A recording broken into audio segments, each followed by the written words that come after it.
At 0347 local time, a single NOR anti-ship cruise missile dropped off the rail of a mobile coastal defense launcher hidden inside a warehouse on the southern Iranian coastline and turned south toward the Strait of Hormuz. The missile was a Chinese-designed C-802 built under Iranian license, a sea-skimming weapon carrying a 365-pound warhead at roughly 660 miles per hour, just under the speed of sound. It cost the Islamic Revolutionary Guard Corps Navy approximately $120,000 to produce.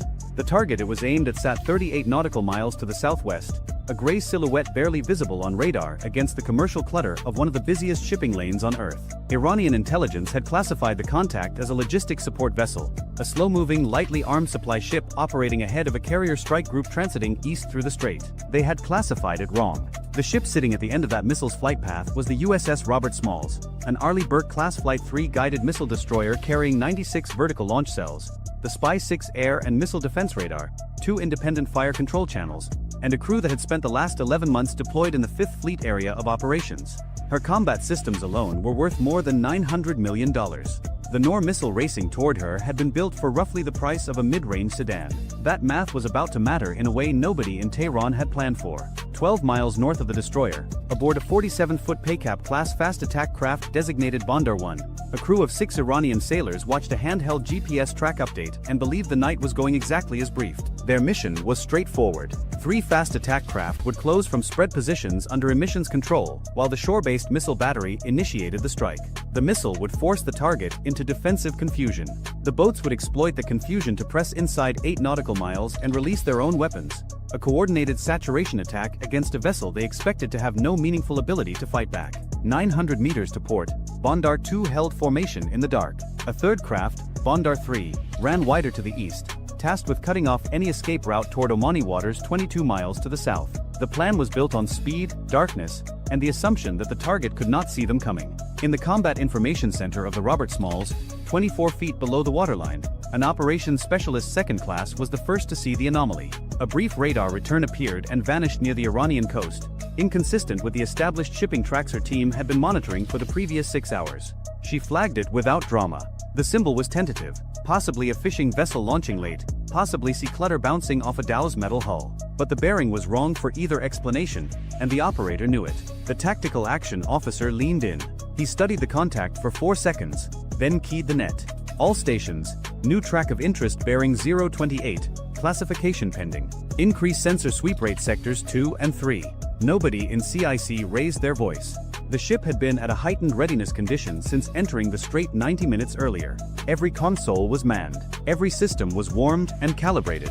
The SBY-6 radar, the most advanced shipboard sensor the United States Navy had ever put to sea, was already scanning a volume of airspace and surface territory that covered more than 2 million cubic miles of the surrounding environment. If something moved within 200 nautical miles in any direction, the Robert Smalls could find it, name it, and assign it a track number before the object had traveled its own length twice.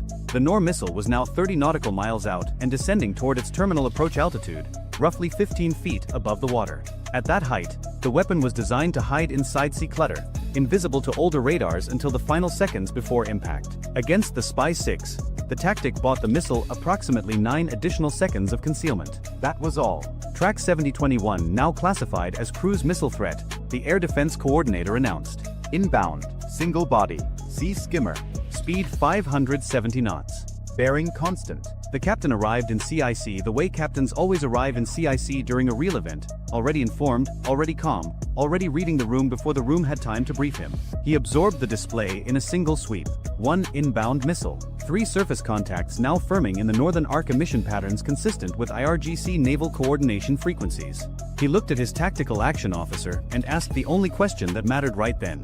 What's our best intercept layer for this profile? The answer came back clean. SM, 2 block IIC at range. Yes, SM block 2 at medium. CRAM as terminal backstop. We have 3 layers before it gets within a mile. An SM-2 block IIC interceptor cost the United States Navy approximately $2.1 million per round. The missile it was about to kill had cost Iran $120,000. Somewhere in a Pentagon procurement office, someone was going to read this report and feel their budget request write itself. Weapons free on track 7021, the captain ordered. The forward vertical launch system answered 3 seconds later. A standard missile, 2 punched out of its cell in an eruption of white smoke and orange flame, cleared the ship's superstructure, and pitched over hard toward the northeast. The missile accelerated to over 2,300 miles per hour inside 6 seconds, riding a continuous wave illumination beam that the ship's fire control director held on the inbound nor with surgical steadiness. The intercept geometry was textbook. The SM-2 met the nor 14 nautical miles from the ship at an altitude of 22 feet. The Iranian missile ceased to exist. Debris scattered across a quarter-mile of dark water. No fragment came within 12 nautical miles of the destroyer. Splash track 7021. Kill confirmed. But the night was not finished because what the crew of the Robert Smalls did not yet know was that the missile had not been the main attack. It had been the door opener. The ARGC's real weapon was already in the water and closing fast. 26 miles to the north, aboard Bandar 1, the crew had watched the missile launch signature bloom on their horizon and started their clocks. The plan called for 90 seconds of confusion aboard the target following missile impact. 90 seconds during which the target's crew would be fighting fire, assessing damage, redirecting sensors inward rather than outward. That was the window. The 3 attack craft were supposed to use it to cover the final distance and launch their own ordnance, a combined salvo of 6 Nasser 1 short-range anti-ship missiles at a defenseless, burning ship. Instead, the Nor had died 14 miles from the target, and the confusion window had never opened. Bandar 1's commander made a decision in the dark that would define the rest of the engagement. He ordered full speed ahead. All 3 craft surged to maximum power, their twin diesels pushing 47-foot hulls to 52 knots across black water, throwing rooster tails of white spray into the moonless air behind them. The sound alone would have been audible from miles away if anyone had been listening above the surface. Below the surface, in the acoustic quiet of the Robert Smalls sonar room, the sudden bloom of high-speed propeller cavitation lit up the display like someone had switched on a flashlight in a dark hallway. 3 high-speed surface contacts. Bearing 015 through 042. Converging. Speed 52 knots and accelerating. The tactical picture in CIC updated itself in a cascade. The missile had been one problem. This was a different kind of problem entirely. Fast attack craft operating in a swarm profile were not engaged the same way as a single inbound cruise missile. They were closer, faster to maneuver, harder to track individually in sea clutter, and capable of launching independently from multiple angles. If even one of those boats reached effective Nasser 1 range, roughly 22 miles, the destroyer would face a new inbound salvo with less reaction time and a more complex engagement geometry. The captain studied the converging tracks for 2 seconds. Launch the hello. I want eyes on every one of those contacts before they cross 20 miles. On the flight deck, the MH-60R Seahawk had been turning rotors at idle for the past 9 minutes, held back during the missile engagement, ready for exactly this order. Chocks pulled, ties released. The aircraft lifted into black air and banked hard to the north, climbing to 200 feet before leveling off and pushing toward the threat sector with its APS-153 multimode radar already painting the sea ahead. The helicopter crew acquired Bandar 1 inside 40 seconds.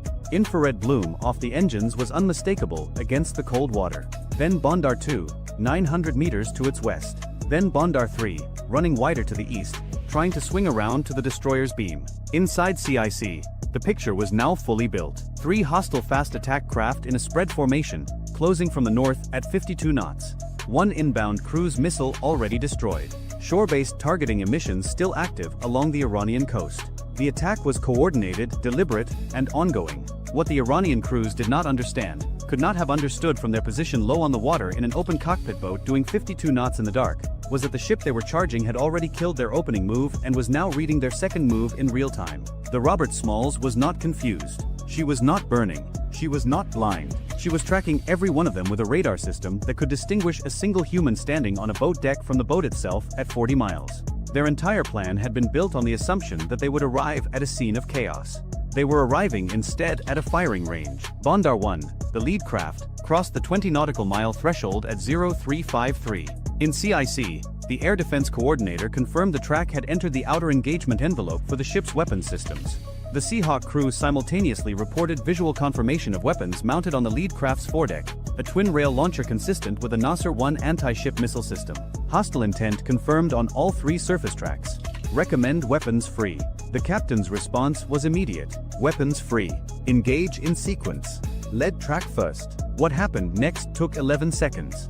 A single RGM-84 Harpoon anti-ship missile launched from the Robert Smalls midships canister bank, turned north, dropped to sea-skimming altitude, and covered the distance to Bandar 1 at 537 miles per hour. The fast attack craft never saw it coming. The Harpoon carried a 488-pound blast fragmentation warhead designed to kill vessels displacing up to 3,000 tons. Bandar 1 displaced approximately 13 tons. The result was not an engagement. It was an erasure. The craft came apart across 200 meters of ocean surface, burning debris scattering in a wide fan that glowed briefly on the Seahawk's infrared camera before the sea swallowed most of it. Splash Bondar 1. 10 miles to the east, Bondar 3's crew saw the flash on the horizon and understood immediately that the plan was over. Their lead boat was gone. The target was not a logistics ship. The darkness that had been their ally for the last hour now contained something far worse than an unaware victim. The Paycap-class boat heeled hard to starboard and turned northeast at maximum speed, abandoning its flanking run and driving for the nearest Iranian territorial water boundary, 14 miles away. Bondar 2 made a different choice. Whether driven by training, ideology, or the simple inability to process what was happening fast enough to make a rational decision, the crew of the second attack craft maintained course. They kept coming. At 52 knots, they were closing the gap to the destroyer at nearly a mile per minute, driving toward a ship that was now fully engaged, fully aware, and fully capable of killing everything on the surface within 30 miles. The tactical action officer tracked Bondar 2's approach without emotion. At 14 nautical miles, the craft crossed into the engagement envelope for the destroyer's 5-inch gun, a Mark 45 Mod 4 naval gun capable of firing GPS-guided rounds at targets 15 miles away with accuracy measured in single meters. The gun mount trained to starboard. Fire control locked. Engage Bondar 2. Gun action. 3 rounds left the barrel in rapid sequence. The first struck the water 30 meters ahead of the craft, a near miss that sent a column of spray over the boat's bow. The second hit the engine compartment. The third was unnecessary, but had already been committed. Bondar 2's forward momentum carried the shattered hull another 200 meters before it settled and began taking water. The Seahawk orbited overhead, recording everything. 2 fast attack craft destroyed or disabled, 1 fleeing northeast toward Iranian waters. Shore-based emissions along the coast had gone silent at 0355, 2 minutes after Bondar 1 died. Whether the coastal battery crews had been ordered to cease or had simply decided discretion was the better option, the effect was the same. The attack was over. In CIC, the destroyer's crew began the methodical process of rebuilding the tactical picture from the ground up. Every sensor swept wide. Every track was re-examined. The Seahawk pushed its patrol arc farther north, searching for any additional platforms that might have been staged as a follow-on wave. Nothing appeared. The strait settled into the uneasy quiet that follows violence at sea, disturbed water, floating debris, and the steady electronic hum of a warship still scanning the dark for anything else that wanted to try. At 0401 local time, the captain authorized a return to modified transit posture. The ship maintained combat readiness across all systems but resumed her eastward track through the strait. The mission had not changed. The Robert Smalls was still headed to her assigned station. The only difference was the ammunition expenditure report that would be filed in the morning and the intelligence harvest that was already being packaged for transmission to 5th Fleet headquarters in Bahrain, 380 nautical miles to the northwest. The crew secured from general quarters in stages over the next 45 minutes. Damage control teams confirmed 0 structural damage, 0 casualties, 0 system degradation. The ship had absorbed a coordinated multi-axis attack involving a shore-launched cruise missile and 3 fast attack craft, and emerged from it without a scratch on her paint. Iran had spent months positioning assets, coordinating intelligence, and rehearsing a strike package designed to destroy what they believed was a vulnerable American supply ship caught alone in the narrowest choke point on Earth. The total cost of their attack, 1 Nor missile, 3 Paycap-class fast attack craft, fuel, crew training, coastal radar support, and coordination infrastructure, came to roughly $14 million. The Robert Smalls had answered with 1 SM-2 interceptor, 1 harpoon, and 3 5-inch gun rounds. Total expenditure, approximately $3.8 million. The United States Navy had spent less defending itself than Iran had spent attacking it. That was the kind of math that made defense ministers lose sleep. Bondar 3, the surviving craft, reached Iranian territorial waters at 0409 and disappeared into the coastal traffic northeast of Bandar Abbas. Its crew had the unique distinction of being the only Iranians involved in the operation who would be available to explain what had happened. Their debrief would contain a single, unavoidable conclusion. They had been told the target was soft. They had been told darkness would cover them. They had been told the missile would open the door.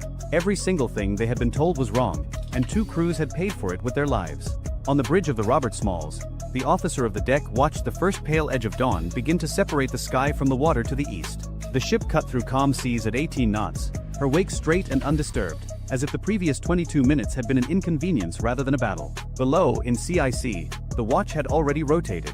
Fresh operators sat at consoles still warm from the crew who had just fought the ship through the most compressed surface engagement in the 5th Fleet's recent operational history. The new watch picked up exactly where the last one left off, scanning, tracking, sorting, Because the strait never stopped being dangerous and neither did the ship's attention. Iran had gone looking for a supply ship and found a destroyer. They had planned for confusion and met precision. They had trusted the dark and discovered that the dark belonged to someone else. The Robert Smalls continued east toward her operating area without slowing down, because a United States Navy warship does not rearrange its schedule for someone else's miscalculation. If you enjoyed this video, check out our other video on how the US Navy's SM-3 Interceptor was designed to kill ballistic missiles in space. Bye for now. The aircraft carrier was already on fire. That is not how this story starts, but it is the kind of sentence the Pentagon feared they would hear on the morning of April 11, somewhere in the waters east of Larik Island, when the Strait of Hormuz became something other than a shipping lane. This is how it actually begins. A sonar operator aboard a US guided missile destroyer is running passive diagnostics on what should be a dead quiet Tuesday watch. The strait is busy on the surface, as it always is. Tankers southbound. Bulk carriers headed north. A few dhows hugging the Omani side. Civilian GPS signals paint the waterway in neat colored lines across every navigation screen in CIC. Below the surface, there is nothing remarkable. Thermal stratification is moderate. Biological noise is low. The shallow bottom returns are clean enough to read without heavy filtering. It is the kind of morning where you drink bad coffee and count the minutes until the next watch rotation. Then the water changes. It does not change loudly. There is no Hollywood ping, no red alarm, no flashing indicator. What happens is subtler and, for a trained ear, far worse. A faint rhythmic disturbance appears across two frequency bands simultaneously. It pulses for 4 seconds. Then it vanishes. The operator sets his coffee down and replays the recording. He isolates the bands. He adjusts the gain. He listens again, this time with his eyes closed. There it is. Not one source. Not two. 3 distinct acoustic events, separated by bearing and by character, arriving in a window so narrow it could be coincidence. But coincidence does not pulse on 2 bands at once. Coincidence does not arrive from bearings that form a triangle around a moving warship. Coincidence does not have rhythm. Con sonar. I have 3 anomalous transients. Bearing 074, 142, and 219. Simultaneous window. Recommend classification priority. That sentence changes the morning. In CIC, the watch officer looks up from the surface plot and meets the eyes of the tactical action officer across the room. Neither man says anything dramatic. The TAO picks up the internal phone, dials the captain's stateroom, and speaks 6 words. Captain, CIC, you need to come up. 40 seconds later, the captain is standing behind the main tactical display. He does not ask for a summary. He reads the screen himself, absorbs the 3 bearing lines radiating outward from the ship symbol, and then does something that tells the room more than any order could. He sits down. That means he expects this to last. Show me everything since first detection. Walk me through it. The sonar supervisor begins, methodical and precise. The 3 contacts appeared within a 7-second window. Each displayed characteristics inconsistent with merchant traffic, biologics, or equipment artifacts. One exhibited faint narrowband tonal suggesting rotating machinery at low RPM. Another showed intermittent broadband bursts consistent with a ballast adjustment or a depth correction. The third was the weakest, barely above ambient noise floor, but it moved. Not drifted. Moved. With intent. The captain listens to all of it without interrupting. When the briefing finishes, he asks one question. Are they diesel-electric?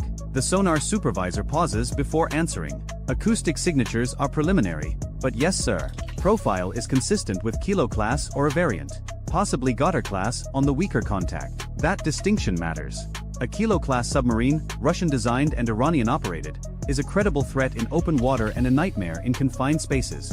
It is quiet on battery. It carries wake-homing torpedoes. It was built to do exactly one thing well: sit in a choke point and wait for something worth killing to pass overhead. The Goddard is smaller, shallower rated, more limited in range, but in the Strait of Hormuz, range is not the problem. Everything is close in Hormuz. That is the entire point. The captain stands. Set modified general quarters. No alarm. Phone talker only. I want the Seahawk spotted and ready in 10 minutes. And get me a link to 5th Fleet. Now. The ship does not sound an alarm. Instead, a quiet cascade of phone calls moves through the vessel like electricity through wire. Compartment by compartment, sailors shift from routine watch to combat posture. Watertight doors that had been propped open for ventilation are sealed. Damage control teams assemble at their stations. The engineering officer of the watch brings the plant to a higher readiness state without being told, because he has been listening to the same internal net and he can feel the ship tightening around him like a fist. On the bridge, the officer of the deck adjusts course by 2 degrees. Not a dramatic maneuver. A whisper of helm. Enough to begin complicating the geometry below without signaling to anyone watching from the surface that the ship knows it is being stalked. Because that is what this is. Stalking. The three contacts have not moved aggressively. They have not pinged. They have not opened torpedo doors or increased speed or done anything that would cross a bright legal or tactical line. They are simply there, arranged in a pattern that a submariner would recognize immediately and a civilian would never notice at all. One forward of the ship's track. One off the port beam, displaced slightly south. One trailing, offset to starboard, hanging in the acoustic shadow of a northbound tanker. It is a kill box, unfinished, unsigned, undeclared, but unmistakable. At 5:23 local time, the MH-60 our Seahawk lifts off the flight deck. The pilot keeps the departure low and fast, braking left over the water and accelerating east before curving back toward the ship's forward sector. To anyone watching on radar, it looks like a routine patrol launch. The Iranian submarines, if they are listening, will hear the helicopters dipping sonar the moment it enters the water. The question is what they do when they realize the Americans are no longer guessing. The first sonobuoy hits the surface at 5:24. Inside the helicopter, the sensor operator begins building a picture the way a photographer develops film, one layer at a time, each exposure adding clarity to something that was already there but not yet visible. The first buoy returns ambient noise. The second picks up a merchant vessel's screw signature. The third catches something else. Romeo 1 CIC. Buoy 3 has a contact. Narrowband lines present. Bearing correlates with your 074 track. That is confirmation. Not classification, not identification, not a legal justification for anything, but confirmation that the thing sonar heard from inside the ship is real, that it exists in the water as a physical object with machinery and a crew and a purpose. The captain receives the report without visible reaction. He is watching the display, thinking 3 moves ahead, the way a chess player does when the board has shifted from opening to mid-game and the pieces are no longer where he expected them to be. Here is the problem he is solving. He commands a single surface combatant in one of the most constrained waterways on Earth. His ship is fast, well-armed, and crewed by professionals. But it is alone. The nearest friendly warship is 90 nautical miles southeast, too far to matter in the next hour. Air support from Bahrain could arrive in 40 minutes if launched immediately, but launching requires a request, a decision chain, and a political calculation that extends far beyond his authority. He has one helicopter with a limited fuel state, a towed array that works best at moderate speed, a hull-mounted sonar that struggles in shallow water, and a crew that has trained for this exact scenario but has never lived it. Against him, potentially, are 3 submarines operating in their home water, pre-positioned on a transit route they have studied for decades, crewed by sailors who know the thermal layers and bottom contours and ambient noise patterns of the Strait of Hormuz the way a hunter knows the trails of his own land. If this is an exercise, a provocation, a test of American reaction time, then patience is the correct response. Watch. Report. Do not escalate. Let the submarines play their game and document every second of it for the intelligence analysts who will spend months dissecting the encounter afterward. But if this is an attack, patience kills. The captain decides to do something unusual. He does both. Bridge. Come to new course 095. Increase speed to 14 knots. Make it look like a routine adjustment. On the surface, the ship angles slightly deeper into the strait, as if adjusting for traffic. Below, the course change does something more important. It shifts the ship's acoustic profile relative to all 3 contacts simultaneously, giving sonar a new set of angles to work with and forcing the submarines to react or lose their geometry. Within 90 seconds, 2 of them react. Contact 074 adjusts bearing. Small correction. Contact 219 increases speed briefly, then slows. Contact 142 does not move. The one that doesn't move is the one the captain watches most carefully. Because the submarine that holds perfectly still while its partners adjust is the one that already has its solution built. It is the one that does not need to move. Then, at 5:31, the ocean breaks. It does not break with a torpedo. It breaks with a sound. A hard mechanical transient from bearing 142, south-southeast. The contact that had been silent, the one sitting in perfect stillness while the other 2 danced. Con sonar. Transient bearing 142. Classify as possible torpedo tube event. The room contracts. Not physically, but in every way that matters. Sound compresses. Time stretches. The distance between hearing the words and understanding them collapses to 0, and then every trained reflex aboard the ship fires at once. The captain does not hesitate. He does not ask for confirmation. He does not wait for a second opinion. All ahead flank. Hard right rudder. Deploy countermeasures. Launch the weapon on contact 142 if we get a firing solution within 60 seconds. The ship lurches. Not gracefully. Warships at flank speed in shallow water do not move with elegance. They move with violence. The stern digs. The bow rises. The wake behind the ship turns from a smooth V into a churning white scar across the surface. Inside CIC, sailors grab console edges as the deck tilts. On the bridge, the helmsman puts the rudder over hard and holds it there, feeling the ship fight its own momentum as it tries to swing 40,000 tons of steel through a turn that the laws of physics would prefer to take more slowly. The Nixie deploys. The towed acoustic decoy hits the water behind the ship and begins broadcasting, throwing out a signal louder and more attractive than the ship's own propellers, begging any inbound weapon to chase the wrong target. Then sonar confirms the nightmare. Con sonar. Torpedo in the water. Bearing 142. Inbound. High speed. The officer of the deck repeats the helm order with a voice that has gone flat as concrete. Maintaining hard right rudder. All engines ahead flank. Speed answering 28 knots. 28 knots in the Strait of Hormuz is reckless by peacetime standards. The channel is narrow. Traffic is dense. The margins are thin. But peacetime standards stopped applying the moment a torpedo entered the water, and now the only margin that matters is the one between the weapon and the hull. The MH-60R gets the call. Romeo 1, we have torpedo inbound. Prosecute contact 142 immediately. You are weapons free. The helicopter banks so hard the sensor operator's shoulder presses against the airframe. The pilot drops altitude, racing toward the southern sector where the shooting submarine has just revealed itself with the loudest possible announcement. A torpedo launch is an acoustic scream. The submarine that fired is no longer hidden. It is naked. Above and below, the geometry begins to unravel. The inbound torpedo tracks toward the ship's former position, adjusting as its seeker head acquires noise. But the ship is no longer there. The hard right turn has opened the bearing. The Nixie is streaming behind the ship, offering a fat, juicy acoustic target where the warship used to be. The torpedo has a decision to make, and unlike the humans above it, the torpedo cannot weigh consequences. It follows the loudest thing it can hear. Con sonar.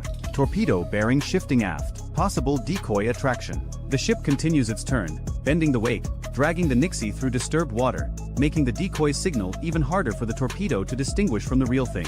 For 12 seconds, nobody in CIC breathes in any way that could be called normal. Then the sound comes. A muffled concussive event, felt more than heard, transmitted through the water and into the hull as a single low-frequency shudder. The torpedo has detonated. Not against the ship. Against the water behind it. Against the ghost. Con sonar. Weapon detonation stern quarter. No hull impact. No damage indicators. The captain does not celebrate. He turns to the TAO. Where are the other two? The answer is not good. Contact 074 has gone active. Not with sonar. With propulsion. It is accelerating, repositioning, adjusting its angle relative to the ship's new course. The first submarine fired and missed. The second one watched the defensive maneuver and is now moving to exploit the turn. This is the layered geometry of a coordinated attack. Fire, force a reaction, use the reaction against the target. And the third submarine, the trailing contact from 219, has done something worse. It has disappeared. Con sonar. Contact 219 lost. Last bearing 219. No current returns. Lost in Hormuz does not mean gone. It means hiding. It means a submarine with a crew that knows these waters has found a thermal pocket or a noise shadow or a patch of bottom clutter and has gone completely silent, waiting for the ship to show its belly during the confusion. At 5:34, the helicopter reaches the southern sector and drops a rapid sonobuoy pattern around the shooter's last known position. The submarine that fired the first torpedo is moving now, trying to put distance between itself and the counterattack it knows is coming. The first buoy picks up machinery noise. The second catches a bearing shift. The third delivers what the sensor operator needs. Romeo 1 CIC. Firm track on shooter. Bearing correlates 142. He's running southeast, shallow depth. Speed increasing. The helicopter positions for a torpedo drop. One lightweight Mark 54 torpedo hangs beneath the aircraft, waiting for the commit order that has already been given. Romeo 1. Drop. The torpedo enters the water with a clean vertical splash and immediately begins its search pattern. The submarine below hears it, because a Mark 54 entering the water is not subtle, and its response is instant. Hard turn. Depth change. Decoy deployment. The acoustic space around the submarine becomes a mess of noise and countermeasures and machinery stress as the crew fights to break the incoming weapons track. But the Mark 54 is patient.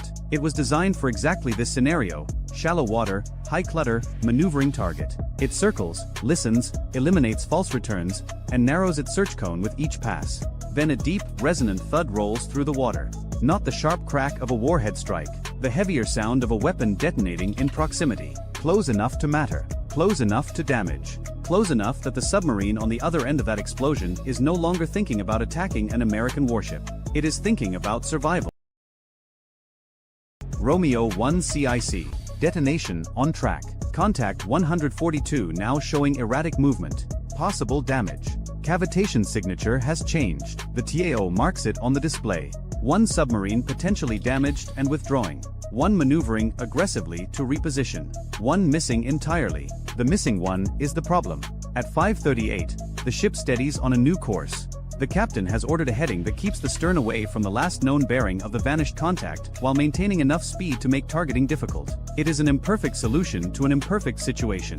Every course he chooses opens one sector and closes another. Every speed decision trades sonar performance against torpedo vulnerability. There is no option available that does not carry risk.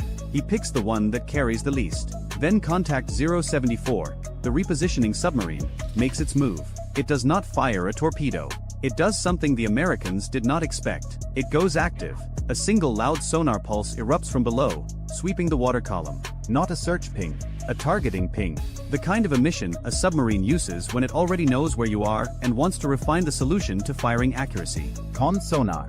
Active emission bearing 078. Submarine source. Single pulse. Possible fire control quality. The captain processes that in about 1 second. If 074 just pinged us for a firing solution, we have less than a minute. Hard left rudder.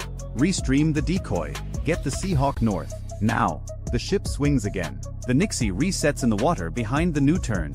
On the flight deck, the recovery crew that had been preparing for the helicopter's return steps back as the Seahawk is redirected northward to find and prosecute the second active submarine.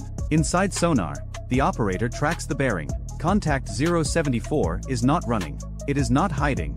It is holding its position with a confidence that borders on recklessness, sitting broadside to the American ship's new track as if daring the warship to come closer. Then the second torpedo enters the water. Con sonar.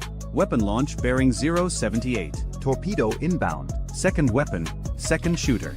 The captain does not flinch, but the nature of his orders changes. This is no longer a ship reacting to a single threat. This is a crew fighting a second engagement before the adrenaline from the first has even metabolized. Maintain hard left. Keep the decoy streaming. Set shallow depth charges to standby. If he's that close and that bold, I want every option on the table. The second torpedo is different from the first. It is faster, or the submarine launched from closer range, or both. The bearing rate is higher. The time to impact is shorter. The margin between the decoy working and the weapon finding the ship is measured in seconds rather than tens of seconds. Sonar calls the updates like a countdown. Torpedo bearing steady. Speed high. Range decreasing. No bearing drift. Steady bearing. No drift. That means the weapon is pointed directly at the ship and closing. The Nixie is streaming behind and to the right, but the torpedo has not taken the bait. Not yet. Con sonar. Weapon not attracted to decoy. Still tracking own ship. The captain makes a decision that will be debated in after-action reviews for years. He orders a radical speed reduction.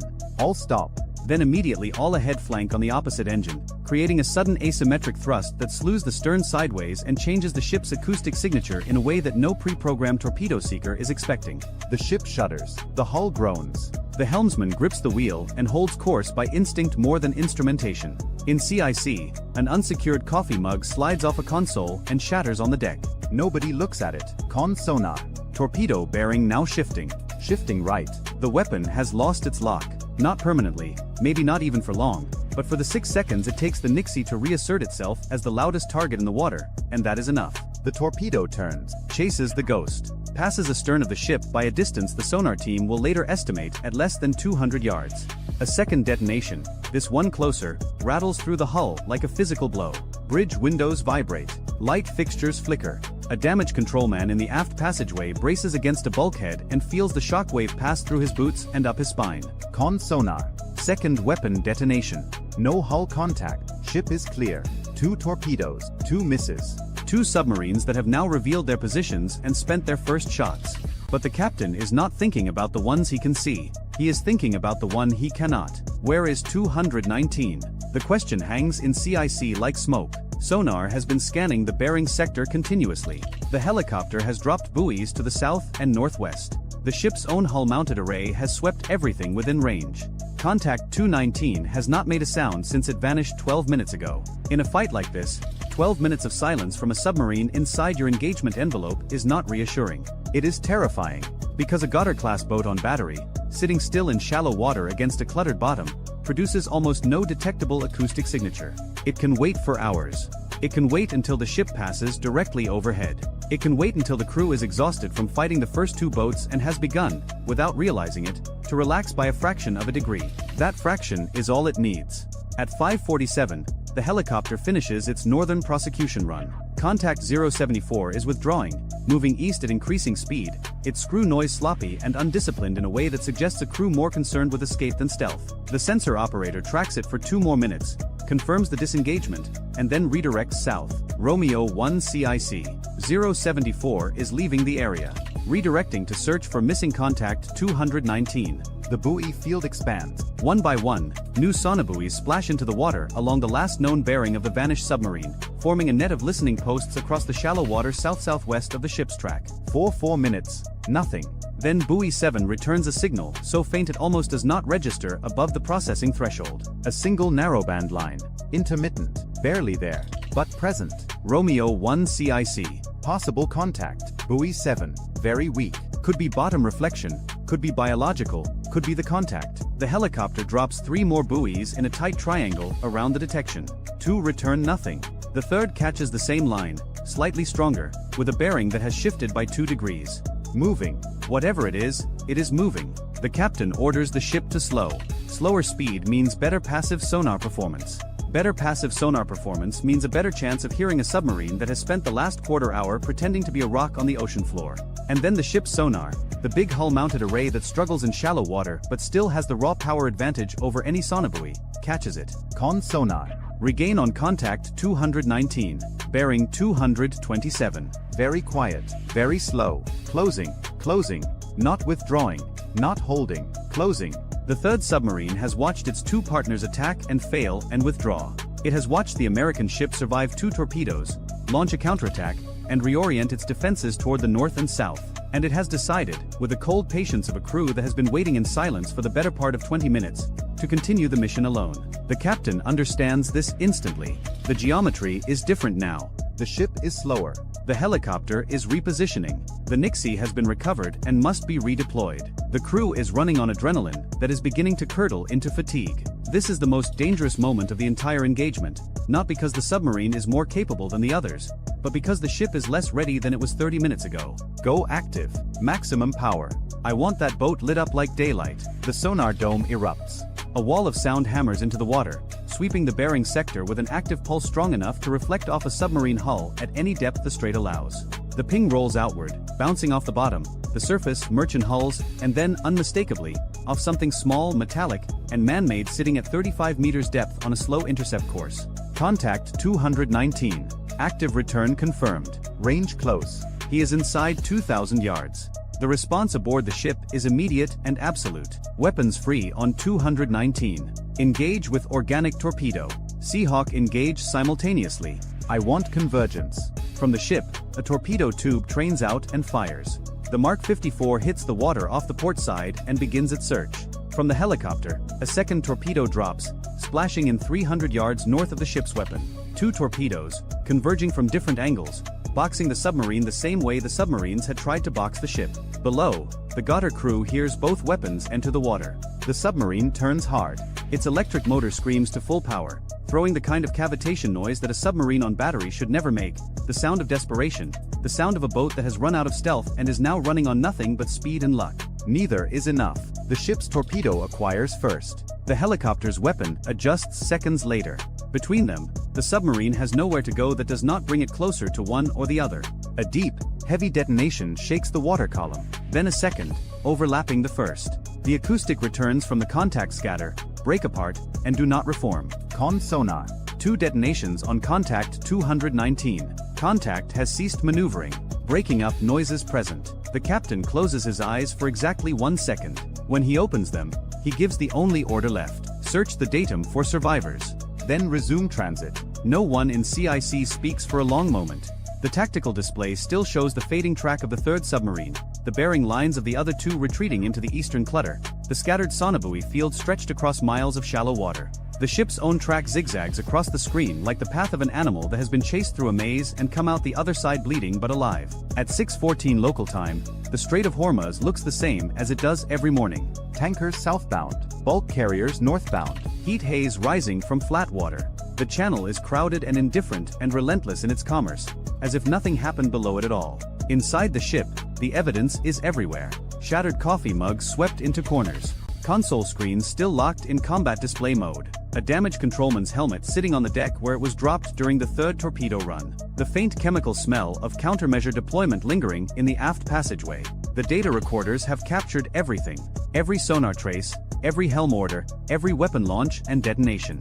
The intelligence teams will spend months with this material, reconstructing the attack geometry, analyzing the Iranian tactics, measuring the gap between what the submarines planned and what actually happened. What they will find is not complicated. 3 submarines entered the Strait of Hormuz with a coordinated ambush plan. They positioned themselves in a kill box around a single American warship transiting a choke point they had studied for decades. They timed their attacks to exploit defensive reactions. They used civilian traffic as cover and shallow water as camouflage. On paper, the geometry was sound. In execution, it nearly worked. It did not work because a sonar operator set down his coffee and listened to something that did not sound right. Because a captain sat down instead of standing up, signaling to his crew that he expected a long fight and intended to think his way through it. Because a helicopter crew dropped buoys into confused water and found patterns in the noise. Because a helmsman held a hard turn while a torpedo closed at 40 knots and did not let go of the wheel. Because a damage controlman checked every compartment even after the shooting stopped. The Strait does not care about any of this. It moves the same oil, carries the same ships, reflects the same sunlight it did before the first torpedo entered the water. By afternoon, the commercial traffic will have closed the gap where the warship maneuvered, filling the space with ordinary hulls and ordinary noise, erasing the acoustic memory of the morning. But somewhere east of Larak Island, 2 Iranian submarines are limping home with empty torpedo tubes and damaged pride. A third is not coming home at all. And 1 American warship is still on course, still on mission, still moving through the throat of the world's most dangerous choke point as if it has every right to be there. Because it does. The operator almost ignored the signal. It was 0217 local time aboard the USS Bataan, an amphibious assault ship holding station in the central Persian Gulf, and the electronic warfare technician sitting behind the SLQ-32 console had been staring at the same screen for 9 hours. His eyes were doing the thing where you read the same line of a book 4 times and still don't know what it says. The signal that appeared at 0217 was a millisecond burst on a frequency associated with Iranian coastal surveillance radar. It blinked once on his waterfall display and disappeared. Could have been atmospheric skip. Could have been a fishing vessel's navigation radar bouncing off the ionosphere. Could have been nothing. He logged it anyway, because the Navy trains you to log everything, even when your brain is begging you to ignore it. That log entry would save a ship, 43 nautical miles northeast of the Bataan's position, tucked inside a cove along the Iranian coastline near Bandar-e-Jask. 7 Zulfiqar-class fast attack craft sat with their engines idling. Each one carried 4 Nasser, 1 anti-ship cruise missiles. 28 missiles total, enough to overwhelm any single surface combatant's defenses if launched in a coordinated salvo. The Nasser 1 is a short-range sea-skimming missile derived from the Chinese C-704. It cruises at roughly 600 miles per hour at an altitude of 10 to 15 feet above the waterline, which means it spends most of its flight hidden behind the curvature of the Earth from the target ship's radar. By the time a ship's spy radar paints an inbound Nasser at that altitude, the engagement window is measured in single-digit seconds. The IRGC Navy had been rehearsing this exact swarm profile for over a decade. Tonight was the night they planned to use it. The plan was elegant in the way military plans are elegant before they meet reality. Phase 1 involved the 7 fast attack craft surging out of the cove at maximum speed, roughly 45 knots, fanning into an arc formation designed to launch from multiple bearings simultaneously. Phase 2 was the salvo itself, staggered in 3 waves of 8, 10, and 10 missiles, timed so the first wave would trigger the target's close-in defenses while the second and third waves arrived during the reload gap. Phase 3 was withdrawal back into Iranian territorial waters before American air assets could respond. The entire profile from surge to withdrawal was supposed to take 11 minutes. The target was the Bataan. Not because the Bataan was the most dangerous American ship in the Gulf. It wasn't. The Arleigh Burke destroyers operating further south carried far more firepower. But the Bataan was carrying 1,800 Marines and their equipment, staged for a potential amphibious operation against Iranian island positions in the Strait of Hormuz. sink the Bataan or even mission kill it, and the entire southern prong of the American campaign would stall for weeks while replacement forces repositioned. The IRGC had done the math. They didn't need to sink a destroyer. They needed to take the Marines off the board. But there was something the IRGC planning cell hadn't accounted for, and it had been orbiting at 28,000 feet for the past 4 hours. The MQ-4C Triton is the Navy's high-altitude maritime surveillance drone, a thing that looks like someone stretched a global hawk until it stopped complaining and told it to stare at the ocean. Wingspan of 131 feet. Endurance exceeding 24 hours.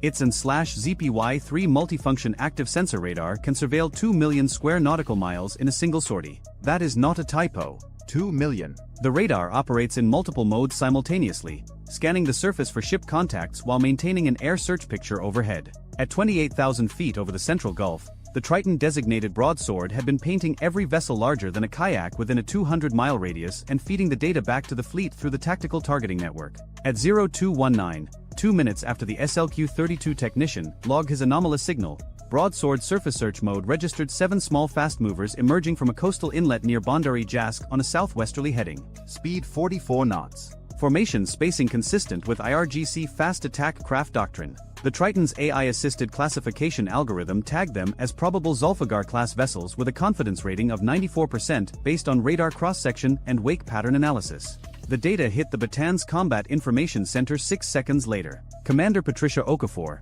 the Bataan's tactical action officer, was already standing when the chief petty officer at the radar console called out the contact report. She'd been standing for 20 minutes because her coffee had run out and she was too stubborn to sit down without it. The chief's voice had that specific tone that experienced sailors recognize instantly. Not panic.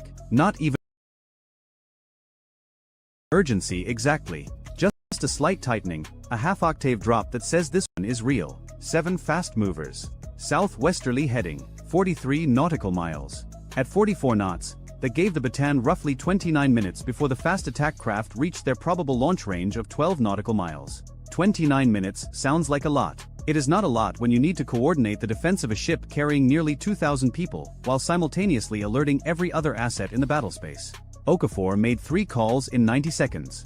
The first went to the Bataan's captain, who was asleep in his sea cabin 1 deck above the CIC. He answered on the second ring because commanding officers of amphibious assault ships in a combat zone don't sleep deeply. They sleep in a state of suspended alertness, like a parent with a newborn, except the newborn weighs 40,000 tons and people are actively trying to set it on fire. The second call went to the escort, the USS Truxtun, an Arleigh Burke-class destroyer operating 12 nautical miles to the Bataan's northeast. The Truxtun's Spy 1D radar was the real shield here. The Bataan had its own defenses, the RIM-116 rolling airframe missile launchers and the Phalanx CWS, but those were last-ditch systems designed to handle leakers that got past the outer defense. The Truxtun was the outer defense. Its 96-cell vertical launch system carried a mix of SM-2 and YSSM missiles specifically designed to knock down incoming anti-ship threats at range. If the fast attack craft launched, the Truxtun would be the thing standing between 28 Nasser missiles and the Bataan's hull. The third call went to the airborne asset already overhead. 2 AH-1Z Vipers from the Bataan's own Marine Aviation Detachment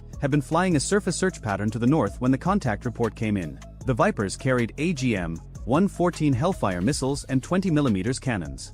Against a destroyer, they'd be irrelevant.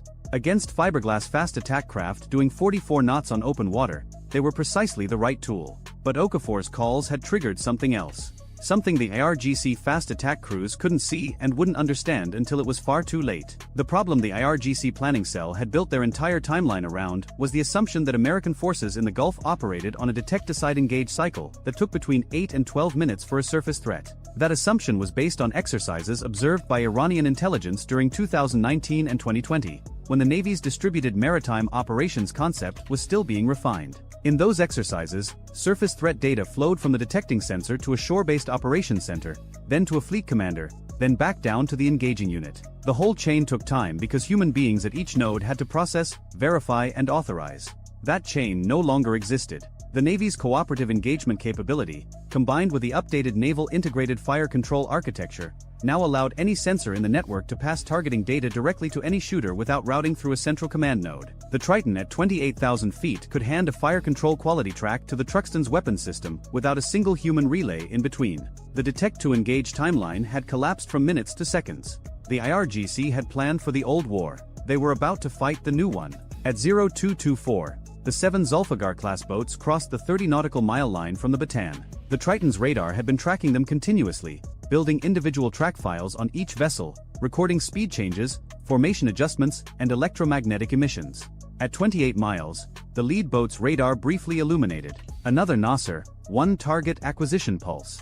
The Triton captured the emission signature and correlated it against its threat library in under a second. Confirmed Nasser, 1 fire control. These boats were armed and tracking. Aboard the Truxtun, the weapons systems officer had already configured the Aegis combat system for a coordinated anti-surface engagement. The SBY-1D was now tracking all 7 contacts independently, while maintaining its air search picture overhead. The Truxtun's 2 Mark 41 vertical launch systems were loaded and the ESSM Block 2 missiles assigned to the fast attack tracks were already in a ready-to-fire state. Each ESSM Block 2 carries an active radar seeker and can engage surface targets at ranges exceeding 30 nautical miles.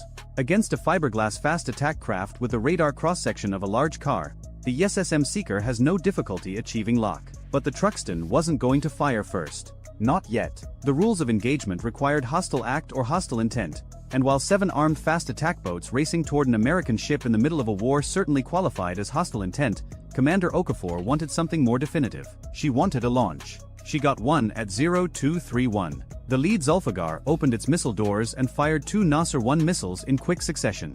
The infrared bloom was visible on the Triton's electro-optical sensor from 28,000 feet, a bright white flare against the dark water that lasted 3 seconds as the boosters ignited and kicked the missiles to cruise speed. 2 seconds later, the second and third boats fired, then the fourth. Within 18 seconds, 14 Nasser-1 missiles were airborne and accelerating towards sea-skimming altitude. This was phase 1 of the planned 3-wave salvo. The remaining 14 missiles were supposed to launch 45 seconds later, time to arrive during the defender's engagement gap. They would never launch. The Triton's track data flowed through the Cooperative Engagement Capability link to the Truxtun in real time. The Aegis system didn't wait for the missiles to appear on its own radar. It accepted the Triton's tracks as fire control quality and began computing intercept solutions on 14 targets simultaneously, while the Nasser missiles were still climbing out of their boost phase and hadn't even descended to their cruise altitude yet. The Truxtun's forward VLS erupted. 8 ESSMs came out of the deck in 4 seconds. The aircraft carrier was already on fire when the order came through. Not the Reagan itself. Not yet. But one of the commercial tankers 3 nautical miles off the port bow was venting a column of black smoke so thick it bent the horizon, and for about 90 seconds every watchstander on the bridge of the USS Ronald Reagan thought they were looking at the opening minutes of a war they hadn't been briefed on. They weren't. The tanker was a Panamanian-flagged chemical carrier called the Delos Prosperity, 620 feet long, and what it was venting was the result of an engine room fire that had started 11 minutes earlier when a fuel transfer valve failed. The crew of 23 was already at their muster stations. The fire was contained. It was, by any operational definition, someone else's problem. But the smoke was everyone's problem because it was drifting southeast across the traffic separation scheme in the Strait of Hormuz at 8 knots, laying a gray-brown curtain across 2 miles of navigable waterway, and that curtain was about to become the backdrop for the worst miscalculation the Islamic Revolutionary Guard Corps Navy had made in 30 years. The Ronald Reagan, CVN-76, Nimitz-class nuclear-powered aircraft carrier, 1,092 feet long, 97,000 tons full load, was transiting the strait on a Wednesday morning that should have been routine. The ship was eastbound, heading out of the Persian Gulf into the Gulf of Oman, running at 18 knots through water that was 200 feet deep and the color of poured concrete. The air wing wasn't flying. The weather was 104 degrees with visibility dropping because of the smoke, and the strait was doing what the strait always does, trying to kill everyone in it through sheer geometric inconvenience. 34 miles wide at the narrowest point. 2 miles of inbound lane. 2 miles of outbound lane. 2 miles of separation zone. And crammed into those lanes on this particular morning, 9 commercial tankers, 14 cargo vessels, 2 container ships, 6 dhows of various registration, and somewhere in the neighborhood of 140 small craft contacts that the Spy-6 V-1 radar aboard the escort destroyer USS John Finn, DDG-113, was dutifully tracking as it steamed 3 nautical miles ahead of the Reagan on the threat axis. The John Finn was an Arleigh Burke-class Flight 3 destroyer, the newest variant, carrying the AN/Spy-6 V-1 air and missile defense radar, which represented a quantum leap over the older Spy-1D. The SBY-6 used gallium nitride transmit/receive modules that gave it roughly 35 times the sensitivity of its predecessor. It could detect a target with a radar cross-section of 0.1 square meters at ranges exceeding 200 nautical miles. It could track ballistic missiles in the upper atmosphere, while simultaneously maintaining a surface picture dense enough to count fishing boats. It was, by a considerable margin, the most capable naval radar ever put to sea on a destroyer hull. And on this particular morning, it was staring north into the Iranian coastline, painting every square foot of water between Keshem Island and the Musandam Peninsula, and the picture it was painting was about to get very crowded. On the Reagan's flag bridge, Rear Admiral Catherine Harlow, commander of Carrier Strike Group 7, was halfway through her second cup of coffee and reviewing the morning intel brief. The brief mentioned increased IRGC Navy activity at Bandar Abbas over the past 72 hours. It mentioned that Iranian state media had been running footage of fast attack craft exercises for 3 days straight, which was the kind of signal that usually preceded either a genuine provocation or a domestic propaganda cycle. The brief assessed probability of a harassment approach at elevated, probability of a kinetic engagement at low. Harlow read both assessments, noted the delta between them, and called down to the Combat Direction Center to ask a question that would prove more important than anything else she did that day. She asked what the MQ-4C Triton was showing. The MQ-4C Triton is a high-altitude, long-endurance unmanned surveillance aircraft built by Northrop Grumman. It has a wingspan of 131 feet, larger than a Boeing 757, and it operates at altitudes above 50,000 feet for missions lasting more than 24 hours. Its primary sensor is the AN/ZPY-3 multifunction active sensor, a 360-degree active electronically scanned array radar that can surveil more than 2 million square nautical miles in a single mission. It also carries an electro-optical/infrared sensor suite and an automatic identification system receiver. The Navy operates it specifically for maritime domain awareness, which is a polite way of saying it watches the ocean and tells you everything that's moving on it. The Triton orbiting over the northern Gulf that morning had been on station since 2200 the previous night. Its radar had been building a comprehensive surface picture for over 8 hours, layering pass after pass into a track history so detailed that analysts at the Maritime Operations Center in Bahrain could see not just where every vessel was, but where it had been, how fast it had moved, when it had stopped, and in several cases which pier it had departed from. The answer to Harlow's question came back in 4 minutes. The Triton was showing 52 fast surface contacts forming up in the anchorage east of Bandar Abbas. 52. Not a drill formation. Not a transit column. 52 boats in 3 distinct clusters, each cluster arranged in a wedge, and all 3 wedges oriented on a southbound heading directly into the strait. Harlow set her coffee down. The boats were a mix of types the IRGC Navy had been accumulating for 2 decades. The backbone was the Bagamar-class fast patrol craft, the same fiberglass speedboats Iran had been using since the tanker war in the 1980s, updated with newer engines but fundamentally the same design philosophy: small, fast, cheap, expendable. Mixed in were several larger Paycap-class missile boats and at least 6 of the newer Zulfiqar-class fast attack craft, which were 16-meter catamaran hulls capable of 65 knots and equipped with Nasser-1 anti-ship cruise missiles. The Nasser-1 was an Iranian development of the Chinese C-704, a sea-skimming missile with a range of about 22 miles, a speed of roughly Mach 0.8, and a 330-pound semi-armor-piercing warhead. Not sophisticated by Western standards. Not precision-guided in the way an American weapon was. But it didn't need to be. A 330-pound warhead moving at 600 miles per hour does not need to be sophisticated. It needs to arrive. And 52 boats carrying 1 or 2 missiles each meant somewhere between 52 and 100 missiles potentially inbound in a single coordinated salvo. Harlow picked up the red phone. 300 miles to the south, aboard the cruiser USS Chancellorsville, CG-62, operating in the Gulf of Oman as the air defense commander for the strike group's southern element, the tactical watch officer received a flash message from 5th Fleet headquarters in Bahrain that had been originated by the Combined Air Operations Center at Al Udeid Air Base in Qatar. The message upgraded the threat condition for the strait transit and authorized a series of pre-planned responses that had been sitting in a binder in every Combat Direction Center in the strike group since the Transit Planning Conference 6 days earlier. The responses were not improvised. They were the product of 2 decades of wargaming this exact scenario, refining it after every exercise, every real-world harassment incident, every intelligence report on IRGC Navy tactics. The Navy had lost the 2002 Millennium Challenge exercise to a swarm attack so badly that it had spent the next 23 years making sure it never lost that way again. The doctrine was called Distributed Maritime Operations, and at its core was a simple principle: never let the swarm become a swarm. Engage it while it's still a formation. Disrupt it before it reaches launch range. And if you can't disrupt it, dilute it so that no single ship absorbs the full salvo. Harlow issued 3 orders in 90 seconds. The first order vectored a pair of F divided by a -18E Super Hornets from the Reagan's Air Wing, already airborne on a routine combat air patrol south of the strait, to reposition north at 25,000 foot over the Omani coast with ordnance hot. Each Super Hornet was carrying 2 AGM-84 Harpoon anti-ship missiles and 4 AGM-65F Maverick infrared-guided air-to-surface missiles, plus a full drum of 570 rounds of 20mm ammunition for the M61A2 Vulcan cannon. The Harpoons were overkill for fast boats.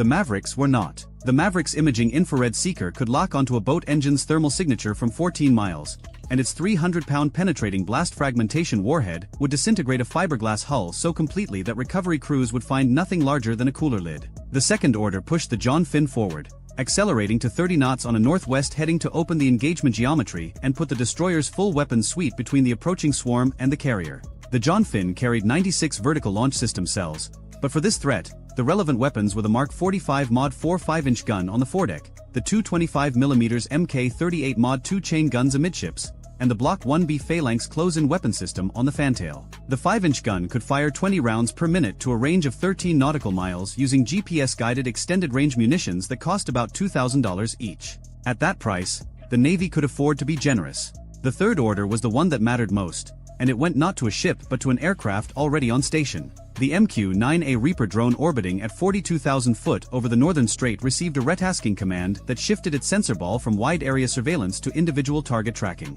The Reaper's MTSB electro-optical sensor could identify and classify small surface craft at ranges exceeding 30 miles from its operating altitude. Within 4 minutes of Harlow's order, the Reaper's operator at a ground control station in an air-conditioned trailer somewhere in the Middle East had each of the 52 boats individually designated, numbered, and classified on the targeting network. Every ship in the strike group could now see every boat, its heading, its speed, and its type in real time on the same screen. The IRGC had planned for American hesitation. They had not planned for American omniscience. At 0618 local time, the 52 boats cleared the anchorage east of Bandar Abbas and entered the strait. They were running in 3 groups. The western group, 18 boats, hugged the Iranian coastline headed south-southeast toward the outbound shipping lane. The central group, 20 boats, pushed straight south through the separation zone. The eastern group, 14 boats, angled southeast toward the inbound lane where the Reagan's formation was steaming. The 3 groups were spread across a front roughly 15 miles wide, and at speeds between 45 and 55 knots, the entire formation would reach potential missile launch range of the carrier in approximately 26 minutes. 26 minutes is both a long time and no time at all. It is long enough to launch aircraft and reposition escorts. It is not long enough to get a tanker out of the way or to call Washington for permission to do something that might end up on the front page. Harlow did not call Washington. She had weapons-free authority from 5th Fleet, which had weapons-free authority from Central Command, which had been granted pre-authorized responses for exactly this scenario by the Secretary of Defense during the transit approval process. The chain of command had already made its decision. It had made it 6 days ago, in a conference room in Bahrain, over PowerPoint slides and legal review. The boats did not know this. The 52 boat commanders, most of them junior officers or senior enlisted equivalent in the IRGC Navy, had been briefed on a plan that depended on closing to 8 nautical miles before the Americans could sort the threat from the background clutter and obtain authorization to engage. Their laminated mission cards showed a timeline. 15 minutes to cross the separation zone, 8 minutes in the engagement zone, 3 minutes inside missile launch range, fire at 8 miles or closer, Turn east. run for Omani waters. The total exposure time in the Americans' weapons envelope was supposed to be 11 minutes. The plan assumed 11 minutes of American paralysis. Classification, identification, escalation, authorization, weapons release. 11 minutes of a democracy arguing with itself while fiberglass boats crossed open water. The plan got 45 seconds. At 0619, 1 minute after the boats cleared the anchorage, the John Finn Spy 6 radar had all 52 contacts designated and cross-referenced with the Reaper feed. The combat system had a firing solution on the 18 nearest contacts in the western group. The weapons direction officer was waiting for one thing, the commanding officer's verbal order to fire. He got it at 0619 and 45 seconds. Open fire. The Mark 45 barked. The sound of a 5-inch naval gun firing is not what movies suggest. It is a short, brutal crack that hits the chest before the ears process it, followed by the clatter of the automatic loader cycling the next round. The first projectile left the barrel at 2,690 feet per second, an extended-range guided munition that deployed stabilization fins and began adjusting its trajectory via GPS 3 seconds after leaving the muzzle. The target was a Bagamar 11.4 nautical miles northwest, running at 48 knots on a heading of 165 degrees. The round arrived in 26 seconds. The Bagamar was constructed of fiberglass over a plywood frame with a foam core. It had no armor. It had no damage control capability. It had no compartmentalization. The 5-inch guided round detonated 8 feet above the waterline on the starboard quarter. The blast fragmentation pattern shredded the engine, the missile rail, and most of the stern. The boat lost power instantly, nose down, and was swamped by its own wake. The 6 men aboard went into water that was 89 degrees and filled with diesel fuel. The engagement, from trigger pull to kill, cost the United States Navy $2,000. The second round was already in the air before the first one hit. The 5-inch gun cycled at 1 round every 3 seconds. In the first 2 minutes of the engagement, it fired 40 rounds. 34 were guided. Of those 34, 26 struck boats or detonated close enough to inflict mission kills through fragmentation and hull breaching. 9 boats in the Western Group were destroyed or disabled before a single one of them had covered 5 miles from the anchorage. The Western Group broke, not according to doctrine, according to panic. The surviving 9 boats turned hard east, some of them nearly capsizing at 50 knots, and scattered toward the Iranian coast. 3 of them collided with each other in the turn. One collision ruptured a fuel bladder and both boats caught fire. The 7 that made it out of the gun's engagement zone ran north at full speed, abandoning their mission entirely. But the Western Group was the feint. Everyone on both sides knew it was the feint. The real attack was the Central and Eastern Groups, 34 boats, pushing straight at the carrier from the north. And these boats were now 12 minutes from missile range. At 0622, the 2F divided by a -18E Super Hornets reached their station over the Omani coast at 25,000 feet. Their APG-79 active electronically scanned array radars painted the Central Group at 34 miles. 20 contacts, tight formation, heading due south at 52 knots. The lead pilot, call sign Red Hawk, selected 4 targets on the left side of the formation and designated them for Maverick. His wingman, Vandal, took 4 on the right.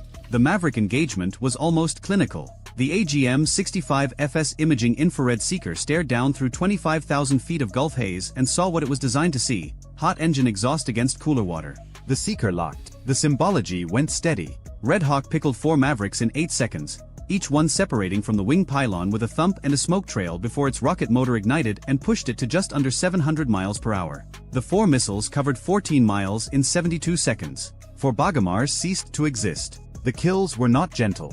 A 300-pound warhead impacting a fiberglass boat at 700 miles per hour does not leave a boat. It leaves a debris field the size of a tennis court. The shockwave from each impact was visible on the Reaper's feed as a white flash followed by a rapidly expanding ring of spray. The infrared sensor showed each impact point cooling from white-hot to ambient in under 10 seconds. There was nothing left to burn. Vandal's 4 Mavericks hit 7 seconds later.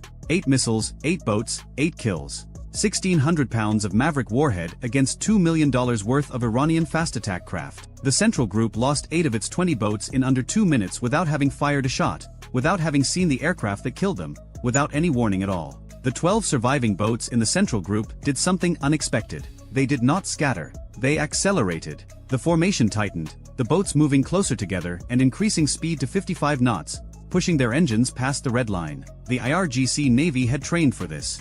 The doctrine said that if the outer boats were killed, the inner boats were supposed to compress the formation and sprint for launch range, accepting the losses, trusting that the Americans could not kill all of them before some reached firing position. It was the logic of the swarm reduced to its most brutal arithmetic: enough of us will survive. The arithmetic was wrong, but the courage was real. At 0626, the Eastern Group, 14 boats, cleared the radar shadow of a cluster of anchored tankers near Larak Island and appeared on the Spy 6 as 14 new contacts bearing 020 degrees from the Reagan at a range of 18 nautical miles. These boats had taken a longer route, hugging the island chain, and they were now closer to the carrier than the Central Group. 18 nautical miles. At 52 knots, that was approximately 20 minutes to missile range if they maintained their current course. But the Nasser 1 missile carried by the Zulfiqar-class boats in this group had a stated range of 22 miles. 4 of these 14 boats were already inside launch range. This was the real play, not the Western feint, not the central charge. The Eastern Group, arriving from an unexpected bearing, masked by commercial traffic and island geography, carrying the longer-range missiles.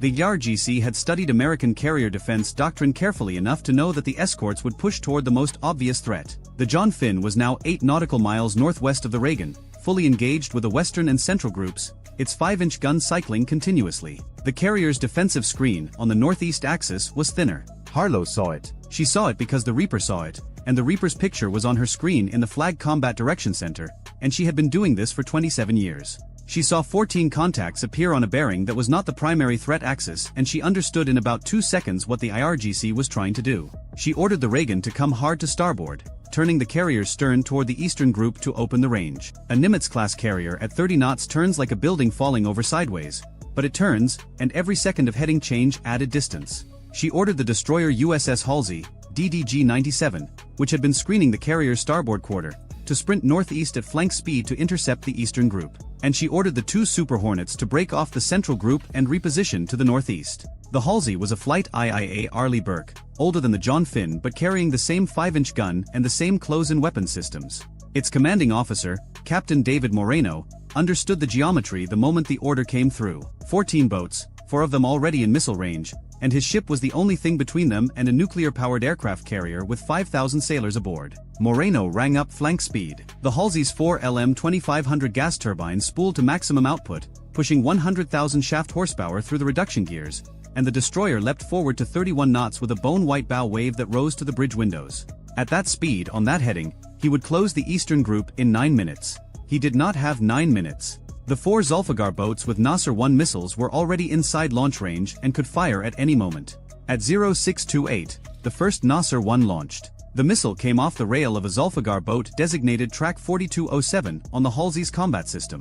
The Nasser-1 dropped from the rail, its solid rocket booster ignited, and it accelerated to Mach 0.8 in 4 seconds, transitioning to sea-skim altitude of approximately 15 feet above the water. Its radar altimeter held it steady. Its terminal active radar seeker was set to activate at 3 miles from the programmed target location. The missile weighed 770 pounds and was heading south-southwest at 614 miles per hour toward the USS Ronald Reagan. 7 seconds later, a second Nasser-1 launched from a different Zulfiqar. Then a third, then a fourth. 4 anti-ship cruise missiles, sea-skimming, inbound on the carrier from the northeast. Aboard the Reagan, the Spy-6 radar on the John Finn detected the missile launches within 2 seconds of booster ignition. The thermal bloom of a rocket motor is unmistakable on a phased array radar, and the system automatically classified the contacts as ASCMs, anti-ship cruise missiles, and generated engagement quality tracks. The data flowed through the Cooperative Engagement Capability Network to every Aegis-equipped ship in the strike group simultaneously. The Halsey's Aegis system had the tracks before the missiles had covered their first mile. The Halsey responded with a weapon designed for exactly this moment. 2 RIM-162 evolved Sea Sparrow missiles erupted from the forward VLS cells in a cloud of white exhaust, accelerating vertically before tipping over and screaming toward the inbound Nasser-1s at Mach 4. The SSM cost about $2.5 million per round. It used X-band semi-active radar homing in its earlier variants and active radar homing in the Block 2, which was what the Halsey carried. The Block 2 SSM could engage sea-skimming targets at ranges up to 30 nautical miles and had demonstrated a kill probability against subsonic cruise missiles that the Navy described as very high in unclassified briefings and that was rumored to be above 95% in classified ones. The first SSM intercepted the lead Nasser-1 at a range of 6.4 nautical miles from the Reagan. The engagement happened at a closing speed of roughly Mach 4.8 combined. The 86-pound blast fragmentation warhead on the SSM detonated within lethal radius. The Nasser-1 disintegrated. The debris fell into the strait from an altitude of 12 feet, which meant it simply became part of the water. The second SSM killed the second Nasser-1 4 seconds later. Range 5.8 miles from the carrier. Clean kill. Debris in the water. The third Nasser-1 was killed by the Reagan's own close-in defense.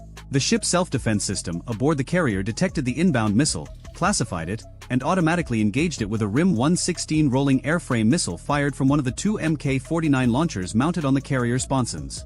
The RAM is a small, fast, infrared homing missile that costs about $1 million and was specifically designed to kill the missile that gets past everything else. It killed the third Nasser-1 at a range of 1.9 nautical miles, close enough that several sailors on the carrier's weather decks saw the flash. The fourth Nasser-1 was killed by the Phalanx CWS on the Reagan's starboard quarter. The Block 1B Phalanx tracked the incoming missile with its Ku-band search and track radar, calculated a firing solution in 0.3 seconds, and opened fire with its 20mm M61A1 Gatling gun at a range of 1,600 yards. The gun fired 270 rounds in 3.6 seconds.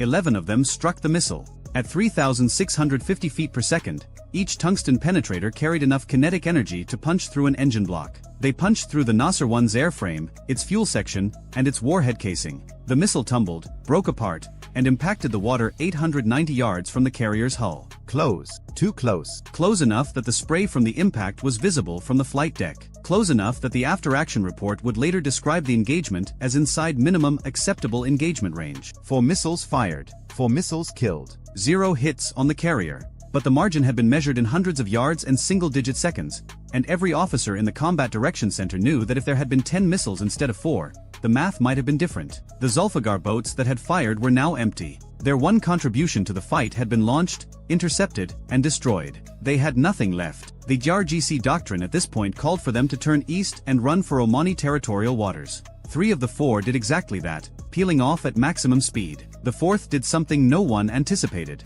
It turned toward the Halsey and accelerated. Track 4207, the first boat that had launched, was now heading directly at the destroyer at 62 knots.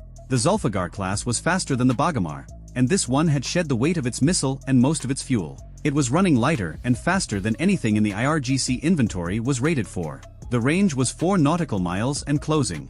Moreno did not hesitate. He didn't have time to wonder whether this was a suicide run or a navigation error or a mechanical failure that had locked the helm. 4 miles at 62 knots was 3 minutes and 40 seconds. He ordered the Mk-38 25mm chain gun to engage. The Mk-38 Mod 2 is a stabilized remotely operated weapon that fires 25mm high-explosive incendiary rounds at a rate of 180 per minute, accurate to 2,500 meters against surface targets. The gun costs about $500,000. Each round costs about $25. The chain gun opened fire at 2,200 meters. The first burst of 15 rounds walked across the water and into the Zulfiqar's bow. Fiberglass shattered. The second burst hit the wheelhouse. The boat veered to port, then corrected, then veered again. The third burst struck the engine compartment. Black smoke erupted from the stern. The boat decelerated from 62 knots to 30 knots, then to 15, then to nothing. It wallowed beam to in a cloud of its own diesel smoke 1,100 meters from the Halsey's hull. Total ammunition expended, 45 rounds. Total cost, $1,125. The engagement lasted 22 seconds. Meanwhile, the central group was dying. 12 boats had compressed their formation and sprinted south, trusting the doctrine, trusting the numbers, trusting that enough of them would survive. The 2 Super Hornets had repositioned overhead after dealing with the Eastern Group's missile launches. Red Hawk and Vandal were now out of Mavericks but still carrying full guns. They descended to 3,000 feet and began strafing runs. The M61A2 Vulcan on a Super Hornet fires 6,000 rounds per minute of 20mm PGU-28/B semi-armor-piercing high-explosive incendiary rounds. Each round weighs about half a pound. At 6,000 rounds per minute, the gun empties its 570-round drum in 5.7 seconds. A 1-second burst puts 100 rounds into an area the size of a car at a range of 2,000 feet against a fiberglass boat. A 1-second burst is excessive. A half-second burst is excessive. But at 480 knots and 3,000 feet, the geometry of a strafing run does not allow for surgical precision. The pilots took what the physics gave them. Red Hawk's first pass destroyed 2 Bagamars and damaged a third. The damaged boat lost power and began circling to port with its helm jammed. Vandal's first pass killed 1 boat and set another on fire. The burning boat's crew went over the side. They were in the water for 40 minutes before an Omani Coast Guard cutter picked them up. The 5-inch gun on the John Finn was still firing. It had been firing for 12 minutes. It had expended 147 rounds. The barrel was approaching its recommended sustained fire limit, and the gun captain was monitoring barrel temperature with the focus of a man who understood that a cracked gun tube meant losing the ship's primary surface weapon in the middle of a fight. He slowed the rate of fire to 12 rounds per minute. At that rate, the barrel would hold. The central group was down to 5 boats. Then 3, then 1. The last Bagamar in the central group, track 4188, was still running south at 50 knots. It had not fired its C-704 missile. It was 11 nautical miles from the Reagan and closing. The swarm was gone. The formation was gone. The doctrine was gone. But this one boat was still coming, driven by either extraordinary courage or total ignorance of what had happened to every other vessel around it. The John Finn's 5-inch gun put a guided round through its engine block at 0641. The boat stopped as if it had hit a wall. The C-704 on its stern rail toppled sideways and fell into the water. The crew of 4 abandoned the sinking hull and were later recovered by a U.S. Navy rigid-hulled inflatable boat launched from the Halsey. At 0644, 26 minutes after the first boat had cleared the anchorage at Bandar Abbas, the engagement was over. The Reaper drone overhead confirmed no further fast surface contacts outbound from the Iranian coast. The Triton at 50,000 feet confirmed no additional formations marshalling at Bandar Abbas or any other IRGC Navy installation. The SBY-6 on the John Finn showed a surface picture returning to the ordinary chaos of commercial traffic. The Strait of Hormuz was resuming its default state, crowded, dangerous, and indifferent. The numbers told the story in the language the Strait understood best, which was money. 52 IRGC Navy fast attack craft had sortied. 31 were confirmed destroyed. 7 were disabled and adrift, later recovered by Iranian tugs. 7 had fled back to the coast in the first 3 minutes after the Western group broke. 3 had escaped into Omani territorial waters and were later interned. 4 were unaccounted for, presumed sunk in deep water with no survivors. For Nasser, 1 anti-ship cruise missiles had been fired at a United States aircraft carrier. All 4 had been intercepted. The closest had been killed at 890 yards. No American ship was hit. No American sailor was wounded. The Delos Prosperity, the Panamanian tanker whose engine room fire had started this story, extinguished its fire at 0635, requested a tug, and continued its transit to Fujairah 2 days later. Its crew never knew what had happened 3 miles off their bow. Total IRGC Navy assets destroyed or disabled, 38 boats, estimated replacement value $14.2 million, plus 31 missiles that never launched, estimated value $3.7 million. Total Iranian personnel lost. The Navy did not release figures. Estimates from commercial satellite imagery of recovery operations over the following week suggested between 80 and 160 fatalities. Total U.S. ordnance expended: 168 5-inch guided rounds, 16 Maverick missiles, 2 Evolved Sea Sparrow missiles, 1 rolling airframe missile, approximately 580 rounds of 20mm phalanx ammunition, approximately 45 rounds of 25mm chain gun ammunition, and roughly 2,800 rounds of 20mm Vulcan cannon ammunition from the 2 Super Hornets. Total ordnance cost: approximately $6.8 million. The United States Navy had spent $6.8 million to destroy $17.9 million worth of Iranian naval assets, to intercept 4 anti-ship missiles that could have killed 5,000 sailors, and to keep open the waterway through which 21% of the world's daily oil consumption flows. The Millennium Challenge problem, the one the Navy had lost in 2002 and spent 2 decades solving, had been answered. Not with a new weapon or a secret technology, but with something simpler: information. The swarm's entire theory of victory depended on surprise, on confusion, on the Americans not knowing what was coming until it was too late. The MQ-4C Triton at 50,000 feet, the MQ-9 Reaper at 42,000 feet, the Spy-6 radar, the Cooperative Engagement Capability Network, the Pre-Authorized Weapons-Free Authority, none of these were secret. All of them were publicly known capabilities that the IRGC could have accounted for. The IRGC had built a plan for the Navy of 2002. They had executed it against the Navy of 2025. The gap between those 2 forces was not measured in ships or missiles. It was measured in seconds. Seconds of awareness. Seconds of decision. Seconds of authorization. The swarm needed 11 minutes of American hesitation. It got 45 seconds. And 45 seconds was not enough time to cross 20 miles of open water against a force that could see every boat, track every heading, and shoot every target from the moment it left the harbor. The Strait of Hormuz went back to being the Strait of Hormuz. The tankers transited. The oil flowed. The Reagan passed through the eastern exit and turned south toward the Gulf of Oman. The John Finn's gun crew swabbed the barrel and counted their remaining ammunition. The Halsey recovered 4 Iranian sailors from the water and gave them blankets and medical treatment and Gatorade because that is what the Navy does after it is done killing you. And somewhere in a ground control station in the Middle East, a Reaper pilot who had been on shift for 14 hours watched the last IRGC boat limp back into Bandar Abbas on 1 engine, trailing smoke, and entered the final target assessment into the log. He saved the file, stood up, and went to get a sandwich. The carrier was never on fire. The plan to set it on fire had lasted 26 minutes. It had cost Iran a generation of fast attack craft and somewhere between 80 and 160 men who had been told the Americans would hesitate. They did not hesitate. It sits quietly on the pristine flight deck of the USS George H.W. Bush. A single unmarked shipping container. No designation painted on its side, no visible barrel, no antenna, no turret. The flight crew walks past it every day.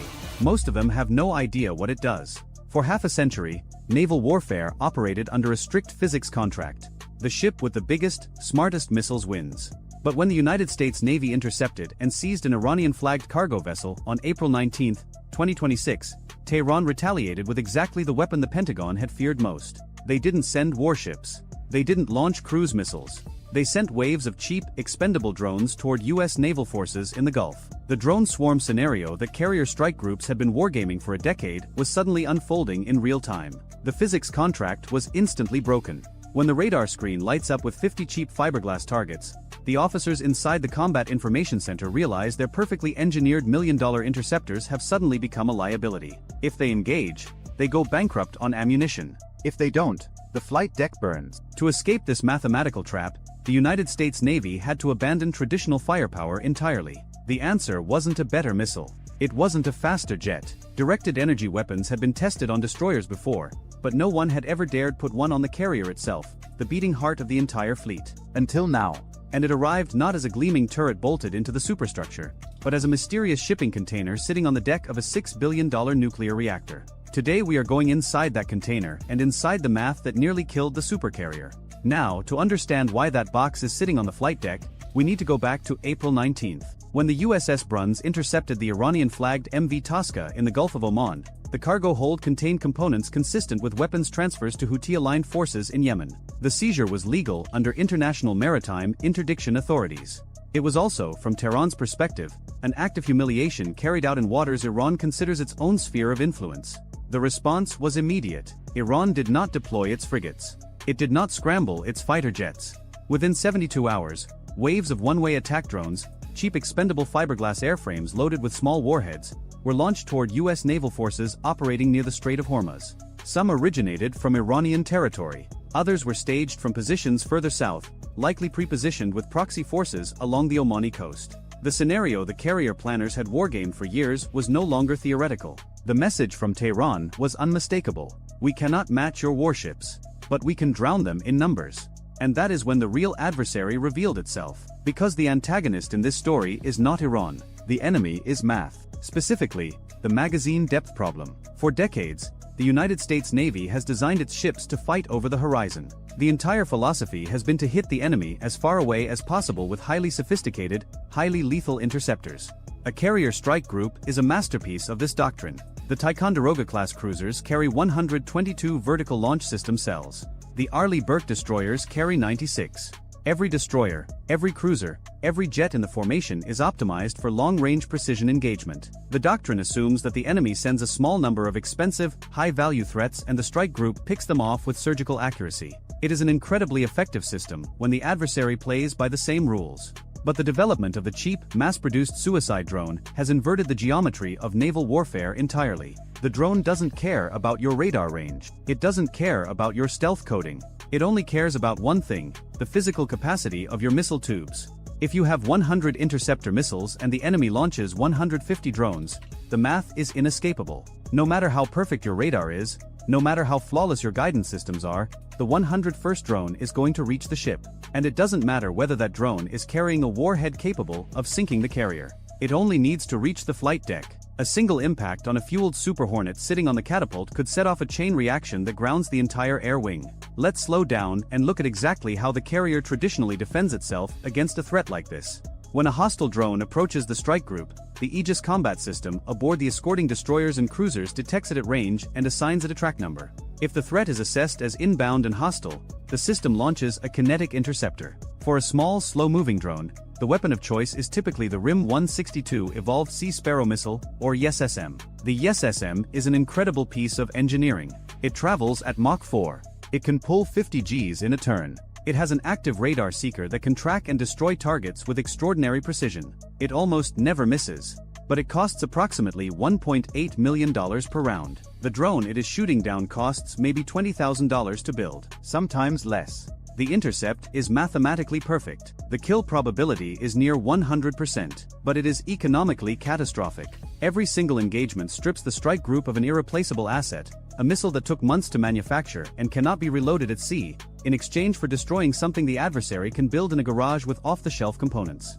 Imagine you are fighting off a swarm of angry bees using a gold-plated sniper rifle. Every time you pull the trigger, you kill exactly one bee. Your accuracy is flawless.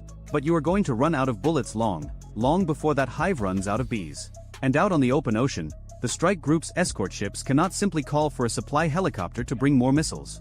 Underway replenishment of a vertical launch system is one of the most dangerous and logistically complex operations the Navy can attempt. In a combat zone, with drones still inbound, it is virtually impossible. Once those launch cells across the strike group's destroyers and cruisers are empty, the entire formation is effectively defenseless against the next wave. The carrier must turn around, abandon its strategic position, sail the entire group back to a friendly port to rearm, and the deterrence effect of an entire carrier strike group crumbles. Not because the armor was pierced, because the wallet was emptied. So how do you win a war when your own weapons are more expensive than the enemy's entire attack force? The Navy needed a fundamentally different kind of ammunition. This is why they needed the shipping container. Integrating a new weapon system into a warship is normally a process measured in years and billions of dollars. When the Navy wanted to install the Spy 6 radar on its Flight 3 Arleigh Burke destroyers, the effort required a complete hull redesign, years of structural engineering, and massive shipyard contracts. That is the traditional way the US Navy adds capability. You put the ship in dry dock. You rip open the steel hull. You run miles of new copper wiring. You redesign the cooling systems. You rewrite the combat software from scratch. And you pray the schedule doesn't slip by another 18 months. The George H.W. Bush was commissioned in 2009. It is a Nimitz-class carrier, the last of its line before the Gerald R. Ford class. Its midlife refueling and complex overhaul, the RCOH, isn't scheduled until the early 2030s. There was no dry dock window available. There was no time to tear open the hull and run the deep structural modifications required for a permanently integrated directed energy weapon. But the drone swarm was already here. The threat was not theoretical. It was flying. The Navy needed a shortcut. And they needed it now. Enter the containerized Locust laser weapon system, developed by AeroVironment under a modular open systems architecture. Instead of a deep, invasive integration requiring years of shipyard work, the Navy palletized the weapon. They dropped a self-contained box onto the flight deck of CVN-77, connected power cables to the ship's existing electrical distribution grid, ran a data link into the Combat Information Center, and within days, not years, the carrier had a functioning directed energy weapon. The box looked like nothing. It looked like cargo. And that was the point. Now, laser weapons on warships are not new. The Navy has tested directed energy systems on smaller platforms for years. The laser weapon system on USS Ponce. The Helios system on USS Preble. But those platforms are conventional surface combatants. They run on gas turbine engines. Their electrical output is finite, and so is the laser's endurance. On a destroyer, every kilowatt you feed into the laser is a kilowatt you are not feeding into the radar, the propulsion, the combat systems. The ship has to make energy trades. What happened on CVN-77 was fundamentally different. This was the first time a directed energy weapon was mounted on a nuclear-powered aircraft carrier, the single most energy-rich platform in the entire United States Navy. The Nimitz-class carrier is powered by two Westinghouse A4W pressurized water nuclear reactors. Together, those reactors produce approximately 550 megawatts of thermal energy, driving 4 steam turbines that generate well over 100 megawatts of shaft horsepower for propulsion alone. The ship's electrical plant produces enough surplus power to light a small city. And unlike a gas turbine destroyer, the carrier's reactors don't burn fuel in the conventional sense. They consume enriched uranium at such a slow rate that the ship can operate for over 20 years before requiring refueling. By bolting this container to the deck and plugging it into the ship's electrical grid, the Navy turned the carrier's nuclear propulsion plant into an ammunition factory that never shuts down. As long as the reactor is critical, the laser has power. As long as the laser has power, it has ammunition. We lose something in the exchange. We strip away the immense over-the-horizon range of a kinetic missile like the SSM. The laser has to let the target get close. Depending on atmospheric conditions and beam power, effective engagement range may be measured in single-digit miles rather than the dozens of miles a missile can cover. The target has to be within line of sight. The laser cannot reach over the curve of the Earth. But in exchange for that reduced range, we buy back something that no kinetic weapon system in the world can offer: endurance. As long as the nuclear rods are hot, the carrier has ammunition.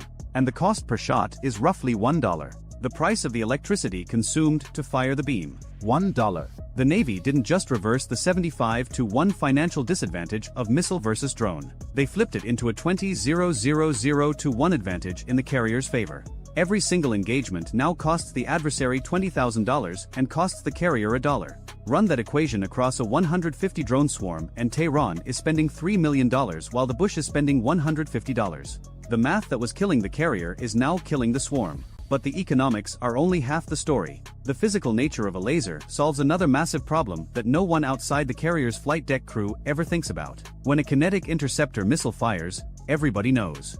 Rocket motor ignites. Radar screens across the theater light up. A massive smoke trail paints the trajectory across the sky. Infrared sensors on enemy surveillance aircraft can track the launch plume from hundreds of miles away.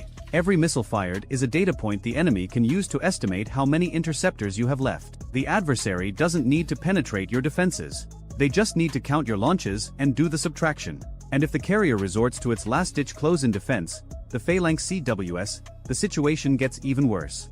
The Phalanx fires 4,500 rounds of 20mm tungsten ammunition per minute. It is devastatingly effective at shredding incoming threats at short range. It is also a catastrophe for flight operations. Spent brass casings, tungsten fragments, shattered drone debris, all of it rains down onto the flight deck. Every piece of that debris is a potential foreign object damage threat to the jet engines of the aircraft sitting on the catapults. A single shard of tungsten sucked into the intake of an F divided by a -18E Super Hornet can destroy a $70 million engine. A laser is completely silent.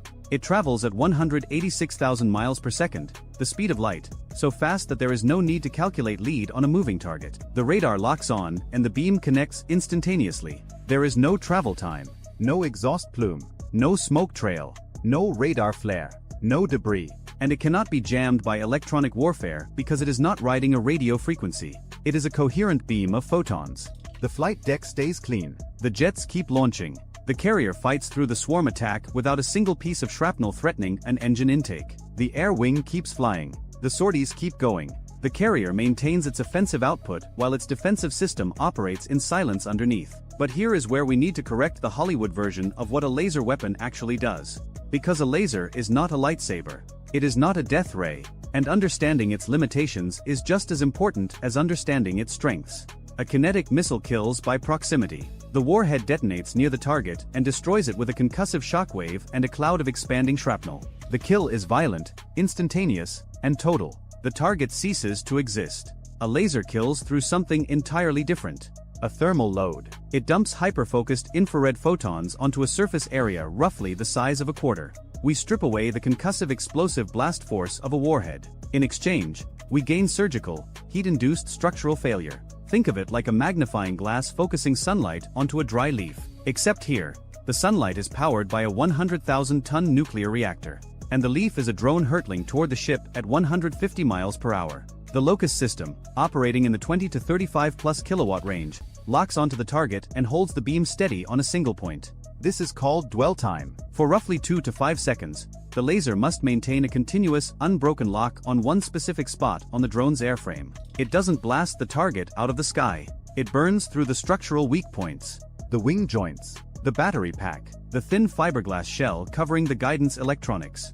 As the shell melts and warps, the drone loses aerodynamic integrity. Its flight surfaces buckle. Lift disappears. And it spirals down into the water. No explosion. No shrapnel cloud. No brass casings raining onto the flight deck. Zero foreign object damage. But here is the physics trade-off that the Navy has to live with every single day the container sits on that deck. A 20 to 35 kilowatt laser is effective against Group 1 through Group 3 drones. Small, slow, fiberglass-bodied unmanned aerial vehicles. The kind of cheap, mass-produced airframes that Iran and its proxies have been fielding by the hundreds. It can burn through their skins. It can disable their guidance. It can drop them into the ocean. It is not burning through the hardened steel casing of a supersonic cruise missile. It is not stopping a maneuvering anti-ship ballistic missile diving at Mach 5 with a tungsten penetrator warhead. Those threats exist in a completely different physical category. They move too fast for sustained dwell time. Their airframes are built from materials designed to withstand extreme thermal loads during atmospheric re-entry. A 35 kilowatt beam is not going to meaningfully degrade a target that was engineered to survive 2,000-degree re-entry temperatures. The laser handles the cheap threats so that the kinetic interceptors can be saved for the expensive ones. That is not a weakness. That is the entire design philosophy. The Locust system is not trying to replace the YSSM or the Standard missile family. It is trying to prevent them from being wasted. And the beam itself is subject to the atmosphere in ways that a missile is not. Heavy rain degrades beam coherence. Dense fog scatters photons before they reach the target. Salt spray kicked up by high seas can attenuate the beam at longer ranges. Humidity absorbs infrared energy. The Locust is not an all-weather, all-threat silver bullet. It is a precision tool designed for a specific layer of the defense stack, and the Persian Gulf, with its heat, humidity, and haze, is one of the more challenging electromagnetic environments on the planet for a directed energy system to operate in. The Navy knows this. They deployed it anyway, because the alternative was worse. In October 2025, the Locust system aboard CVN-77 locked onto multiple incoming unmanned aerial vehicles during live testing in the Gulf Theater and burned them down one after another in rapid succession. The details of the engagement remain classified, but the results were unambiguous. The physics of the flight deck had fundamentally changed, not because the laser could do everything, but because it could do the one thing the missiles couldn't afford to keep doing: kill cheap targets without going broke. There is another dimension to this story that rarely gets discussed, and it has nothing to do with photons or fiberglass or nuclear reactors. It has to do with what happens inside the Combat Information Center during a swarm engagement. When a wave of 50 drones appears on the radar scope, the Aegis weapon system has to make a decision for every single one of them. Track, classify, prioritize, assign a weapon, fire, assess, move to the next target. This is called the kill chain, and every step in it takes time. Even with the most advanced automation, the human operators inside the CIC are making dozens of life and death decisions per minute. The cognitive load is immense. Now imagine that 40 of those 50 targets are cheap fiberglass drones and 10 are something else entirely. Maybe cruise missiles. Maybe decoys designed to look like cruise missiles on radar. Maybe a mix. The weapons coordinator has to decide, in real time, which targets get the million-dollar missiles and which ones don't. And every second spent deliberating is a second the swarm gets closer. Before Locust, there was no good answer. You fired ESSMs at everything and hoped the magazine held out. You couldn't afford to guess wrong. A drone you dismissed as cheap might be carrying enough explosive to start a fire on the flight deck. A target you spent an ESSM on might turn out to be a $50 decoy made of foam and duct tape. The laser changes the decision calculus entirely. The weapons coordinator can now assign the bottom tier of the threat picture to a system that has effectively unlimited ammunition.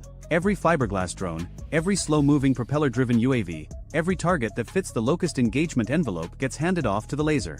The Aegis system holds its fire. The ESSM stays cold in the tube. The standard missiles sit in their cells, waiting. And when the real threat emerges from the noise, the hypersonic sea skimmer, the terminal phase ballistic missile, the weapons coordinator still has a full magazine to respond with. The strike group's most lethal defenses are intact. unspent, ready. That is not a tactical improvement. That is a strategic transformation of how the carrier defends itself. So let's pull this together.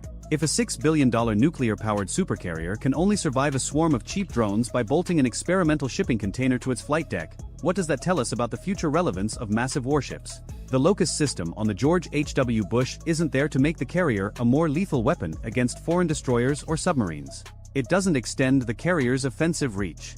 It doesn't add firepower to the air wing. It doesn't project power any further over the horizon. The laser is there to protect the economic integrity of the strike group. By outsourcing the garbage collection, shooting down cheap drones, to a weapon that costs $1 per shot, the carrier preserves its multi-million-dollar ESSMs and RAM missiles for the threats that actually matter. Hypersonic cruise missiles.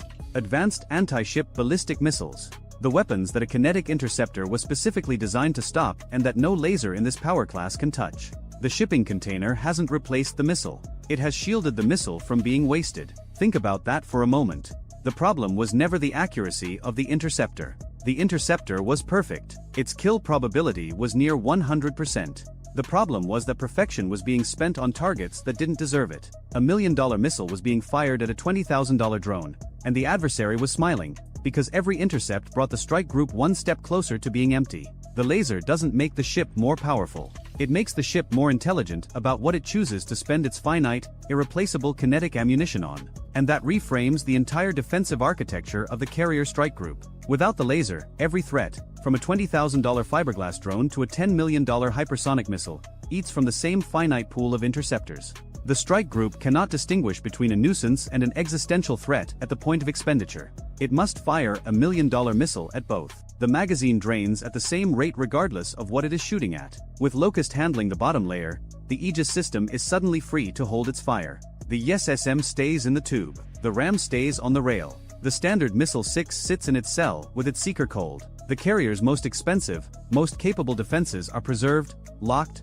loaded, and waiting for the moment that physics demands a kinetic response. The nuclear reactor becomes more than a propulsion system. It becomes the ultimate defensive resource, converting uranium into photons, photons into dead drones, and dead drones into preserved interceptor missiles that remain available for the fight that actually matters. But this story doesn't end on the flight deck of CVN-77. It ends in a planning room somewhere in Tehran. Because if you are an Iranian military strategist and you have just watched the United States Navy neutralize your entire low-cost drone swarming doctrine with a shipping container that runs on nuclear electricity, you have exactly two options. You can build more drones and hope the volume overwhelms even the laser's engagement rate. Or you can escalate. Move up the threat ladder. Invest in faster, harder, more survivable weapons that a 35 kilowatt beam cannot touch. Option 1 is a spending war against a reactor that doesn't run out of fuel for 20 years. Option 2 means building the kind of advanced missiles that cost real money, the kind of money that collapses the asymmetric cost advantage that made the drone swarm attractive in the first place. Either way, the equation has shifted. The carrier strike group is no longer a brittle target that can be bled dry by cheap airframes. It is an adaptive system that sorts threats by cost and assigns the appropriate response to each. And the adversary now has to decide whether to keep playing a game where the rules just changed fundamentally against them. The Locust laser proves that the US Navy finally understands the inescapable math of the modern drone swarm. They have managed to turn a nuclear reactor into an infinite magazine. They have plugged an experimental shipping container into the flight deck of a warship and fundamentally rewritten the economics of naval defense. But there is a question that the container cannot answer. If the only way to defend the absolute pinnacle of 20th century naval power is to literally strap an experimental laser onto its deck and hope the atmosphere cooperates, are we actually solving the problem of future warfare? Or are we building a more sophisticated bandage over a wound that keeps getting deeper? The swarms will get larger. The drones will get faster. The airframes will get harder to burn. And somewhere, in a workshop that doesn't appear on any satellite image, someone is already designing the drone that a 35 kilowatt laser cannot kill. The container on CVN 77 bought the supercarrier time. The question is whether anyone is using that time wisely, or whether the next swarm is already too big for the math to hold. The operator almost ignored it. He had been staring at the same console for 4 hours, watching the same parade of commercial shipping crawl through the Strait of Hormuz like ants on a string, each vessel tagged and categorized: tanker, tanker, container ship, tanker, fishing dhow, tanker. The SBY-6 radar aboard the USS Laboon painted every one of them in rotating sweeps, and the software sorted them into neat little boxes that meant not a threat. 4 hours of not a threat. The kind of shift that makes your eyes stop actually seeing what they're looking at. So when a new contact flickered into existence at the extreme northern edge of the display, bearing 014, range 190 nautical miles, altitude 0, speed 0, he almost wrote it off as a radar ghost. The Strait does that. The mountains on the Iranian side bounce radar energy in strange ways, creating phantom returns that appear and vanish in a single sweep. The software is supposed to filter them out. Usually it does. This one didn't filter. It stayed. 4-1 sweep. 2, 3. Still 0 altitude. Still 0 speed. A stationary return on the ground, somewhere northeast of Bandar Abbas, that the radar had never painted before. The operator flagged it, tagged it as a possible new emitter or ground structure, and forwarded it to the intelligence watch. Then he went back to counting tankers. 41 minutes later, that spot on the ground ended the quietest morning the Fifth Fleet had seen in 3 weeks. The USS Dwight D. Eisenhower was on day 9 of a Strait of Hormuz transit that was supposed to last 14. The carrier had entered from the Gulf of Oman on a Tuesday, pushed through the narrowest section of the waterway, 21 nautical miles between Iran's Keshem Island and Oman's Muzandam Peninsula, and taken up station in the Central Gulf to conduct what the Navy calls freedom of navigation operations, which is a diplomatic way of saying we are here, we are large, and we are not leaving. The Eisenhower is a Nimitz-class nuclear-powered aircraft carrier. She displaces 97,000 tons fully loaded. Her flight deck stretches 1,092 feet, longer than 3 football fields laid end to end. She carries approximately 44 Boeing F divided by a -18 E and F Super Hornets, each worth $66 million, 5 EA-18G Growler electronic warfare aircraft at $68 million each, and a rotating complement of E-2D Advanced Hawkeye airborne early warning aircraft that cost $176 million apiece and exist for one reason: to see things before those things see you. The ship herself costs $6.2 billion.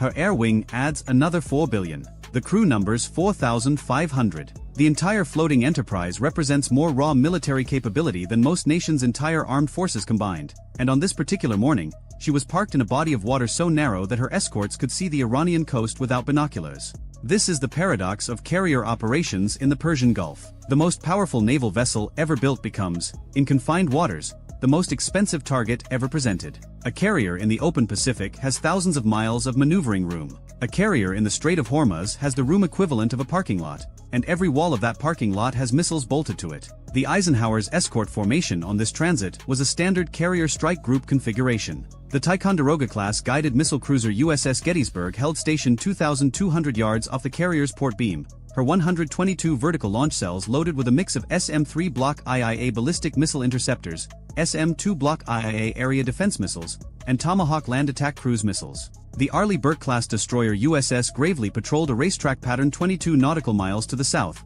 assigned to the carrier's air defense screen with a battery of SM-6 dual-purpose interceptors capable of engaging both aircraft and ballistic missiles in their terminal phase.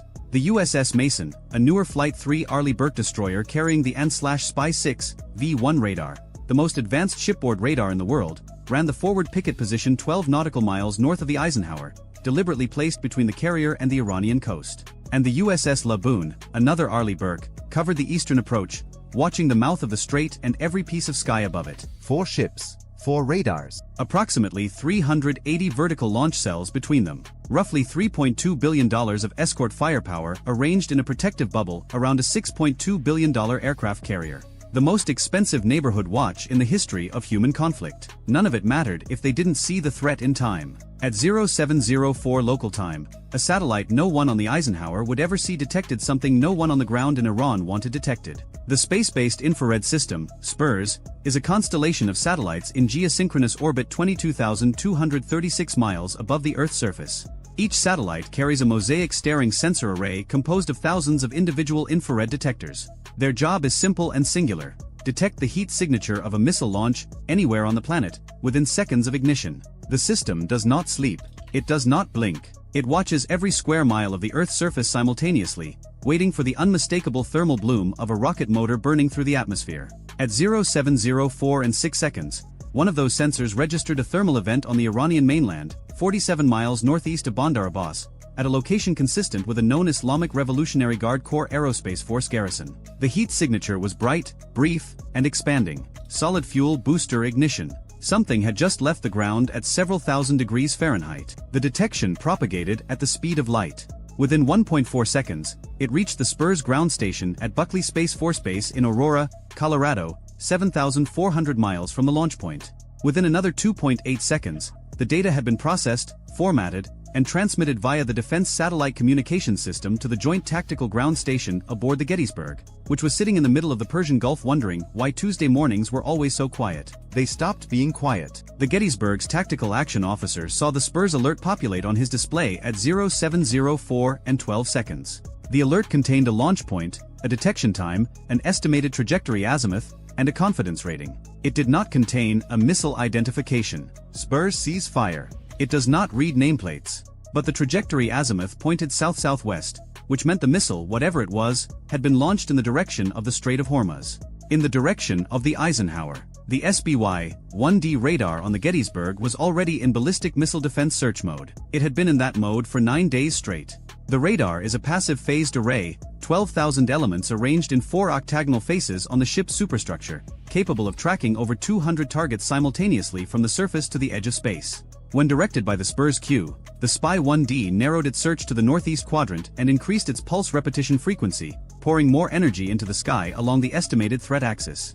At 0704 and 48 seconds, the radar found it. A single object climbing through 130,000 feet at a velocity the fire control system computed as Mach 8.2, approximately 6,300 miles per hour. The return was small, consistent with a single re-entry vehicle rather than a large booster stack. The object's trajectory was steep, almost vertical in its initial phase, the signature of a medium-range ballistic missile still in powered flight. The Gettysburg's Combat Information Center identified the contact as a Fateh-2, Iran's second-generation hypersonic medium-range ballistic missile, first publicly displayed in June 2023 during an IRGC military parade. The Fateh-2 was claimed by Iranian state media to carry a maneuverable hypersonic glide vehicle capable of speeds between Mach 8 and Mach 13, with a range of approximately 870 miles. Western intelligence assessments largely concurred on the range but were less certain about the terminal maneuvering capability. Some analysts believed the glide vehicle was a functional hypersonic maneuvering warhead. Others believed it was a conventional re-entry vehicle with limited lateral correction ability, dressed up for propaganda purposes.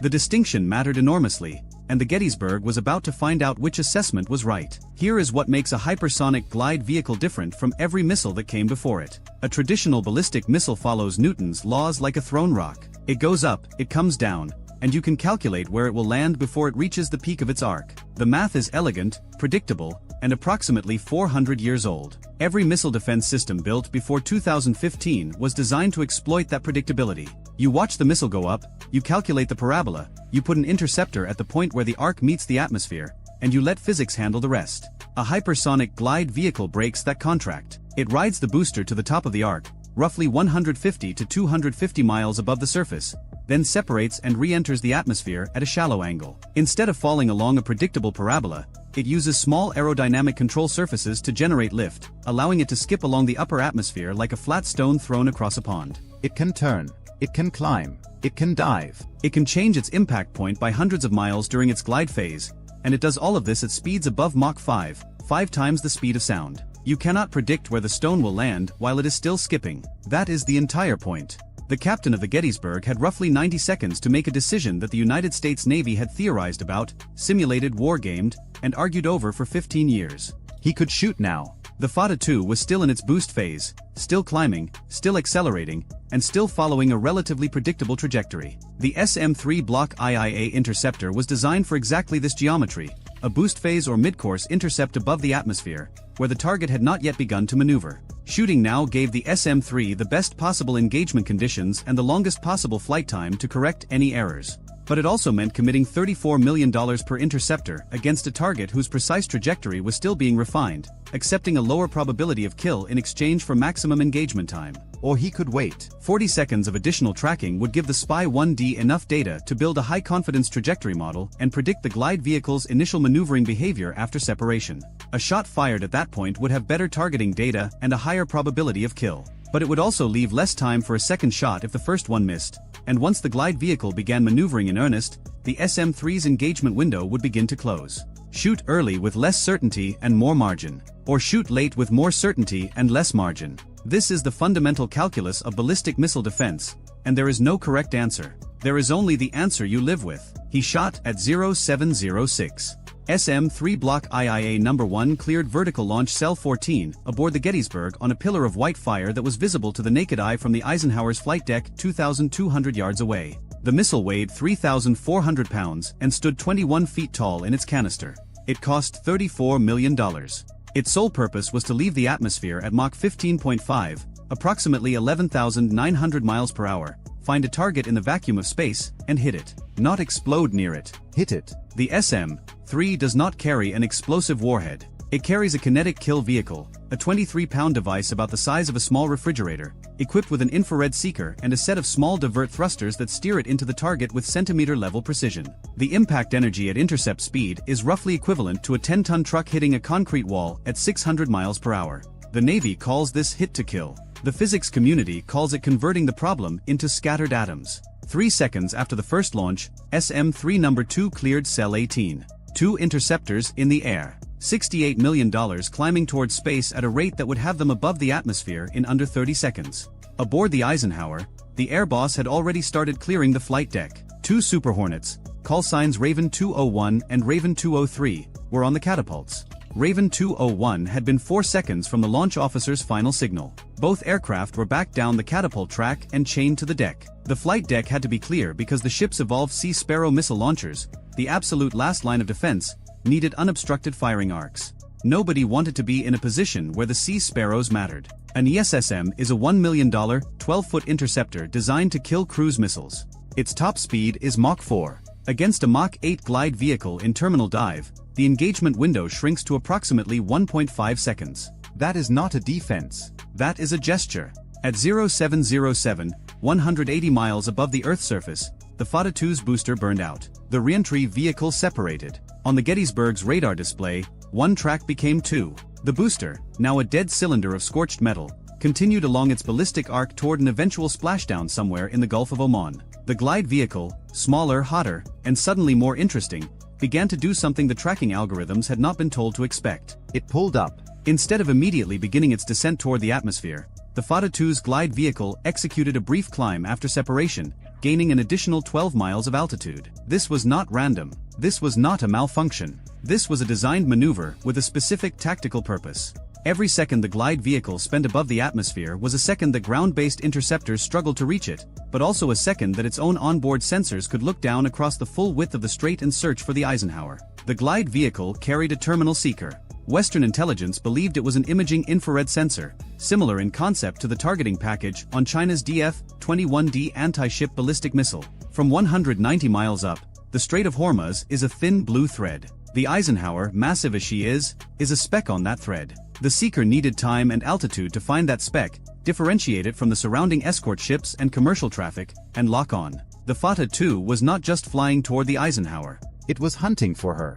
The pull-up maneuver created a problem. The SM-3's fire control solution had been calculated against a descending target. The Aegis system aboard the Gettysburg had modeled a trajectory that went up, peaked, and came down. Instead, the target went up, peaked, separated, and then went up again. The first SM-3's kinetic kill vehicle was already in terminal guidance, its infrared seeker scanning the area where the glide vehicle was supposed to be. The seeker was looking down and to the left. The target was up and to the right. The divert thrusters fired. The kill vehicle burned 70% of its remaining fuel, correcting the angle, slewing its trajectory in a desperate attempt to reacquire the heat signature that had shifted outside its predicted intercept basket. It missed by 40 feet. 40 feet. At a combined closing speed of approximately Mach 23. In the vacuum of space, 40 feet is close enough that if both objects had been in an atmosphere, the shock wave alone might have caused damage. In vacuum, 40 feet is the width of a two-lane road, and it means absolutely nothing. A miss is a miss. $34 million tumbled past its target and continued into space, its fuel exhausted, its mission failed, its kinetic kill vehicle now just another piece of orbital debris that would eventually re-enter the atmosphere and burn up over the Indian Ocean in a streak of light that no one would notice or care about. The second SM-3 was 12 seconds behind. And it had something the first one didn't: data. The Aegis combat system aboard the Gettysburg had watched the first interceptor's terminal guidance phase in real time, tracking both the kill vehicle and the target through their closest approach. The system had seen the pull-up maneuver. It had measured it. And it had already recalculated the trajectory model, feeding the corrected prediction to the second kill vehicle seeker before it entered its own terminal phase. This is where a software update mattered more than any weapon in the engagement. 14 months earlier, at the Pacific Missile Range Facility off Kauai, Hawaii, the Navy had conducted a series of 3 classified live-fire tests against maneuverable hypersonic targets. The test geometry had been designed to replicate exactly the kind of pull-up and glide profile that the Fatah II was now executing. All 3 tests were successful intercepts. The corrected algorithms, the mathematical models that told the SM-3's kill vehicle how to predict and respond to post-separation maneuvering, had been pushed to every Aegis-equipped ship in the fleet through a software update that weighed less than 400 megabytes. A file smaller than a feature-length movie had closed a defensive gap that Iran had spent 6 years and billions of dollars designing a weapon to exploit. The second SM-3's kinetic kill vehicle acquired the Fatah II's glide vehicle at a range of 4 miles. The infrared seeker locked onto the thermal signature, hot ceramic heat shield against the cold black background of space. The divert thrusters fired in a precisely calculated sequence, nudging the 23-pound warhead onto a collision course. At 0707 and 38 seconds, the kill vehicle struck the glide vehicle at an altitude of 93 miles above the Gulf of Oman, 60 nautical miles southeast of Bandar Abbas. The closing speed was approximately Mach 20. The impact released roughly 30 megajoules of kinetic energy, equivalent to 14 pounds of TNT, concentrated into an area the size of a dinner plate. There was no fireball. There was no explosion in any conventional sense. In vacuum, there is no air to compress, no medium to carry a blast wave. There was simply a cloud of ceramic fragments, vaporized metal, and shattered electronics expanding outward at 10,000 miles per hour. Every piece too small to track. Every piece too scattered to reconstitute into anything that resembled a threat. 93 miles above the Gulf of Oman, a $15 million missile ceased to exist because a $34 million interceptor running a 400 megabyte software update connected with it at 20 times the speed of sound. The Gettysburg's Combat Information Center confirmed the kill 7 seconds later when the radar track fragmented into a debris cloud that dispersed below tracking threshold within 20 seconds. The tactical action officer reported to the strike group commander aboard the Eisenhower, "Vampire splash. Bullseye." But the morning was not over. 12 nautical miles north of the Eisenhower, aboard the Mason, the electronic warfare officer had been watching something else entirely. At 0706, simultaneous with the Fatah II launch, Iranian coastal defense batteries on the southern shore of Qeshm Island had activated 3 Nor anti-ship cruise missile launchers. The Nor is Iran's license-produced version of the Chinese C-802, a subsonic sea-skimming cruise missile with a range of 74 nautical miles, a 365-pound high-explosive warhead, and a terminal speed of 550 miles per hour. Each Nor costs approximately $200,000 to manufacture. The Nor launchers had been cold and silent for weeks. Now they were radiating. The Masons and SLQ-32 V7 electronic warfare suite detected the emissions immediately. J-band targeting radar, consistent with Nor fire control, bearing 355 degrees, estimated range to the emitter 38 nautical miles. The EW officer flagged the detection and forwarded it to the Combat Information Center. The Mason's captain looked at the bearing, looked at the range, and understood what was happening. The Nor was not aimed at the Eisenhower. 74 nautical miles of range would not reach the carrier from Kesham Island. It was aimed at the Mason. Specifically, deliberately, because the Mason was standing between the Nor battery and the carrier, exactly where the IRGC needed it to not be. This was the layered attack. The Fata-2 was supposed to consume the strike group's attention, pulling every Aegis radar in the formation skyward, emptying the surface picture of energy and focus. While the escorts stared into space at the hypersonic threat, 2 cheap cruise missiles would come in at 15 feet above the water, hidden in the radar clutter of one of the busiest shipping lanes on Earth, and kill the northern picket before anyone thought to look down. It was not stupid. It was not reckless. It was a plan built on a genuine understanding of how American carrier strike groups allocate sensor resources under threat. The IRGC had watched years of exercises, read decades of Western naval doctrine publications, and reached a conclusion: a hypersonic threat from above will monopolize the defensive system's attention. The surface picture will go unmonitored. The cheap missiles will get through. There was one flaw in the reasoning. The strike group had anticipated exactly this scenario. The Mason Spy 6 radar had been assigned exclusively to surface and low-altitude search for the entire strait transit. The Mason was not looking up. The Mason had never been looking up. The Gettysburg handled the ballistic missile defense mission. The Gravely covered high-altitude air threats. The Mason's job was the surface, the first 20,000 feet of altitude, the cluttered, chaotic layer of ocean and shipping where a sea-skimming cruise missile would try to hide. Every watt of the Spy 6's considerable power had been pointed at the water since the strike group entered the strait. At 0708, 2 Nor missiles launched from Kesham Island in a 4-second salvo. The Mason Spy 6 detected them 11 seconds later. 2 contacts, bearing 355 degrees, range 31 nautical miles, altitude 20 feet, speed 550 miles per hour, closing. Subsonic anti-ship cruise missiles. Positively identified within 3 seconds. The Mason's weapons systems officer designated both contacts and set about killing them with the calm efficiency of someone who had practiced this exact scenario 400 times in simulation. He launched one SM-2 Block IA at the leading Nor, a $2.1 million interceptor designed for exactly this threat. Then he activated the Nulka decoy launcher. Nulka is an Australian invention, and it is one of the most elegant pieces of deception technology in any Navy's inventory. It is a small rocket that launches from a canister on the ship's deck, flies to a position roughly 2 miles away, and hovers. While hovering, it broadcasts an electromagnetic signature designed to be indistinguishable from the ship it is protecting. To a missile's radar seeker, the Nulka round looks like the ship. The actual ship, meanwhile, reduces its own emissions and tries to look like empty ocean. Each round costs $90,000. The Mason launched 2, one off each beam. The SM-2 intercepted the first Nor at 9 nautical miles, 17 seconds before it would have reached the Mason. The missile's blast fragmentation warhead detonated within 8 feet of the incoming cruise missile, shredding its guidance section and sending the 365-pound warhead into the Persian Gulf at 550 miles per hour. It hit water. A column of white spray erupted 200 feet into the air and collapsed back into the strait, leaving nothing but foam. The second Nor kept coming. Its radar seeker was active now, sweeping the surface ahead for a target. It found 3 candidates. The Mason herself. Nulka Round 1, hovering at 40 feet altitude 1.8 miles off the Mason's starboard quarter, broadcasting at 3 times the ship's actual radar cross-section. And Nulka Round 2, hovering at 50 feet 2.2 miles off the port bow, broadcasting at similar intensity. The Nor's seeker logic was a Chinese design from the early 2000s, built to select the strongest radar return and fly toward it. It was not a sophisticated algorithm. It did not reason about target plausibility. It did not wonder why one of the 3 returns was 40 feet in the air and not moving. It saw a strong signal.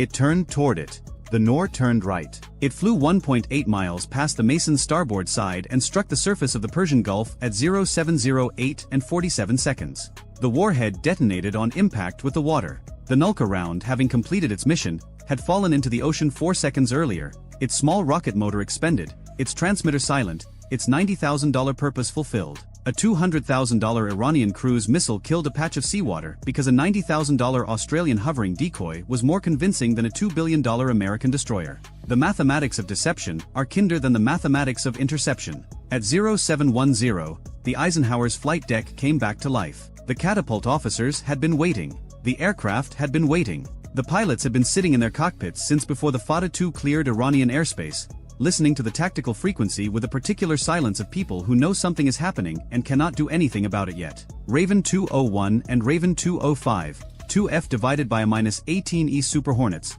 launched within 30 seconds of each other. Each carried two AGM-88G ARGMER missiles under the wings, along with a full internal fuel load and an AN/ASQ-228 at FLIR targeting pod. The ARGMER, the Advanced Anti-Radiation Guided Missile Extended Range, is an $1.8 million weapon built by Northrop Grumman that does one thing with exceptional patience.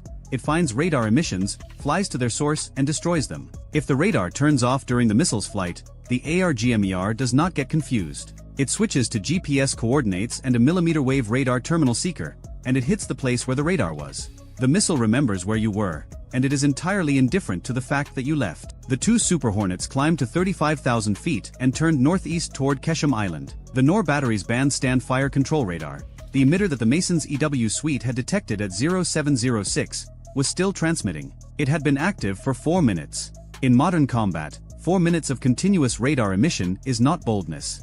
It is a beacon. At 0712, Raven 201 released two ARGMERs. The first targeted the bandstand radar. The second targeted the battery's transporter erector launchers, using coordinates derived from the radar's position and imagery from the FLIR pod. Raven 205 released one ARGMER targeting a Goddard coastal surveillance radar 6 miles east of the Nor battery, a system that had been providing the over-the-horizon queuing data that told the Nor battery where to aim. 3 missiles. 38 nautical miles to cover. Approximately 90 seconds of flight time at Mach 2. At 0713 and 31 seconds, the first ARGMER struck the bandstand radar vehicle directly on the antenna array. The 150-pound blast fragmentation warhead detonated on contact, destroying the radar, the vehicle carrying it, and both Nor transporter erector launchers parked within 30 feet. The IRGC crew at the site had been loading a third Nor missile for launch. They were partway through the elevation sequence when the sky above them turned white. 1.2 seconds later, the second ARGMER hit the same compound, striking a supply truck loaded with fuel containers. The secondary explosion produced a fireball visible from the Mason, 38 nautical miles to the south, as a brief orange pulse on the northern horizon. The third ARGMER destroyed the Goddard radar 6 miles to the east. The radar's operators had detected the inbound missile on their own equipment roughly 8 seconds before impact and begun emergency shutdown procedures.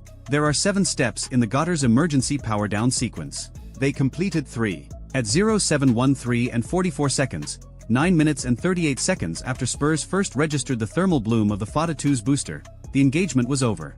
Nothing was flying. Nothing was tracking. Nothing on either side was still trying to kill anything else. The ledger read like this. The United States Navy had expended 2 SM-3 Block IIA interceptors at $34 million each, 1 SM-2 Block IIA at $2.1 million, 2 Nulka decoy rounds at $90,000 each, and 3 ARGMER missiles at $1.8 million each. Total American expenditure, $75.78 million. Iran had lost 1 FATA 2 hypersonic missile at approximately $15 million, 2 Nor cruise missiles at $200,000 each, 1 bandstand fire control radar at approximately $3 million, 1 Goddard coastal surveillance radar at approximately $2 million, 2 Nor transporter erector launchers at approximately $1 million each, and 8 IRGC Aerospace Force personnel who had been standing next to a radar that had been transmitting for 4 minutes too long. Total Iranian material expenditure, approximately $22.4 million.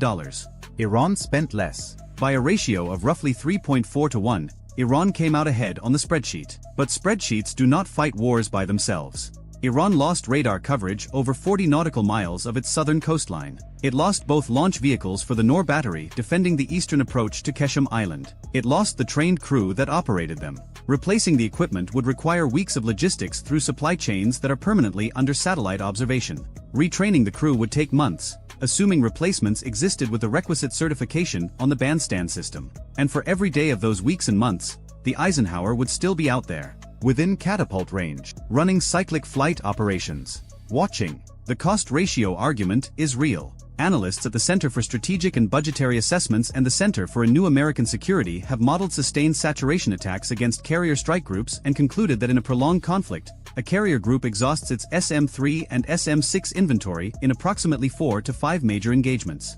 After that, a $6.2 billion ship defends itself with Sea Sparrows and crew courage, and neither of those scale well against ballistic missiles. The cheap missile, in sufficient quantity, over sufficient time, eventually overwhelms the expensive interceptor. That is arithmetic, not opinion. But that war did not happen on this particular morning. What happened was a single test of a specific hypothesis. The ARGC hypothesis was this: a maneuvering hypersonic glide vehicle can defeat the Aegis combat system at close range while simultaneous cruise missile attacks destroy the escort screen. The hypothesis was built on years of Western defense publications that stated, clearly and repeatedly, that no existing ship-based interceptor could reliably engage a maneuvering hypersonic glide vehicle above the atmosphere. The IRGC had read those publications. They had based a national weapons program on those publications. They had built the FATA-2 to exploit a gap that every defense journal in the Western world had publicly confirmed existed. The gap had been closed 14 months before the FATA-2 ever flew. Closed by a software update. Closed by a series of tests conducted at a facility on a Hawaiian island that most Americans cannot locate on a map. Closed by an algorithm written by an engineer whose name is classified, whose work has never been published, and who on the morning of this engagement was likely asleep in a house near Kauai, unaware that the correction they had written for a terminal guidance subroutine had just connected a 23-pound kinetic warhead with a $15 million glide vehicle at Mach 20 in the vacuum above the Gulf of Oman. The update weighed less than 400 megabytes.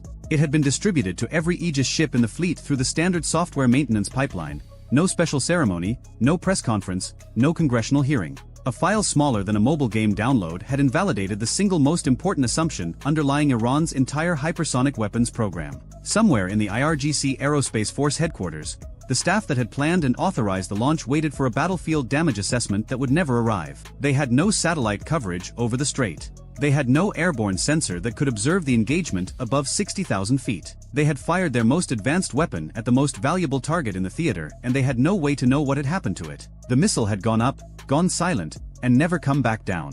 Not as a weapon, anyway. It came down as dust, scattered across 100 cubic miles of upper atmosphere, settling slowly through the stratosphere in particles too small to see, too light to track, too dispersed to ever be reassembled into evidence that Iran's 6-year investment in hypersonic strike capability had ended 93 miles above the water on a Tuesday morning. The Eisenhower held station. The Strait of Hormuz remained open. 21 nautical miles of water through which 17 million barrels of crude oil pass every day, valued at roughly $1.4 billion per transit day, continued to flow without interruption. The most expensive thing in the engagement was not a missile. It was not a ship. It was not even the 6-year classified test program that produced the targeting algorithm. The most expensive thing was the 9 minutes during which the global oil market did not know what was happening, and the price of Brent crude did not move because the event was over before the first wire service could have filed a headline. $75 million of American ordnance. 9 minutes and 38 seconds.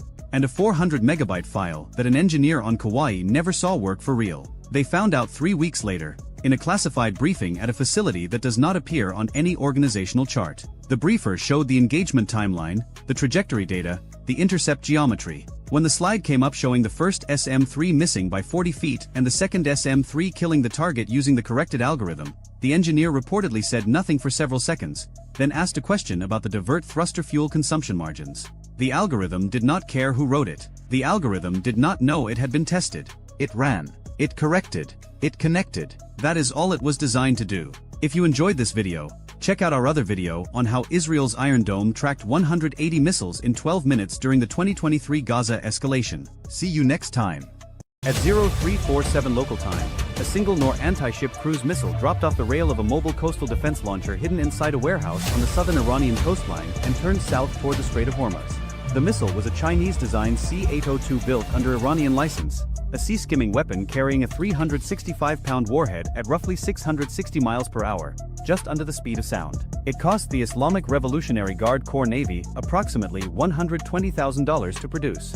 The target it was aimed at sat 38 nautical miles to the southwest, a gray silhouette barely visible on radar against the commercial clutter of one of the busiest shipping lanes on Earth. Iranian intelligence had classified the contact as a logistics support vessel, a slow-moving, lightly armed supply ship operating ahead of a carrier strike group transiting east through the strait. They had classified it wrong. The ship sitting at the end of that missile's flight path was the USS Robert Smalls, an Arleigh Burke-class Flight 3 guided missile destroyer carrying 96 vertical launch cells, the Spy-6 air and missile defense radar, 2 independent fire control channels, and a crew that had spent the last 11 months deployed in the 5th Fleet area of operations. Her combat systems alone were worth more than $900 million. The Nor missile racing toward her had been built for roughly the price of a mid-range sedan.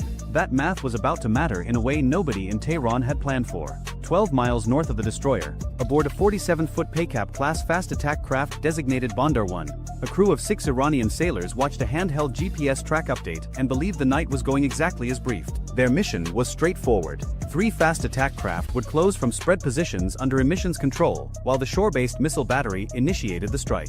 The missile would force the target into defensive confusion. The boats would exploit the confusion to press inside 8 nautical miles and release their own weapons.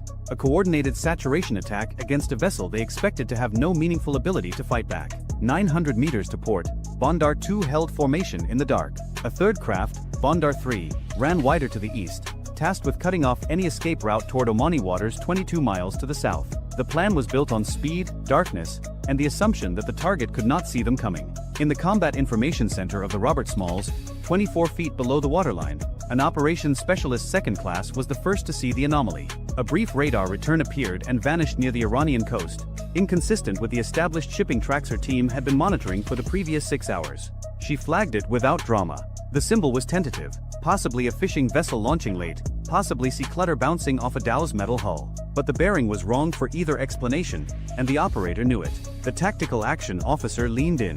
He studied the contact for 4 seconds, then keyed the net. All stations, new track of interest bearing 028, classification pending. Increase sensor sweep rate sectors 2 and 3. Nobody in CIC raised their voice. The ship had been at a heightened readiness condition since entering the strait 90 minutes earlier. Every console was manned. Every system was warmed and calibrated. The SBY-6 radar, the most advanced shipboard sensor the United States Navy had ever put to sea, was already scanning a volume of airspace and surface territory that covered more than 2 million cubic miles of the surrounding environment. If something moved within 200 nautical miles in any direction, the Robert Smalls could find it, name it, and assign it a track number before the object had traveled its own length twice. The Nor missile was now 30 nautical miles out and descending toward its terminal approach altitude, roughly 15 feet above the water. At that height, the weapon was designed to hide inside sea clutter, invisible to older radars until the final seconds before impact. Against the Spy-6, the tactic bought the missile approximately 9 additional seconds of concealment. That was all. Track 7021 now classified as cruise missile threat, the Air Defense Coordinator announced. Inbound, single body, sea skimmer. Speed 570 knots. Bearing constant. The captain arrived in CIC the way captains always arrive in CIC during a real event, already informed, already calm, already reading the room before the room had time to brief him. He absorbed the display in a single sweep. 1 inbound missile. 3 surface contacts now firming in the northern arc emission patterns consistent with IRGC naval coordination frequencies. He looked at his tactical action officer and asked the only question that mattered right then. What's our best intercept layer for this profile? The answer came back clean. SM-2 block IIC at range. Yes, SM block 2 at medium. CRAM as terminal backstop. We have 3 layers before it gets within a mile. An SM-2 block IIC interceptor cost the United States Navy approximately $2.1 million per round. The missile it was about to kill had cost Iran $120,000. Somewhere in a Pentagon procurement office, someone was going to read this report and feel their budget request write itself. Weapons free on track 7021, the captain ordered. The forward vertical launch system answered 3 seconds later. A standard missile, 2 punched out of its cell in an eruption of white smoke and orange flame, cleared the ship's superstructure, and pitched over hard toward the northeast. The missile accelerated to over 2,300 miles per hour inside 6 seconds, riding a continuous wave illumination beam that the ship's fire control director held on the inbound Nor with surgical steadiness. The intercept geometry was textbook. The SM-2 met the Nor 14 nautical miles from the ship at an altitude of 22 feet. The Iranian missile ceased to exist. Debris scattered across a quarter mile of dark water. No fragment came within 12 nautical miles of the destroyer. Splash track 7021. Kill confirmed. But the night was not finished because what the crew of the Robert Smalls did not yet know was that the missile had not been the main attack. It had been the door opener. The ARGC's real weapon was already in the water and closing fast. 26 miles to the north, aboard Bondar 1, the crew had watched the missile launch signature bloom on their horizon and started their clocks. The plan called for 90 seconds of confusion aboard the target following missile impact. 90 seconds during which the target's crew would be fighting fire, assessing damage, redirecting sensors inward rather than outward. That was the window. The 3 attack craft were supposed to use it to cover the final distance and launch their own ordnance, a combined salvo of 6 Nasser 1 short-range anti-ship missiles at a defenseless, burning ship. Instead, the Nor had died 14 miles from the target, and the confusion window had never opened. Bandar 1's commander made a decision in the dark that would define the rest of the engagement. He ordered full speed ahead. All 3 craft surged to maximum power, their twin diesels pushing 47-foot hulls to 52 knots across black water, throwing rooster tails of white spray into the moonless air behind them. The sound alone would have been audible from miles away if anyone had been listening above the surface. Below the surface, in the acoustic quiet of the Robert Small sonar room, the sudden bloom of high-speed propeller cavitation lit up the display like someone had switched on a flashlight in a dark hallway. 3 high-speed surface contacts. Bearing 015 through 042. Converging. Speed 52 knots and accelerating. The tactical picture in CIC updated itself in a cascade. The missile had been one problem. This was a different kind of problem entirely. Fast attack craft operating in a swarm profile were not engaged the same way as a single inbound cruise missile. They were closer, faster to maneuver, harder to track individually in sea clutter, and capable of launching independently from multiple angles. If even one of those boats reached effective Nasser 1 range, roughly 22 miles, the destroyer would face a new inbound salvo with less reaction time and a more complex engagement geometry. The captain studied the converging tracks for 2 seconds. Launch the Hello. I want eyes on every one of those contacts before they cross 20 miles. On the flight deck, the MH-60R Seahawk had been turning rotors at idle for the past 9 minutes, held back during the missile engagement, ready for exactly this order. Chocks pulled. Ties released. The aircraft lifted into black air and banked hard to the north, climbing to 200 feet before leveling off and pushing toward the threat sector with its APS-153 multimode radar already painting the sea ahead. The helicopter crew acquired Bandar 1 inside 40 seconds. Infrared bloom off the engines was unmistakable against the cold water. Then Bandar 2, 900 meters to its west. Then Bandar 3, running wider to the east, trying to swing around to the destroyer's beam. Inside CIC, the picture was now fully built. 3 hostile fast attack craft in a spread formation, closing from the north at 52 knots. 1 inbound cruise missile already destroyed. Shore-based targeting emissions still active along the Iranian coast. The attack was coordinated, deliberate, and ongoing. What the Iranian crews did not understand, could not have understood from their position low on the water in an open cockpit boat doing 52 knots in the dark, was that the ship they were charging had already killed their opening move and was now reading their second move in real time. The Robert Smalls was not confused. She was not burning. She was not blind. She was tracking every one of them with a radar system that could distinguish a single human standing on a boat deck from the boat itself at 40 miles. Their entire plan had been built on the assumption that they would arrive at a scene of chaos. They were arriving instead at a firing range. Bandar 1, the lead craft, crossed the 20 nautical mile threshold at 0353. In CIC, the Air Defense Coordinator confirmed the track had entered the outer engagement envelope for the ship's weapons systems. The Seahawk crew simultaneously reported visual confirmation of weapons mounted on the lead craft's foredeck, a twin-rail launcher consistent with a Nasser 1 anti-ship missile system. Hostile intent confirmed on all 3 surface tracks. Recommend weapons free. The captain's response was immediate. Weapons free. Engage in sequence. Lead track first. What happened next took 11 seconds. A single RGM-84 Harpoon anti-ship missile launched from the Robert Smalls midships canister bank, turned north, dropped to sea-skimming altitude, and covered the distance to Bandar 1 at 537 miles per hour. The fast attack craft never saw it coming. The Harpoon carried a 488-pound blast fragmentation warhead designed to kill vessels displacing up to 3,000 tons. Bandar 1 displaced approximately 13 tons. The result was not an engagement. It was an erasure. The craft came apart across 200 meters of ocean surface, burning debris scattering in a wide fan that glowed briefly on the Seahawk's infrared camera before the sea swallowed most of it. Splash Bandar 1. 10 miles to the east, Bandar 3's crew saw the flash on the horizon and understood immediately that the plan was over. Their lead boat was gone. The target was not a logistics ship. The darkness that had been their ally for the last hour now contained something far worse than an unaware victim. The Paycap-class boat heeled hard to starboard and turned northeast at maximum speed, abandoning its flanking run and driving for the nearest Iranian territorial water boundary, 14 miles away. Bandar 2 made a different choice. Whether driven by training, ideology, or the simple inability to process what was happening fast enough to make a rational decision, the crew of the second attack craft maintained course. They kept coming. At 52 knots, they were closing the gap to the destroyer at nearly a mile per minute, driving toward a ship that was now fully engaged, fully aware, and fully capable of killing everything on the surface within 30 miles. The tactical action officer tracked Bondar 2's approach without emotion. At 14 nautical miles, the craft crossed into the engagement envelope for the destroyer's 5-inch gun, a Mark 45 Mod 4 naval gun capable of firing GPS-guided rounds at targets 15 miles away with accuracy measured in single meters. The gun mount trained to starboard. Fire control locked. Engage Bondar 2. Gun action. 3 rounds left the barrel in rapid sequence. The first struck the water 30 meters ahead of the craft, a near miss that sent a column of spray over the boat's bow. The second hit the engine compartment. The third was unnecessary, but had already been committed. Bondar 2's forward momentum carried the shattered hull another 200 meters before it settled and began taking water. The Seahawk orbited overhead, recording everything. 2 fast attack craft destroyed or disabled, 1 fleeing northeast toward Iranian waters. Shore-based emissions along the coast had gone silent at 0355, 2 minutes after Bondar 1 died. Whether the coastal battery crews had been ordered to cease or had simply decided discretion was the better option, the effect was the same. The attack was over.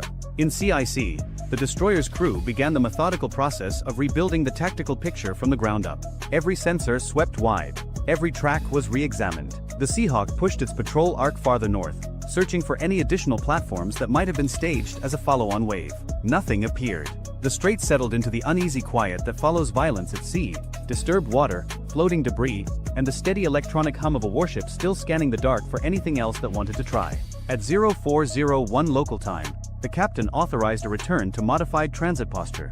The ship maintained combat readiness across all systems but resumed her eastward track through the strait. The mission had not changed. The Robert Smalls was still headed to her assigned station. The only difference was the ammunition expenditure report that would be filed in the morning and the intelligence harvest that was already being packaged for transmission to 5th Fleet headquarters in Bahrain, 380 nautical miles to the northwest. The crew secured from general quarters in stages over the next 45 minutes. Damage control teams confirmed 0 structural damage, 0 casualties, 0 system degradation. The ship had absorbed a coordinated multi-axis attack involving a shore-launched cruise missile and 3 fast attack craft, and emerged from it without a scratch on her paint. Iran had spent months positioning assets, coordinating intelligence, and rehearsing a strike package designed to destroy what they believed was a vulnerable American supply ship caught alone in the narrowest choke point on Earth. The total cost of their attack, 1 Nor missile, 3 Paycap-class fast attack craft, fuel, crew training, coastal radar support, and coordination infrastructure, came to roughly $14 million. The Robert Smalls had answered with 1 SM-2 interceptor, 1 harpoon, and 3 5-inch gun rounds. Total expenditure, approximately $3.8 million. The United States Navy had spent less defending itself than Iran had spent attacking it. That was the kind of math that made defense ministers lose sleep. Bondar 3, the surviving craft, reached Iranian territorial waters at 0409 and disappeared into the coastal traffic northeast of Bandar Abbas. Its crew had the unique distinction of being the only Iranians involved in the operation who would be available to explain what had happened. Their debrief would contain a single, unavoidable conclusion. They had been told the target was soft. They had been told darkness would cover them. They had been told the missile would open the door.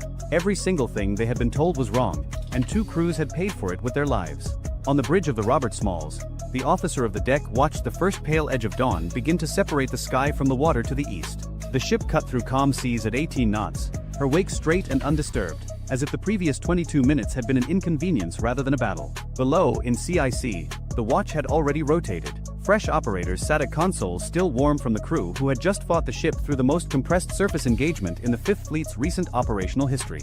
The new watch picked up exactly where the last one left off, scanning, tracking, sorting, because the strait never stopped being dangerous and neither did the ship's attention. Iran had gone looking for a supply ship and found a destroyer.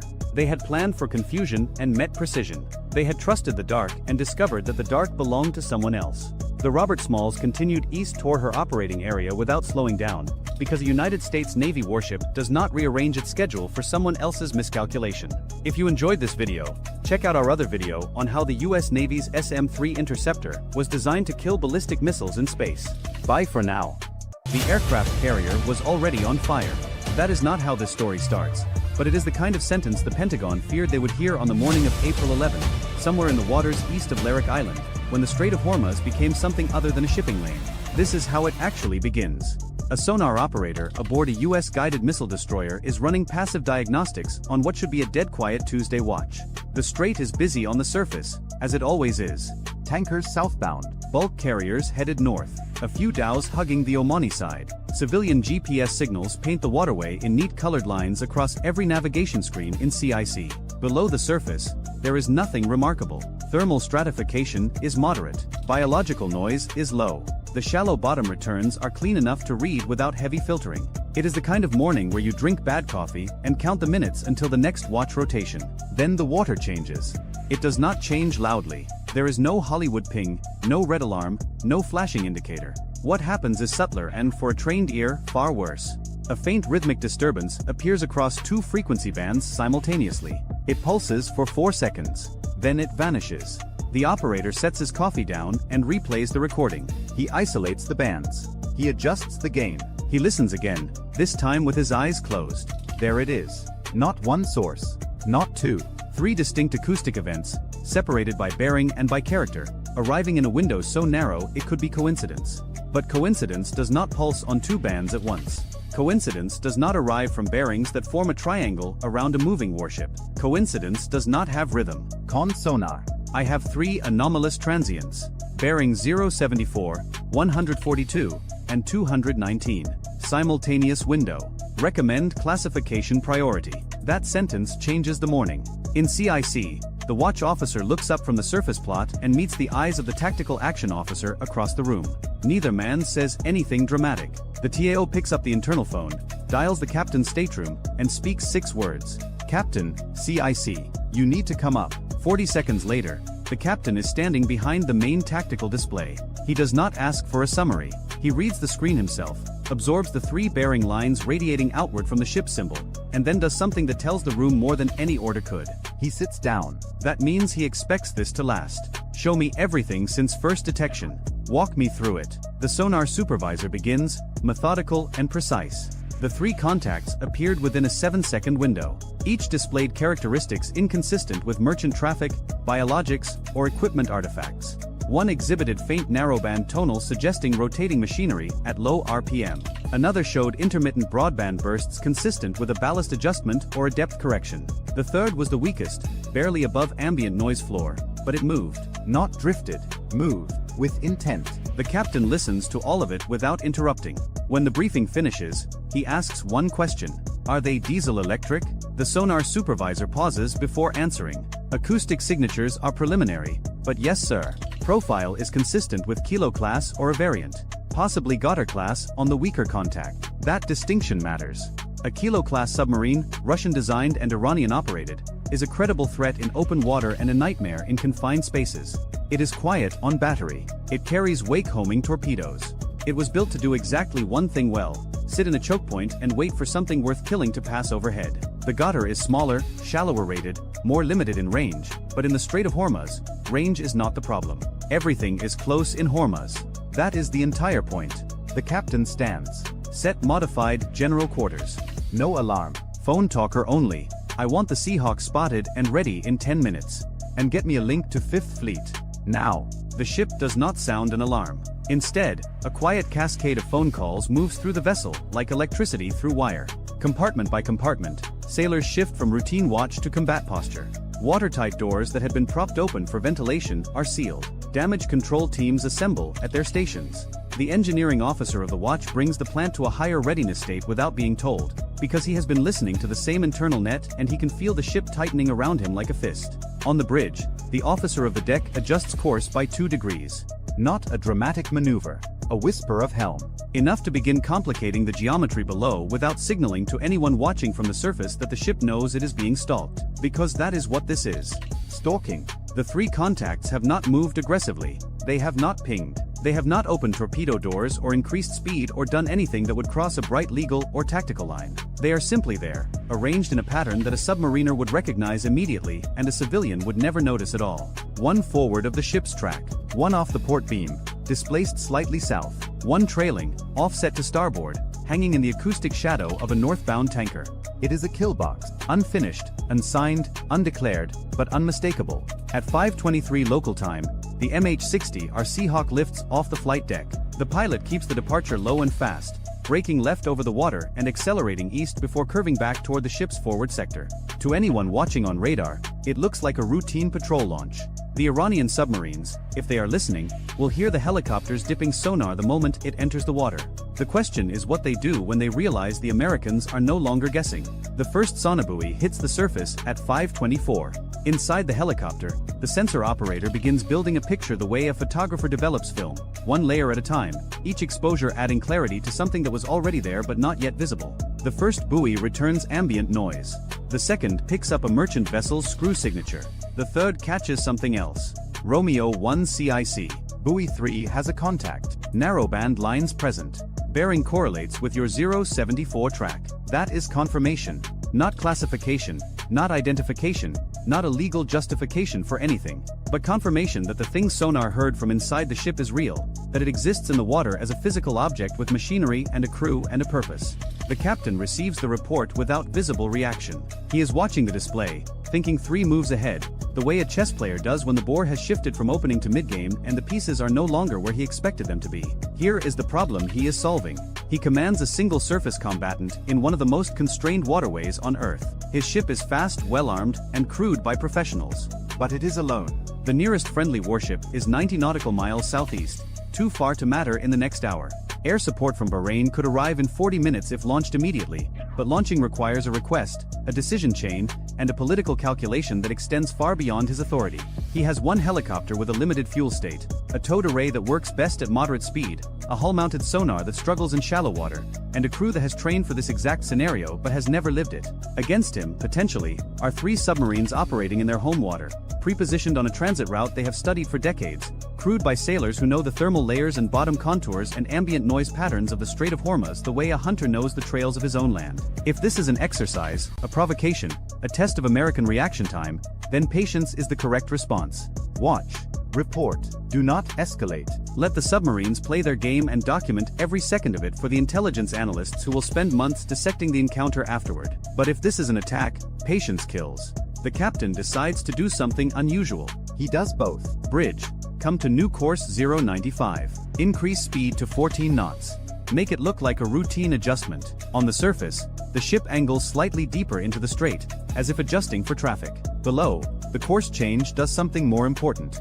It shifts the ship's acoustic profile relative to all 3 contacts simultaneously, giving sonar a new set of angles to work with and forcing the submarines to react or lose their geometry. Within 90 seconds, 2 of them react. Contact 074 adjusts bearing. Small correction.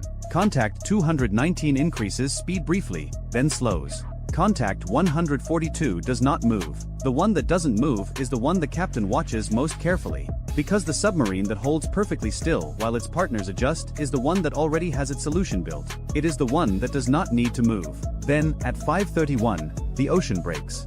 It does not break with a torpedo.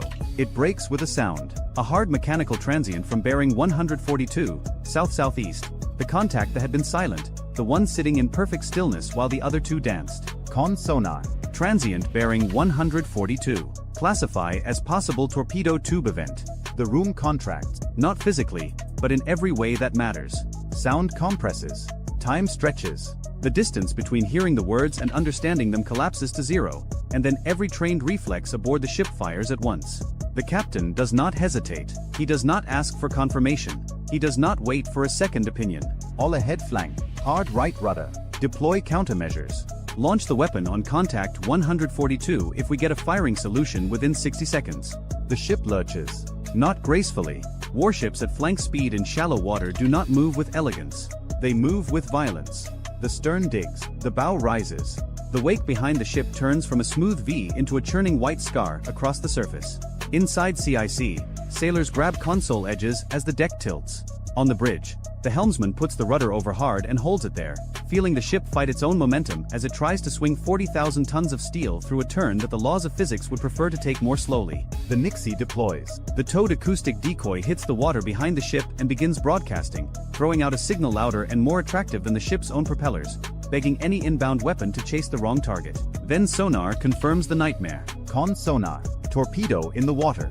Bearing 142. Inbound. High speed. The officer of the deck repeats the helm order with a voice that has gone flat as concrete. Maintaining hard right rudder. All engines ahead flank. speed answering 28 knots. 28 knots in the Strait of Hormuz is reckless by peacetime standards. The channel is narrow, traffic is dense, the margins are thin.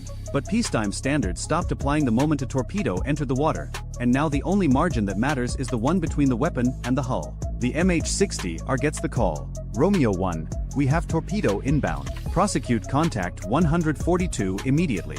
You are weapons free. The helicopter banks so hard the sensor operator's shoulder presses against the airframe. The pilot drops altitude, racing toward the southern sector where the shooting submarine has just revealed itself with the loudest possible announcement. A torpedo launch is an acoustic scream. The submarine that fired is no longer hidden. It is naked. Above and below, the geometry begins to unravel. The inbound torpedo tracks toward the ship's former position, adjusting as its seeker head acquires noise. But the ship is no longer there. The hard right turn has opened the bearing. The Nixie is streaming behind the ship, offering a fat, juicy acoustic target where the warship used to be. The torpedo has a decision to make, and unlike the humans above it, the torpedo cannot weigh consequences. It follows the loudest thing it can hear. Con sonar. Torpedo bearing shifting aft. Possible decoy attraction. The ship continues its turn, bending the wake, dragging the Nixie through disturbed water, making the decoy signal even harder for the torpedo to distinguish from the real thing. For 12 seconds, nobody in CIC breathes in any way that could be called normal. Then the sound comes. A muffled concussive event, felt more than heard, transmitted through the water and into the hull as a single low-frequency shudder. The torpedo has detonated. Not against the ship. Against the water behind it. Against the ghost. Con sonar. Weapon detonation stern quarter. No hull impact. No damage indicators. The captain does not celebrate. He turns to the TAO. Where are the other two? The answer is not good. Contact 074 has gone active. Not with sonar. With propulsion. It is accelerating, repositioning, adjusting its angle relative to the ship's new course. The first submarine fired and missed. The second one watched the defensive maneuver and is now moving to exploit the turn. This is the layered geometry of a coordinated attack. Fire, force a reaction, use the reaction against the target. And the third submarine, the trailing contact from 219, has done something worse. It has disappeared. Con sonar. Contact 219 lost. Last bearing 219. No current returns. Lost in Hormuz does not mean gone.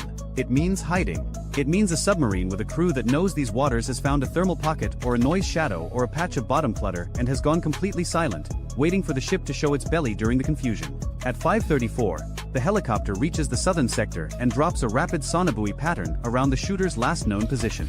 The submarine that fired the first torpedo is moving now, trying to put distance between itself and the counterattack it knows is coming. The first buoy picks up machinery noise. The second catches a bearing shift. The third delivers what the sensor operator needs. Romeo 1 CIC. Firm track on shooter. Bearing correlates 142. He's running southeast, shallow depth. Speed increasing. The helicopter positions for a torpedo drop.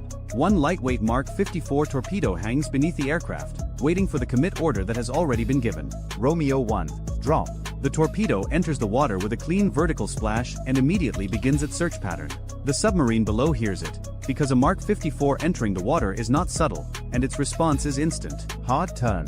Depth change. Decoy deployment. The acoustic space around the submarine becomes a mess of noise and countermeasures and machinery stress as the crew fights to break the incoming weapons track. But the Mark 54 is patient. It was designed for exactly this scenario: shallow water, high clutter, maneuvering target. It circles, listens, eliminates false returns, and narrows its search cone with each pass. Then a deep, resonant thud rolls through the water. Not the sharp crack of a warhead strike, the heavier sound of a weapon detonating in proximity. Close enough to matter. Close enough to damage. Close enough that the submarine on the other end of that explosion is no longer thinking about attacking an American warship. It is thinking about survival. Romeo 1 CIC. Detonation on track. Contact 142 now showing erratic movement. Possible damage. Cavitation signature has changed. The TAO marks it on the display. One submarine potentially damaged and withdrawing. One maneuvering aggressively to reposition. One missing entirely. The missing one is the problem. At 5:38, the ship steadies on a new course. The captain has ordered a heading that keeps the stern away from the last known bearing of the vanished contact while maintaining enough speed to make targeting difficult. It is an imperfect solution to an imperfect situation. Every course he chooses opens one sector and closes another. Every speed decision trades sonar performance against torpedo vulnerability. There is no option available that does not carry risk. He picks the one that carries the least. Then Contact 074, the repositioning submarine, makes its move. It does not fire a torpedo. It does something the Americans did not expect. It goes active. A single loud sonar pulse erupts from below, sweeping the water column. Not a search ping, a targeting ping. The kind of emission a submarine uses when it already knows where you are and wants to refine the solution to firing accuracy. Con sonar. Active emission bearing 078. Submarine source. Single pulse. Possible fire control quality. The captain processes that in about 1 second. If 074 just pinged us for a firing solution, we have less than a minute. Hard left rudder. Restream the decoy. Get the Seahawk north. Now. The ship swings again. The Nixie resets in the water behind the new turn. On the flight deck, the recovery crew that had been preparing for the helicopter's return steps back as the Seahawk is redirected northward to find and prosecute the second active submarine. Inside sonar, the operator tracks the bearing. Contact 074 is not running. It is not hiding. It is holding its position with a confidence that borders on recklessness, sitting broadside to the American ship's new track as if daring the warship to come closer. Then the second torpedo enters the water. Con sonar. Weapon launch bearing 078. Torpedo inbound. Second weapon, second shooter. The captain does not flinch, but the nature of his orders changes. This is no longer a ship reacting to a single threat. This is a crew fighting a second engagement before the adrenaline from the first has even metabolized. Maintain hard left. Keep the decoy streaming. Set shallow depth charges to standby. If he's that close and that bold, I want every option on the table. The second torpedo is different from the first. It is faster, or the submarine launched from closer range, or both. The bearing rate is higher. The time to impact is shorter. The margin between the decoy working and the weapon finding the ship is measured in seconds rather than tens of seconds. Sonar calls the updates like a countdown. Torpedo bearing steady. Speed high. Range decreasing. No bearing drift. Steady bearing. No drift. That means the weapon is pointed directly at the ship and closing. The Nixie is streaming behind and to the right, but the torpedo has not taken the bait. Not yet. Con sonar.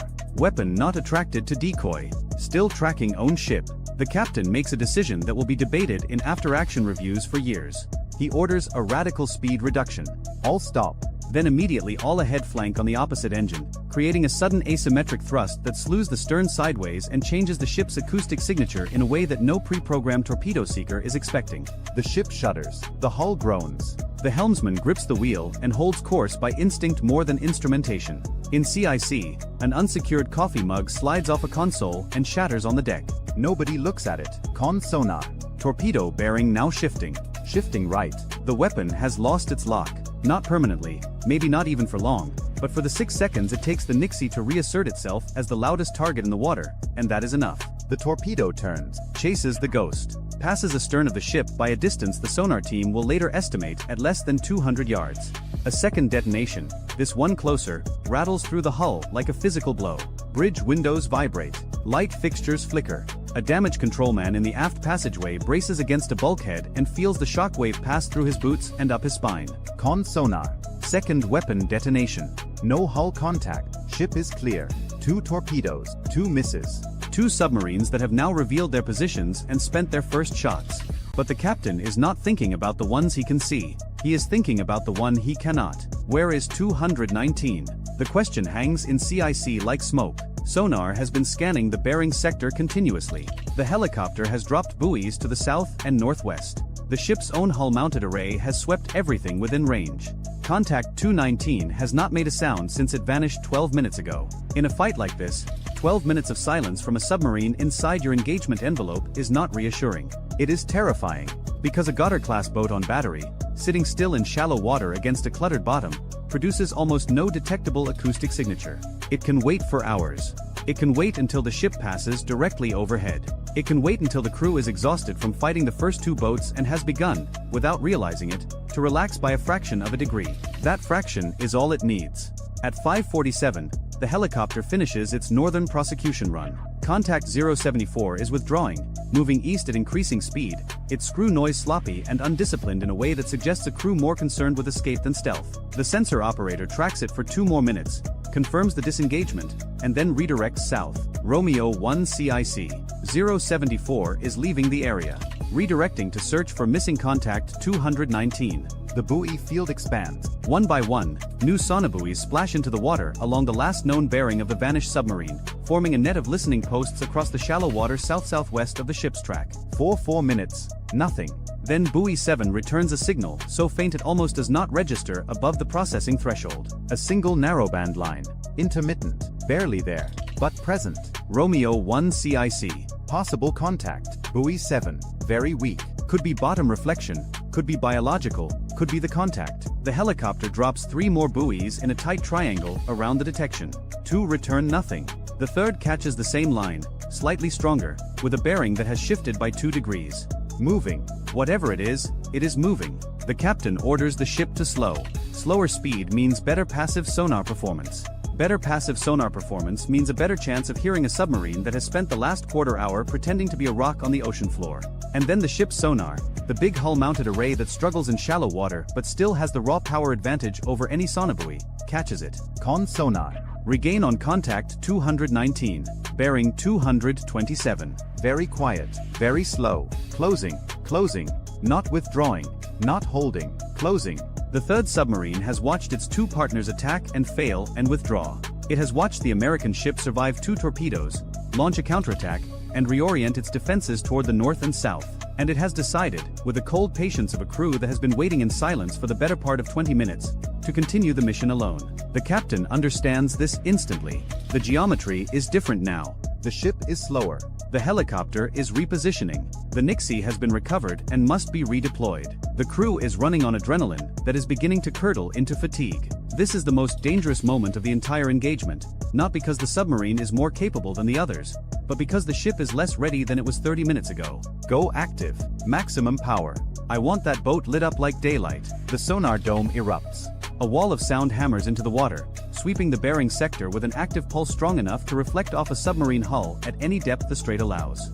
The ping rolls outward, bouncing off the bottom, the surface, merchant hulls, and then, unmistakably, off something small, metallic, and man-made sitting at 35 meters depth on a slow intercept course. Contact 219. Active return confirmed. Range close. He is inside 2,000 yards.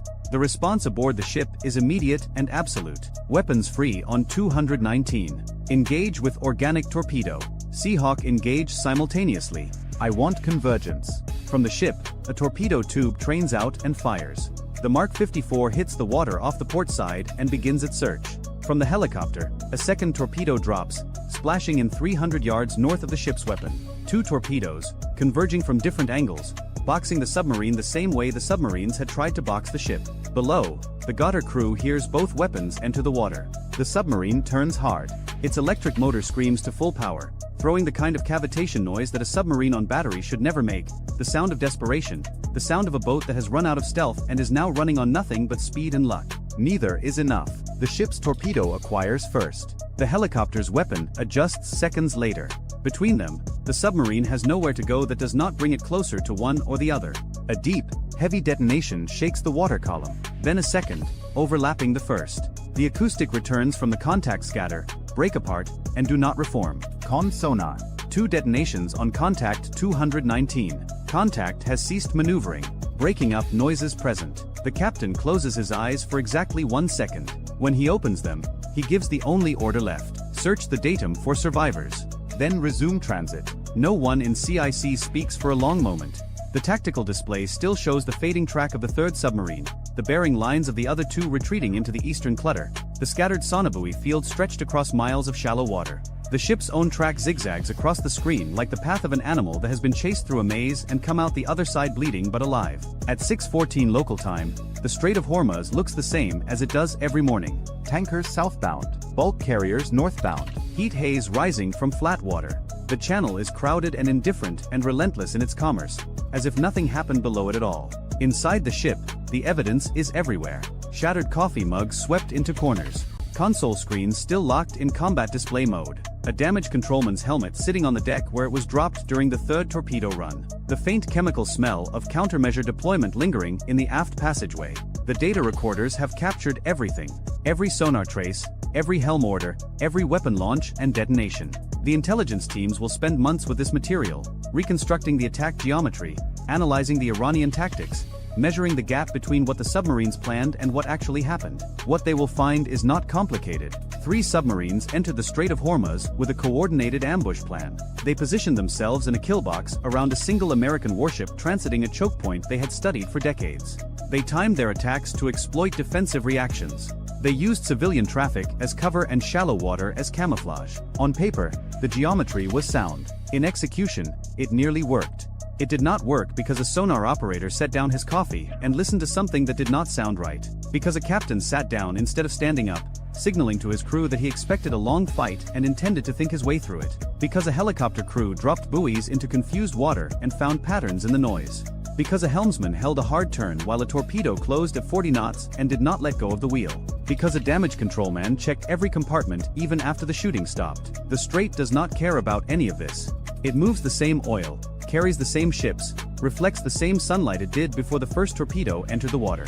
By afternoon, the commercial traffic will have closed the gap where the warship maneuvered, filling the space with ordinary hulls and ordinary noise, erasing the acoustic memory of the morning. But somewhere east of Larak Island, 2 Iranian submarines are limping home with empty torpedo tubes and damaged pride. A third is not coming home at all. And 1 American warship is still on course, still on mission, still moving through the throat of the world's most dangerous choke point as if it has every right to be there. Because it does. The operator almost ignored the signal. It was 0217 local time aboard the USS Bataan, an amphibious assault ship holding station in the central Persian Gulf, and the electronic warfare technician sitting behind the SLQ-32 console had been staring at the same screen for 9 hours. His eyes were doing the thing where you read the same line of a book 4 times and still don't know what it says. The signal that appeared at 0217 was a millisecond burst on a frequency associated with Iranian coastal surveillance radar. It blinked once on his waterfall display and disappeared. Could have been atmospheric skip. Could have been a fishing vessel's navigation radar bouncing off the ionosphere. Could have been nothing. He logged it anyway, because the Navy trains you to log everything, even when your brain is begging you to ignore it. That log entry would save a ship, 43 nautical miles northeast of the Bataan's position, tucked inside a cove along the Iranian coastline near Bandar-e Jask. 7 Zulfiqar-class fast attack craft sat with their engines idling. Each one carried 4 Nasser 1 anti-ship cruise missiles. 28 missiles total, enough to overwhelm any single surface combatant's defenses if launched in a coordinated salvo. The Nasser 1 is a short-range sea-skimming missile derived from the Chinese C-704. It cruises at roughly 600 miles per hour at an altitude of 10 to 15 feet above the waterline, which means it spends most of its flight hidden behind the curvature of the Earth from the target ship's radar. By the time a ship's spy radar paints an inbound Nasser at that altitude, the engagement window is measured in single-digit seconds.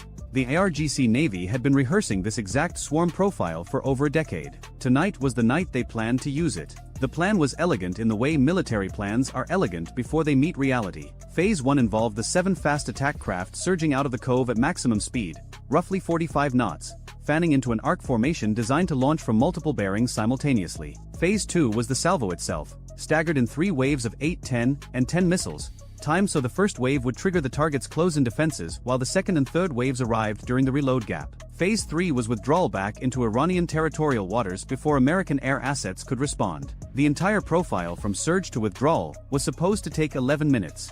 The target was the Bataan. Not because the Bataan was the most dangerous American ship in the Gulf. It wasn't. The Arleigh Burke destroyers operating further south carried far more firepower. But the Bataan was carrying 1,800 Marines and their equipment, staged for a potential amphibious operation against Iranian island positions in the Strait of Hormuz.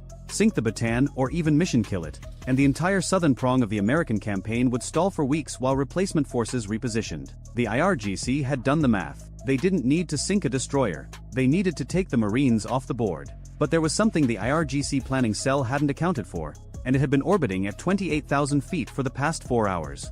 The MQ-4C Triton is the Navy's high-altitude maritime surveillance drone, a thing that looks like someone stretched a global hawk until it stopped complaining and told it to stare at the ocean. Wingspan of 131 feet. Endurance exceeding 24 hours.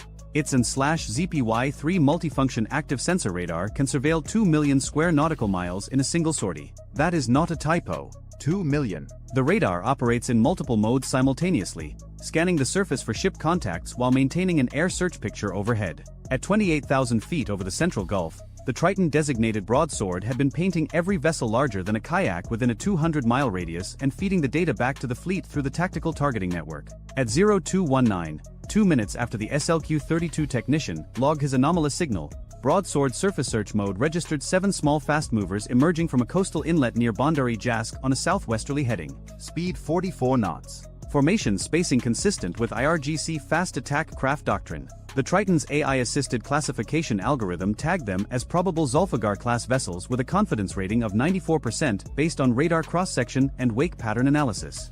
The data hit the Batan's Combat Information Center 6 seconds later. Commander Patricia Okafor, the Batan's tactical action officer, was already standing when the chief petty officer at the radar console called out the contact report. She'd been standing for 20 minutes because her coffee had run out and she was too stubborn to sit down without it. The chief's voice had that specific tone that experienced sailors recognize instantly. Not panic. Not even urgency exactly. Just a slight tightening, a half-octave drop that says this one is real. 7 fast movers. Southwesterly heading, 43 nautical miles. At 44 knots, that gave the Batan roughly 29 minutes before the fast attack craft reached their probable launch range of 12 nautical miles. 29 minutes sounds like a lot. It is not a lot when you need to coordinate the defense of a ship carrying nearly 2,000 people, while simultaneously alerting every other asset in the battlespace. Okafor made 3 calls in 90 seconds. The first went to the Batan's captain, who was asleep in his sea cabin 1 deck above the CIC. He answered on the second ring because commanding officers of amphibious assault ships in a combat zone don't sleep deeply. They sleep in a state of suspended alertness, like a parent with a newborn, except the newborn weighs 40,000 tons and people are actively trying to set it on fire. The second call went to the escort, the USS Truxtun, an Arleigh Burke-class destroyer operating 12 nautical miles to the Batan's northeast. The Truxtun's Spy 1D radar was the real shield here. The Batan had its own defenses, the RIM 116 rolling airframe missile launchers and the Phalanx CWS, but those were last-ditch systems designed to handle leakers that got past the outer defense. The Truxtun was the outer defense. Its 96-cell vertical launch system carried a mix of SM-2 and YSSM missiles specifically designed to knock down incoming anti-ship threats at range. If the fast attack craft launched, the Truxtun would be the thing standing between 28 Nasser missiles and the Batan's hull. The third call went to the airborne asset already overhead. 2 AH-1Z Vipers from the Batan's own Marine Aviation Detachment had been flying a surface search pattern to the north when the contact report came in. The Vipers carried AGM-114 Hellfire missiles and 20mm cannons. Against a destroyer, they'd be irrelevant. Against fiberglass fast attack craft doing 44 knots on open water, they were precisely the right tool. But Okafor's calls had triggered something else. Something the IRGC fast attack crews couldn't see and wouldn't understand until it was far too late. The problem the IRGC planning cell had built their entire timeline around was the assumption that American forces in the Gulf operated on a detect-decide-engage cycle that took between 8 and 12 minutes for a surface threat. That assumption was based on exercises observed by Iranian intelligence during 2019 and 2020, when the Navy's distributed maritime operations concept was still being refined. In those exercises, surface threat data flowed from the detecting sensor to a shore-based operations center, then to a fleet commander, then back down to the engaging unit. The whole chain took time because human beings at each node had to process, verify, and authorize. That chain no longer existed. The Navy's cooperative engagement capability, combined with the updated Naval Integrated Fire Control architecture, now allowed any sensor in the network to pass targeting data directly to any shooter without routing through a central command node. The Triton at 28,000 feet could hand a fire control quality track to the Truxtun's weapons system without a single human relay in between. The detect-to-engage timeline had collapsed from minutes to seconds. The IRGC had planned for the old war. They were about to fight the new one. At 0224, the 7 Zulfiqar-class boats crossed the 30 nautical mile line from the Batan. The Triton's radar had been tracking them continuously, building individual track files on each vessel, recording speed changes, formation adjustments, and electromagnetic emissions. At 28 miles, the lead boat's radar briefly illuminated. Another Nasser, 1 target acquisition pulse. The Triton captured the emission signature and correlated it against its while maintaining its air search picture overhead. The Truxtun's 2 Mark 41 vertical launch systems were loaded and the ESSM Block 2 missiles assigned to the fast attack tracks were already in a ready-to-fire state. Each ESSM Block 2 carries an active radar seeker and can engage surface targets at ranges exceeding 30 nautical miles. Against a fiberglass fast attack craft with the radar cross-section of a large car, the ESSM seeker has no difficulty achieving lock. But the Truxtun wasn't going to fire first. Not yet. The rules of engagement required hostile act or hostile intent, And while 7 armed fast attack boats racing toward an American ship in the middle of a war certainly qualified as hostile intent, Commander Okafor wanted something more definitive. She wanted a launch. She got one at 0231. The lead Zulfiqar opened its missile doors and fired 2 Nasser-1 missiles in quick succession. The infrared bloom was visible on the Triton's electro-optical sensor from 28,000 feet. A bright white flare against the dark water that lasted 3 seconds as the boosters ignited and kicked the missiles to cruise speed. 2 seconds later, the second and third boats fired. Then the fourth. Within 18 seconds, 14 Nasser-1 missiles were airborne and accelerating toward sea-skimming altitude. This was phase 1 of the planned 3-wave salvo. The remaining 14 missiles were supposed to launch 45 seconds later, time to arrive during the defenders' engagement gap. They would never launch. The Triton's track data flowed through the Cooperative Engagement Capability link to the Truxtun in real time. The Aegis system didn't wait for the missiles to appear on its own radar. It accepted the Triton's tracks as fire control quality and began computing intercept solutions on 14 targets simultaneously, while the Nasser missiles were still climbing out of their boost phase and hadn't even descended to their cruise altitude yet. The Truxtun's forward VLS erupted. 8 ESSMs came out of the deck in 4 seconds, each one riding a pillar of white smoke that briefly turned the Gulf surface below into a strobing mirror. The missiles climbed to altitude, nosed over, and began their terminal dives toward the inbound Nasers, which by now had settled into their sea-skimming profile at 12 feet above the waterline and were closing on the Bataan at 600 miles per hour. Here is the thing about engaging a sea-skimming missile. The geometry is awful. The target is moving fast, flying just above the water, and the defending missile has to dive down to meet it without hitting the surface of the ocean in the process. The SSM Block 2 handles this by using a combination of inertial midcourse guidance and active terminal homing. During the dive, the missile seeker locks onto the target's radar reflection against the water surface. It's one of the hardest engagements in naval warfare. The SSM was built specifically to make it routine. 8 SSMs intercepted 8 Nasser missiles at ranges between 14 and 8 nautical miles from the Bataan. Each intercept produced a brief fireball over the water that collapsed into falling debris within a second. The Triton sensors recorded each kill with clinical precision. 6 Nasers remained inbound. The Truxtun launched 4 more SSMs. 3 connected. The 4th lost its target in sea clutter at the last moment and detonated on the water surface, producing a geyser that briefly confused the ship's own radar for 2 sweeps before the system filtered it out. 3 missiles still closing.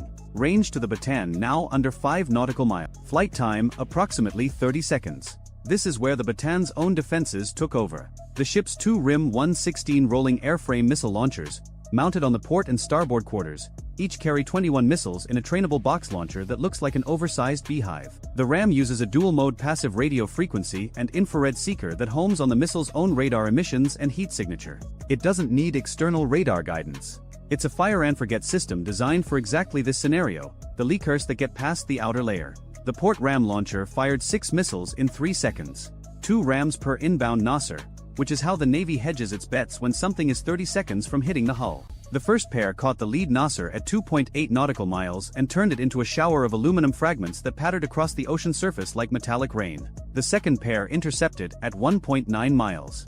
The third Nasser, the last one, took a ram hit at 1.1 nautical miles that sheared off its left wing and sent it tumbling into the Gulf 2,000 yards from the Bataan's hull, close enough that the bridge watch felt the shockwave through the deck plates. 14 missiles launched, 14 missiles killed, 0 hits on the Bataan. The engagement had lasted 51 seconds from first Nasser launch to last intercept. But the fight wasn't over. It was shifting. The 7 Zulfiqar boats were still out there. Their crews had just watched 14 missiles fail to reach the target, and according to the original plan, they were supposed to be launching the second wave right now. Instead, the formation was breaking apart.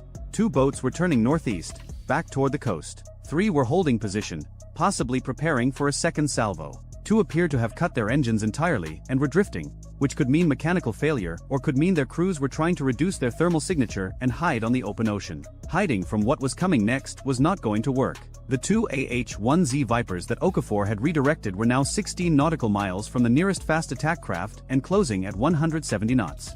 The Viper is the Marine Corps' dedicated attack helicopter, a twin-engine tandem seat machine carrying a target sight system that combines a forward-looking infrared camera, a laser designator, and a laser rangefinder in a turret mounted above the nose.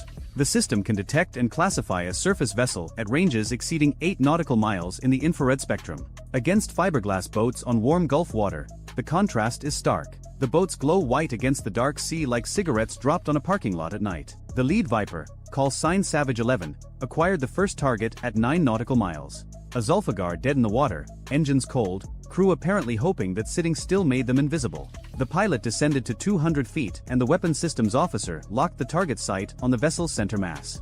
1 AGM 114 our Hellfire left the rail at 5 nautical miles and covered the distance in 18 seconds. The Hellfire's semi-active laser seeker rode the designator beam all the way down. The shaped charge warhead, designed to penetrate armored vehicles, went through the Zulfigar's fiberglass hull like a fist through wet paper.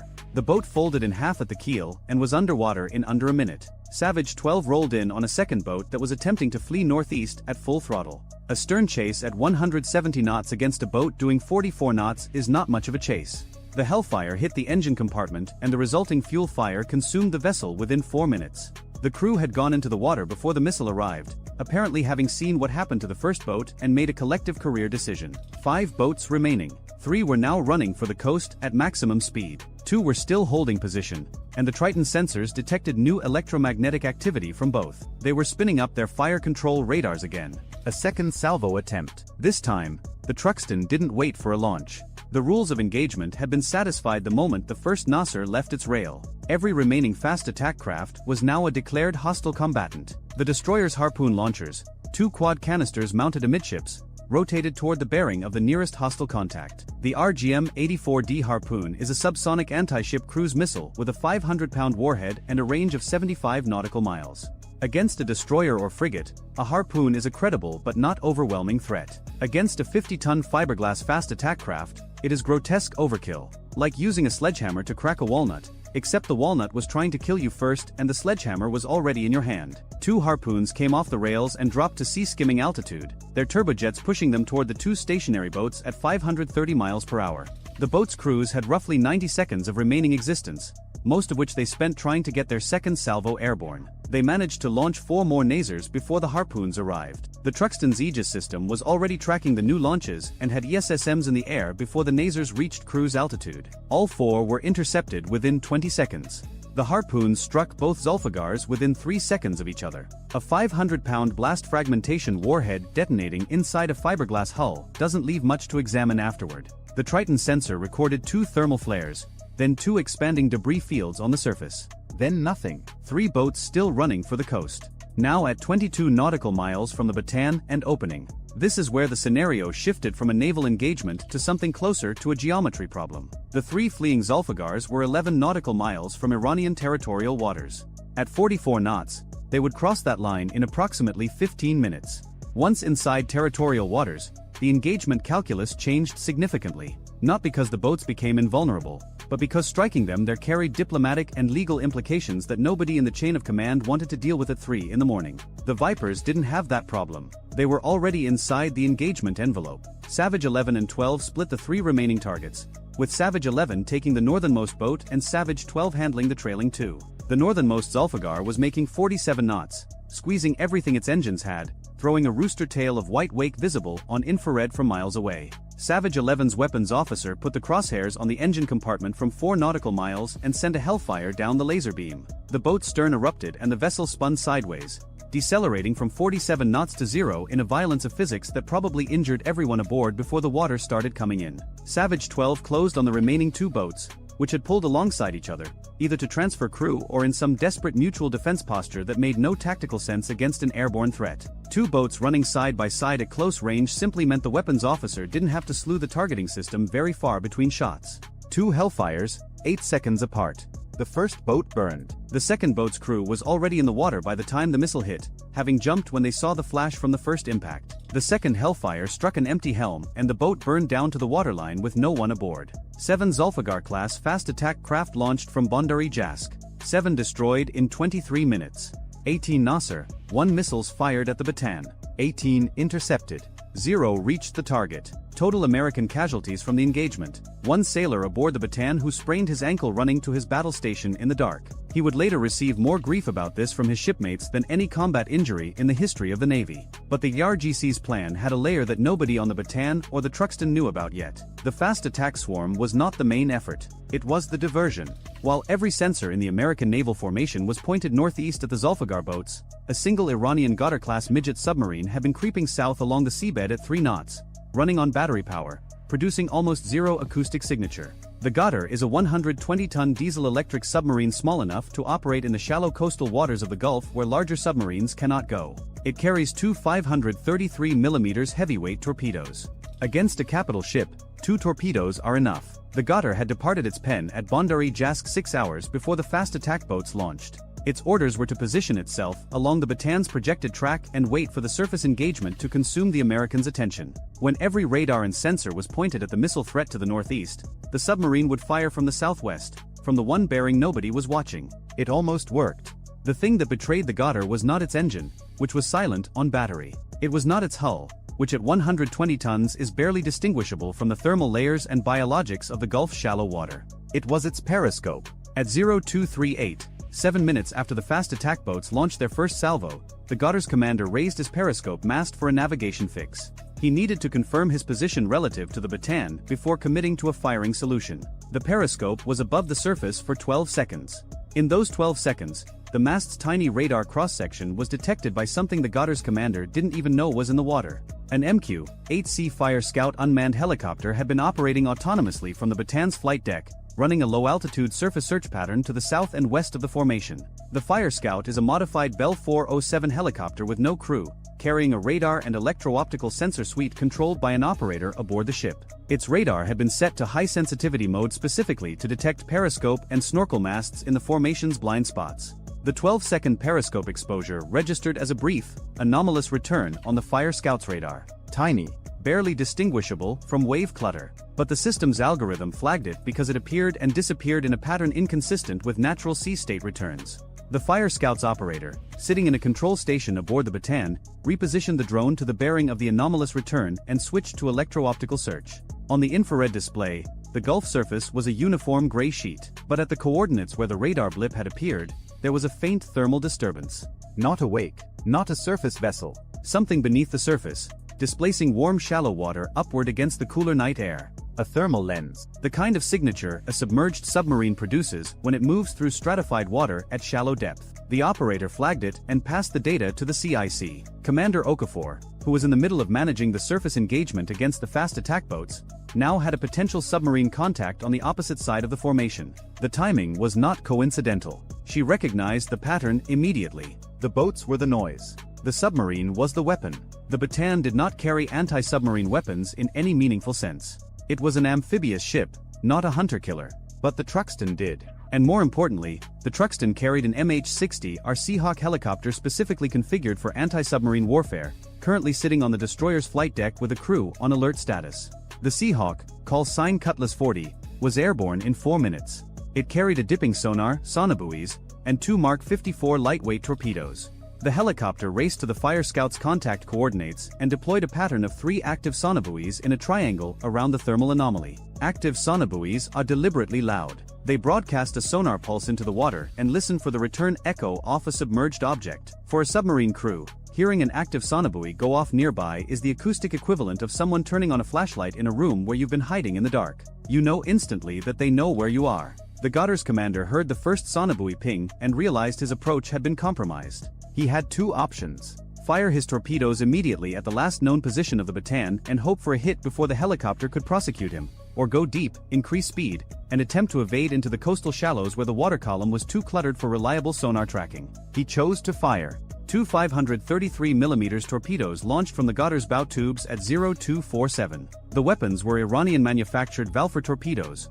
wire-guided with a terminal active/passive acoustic seeker. They emerged from the tubes at 40 knots and accelerated to their run speed of 45 knots, angling northeast toward the Batan on the bearing the Ghadar's fire control computer had calculated from the last periscope observation. The sonobuoys detected the torpedo launches instantly. 2 high-speed screw signatures accelerating away from the contact bearing on a northeast heading. Cutlass 40 sensor operator classified them as torpedoes within 3 seconds and broadcast a torpedo warning to the formation on the tactical net. Aboard the Batan, the bridge team initiated an emergency turn. 40,000 tons of ship heeling into a hard starboard rudder at 22 knots, trying to present the narrowest possible profile to the incoming weapons while simultaneously deploying the SLQ-25 Nixie torpedo countermeasure system. The Nixie is a towed acoustic decoy that trails behind the ship on a cable, broadcasting a noise signature designed to seduce torpedo seekers away from the actual hull. It replicates the ship's propulsion sounds with enough fidelity that an incoming torpedo's passive seeker locks onto the decoy instead of the ship.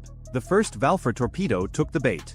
Its passive seeker acquired the Nixie's acoustic signature at 3,000 yards and steered toward the decoy, passing 400 yards astern of the Batan's actual hull before detonating against the towed body. The explosion severed the Nixie cable, and the blast transmitted a shudder through the water that rattled plates and mugs throughout the ship's interior. Close. Uncomfortably, sickeningly close.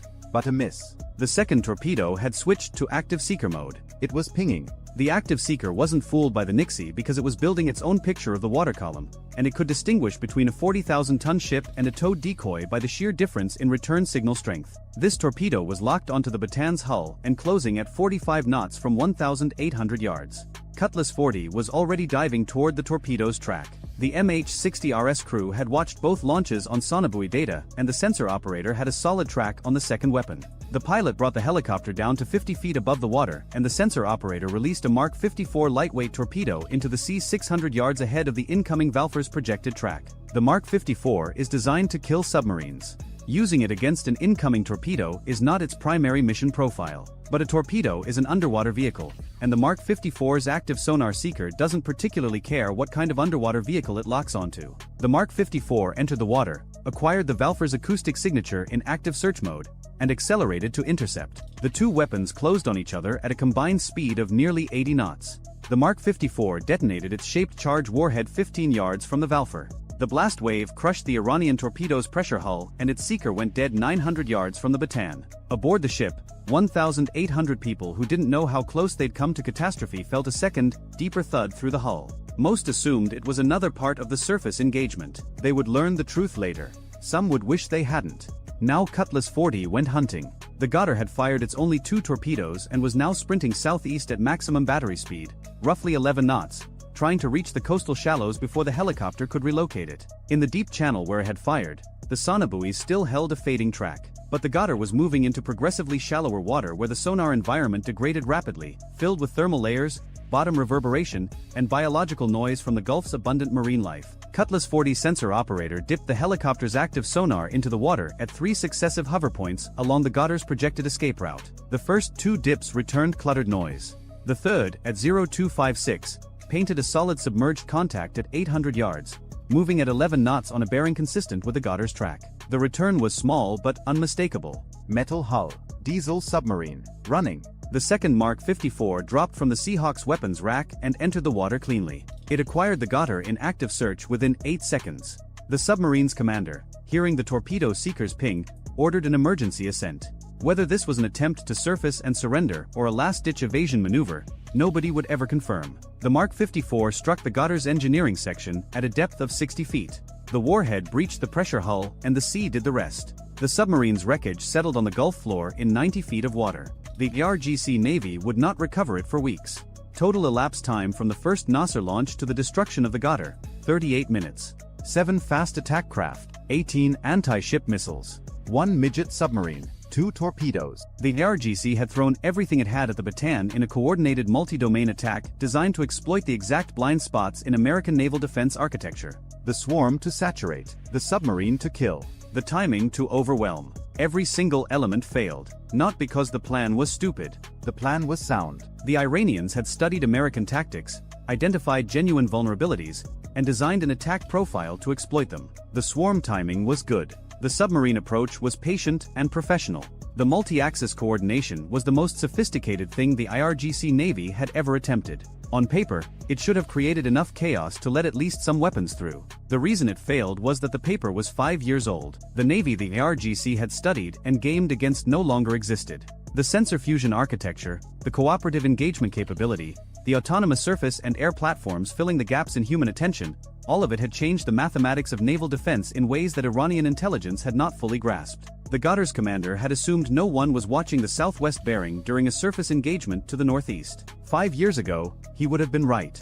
In 2025, an unmanned helicopter with a radar tuned to detect periscope masts was watching every bearing, all the time, without fatigue, without distraction, without the human tendency to focus on the loudest threat and forget the quiet one. Somewhere in Tehran, the operational commander who had approved the Bondari Jask attack reviewed the after-action report on a secure terminal. 7 boats lost. 1 submarine lost. 83 sailors missing or confirmed dead. 0 damage to the American formation. The attack that was supposed to cripple the amphibious campaign had not scratched the paint on the Batan's hull. The report noted 1 American casualty, a sprained ankle sustained during the general quarters alarm. The sailor had tripped over a knee knocker in the dark while running to his station. He was treated by a corpsman and returned to duty the same morning. The amphibious operation against the Strait Islands launched on schedule 48 hours later. The Marines landed without opposition. The RGC naval units that were supposed to contest the landing no longer existed.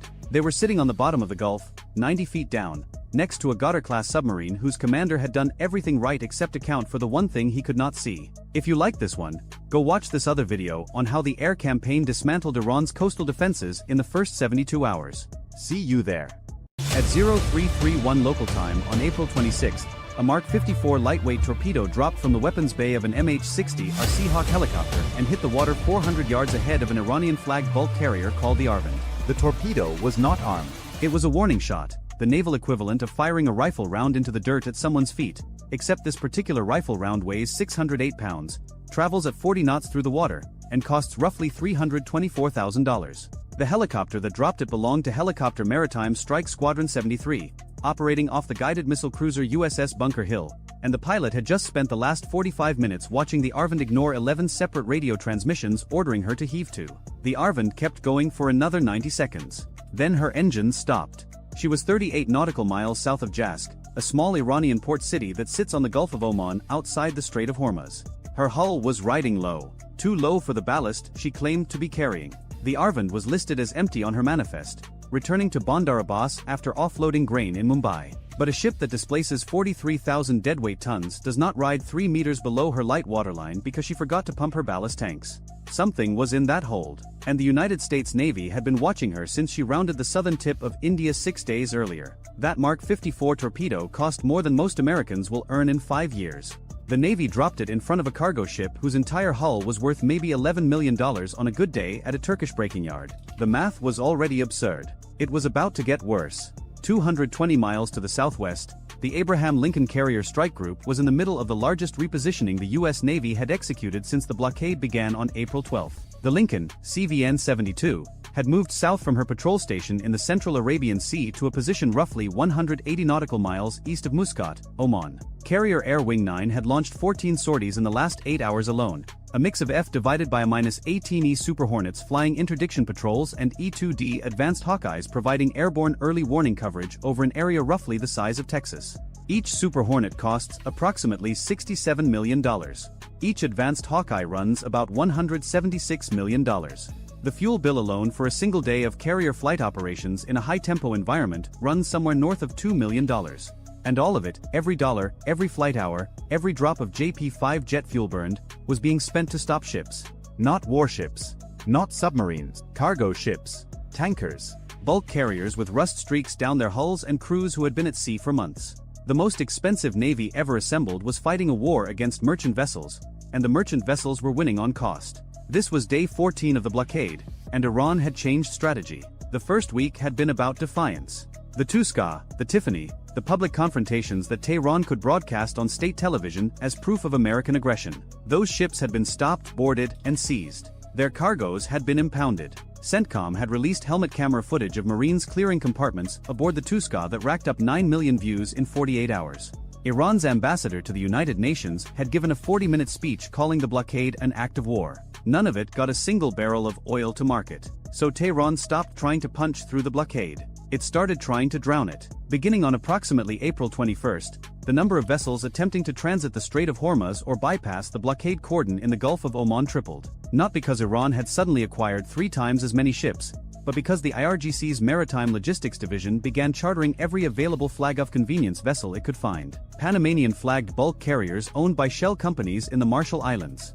Liberian-registered tankers managed from offices in Dubai. A 25-year-old chemical tanker flying the flag of Palau, a Pacific island nation with a population smaller than most American high schools.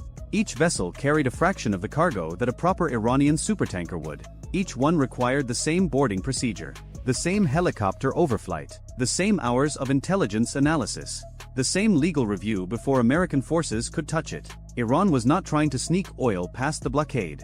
Iran was trying to exhaust the blockade. 14 miles north of where the Arvin sat dead in the water, an IRGC Hodong-class fast attack craft was running at 45 knots along the Iranian coast. She was 120 feet long, displaced about 175 tons, and carried 4 C-802 anti-ship cruise missiles, each one capable of covering 75 miles at roughly 560 miles per hour and delivering a 363-pound warhead into the side of a destroyer.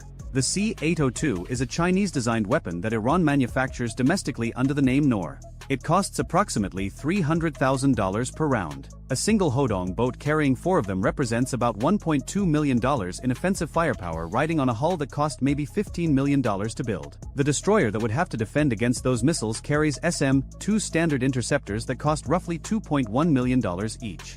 The fast attack craft did not fire. She ran parallel to the coast at maximum speed for 12 minutes, then turned north into a cove near Jask and disappeared behind a breakwater. She was never more than 8 nautical miles from Iranian territorial waters. She never pointed her radar at an American ship. She never opened her missile doors. But for those 12 minutes, the Aegis combat system aboard the Bunker Hill tracked her as a potential threat, and every sensor on that cruiser was pointed north instead of south, where 3 more unidentified vessels were approaching the interdiction zone from the direction of Pakistan. This was the game. Not one big fight. 100 small distractions. Each one legal enough that the Americans could not simply sink it. Each one consuming time, fuel, attention, and the one resource no navy ever has enough of, which is decision-making bandwidth. What the crew of the Arvin did not know was that the empty ship they had been sailing was not empty at all. 400 miles to the east, at the headquarters of the United States 5th Fleet in Manama, Bahrain, an intelligence team had been watching the Arvin since she departed Mumbai on April 20th. Satellite imagery from a commercial provider showed her sitting 3 meters below her expected light waterline. Port records in Mumbai showed no cargo loaded, but hull stress sensors monitored by a maritime analytics firm under contract with the Office of Naval Intelligence showed load patterns consistent with approximately 30,000 metric tons of steel plate and industrial piping in her lower holds. The value of that cargo was modest, perhaps $8 million. The destination was what mattered. Steel plate and industrial piping are dual-use goods. In peacetime, they build bridges. In the middle of a conflict in which the United States and Israel had destroyed an estimated 60% of Iran's nuclear enrichment infrastructure during Operation Epic Fury, they rebuild centrifuge halls. The boarding team that reached the Arvin at 0445 confirmed it. Her lower holds were stacked floor to ceiling with bundled steel reinforcement bar, carbon steel pipe in diameters consistent with industrial-scale construction, and 14 crates of programmable logic controllers manufactured in China. The PLCs were the find. Programmable logic controllers are the digital brains that run industrial processes, everything from bottling plants to uranium enrichment cascades. These particular units were a model that had appeared on the U.S. Commerce Department's entity list for Iran-related export controls since 2019. They were worth approximately $240,000 in total. They were hidden under 700 tons of steel bar. Iran had used a 43,000-ton bulk carrier, a $324,000 torpedo warning, a 45-minute helicopter intercept, and the attention of a $1 billion Ticonderoga-class cruiser to try to smuggle $250,000 worth of industrial electronics past the most powerful navy on Earth. The electronics did not make it, but the 6 hours the Bunker Hill spent processing the Arvin were 6 hours she was not patrolling the eastern approach to the Strait of Hormuz.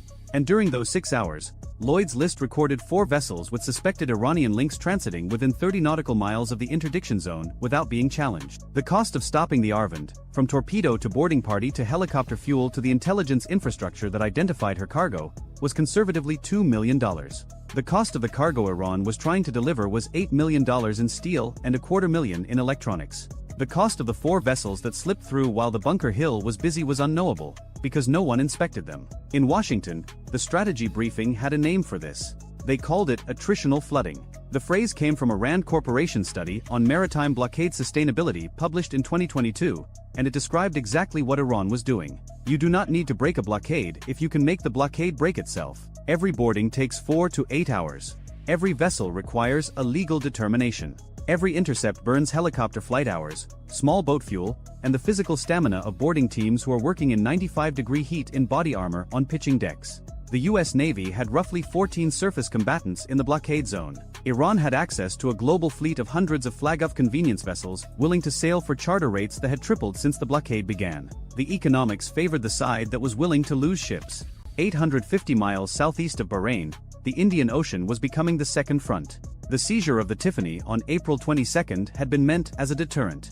A 330-meter very large crude carrier carrying $190 million in oil boarded and impounded 2,400 miles from the blockade line. The message was supposed to be simple. There is no safe distance. The US Navy will find you. Except Iran heard a different message. The US Navy just committed assets 2,400 miles from the Strait of Hormuz. That is 2,400 miles of ocean those assets are not covering somewhere else. On April 25, the guided missile destroyer USS Halsey, operating independently roughly 900 nautical miles south of the Arabian Sea, intercepted and boarded a Togolese-flagged tanker called the Ream 1. The Ream 1 was carrying approximately 700,000 barrels of crude oil loaded via ship-to-ship transfer off the coast of Oman. Ship-to-ship transfer is how Iran's shadow fleet works. A sanctioned Iranian tanker meets a non-sanctioned tanker in the middle of the ocean, transfers its cargo, and the non-sanctioned vessel delivers it to a buyer in China or India with paperwork that says the oil came from Iraq or Oman. The Ream 1's paperwork said Iraqi Basra Heavy. The oil's chemical fingerprint, tested by a mobile spectrometry lab aboard the Halsey, said Iranian Heavy from the Karg Island terminal. 700,000 barrels at roughly $95 a barrel.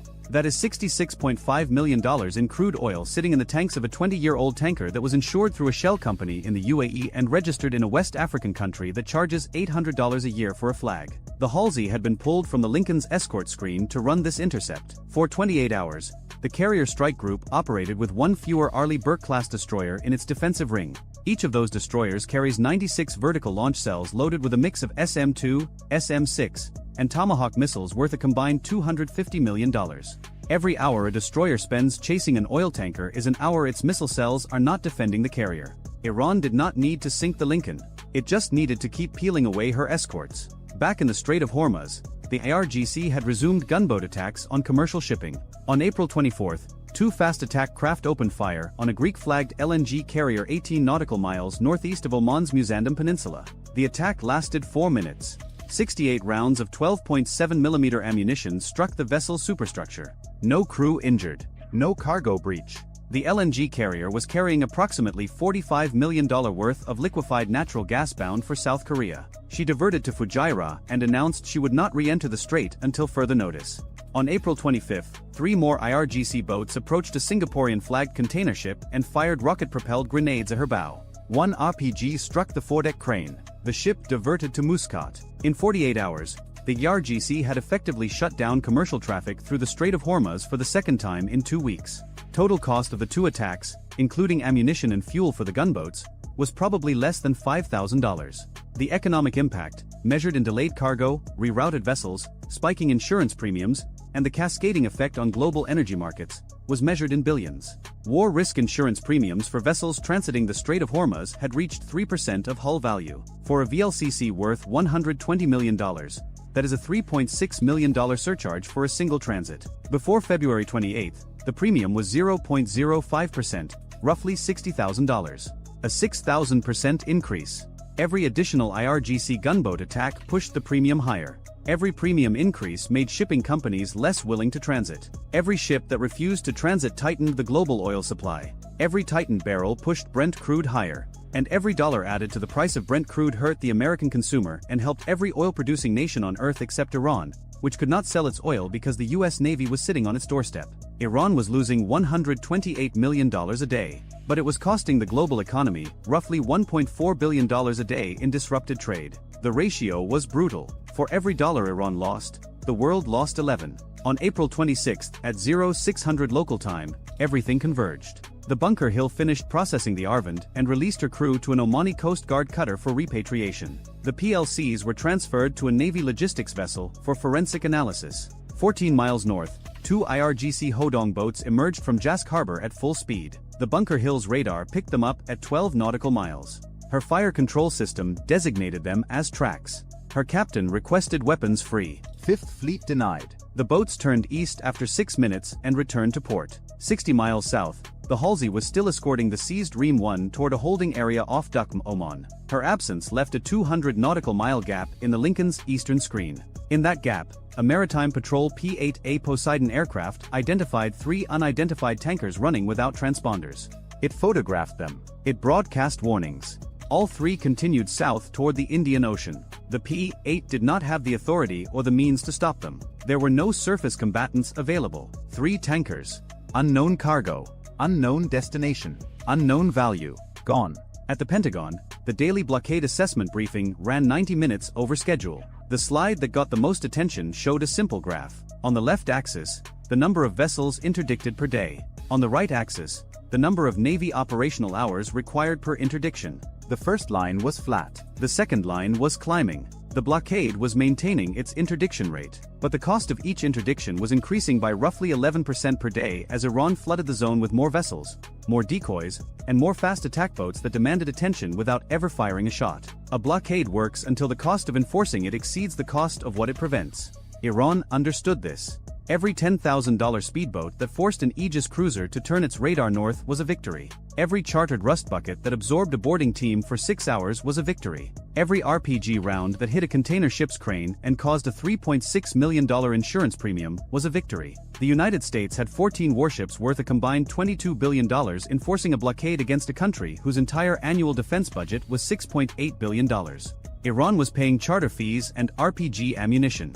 America was paying carrier strike group operating costs that run approximately $6.5 million per day for the air wing alone. The Strait of Hormuz is 21 miles wide. The navigable channels are 2 miles each. Iran's coastline runs 1,700 kilometers along the northern shore. You can blockade a port. You can blockade a channel. You cannot blockade a coastline that long without the kind of fleet the United States has not had since 1945. And Iran knew the exact number of ships the U.S. Navy had. It was public information. The Congressional Research Service publishes it every quarter. Iran did not need to defeat the blockade. It needed the blockade to cost more than it was worth. Day 14, and the numbers were starting to agree. On the evening of April 26, Brent crude closed at $124.30 a barrel, the highest price since 2022. The average price of gasoline in the United States hit $4.87 a gallon. A CBS News poll released the same day showed 71% of Americans disapproved of the administration's handling of the conflict. Iran's oil exports remained at near zero.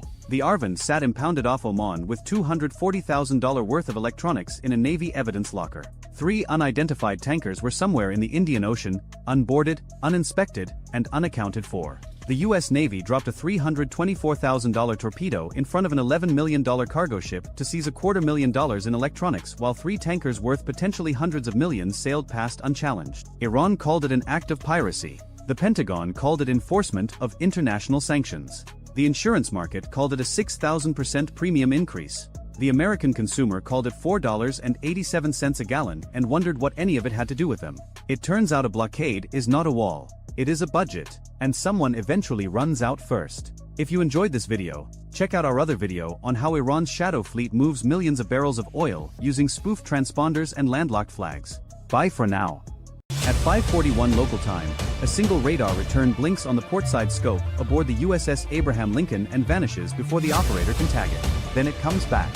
Then 6 more appear behind it, fanning out across the mouth of the Strait of Hormuz like fingers spreading across a table. By the time the surface warfare coordinator opens his mouth, the count is already at 14 and climbing. The words come flat and quick. Multiple fast surface contacts bearing 086 through 110. Range 9 nautical miles. Closing. Nobody aboard the Lincoln needs that sentence explained. Not in this water. Not at this hour. The Strait of Hormuz is 21 nautical miles wide at its narrowest point. The shipping lanes are tighter. The navigable depth for a Nimitz-class carrier tighter still. 100,000 tons of American warship threading a keyhole, while the Iranian coastline sits close enough on both sides to watch it happen with binoculars. This is where geography becomes a weapon, and the Iranians have been studying that weapon for 40 years.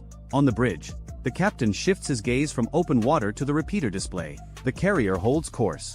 2 Arleigh Burke-class destroyers ride escort, one forward to starboard, one slightly aft to port. Each one displaces roughly 9,200 tons and carries enough firepower to dismantle a small navy. Together they form a moving wall around the carrier, sensors pulling in more data per second than any human eye could process in an hour. From the flight deck, the morning still looks calm. Blue water, low sun, shadows stretching across parked Super Hornets. But the calm is a photograph from 3 minutes ago. The situation underneath it has already changed. Inside the Combat Information Center, the contact picture builds with the kind of speed that empties stomachs. 18 tracks, 22. 27. Then the number that locks the room into a different posture entirely. 30 confirmed fast surface contacts. Multiple attack profiles. No commercial lane adherence. No separation. No drift pattern. These boats are not fishing and they are not lost. They are forming into 3 distinct clusters, each one using speed and geometry like components of the same machine. One cluster pushes wide toward the starboard flank. Another slides low off the port quarter. The third group drives straight up the centerline, not aimed at the escorts but at the water the carrier itself is about to occupy. The message is not subtle. They are not trying to harass. They are trying to saturate. An Iranian Revolutionary Guard Corps fast attack craft costs somewhere between $50,000 and $200,000 depending on the variant. The USS Abraham Lincoln cost $4.5 billion. 30 of those boats together represent maybe $6 million in total hardware, the price of a single jet engine on one of the aircraft chained to the flight deck above. And right now, that $6 million is trying to take a $4.5 billion airfield off the board. On the starboard catwalk, a bosun's mate watches through binoculars. 30 seconds ago he could only see wakes. Now he can make out hull shapes, low profiles, open tops, men packed tight in each boat, spray exploding over their bows as they hammer through the morning chop. They are not slowing down. 5:44 local time. Range drops below 7 nautical miles. In CIC, a petty officer begins tagging threat priorities based on speed, heading, and spacing. Some boats ride bow high, light, and fast. Others sit heavier in the water with more men aboard and more bulk lashed to their decks. One contact yaws across a wave and the electro-optical camera catches a shape under a tarp near the bow. Long, tubular, angled forward. Not enough for a positive identification. Enough to log and remember. The first radio hail goes out from the starboard destroyer. Unidentified Iranian small craft. This is United States Navy warship operating in international waters. Alter course immediately and maintain safe distance. English first, then Farsi. No response. A second hail. Nothing. A third. The boats keep closing. The silence is its own kind of answer. 3 nautical miles to the northeast, a commercial tanker loaded with 2 million barrels of crude oil moves through its assigned lane at 12 knots, oblivious or pretending to be. The entire global economy is threading the same needle as the carrier group, and the Iranians have chosen this morning to tie a knot in it. 5:46 local time. Lead elements cross inside 5 nautical miles. The destroyer off the starboard bow adjusts course just enough to make the movement visible from the water. Not aggressive. Not hesitant. Deliberate. Its Mark 45 5-inch gun mount trains left, a 62 caliber barrel capable of putting a guided round through a window at 15 nautical miles. Right now it is pointed at boats close enough to hit with a baseball. A Seahawk helicopter lifts from the aft escort, nose dipping immediately toward the inbound contacts. In CIC, every track now carries a number and every number carries a priority. The captain speaks for the first time. Set armed response stations. Hold course. Nobody fires unless they cross the line. No one asks where the line is. They already know. The swarm keeps closing. 3 clusters, 30 hulls, all converging on one of the largest warships on Earth. And from the flight deck, the men watching can now see clearly enough to understand what this is. Not a provocation. Not a test. This is the opening move. 5:47 local time. What the swarm does not know, what the men in those boats hammering across the chop cannot see from water level, is that the Abraham Lincoln's air wing began repositioning 90 seconds ago. 2F divided by a -18E Super Hornets, already airborne on a routine combat air patrol 40 nautical miles to the south, have turned north and gone to full military power.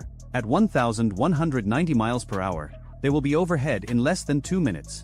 And below the flight deck, in the carrier's tactical spaces, a second Seahawk is spinning up. Not for search. For prosecution. What Iran planned as an overwhelming numbers game is about to become a layered kill box with American platforms stacked from the waterline to 25,000 feet. The boats are already inside the geometry of their own destruction. They just do not know it yet. The surface picture sharpens. The 3 clusters are now separating into functional layers. Outer boats cross back and forth at the edge of the formation, complicating the radar picture with clutter and false vectors. Middle boats press toward the destroyers, forcing each escort to track multiple bearings simultaneously. The inner group, the dangerous group, keeps driving for the water immediately around the carrier. The Iranians have studied American doctrine. They know the escorts will not abandon the carrier to chase individual boats. They know the carrier will not make violent course changes in a restricted channel. They know that every second of indecision compresses the available water. Their plan is elegant. Overload the decision cycle. Force the Americans to choose between shooting early and looking like aggressors or shooting late and absorbing hits. Make the geometry so tight that any response creates a gap somewhere else.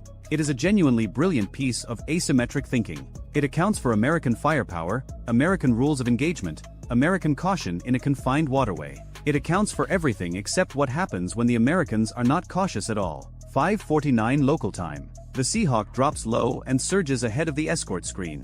Rotor wash flattens the water beneath it as the nose camera feeds live imagery straight into CIC. 12 boats in the lead cluster. Multiple armed personnel visible. One boat with a mounted heavy machine gun. Another with what appears to be a rocket rack fixed near the bow. Two more carrying extra fuel drums or ammunition cans lashed to their sterns. Then the report that shifts the room. Lead contact from port cluster has uncovered a launcher-shaped object. Repeat, launcher-shaped object. The port destroyer angles outward to widen the defensive arc. Its wake curls white behind it. The message is clear. You are not getting closer for free. 5:50 local time. Range to nearest contact drops to 1.8 nautical miles. The details now are ugly and precise. Men crouched behind shield plates. Faces wrapped. Weapons slung. Hull slamming wave crests so violently that spray erupts over the bows and soaks everyone aboard. They are operating on the ragged edge of control, and that is exactly what makes them dangerous. A crew-served weapon does not need to be accurate when the target is the size of a shopping mall. The electronic warfare operator breaks silence from CIC. Short-duration radar sweep from starboard lead element. Low power. Could be fire control queuing. Could be. That word sits in the air for half a second. In Hormuz, half a second is a luxury. The captain gives the next order without raising his voice. Graduated response authorized. Warning line is crossed. 5:52 local time. A warning flare streaks from the starboard destroyer, arcing low across the haze and dropping ahead of the lead Iranian boat. Red light reflects off spray and steel. Turn away now. The boat does not turn. It accelerates. Two more surge alongside it, using the flare not as a deterrent but as a distance marker. They know exactly how close they are. They want to be closer. Then the first hostile act becomes unmistakable. A flash breaks from one boat in the starboard cluster. Small, sharp, low over the water. Something strikes the sea off the destroyer's bow and kicks up a narrow column of spray. That is not a warning shot. That is not a misunderstanding. Engage designated hostile contacts. The order moves through the formation like voltage through copper.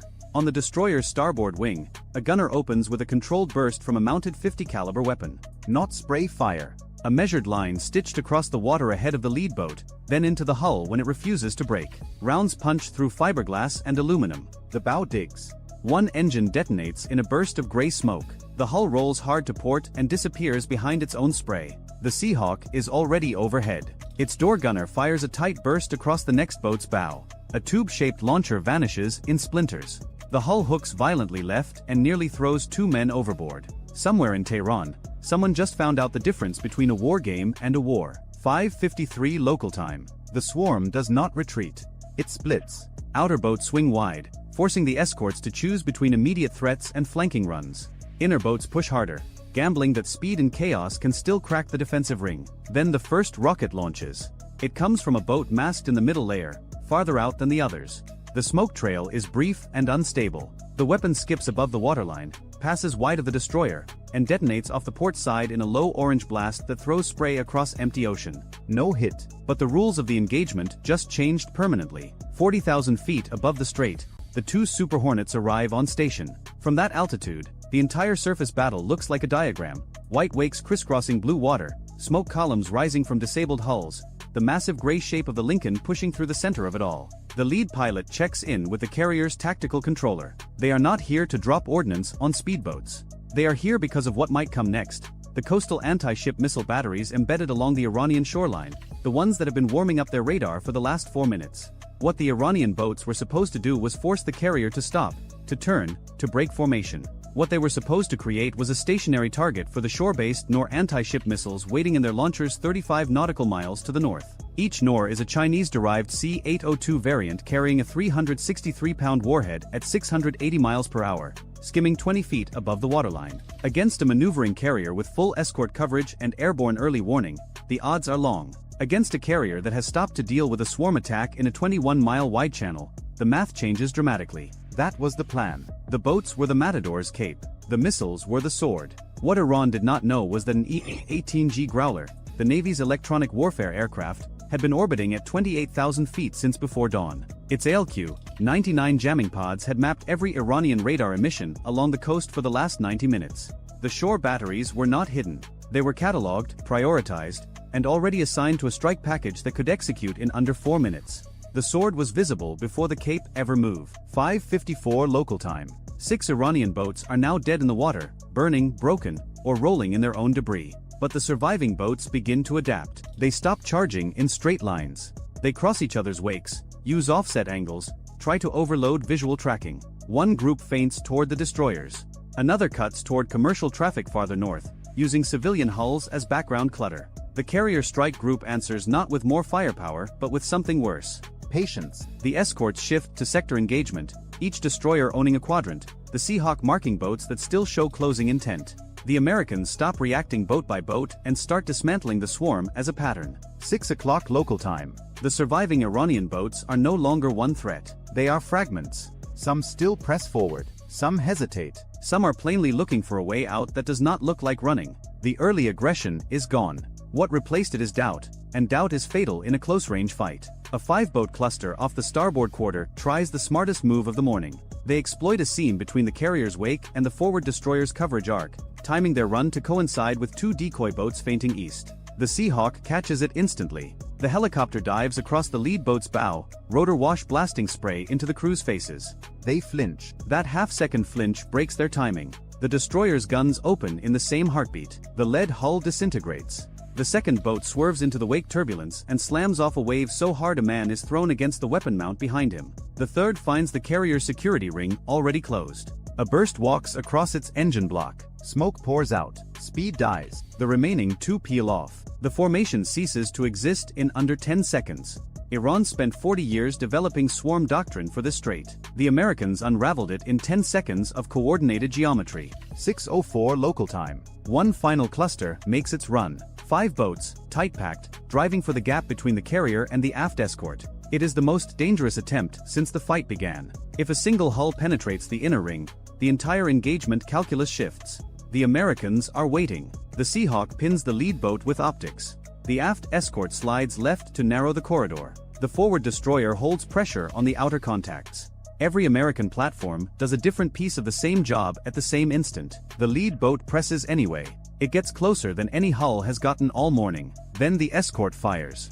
A short burst tears into the bow. The hull lifts, stalls, and slaps back into white water. The second boat turns away immediately. The third overcorrects and slams sideways into the debris field. The last 2 never reach the line. 6:05 local time. CIC to bridge. Outer security ring re-established. That single sentence means the swarm has failed. More than half the Iranian boats are destroyed, disabled, or scattered beyond the zone that mattered. The carrier has not changed course. Not once. The formation is intact. The flight deck is undamaged. The shore-based missiles never launched because the Growler overhead made it clear that firing would mean losing the batteries, the radar, and every operator sitting behind them. $6 million worth of fast attack boats came for a $4.5 billion aircraft carrier and did not make it stop, turn, or blink. The entire Iranian operation cost less than the fuel the Lincoln burned during the engagement. 6:10 local time. The surviving boats retreat. Some limp, some race. None hold formation. The water behind them is marked with fuel sheen, drifting wreckage, and the widening distance between what they planned to do and what actually happened. The Abraham Lincoln continues its transit through the Strait of Hormuz. Still guarded, still alert. Still pulling data from every sensor in the formation. Off the starboard side, smoke from a disabled Iranian hull flattens in the rising heat and begins to dissolve into morning haze. Ahead, the water opens just enough to breathe. The swarm came in fast, loud, and committed. The American response came back slower, quieter, and absolute. 30 boats learned something in the Strait of Hormuz that morning. Speed is a tactic. Discipline is a system. And a system does not flinch. If you enjoyed this video, check out our other video on what happens when Iran's shore-based missiles actually launch against a carrier strike group. Bye for now. The aircraft carrier was already bleeding speed. Not because anything had hit it. Not because a system had failed. But because the officer of the deck aboard the USS Dwight D. Eisenhower had seen something on the surface search radar that made him reach for the engine order telegraph before anyone in the Combat Direction Center said a word. A wall of contacts. Small, fast, multiplying, pouring out of the Iranian coastline like sparks kicked from a fire. He rang up full ahead on both shafts and turned the carrier southeast. opening distance from the Strait of Hormuz at 30 knots while the rest of the strike group was still figuring out what it was looking at. That instinct, that 2-second decision before doctrine even kicked in, bought the United States Navy an extra 4 nautical miles of breathing room.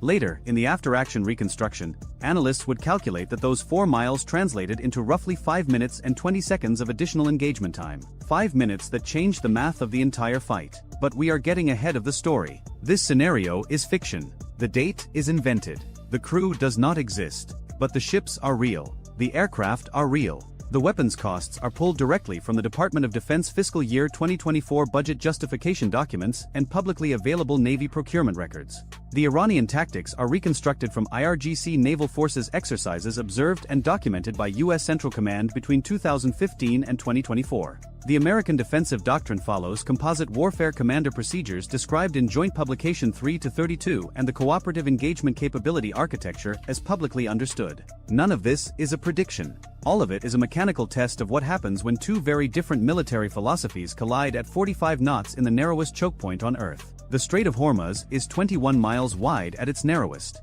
The navigable shipping lanes are considerably narrower, 2 inbound and 2 outbound corridors separated by a 2-mile buffer zone, and every single day roughly 21 million barrels of oil pass through them on tankers the size of city blocks. The Eisenhower Carrier Strike Group is transiting westbound through this corridor, which means it is threading a needle while simultaneously serving as the largest military target within 1,000 miles. The carrier sits 47 nautical miles south-southeast of Bandar Abbas, Iran's largest naval installation, which is close enough that an IRGC fast attack boat launched from the port could theoretically reach the carrier in under an hour at sprint speed. The Iranians know this. They have known it for decades. And they have spent those decades building a strategy around it. The strategy is not complicated. It does not need to be. Along 130 miles of Iranian coastline between Bandar Abbas and the port of Jask, the Islamic Revolutionary Guard Corps Navy maintains a distributed network of small boat facilities. Some are warehouses.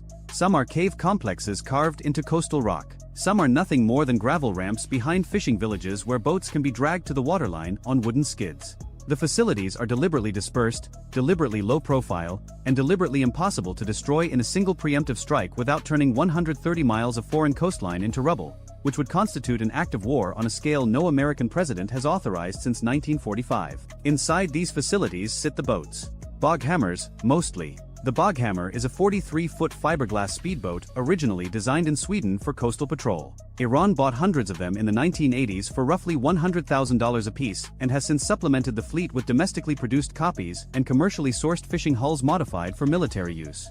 Each boat can carry a crew of 4 to 6, a 107mm multiple rocket launcher bolted to the foredeck, and a heavy machine gun mounted on a stern pedestal. The rocket launchers fire unguided projectiles effective to roughly 3,000 meters against a ship-sized target. The machine guns are useful at closer range for suppression and harassment. Total cost per offensive boat, approximately $140,000. Some of the boats, however, carry something more dangerous. The C-802, a Chinese-designed anti-ship cruise missile that Iran has license-produced under the name Nor since the late 1990s. The C-802 weighs approximately 1,500 pounds, flies at 550 miles per hour just 15 feet above the waterline in its terminal phase, and carries a 363-pound semi-armor-piercing warhead capable of penetrating the hull of a warship. Its effective range is roughly 75 miles, but when launched from a small boat bouncing through swells, the practical engagement range drops to about 20 nautical miles. Each missile costs Iran approximately $120,000.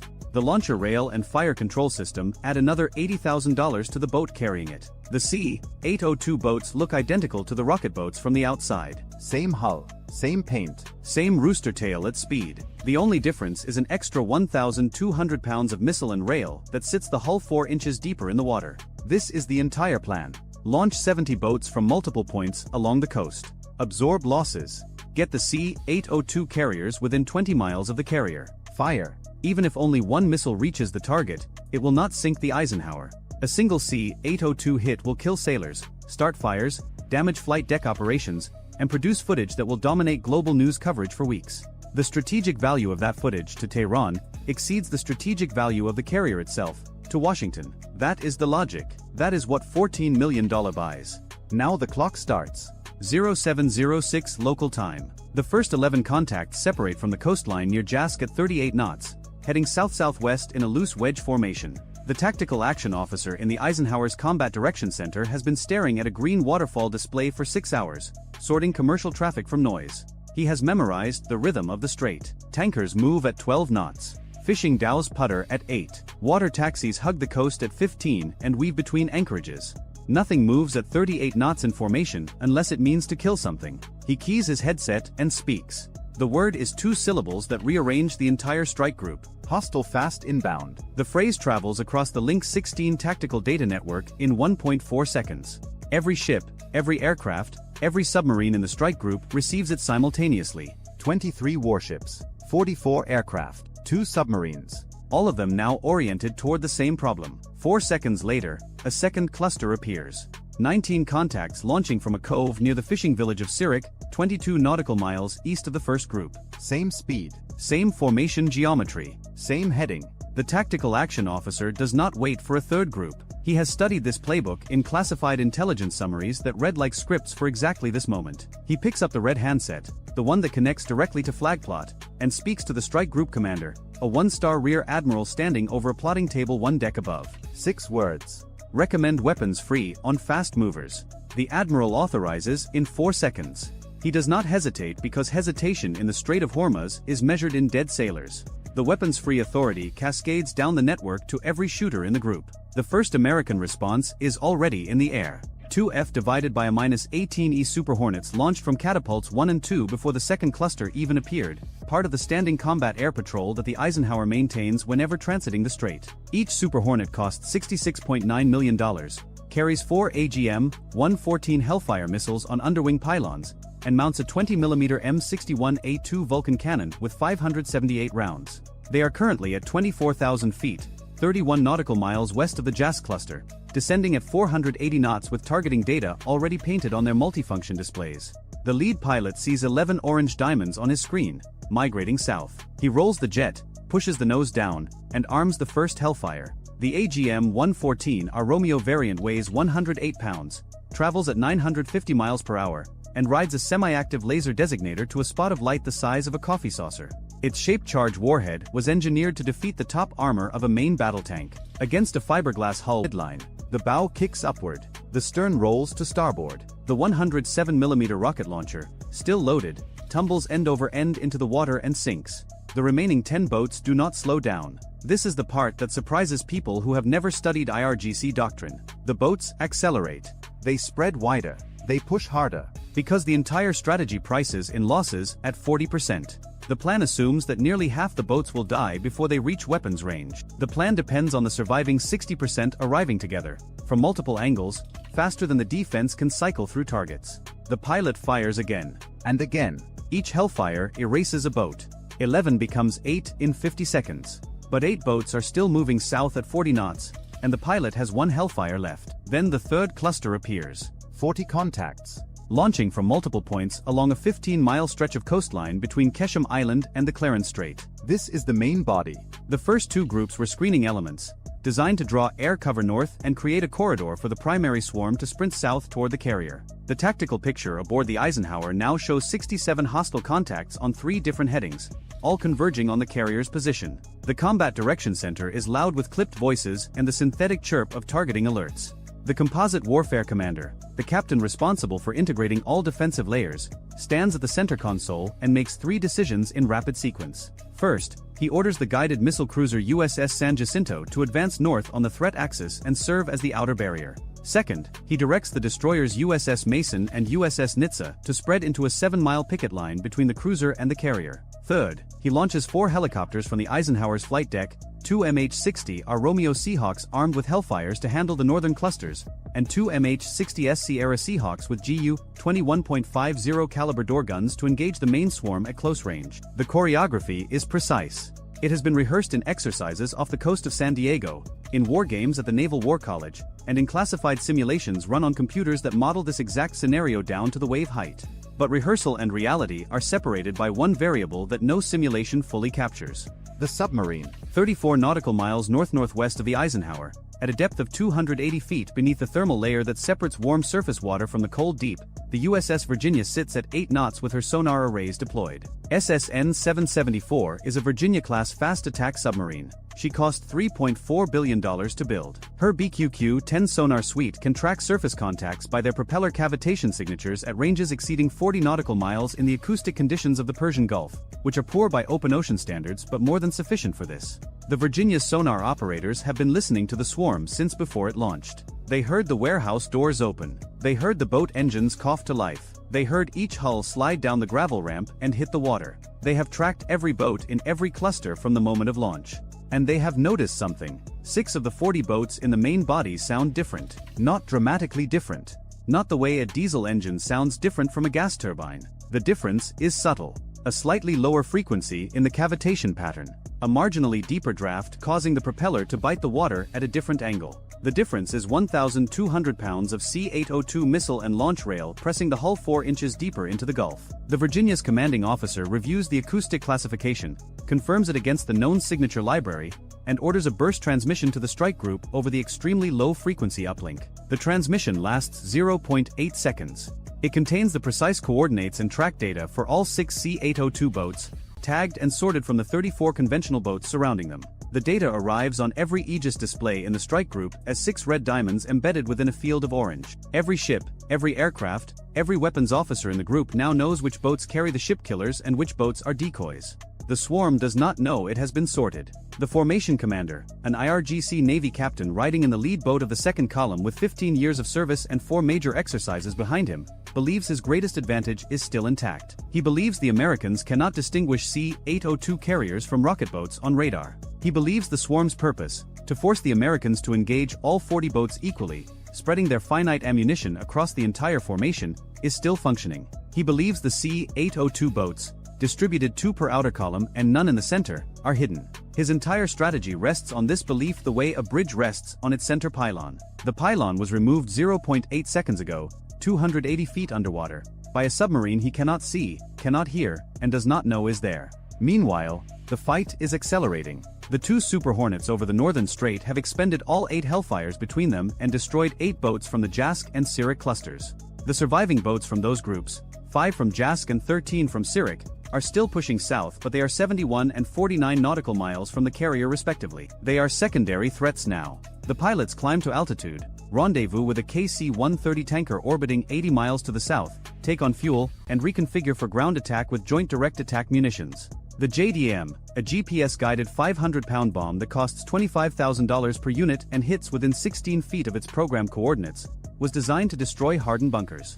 Against a fiberglass speedboat, the overpressure from a near miss is lethal at 40 meters.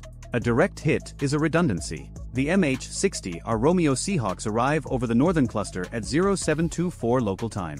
The 5 surviving Jask boats are too far from the carrier to threaten anyone, but the Romeo crews engage them anyway because a boat that turns around today can launch again tomorrow. 4 Hellfires, 4 kills. The 5th boat heels hard to port and runs for the coastline at full throttle, trailing a wake of white foam toward Iranian territorial waters. Nobody chases it. The fuel cost of pursuit exceeds the threat value of the target. The Sirik group fares no better. The rearmed Super Hornets descend to 15,000 feet and begin dropping dams.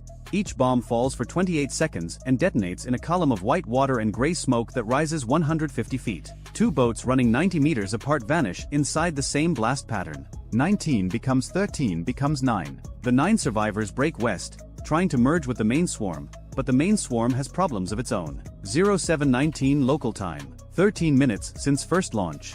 The 2 MH-60S Sierra Seahawks arrive over the eastern flank of the main body. They fly at 200 feet, below the effective engagement ceiling of any man-portable air defense system the boats might carry, and the door gunners open fire with the GAU-21. The .50 caliber machine gun fires 1,100 rounds per minute. Each round costs $4. The sound is industrial, rhythmic, nothing like the movies. The gunner in Sierra 1 rakes the nearest boghammer from stern to bow in a 3-second burst. 55 rounds. The fiberglass hull shatters the way a ceramic pot shatters when dropped on concrete.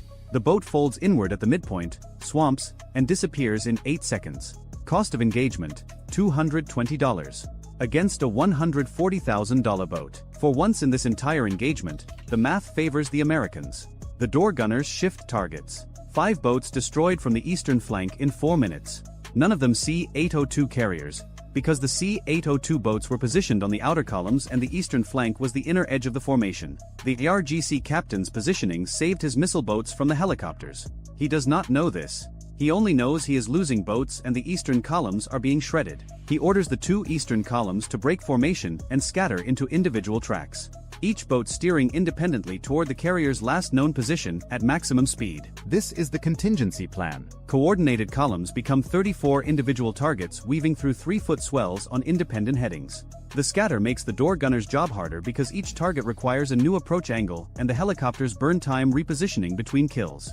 It also makes the boat slower, because hard evasive turns at 40 knots bleed energy, and every second spent turning is a second not spent closing. But the scatter also does something the IRGC captain did not intend. It makes the 6 C-802 boats easier to isolate. In a tight formation, the red diamonds on the Aegis display were embedded within a cluster of orange. In a scatter, the red diamonds are individuals, each one trackable on its own heading with its own speed, separable from the surrounding clutter with digital precision. Aboard the Mason, the weapons officer watches this happen in real time on his Aegis display. He has 12 RIM 162 Evolved Sea Sparrow missiles loaded in the forward Mark 41 vertical launch system cells, pre-assigned to the 6 red diamonds at 2 missiles per target. The ESSM costs $1.1 million per round. It travels at Mach 4, which is 3,040 miles per hour. It was designed to intercept supersonic anti-ship cruise missiles at ranges up to 31 nautical miles. Using it against a fiberglass speedboat moving at 45 knots is a disproportion so vast that it borders on comedy, except the punchline is a C-802 warhead hitting a ship with 5,000 people aboard. 2 missiles per target. The doctrine requires a probability of kill above 97% against a confirmed anti-ship cruise missile platform. 1 ESSM per boat gets you to 92%. 2 gets you to 99.7%. The difference between 1 and 2 is $1.1 million. The difference between 92% and 99.7% is whether a C-802 launches or doesn't. The Navy buys the extra 0.3% every single time, because the alternative is explaining to a congressional committee why a $120,000 missile hit a $12.9 billion aircraft carrier because someone wanted to save $1.1 million. 0727 local time. 21 minutes since first launch. The 6 C-802 boats are 24 nautical miles from the Eisenhower's estimated position and closing at 48 knots. They have broken away from the conventional boats and are sprinting south in a final dash toward launch range. The formation commander gave the order 90 seconds ago. Sprint south. Ignore everything. Maximum speed. Fire when in range. They need to close 4 more nautical miles. At 48 knots, that is 5 minutes and 35 seconds. They will not get 5 minutes. The Mason's weapons officer presses the firing key. 2 ESSMs erupt from the forward cells in a 1.5 second ripple. Then 2 more. Then 2 more. Then 2 more. Then 2 more. Then 2 more. 12 missiles in 9 seconds. Each climbs to 3,000 feet, tips over, ignites its sustainer motor, and accelerates to Mach 4 in 6 seconds. 12 white smoke trails arc across the morning sky in a pattern that looks almost decorative from a distance, like contrails drawn by an air show team that has decided symmetry is overrated. The first ESSM reaches its target in 22 seconds. The Boghammer carrying a C-802 on its port rail is struck amidships by a 60-pound blast fragmentation warhead moving at 3,040 miles per hour. The boat does not sink. The concept of sinking requires enough structural integrity to go beneath the surface as a recognizable object. This boat becomes a radius of debris. The C-802 on its rail is reduced to 9,000 fragments of aluminum, propellant, and guidance electronics scattered across 400 meters of ocean. 4 seconds later, the second C-802 boat dies. Then the third. Then the fourth. 11 seconds. 4 missile boats erased. The fifth C-802 boat is 19.8 nautical miles from the Eisenhower, just inside firing range. Its crew has had 4 seconds of awareness since the first ESSM detonation, 4 seconds in which they have watched boats exploding around them and understood with absolute clarity what is about to happen to them. In those 4 seconds, the boat's weapons operator does the only thing he can do. He fires the C-802. The missile launches from its rail with a solid fuel booster kick, transitions to turbojet sustainer, and begins its sea-skimming approach at 550 miles per hour, 15 feet above the water. It carries 363 pounds of semi-armor-piercing warhead on a trajectory aimed at the largest radar return in the Strait of Hormuz. The ESSM assigned to this boat arrives 1.1 seconds after the C-802 clears the rail. The boat disintegrates. The crew is gone. But the missile is already flying. The sixth C-802 boat never fires. 2 ESSMs hit it simultaneously from converging angles, and the combined kinetic energy of 2 warheads arriving at Mach 4 flips what remains of the hull 40 feet into the air in a cartwheel of fiberglass and seawater. 1C-802 is airborne. 9 nautical miles south, aboard the San Jacinto, the Ticonderoga-class cruiser's Spy-1B radar, a 12,000-element phased array that cost more than most countries' entire naval budgets, acquires the C-802 at 16 nautical miles. The Aegis Combat System classifies it as a sea-skimming anti-ship cruise missile and initiates automatic engagement protocol without requesting human authorization. At 550 miles per hour and 15 feet of altitude, the engagement timeline from detection to impact is approximately 105 seconds. A human being requires 2 to 4 seconds to process a radar display, evaluate a threat, and authorize weapons release. The system was designed to remove those seconds from the equation because in this scenario those seconds are the difference between interception and impact. 2 SM-2 Block IB missiles launch from the San Jacinto's forward cells. Each costs $2.1 million.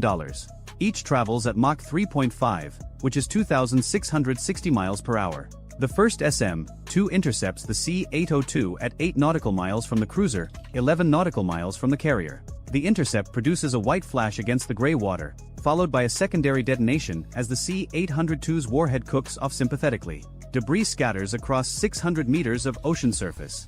The second SM-2, already in flight and unable to reacquire a target that no longer exists, self-destructs at altitude. $2.1 million converted to shrapnel and scattered into empty air because a $120,000 missile got off its rail 1.1 seconds before the boat beneath it ceased to exist. That is the margin. 1.1 seconds. The distance between a clean engagement and a crisis that would have consumed every news cycle on the planet for a month. 0731 local time. 25 minutes since first launch. All 6 C-802 platforms are destroyed. The one missile that launched has been intercepted. The carrier has not been touched. But 23 conventional boats are still in the water, still heading south, still carrying unguided rockets and heavy machine guns. They cannot threaten the carrier from 20 miles out. They need to close to 1.8 miles for their rockets to have any realistic chance of hitting a ship-sized target. And the strike group has just demonstrated, comprehensively and expensively, what happens to small boats that try to close distance in the Strait of Hormuz. The boats keep coming anyway. The IRGC does not design its doctrine around survival. It designs around commitment. Every boat crew knows the probability. Every crew launched anyway. The strategic calculus is not about whether individual boats survive. It is about whether the aggregate pressure forces the U.S. Navy to expend resources, reveal capabilities, and reconsider the cost of maintaining a carrier in the strait. The MH-60S door gunners continue working through the scattered formation. Each engagement takes between 3 and 8 seconds. Each burst costs between $200 and $500 in ammunition. The asymmetry is almost absurd. The most expensive component of each helicopter engagement is the fuel-burned repositioning between targets. The Super Hornets, now on their second weapons loadout, drop remaining dams on clusters of 2 and 3 boats that have inadvertently reconverged while fleeing the helicopters. The destroyers Mason and Nitsa, cleared to engage the conventional boats now that the C-802 threat is eliminated, fire RIM-116 rolling airframe missiles from their 21-cell launchers. Each ram costs $990,000.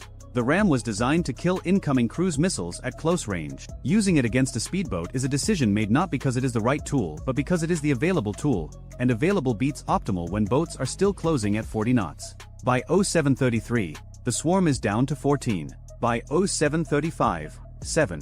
The 7 survivors turn north and scatter toward the Iranian coastline at maximum speed. 2 are trailing smoke. 1 is listing so badly its port gunnel is cutting the water. None are pursued past the 12 nautical mile territorial limit, because crossing that line transforms a defensive engagement into an invasion, and nobody in the strike group has the authority to start a war over 7 fiberglass boats. 0735 local time. The engagement is over. 29 minutes since the first boats launched from Jask. 9 minutes since the Mason's weapons officer pressed the key that initiated the active kill chain. The ledger reads like this. 12 ESSM missiles expended. 2 SM-2 Block IB missiles expended. 14 AGM-114 Hellfire missiles expended. 6 Joint Direct Attack munitions dropped. 8 RIM-116 rolling airframe missiles fired. Approximately 3,400 rounds of .50 caliber ammunition discharged from helicopter door guns. Total ordnance cost, $38.2 million. Total operational cost when calculated at the Navy's full mission cost accounting rate, including flight hours, fuel consumption, maintenance wear on airframes and engines, and the prorated cost of the submarine's patrol cycle, $218 million. Iranian material losses, 63 boats destroyed or disabled out of 70 launched. 6 C-802 missiles lost, 5 on their boats, 1 in flight. Estimated total value of destroyed Iranian assets, $8.82 million. The spending ratio is 24.7 to 1. For every dollar Iran lost, the United States spent nearly 25. And this is the scenario where America wins cleanly. No casualties, no hits, no CNN footage of smoke rising from a flight deck. The defense worked exactly as designed. Every system performed within its parameters. Every operator followed doctrine. The submarine identified the threat. The Aegis system killed the missile. The carrier never stopped launching aircraft. The system worked. And it cost $218 million to prove it against an attack that cost less than a mid-size commercial building. The formation commander's boat is among the 7 that escaped. He reaches the coastline near Jask with a half-empty fuel tank, a handheld radio, and the knowledge that 63 of his 70 boats are gone. His 25-year doctrine was dismantled in 9 minutes by a submarine he never detected, sonar technology he didn't know could differentiate his hulls by draft depth, and a data network that distributed that knowledge to every shooter in the strike group faster than his radio operator could change frequencies. But he also knows something else. The C-802 launched. 4:22 seconds, a $120,000 anti-ship cruise missile was in the air, aimed at an American aircraft carrier, and every radar operator in the Persian Gulf held their breath until the SM-2 killed it at 8 nautical miles. 22 seconds. And during those 22 seconds, the Eisenhower's automated defense systems operated on the assumption that the missile might not be intercepted, because that is what the systems are designed to assume, and every contingency in the damage control manual was activated. Fire teams stood at their stations.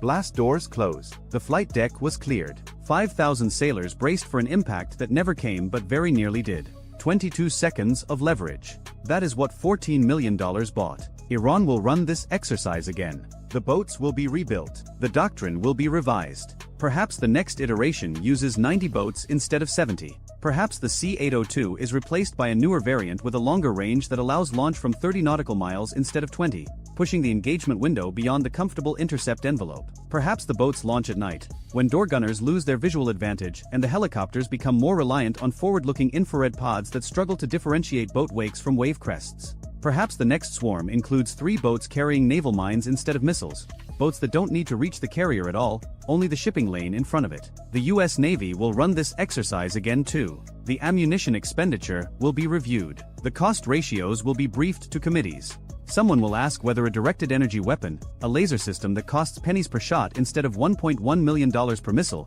could have engaged the conventional boats and saved the SSMs for the C-802 carriers. Someone else will ask why the submarine's acoustic sorting capability isn't integrated into every surface ship's sonar suite. A third person will point out that the entire engagement depended on the Virginia being in the right place at the right time with the right acoustic conditions, and ask what happens when it isn't. No one will have a complete answer. Everyone will keep spending. The Eisenhower resumes its westbound transit at 16 knots. The flight deck crew chains down the returning Seahawks. The fuel chief calculates the day's consumption and files a report that no one outside the engineering department will read. In the Combat Direction Center, a petty officer updates the Composite Warfare Commander log with a single entry. Swarm engagement complete. 0 friendly casualties. 63 hostile destroyed. 1 ASCM intercept. The log does not record the cost. It never does.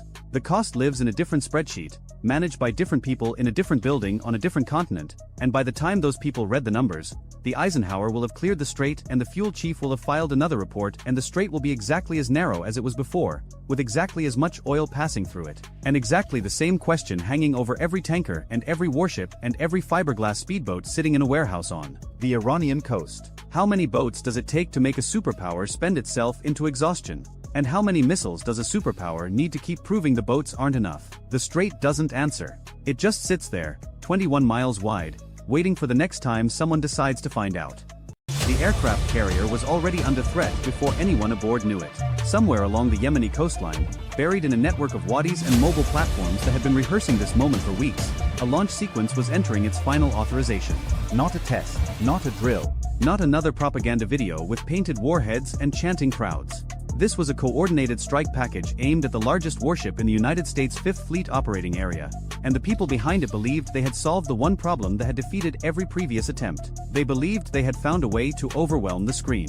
USS Abraham Lincoln was 17 hours into a scheduled transit of the Strait of Hormuz when the morning of the attack began like every other morning in that part of the world. Hot, hazy, and dense with traffic. The strait is not a wide ocean passage. It is a compressed corridor where supertankers, container ships, fishing dhows, naval escorts, and surveillance aircraft all share roughly the same 40 miles of navigable water. Radar returns in Hormuz do not come in clean. They come in thick, layered, contradictory, full of commercial clutter and environmental noise that turns every scope into a puzzle. For the crews aboard Lincoln and her escorts, operating in Hormuz meant operating in a place where the background was loud enough to hide almost anything. The strike group was arranged in standard transit formation, destroyers and a cruiser positioned outboard, holding sectors, sweeping with their spy radar arrays while Lincoln herself moved through the center of the corridor.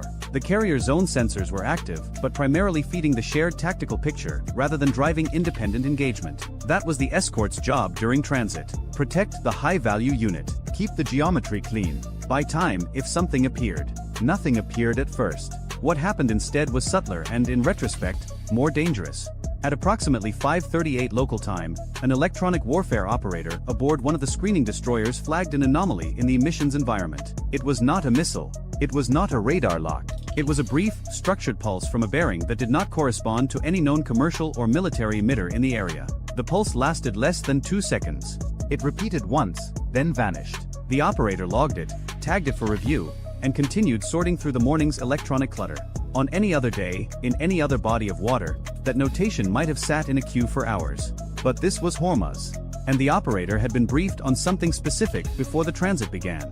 Intelligence assessments in the days prior had flagged an increase in Houthi-affiliated communications activity along the western Yemeni coast and, more unusually, along relay nodes that extended toward the southern Iranian littoral. The pattern did not point to a specific attack. It pointed to preparation, coordination signals, timing references, the kind of electronic behavior that precedes an operation without confirming one. So the operator did not wait for a second look. He pushed the flag up immediately. Possible coordination emission, non-commercial, bearing 274. Duration brief, no track associated. That report reached Lincoln's Combat Information Center 40 seconds later. It arrived alongside a dozen other data points, most of them routine, but it was the one that made the senior watch officer pause. He pulled up the intelligence summary from the pre-transit brief. He compared the bearing. He looked at the time. Then he made a quiet decision that would matter enormously in the minutes ahead. He told the air defense coordinator to tighten the western sector and lower the classification threshold for any new contacts on that bearing. In practical terms, that meant the system would treat ambiguous returns with more suspicion than usual. It meant the algorithms that separated threat from noise would lean toward caution. It meant that if something small and fast appeared from the west, the strike group would see it a few seconds earlier than it otherwise would have. A few seconds. In Hormuz, that is the difference between interception and impact. At 5:41, 3 contacts appeared simultaneously. They did not emerge gradually from the clutter the way a slow-moving surface vessel might. They materialized in a cluster, low, fast, and tight, riding just above the wave tops at a speed that immediately eliminated any possibility they were commercial aircraft or fishing boats. The returns were small, deliberately small. The kind of radar cross-section you get from something designed to stay invisible until the last possible moment. The track supervisor in CIC called it first. Multiple fast movers bearing 278. Low altitude, speed accelerating. Range is compressing on the western screen. Nobody responded with words. The room responded with motion. Chairs turned. Headsets pressed tighter against ears. Fingers moved to keys that had been resting idle. The shared tactical display updated and every console in CIC now showed the same ugly geometry. 3 inbound tracks converging on the formation from the west, with a carrier sitting at the center of their projected intercept cone. On Lincoln's bridge, the report came through clean. The captain did not ask for elaboration. He asked one question: are they solving on us or crossing? The answer took 4 seconds to formulate because the tracks were still building. Then CIC responded. Lead contacts show inbound bias. Not crossing. Solving toward the formation center. The captain gave his first order. Set condition 1 for air defense throughout the strike group. All stations report readiness. That order did not create panic. It created precision. Throughout Lincoln and across every escort in the formation, the transition from transit posture to full defensive readiness unfolded with the mechanical certainty of something practiced 1,000 times. Weapons systems that had been in standby warmed to full capability. Radar modes shifted from broad surveillance to narrow, high-resolution tracking. Engagement envelopes were calculated and shared across the data links that bound the strike group into a single fighting organism. On the flight deck, the change was visible within seconds. Yellow-shirt aircraft handlers began clearing exposed lanes. A tow tractor pulling an F divided by a -18E toward a maintenance spot halted, reversed, and repositioned the jet against the island where it would be less vulnerable to blast or fragmentation. Ordnance crews who had been performing routine checks on weapon stations dropped their clipboards and assumed positions that said one thing clearly: we are no longer maintaining, we are preparing. The 3 inbound contacts continued to close.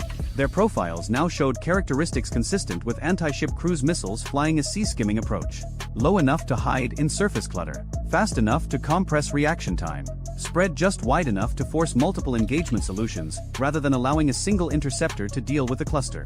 This was not random harassment. This was geometry designed to stress the screen. At 5:42, the first escort engaged. A destroyer positioned on the western flank of the formation had the cleanest look at the lead contact. Its fire control radar locked the track, confirmed the solution, and the ship's combat system generated the launch command. An SM-2 left its vertical launch cell in a column of white exhaust and smoke, climbing briefly before pitching over toward the inbound target. The intercept geometry was tight. Sea-skimming targets give defenders almost no altitude margin, which means the interceptor has to find its prey in the worst possible radar environment, down in the wave clutter where returns are dirty and discrimination is hard. The missile found its target anyway. On Lincoln's displays, the lead inbound track fragmented into a scatter of false returns, then disappeared. The destroyer confirmed. Splash 1. Track destroyed. But the kill did something unexpected. The debris field from the intercept, combined with the radar disruption of the explosion itself, briefly masked the area behind the lead contact. For approximately 3 seconds,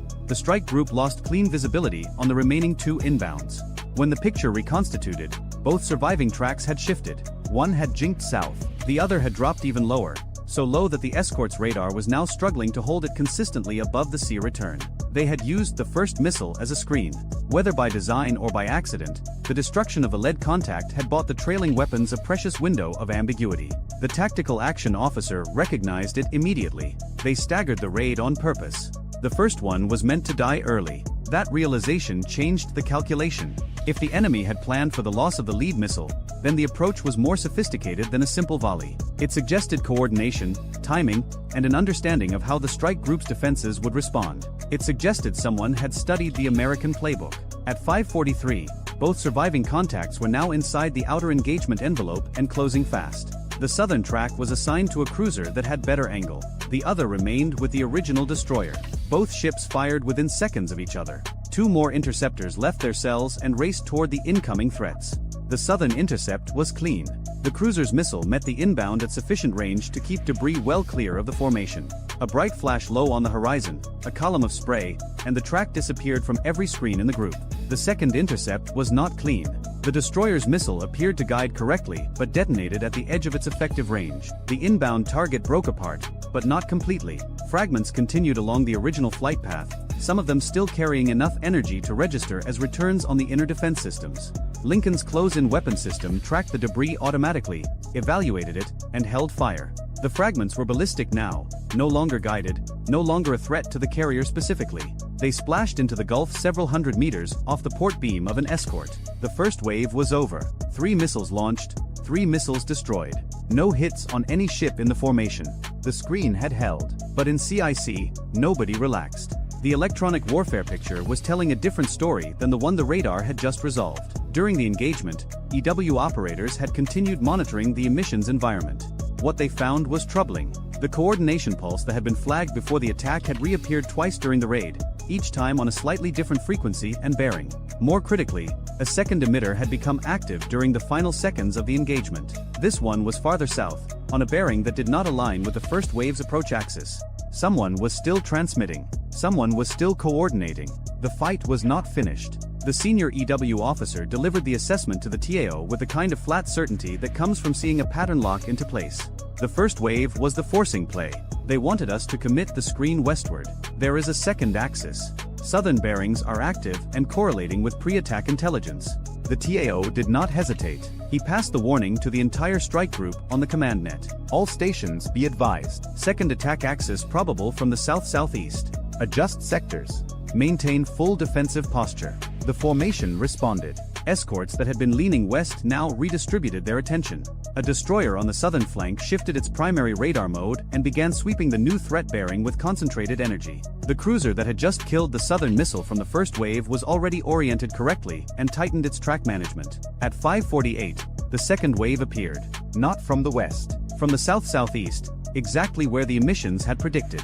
2 contacts initially, then a third, then a fourth that flickered in and out of detectability with the kind of signature that suggested either a very small weapon or a decoy designed to absorb defensive attention.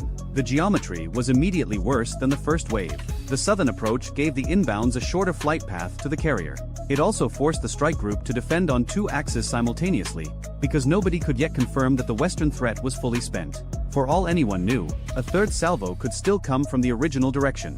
Lincoln's captain made a decision that reflected the narrowness of the strait and the complexity of the threat. He ordered a course change, not a dramatic turn, not a sprint. A controlled adjustment that would alter the carrier's position relative to the incoming tracks while keeping the formation coherent and the escorts in position to defend. 5 degrees to starboard. Enough to shift the firing solution that any inbound seeker was trying to solve. Enough to buy another fraction of a second. The southern screen engaged almost immediately. The first interceptor left a destroyer cells at 5:49 and climbed into the haze.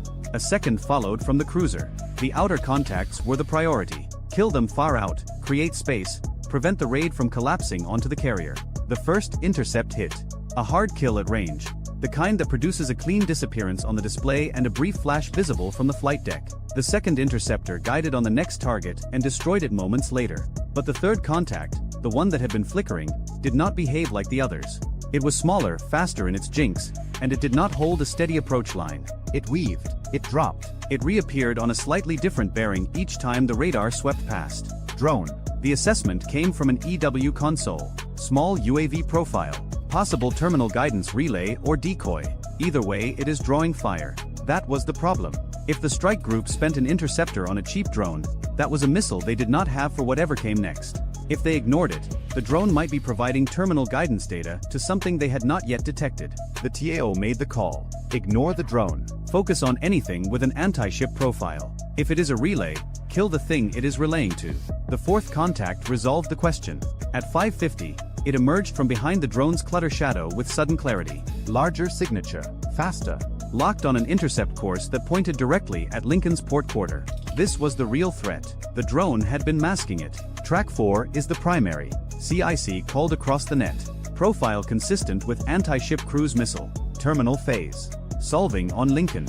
Everything after that happened in a compressed window that felt like 30 seconds and lasted perhaps 90. The nearest escort fired. The interceptor raced out and began solving on the inbound. Lincoln's own electronic warfare systems activated in full, pumping out deception and noise designed to seduce the missile seeker away from the carrier's massive radar signature. Chaff bloomed from launchers along the carrier's superstructure, creating clouds of reflective material that hung in the humid air like metallic fog.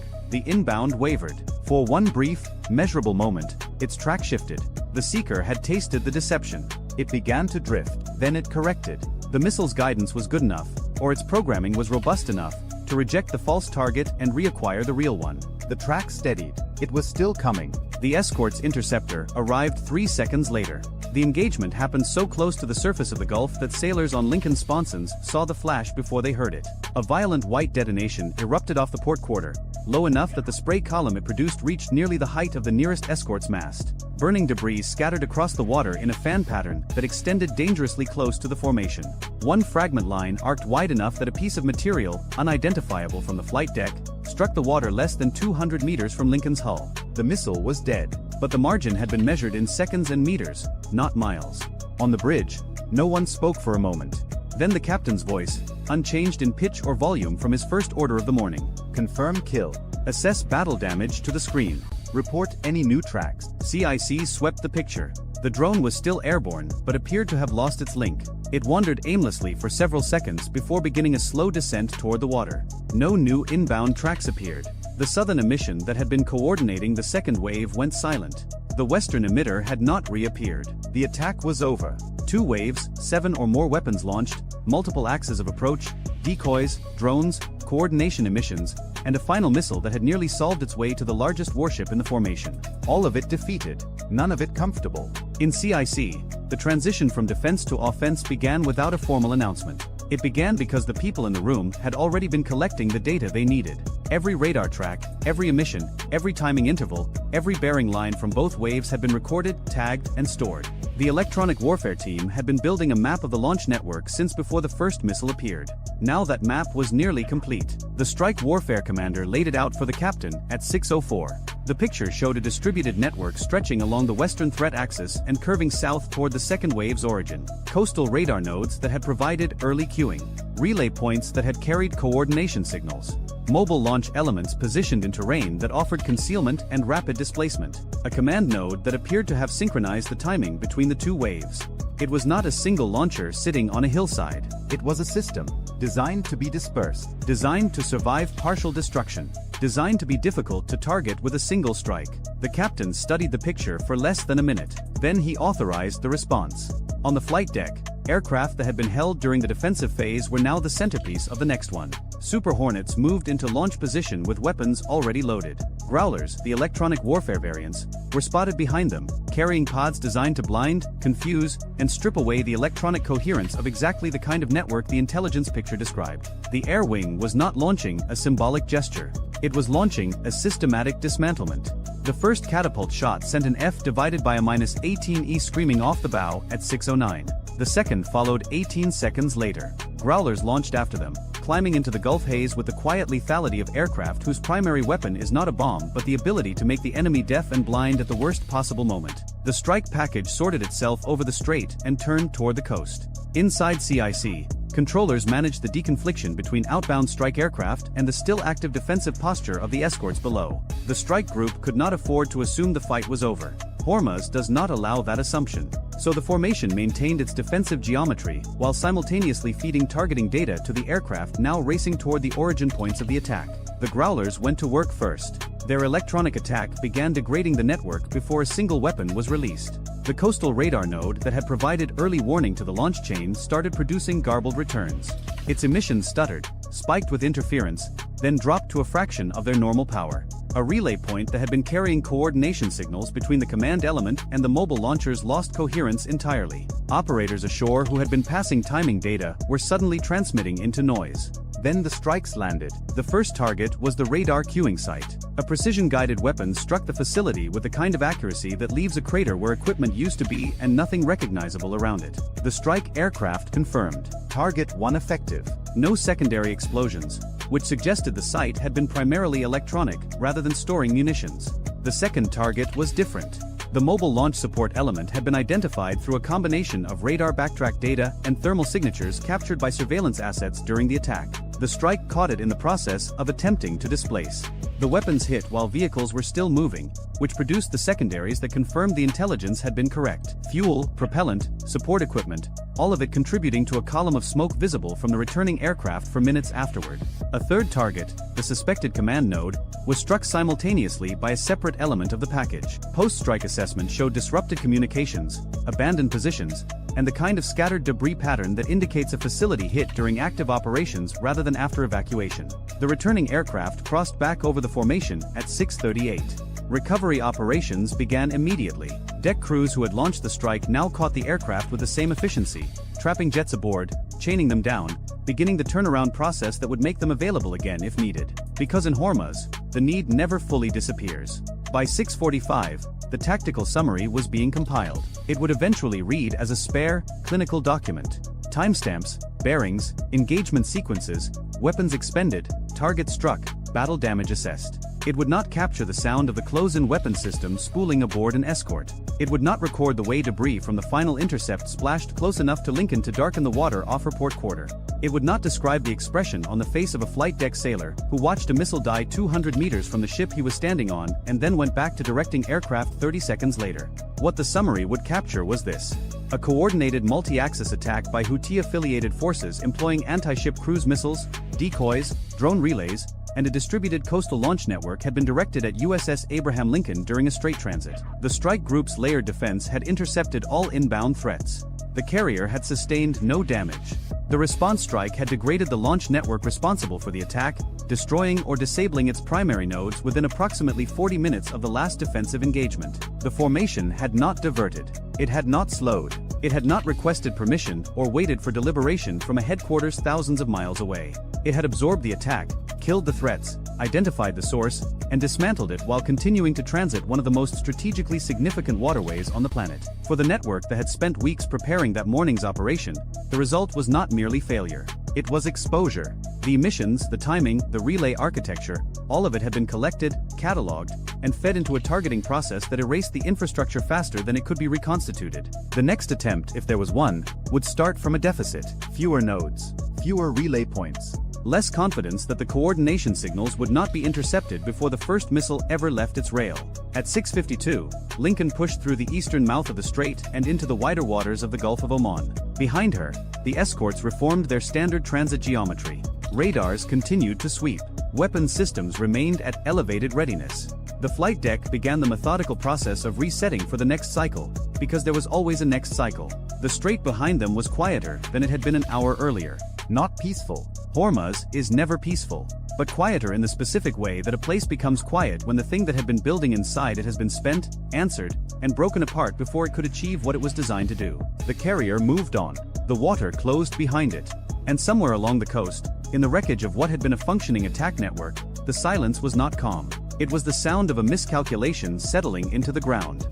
At 6:47 local time in the Strait of Hormuz, the Spy-6 radar aboard the USS Fitzgerald painted a return so faint that the automated classification algorithm tagged it as sea clutter and moved on. 14 seconds later, the same return appeared again, 200 yards from where it had been, which sea clutter does not do. A petty officer second class in the Combat Information Center clicked on the ghost, reclassified it manually, and said two words that started a clock nobody aboard could stop. New contact. The Fitzgerald is an Arleigh Burke Flight 3 guided missile destroyer. She displaces 9,700 tons. Her combat systems, from the Spy-6 phased array radar to the 96 vertical launch cells packed with missiles that range in price from $1.8 million to $4.3 million each, represent roughly $2.2 billion in American defense spending bolted to a single steel hull doing 18 knots through water that is 260 feet deep and 21 nautical miles wide at its narrowest point. This morning she is escorting the tanker Atlantic Resolve, a 115,000-ton crude carrier flagged in the Marshall Islands,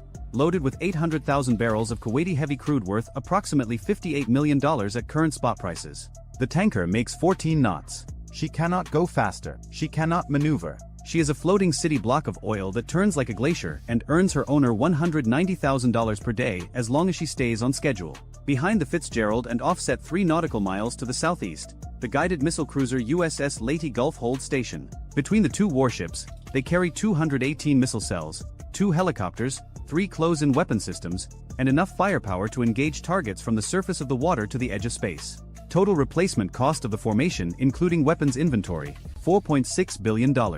The tanker they are babysitting cost $87 million and was built in a South Korean shipyard in 14 months. The ghost contact that the petty officer reclassified is a Pekin-class patrol boat. She is 23 feet long, made of fiberglass, weighs 3 tons fully loaded, and cost the Islamic Revolutionary Guard Corps Navy approximately $40,000. She is sitting dead in the water with her engine off, rolling in the current 16 nautical miles northeast of the Fitzgerald's position, just inside Iranian territorial waters off the coast of Keshem Island. Her crew of 3 has been sitting there since 4:15 in the morning. They have no radar.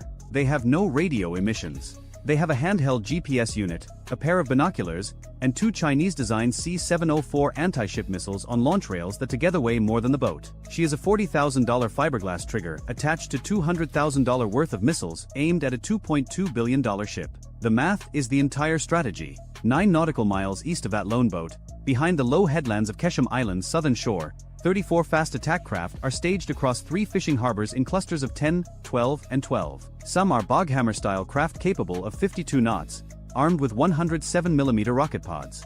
Others are the same Pekin class, each carrying a pair of C-704s with a range of 18 nautical miles and a terminal speed of 550 miles per hour. The combined value of every boat, missile, rocket pod, and crew sitting in those 3 harbors is roughly $14 million. The Fitzgerald carries a single missile type, the SM-2 Block IIC, that costs $4.3 million per round. Iran's entire harassment flotilla costs less than 4 of them. 6:48 local time. The lone Pekin has not moved. Her engine is still cold. In the Combat Information Center aboard the Fitzgerald, the Tactical Action Officer, a lieutenant commander running on 5 hours of sleep and her third cup of something that the Navy calls coffee, watches the single static contact and waits. She has transited this strait 9 times. Every time, the pattern is the same. Iran probes. Iran films. Iran posts the footage. Nobody shoots. She knows the script, and she is reading from it. She issues the first radio warning on bridge-to-bridge channel 16. Iranian naval vessel bearing 045 from my position. This is United States warship operating in international waters. Your current position and proximity to merchant traffic are noted. Request you maintain a safe distance. Over. Silence. 6:49 and 40 seconds. The SBY-6 lights up with new contacts. Not from the northeast, from the southeast. 11 fast-moving surface returns emerging simultaneously from behind Hengam Island, 22 nautical miles southeast of the formation. Speed, 0 to 46 knots in under 25 seconds. Heading, northwest, direct intercept with the tanker's projected track. Then 8 more from Kesham's southern harbors. Then 6 more from a position near Larak Island, 31 nautical miles to the east. Within 70 seconds, the Combat Information Center is tracking 25 inbound fast attack craft in 3 groups from 3 different bearings, plus the original static contact to the northeast. The lone Pecan that started the clock still has not moved. What the Tactical Action Officer didn't know was that the boat sitting dead in the water was not a scout. It was a datum point. Every boat in the 3 approaching groups was navigating not by radar, not by radio command from shore, but by a preset GPS waypoint that triangulated off the lone Pecan's known stationary position. The harbor masters on Kesham had placed that boat like a surveyor places a stake. Everything else was measured from it. Kill the stake, and 25 boats lose their geometric reference point. But nobody aboard the Fitzgerald had any reason to shoot at a stationary fiberglass boat sitting legally inside Iranian territorial waters doing absolutely nothing. Iran had turned a $40,000 boat into the most important piece of navigational infrastructure in the Persian Gulf, and it was invisible because it was not a threat. 6:50 local time.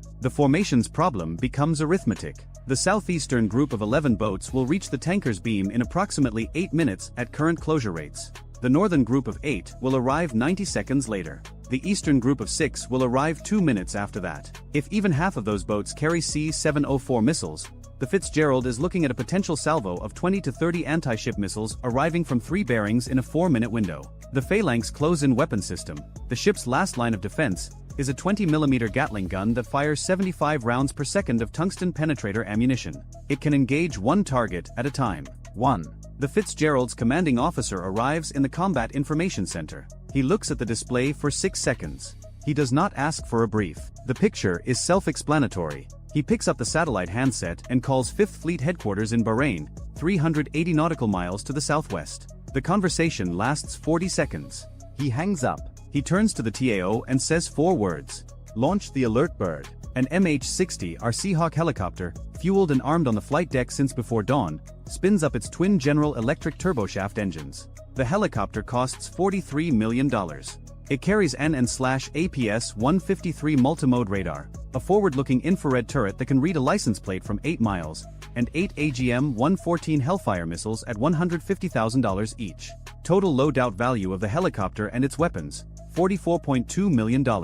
It lifts off at 6:51 and 15 seconds and climbs south, not toward the approaching boats but toward the tanker. Because the tanker is the prize. The tanker was always the prize. The boats are not coming for the Fitzgerald. A $40,000 speedboat does not attack a $2.2 billion destroyer. It attacks the thing the destroyer is being paid to protect. The Atlantic Resolve and her 800,000 barrels of Kuwaiti crude are the softest, slowest, most valuable target in the strait this morning, and every one of those 25 boats knows exactly where she is because she broadcasts her position, course, and speed on her AIS transponder every 6 seconds. Because maritime law requires it. Because international shipping cannot function without it. Iran is using the rules of global commerce as a targeting system. The transponder that keeps the Atlantic Resolve safe from collisions is the same transponder telling 25 speedboats exactly how to find her. 6:52 local time. Aboard the Leyte Gulf, 3 nautical miles southeast of the Fitzgerald, the cruiser Spy 6 detects a new category of problem. 4 radar returns, airborne, bearing 070, range 14 nautical miles, altitude 200 feet, speed 85 knots. Mohajer, 6 drones. Each one is a 26-foot wingspan unmanned aircraft powered by a pusher propeller that sounds like a riding mower at altitude. It carries an electro-optical camera and a single-cam precision-guided glide bomb weighing 60 pounds. The drone itself costs approximately $100,000. The bomb costs another $15,000. 4 drones, 4 bombs, $460,000 total. They are flying at an altitude specifically chosen to complicate the radar picture because at 200 feet over the Persian Gulf, the radar return of a Mohajer 6 is almost indistinguishable from the radar return of the hundreds of seabirds that inhabit the Straits Islands. The software can separate them, but the software takes seconds per classification cycle, and seconds are the one thing nobody has extra of this morning. The Leyte Gulf's TAO designates all 4 airborne contacts as hostile based on trajectory, speed, and origin bearing from Kesham Island. He requests weapons free on air contacts. The captain authorizes. The first RIM 162 Evolved Sea Sparrow missile, ESSM, the Patriot of the Sea, leaves the forward vertical launch cell at Mach 4, roughly 3,040 miles per hour. It is 12 feet long. It weighs 620 pounds. It costs $1.8 million. It was engineered to intercept supersonic anti-ship cruise missiles screaming in at Mach 2. Today it is chasing a drone that flies slower than a Cessna. The first Mohajer 6 comes apart at 6:52 and 44 seconds at a range of 11 nautical miles. The second dies 4 seconds later. The third releases its CAIM glide bomb before the third ESSM arrives. The drone itself disintegrates. But the bomb, a 60-pound guided munition with a GPS-aided inertial navigation unit, is now falling unpowered toward the Leyte Gulf at a 30-degree glide angle. It is small. It is slow. It has a radar cross-section roughly the size of a dinner plate, and it does not show up on the Spy 6 the way a missile does because it is not a missile. It is a falling object with fins. The Phalanx close-in weapon system acquires the glide bomb at 2,200 yards. The system is autonomous in final defense mode. No human presses a button. The radar tracks. The computer calculates. The gun fires. A 1.5-second burst, 113 rounds of tungsten at 3,600 feet per second. The CAIM bomb detonates 1,100 yards from the Leyte Gulf starboard side, close enough to send fragments pattering against the hull like a handful of gravel thrown at a garage door. No penetration. No damage. But every sailor on the weather decks feels it in their chest, and the Phalanx has just used its ammunition allocation for the engagement on a bomb that cost less than a used sedan. The fourth Mohajer 6 never releases its weapon. The fourth ESSM finds it at 9 nautical miles and turns $115,000 worth of Iranian drone into confetti that the Persian Gulf current will carry to Oman by Thursday. 4 drones killed, 1 glide bomb intercepted. Cost to Iran, $460,000. Cost to the United States, $7.2 million in ESSM missiles plus $3,400 in Phalanx ammunition plus 4 fewer missiles in the Leyte Gulf's vertical launch cells for the rest of the deployment. Somewhere in Tehran, a procurement officer just got the best return on investment in the history of asymmetric warfare. 6:54 local time. The Seahawk is overhead the tanker at 1,500 feet. Its FLIR camera sweeps the water around the Atlantic Resolve and finds exactly what the Fitzgerald CO feared. 3 boats, not from the main groups, not part of the 25 contacts on the display, 3 additional Pakin-class craft that launched from a cove on the Omani side of the strait, running at 14 knots, 1,100 yards off the tanker's starboard quarter, riding in her wake turbulence where the churn of a 115,000-ton hull moving at 14 knots turns the radar picture into noise. They have been there for 11 minutes. 6 C-704 missiles on rails. Range to the tanker, effectively 0. Range to the Fitzgerald, 6 nautical miles and opening. The sensor operator says it the same way they train for it. 3 fast movers, starboard quarter of the tanker, wake masked, armed. 28 boats visible on the display. 3 hidden in the tanker's wake. 1 sitting stationary as a navigation beacon. That is 32 of the garrison's 38 craft accounted for. The missing 6 will never be found on radar this morning. They are the reserve, already back in harbor, already being rearmed, already assigned to tomorrow's transit. 6:55 local time. The CO of the Fitzgerald has 3 minutes before the first wave of the northern screen reaches engagement range of the tanker. He has 3 hidden boats that could launch right now, this second, and put 6 missiles into a crude carrier from point-blank range. An 800,000-barrel oil spill in the Strait of Hormuz would close the waterway for weeks. 20% of the world's traded oil supply would stop moving. Crude prices would spike past $140 per barrel before lunch. He orders the Seahawk to descend to 500 feet directly over the 3 hidden boats and activate its millimeter-wave targeting radar. The AN/APG-78 longbow radar paints all 3 craft simultaneously. The boat's crews now know they have been seen. More importantly, they know what is looking at them. The longbow radar means Hellfire missiles. 8 of them, from directly overhead. There is no countermeasure for a Hellfire launched from 500 feet. There is no C-704 that shoots upward. There is no swarming doctrine that accounts for a helicopter sitting on top of you with enough ordnance to erase your entire element 3 times over. 6:55 and 20 seconds. The 3 hidden boats separate from the tanker. They turn east. They accelerate to 50 knots. They do not launch, they run. The CO of the Fitzgerald exhales for what might be the first time in 6 minutes. But the northern screen is still closing. 6:56 local time. The 25 boats in the 3 approach groups are at varying distances now, the closest 4 nautical miles from the tanker. The CO gives the order he has been authorized to give since the engagement began but has held in reserve because the moment you fire on the screen, you validate Iran's propaganda footage for the next year. Warning shots. The Mark 45 5-inch gun, a 62 caliber naval rifle that can put an $800 high-explosive round through a window at 13 nautical miles, fires 3 rounds in rapid succession. Not at the boats. Into the water 200 yards ahead of the closest group. 3 detonations. 3 columns of white water that rise 60 feet and collapse. 70 pounds of high explosive each, arriving at 2,690 feet per second. The sound crosses the water at the speed of a thunderclap in a bathtub. The closest group of 11 boats splits. 6 peel east. 5 continue inbound. The 5 that continue are now at 3 nautical miles and closing at 48 knots. The TAO aboard the Fitzgerald designates the lead boat as a direct threat to the escorted vessel. The Mark 45 fires again.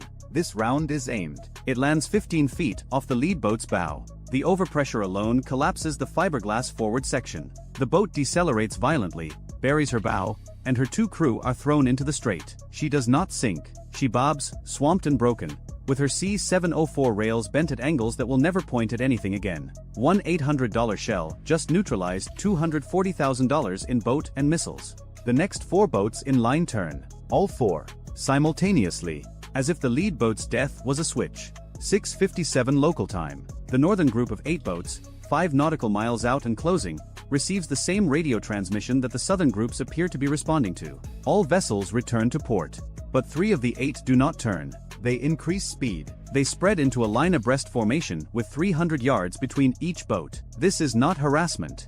This is a launch profile. 3 boats, 6 C-704 missiles, aimed at a tanker that cannot dodge a wave. The Fitzgerald shifts her Mark 45 to the new bearing. The first round hits the water between the center and left boat. The center boat veers. The left boat veers. The right boat holds course. 6:57 and 30 seconds. The Seahawk, repositioned at 800 feet, fires 2 Hellfire missiles at the right boat, the one that did not veer. 2 $150,000 missiles designed to kill 60-ton tanks hit a 3-ton fiberglass speedboat within 0.4 seconds of each other. There is no secondary explosion because the C-704 missiles aboard are solid-fueled and do not detonate sympathetically. There is simply a location on the Persian Gulf where a boat used to be, and now there is debris spread across 80 yards of water. The remaining 2 boats turn north. They are at 50 knots within 10 seconds. They will reach Iranian waters in 4 minutes.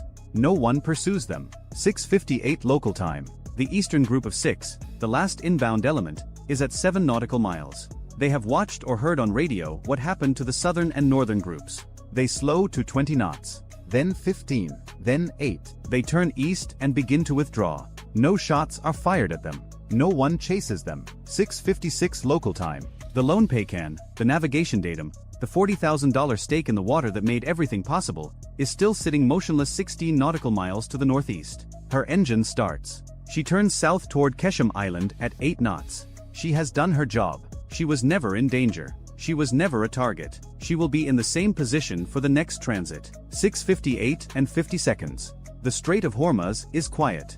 The Atlantic Resolve continues west at 14 knots. Her crew of 28 unaware that 6 anti-ship missiles were aimed at them from 1,100 yards, and the only reason those missiles stayed on their rails is because a $43 million helicopter with a radar designed to find tanks in a sandstorm pointed it at 3 fiberglass boats and dared them to push the button. The final accounting takes longer to tabulate than the engagement took to fight. Iran committed 32 boats, 4 drones, and 1 glide bomb.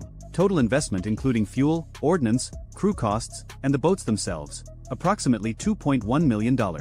2 boats destroyed, 3 drone operators who walked home, 1 glide bomb intercepted. 30 boats returned to harbor, 28 of them with missiles still on the rails. The United States expended 4 ESSM missiles, 3 Hellfire missiles, 5 5-inch gun rounds, and 1 phalanx burst. Total expenditure, approximately $7.8 million plus the maintenance hours on a destroyer and cruiser that consume $12,000 per operating hour each. Iran spent $2.1 million to force the United States to spend $7.8 million, and that ratio is the weapon. Not the boats. Not the drones. Not the C-704s that never launched. The ratio. The 6 boats that never left harbor, the reserve element, are already being briefed for a transit window 72 hours from now. A different tanker. The same lane. The same 21 nautical miles of water that cannot be bypassed, rerouted, or replaced. The lone Pecan, the datum boat, will be back in position 4 hours before the next escort enters the strait. Her crew will shut down the engine, drift on the current, and wait. She costs $40,000. She has no weapons. She has never been fired upon. And she is the most effective naval asset Iran has ever deployed because she makes everything else work, and nobody has a legal reason to kill her. 9 minutes. 2 Iranian boats destroyed. 4 drones eliminated. 0 American casualties. 0 damage to either warship. 0 damage to the tanker. A perfect defensive outcome by every tactical measure that exists. And it cost the United States nearly 4 times what it cost Iran, and tomorrow the entire thing resets, and the day after that, and every day until the Strait of Hormuz stops being the narrowest, most valuable, most indefensible 21 nautical miles of water on Earth. The boats are fiberglass. The drones are propeller-driven. The missiles are third-generation copies of a Chinese design that China stopped using 15 years ago, and they will be back in the morning because the doctrine does not require them to win. It requires them to cost more to stop than they cost to send. And by that math, they have never lost. If you enjoyed this video, check out our other video on how Iran's underground missile cities are changing Pentagon strike planning. Bye for now. The aircraft carrier was already burning. Not the kind of fire that kills a ship.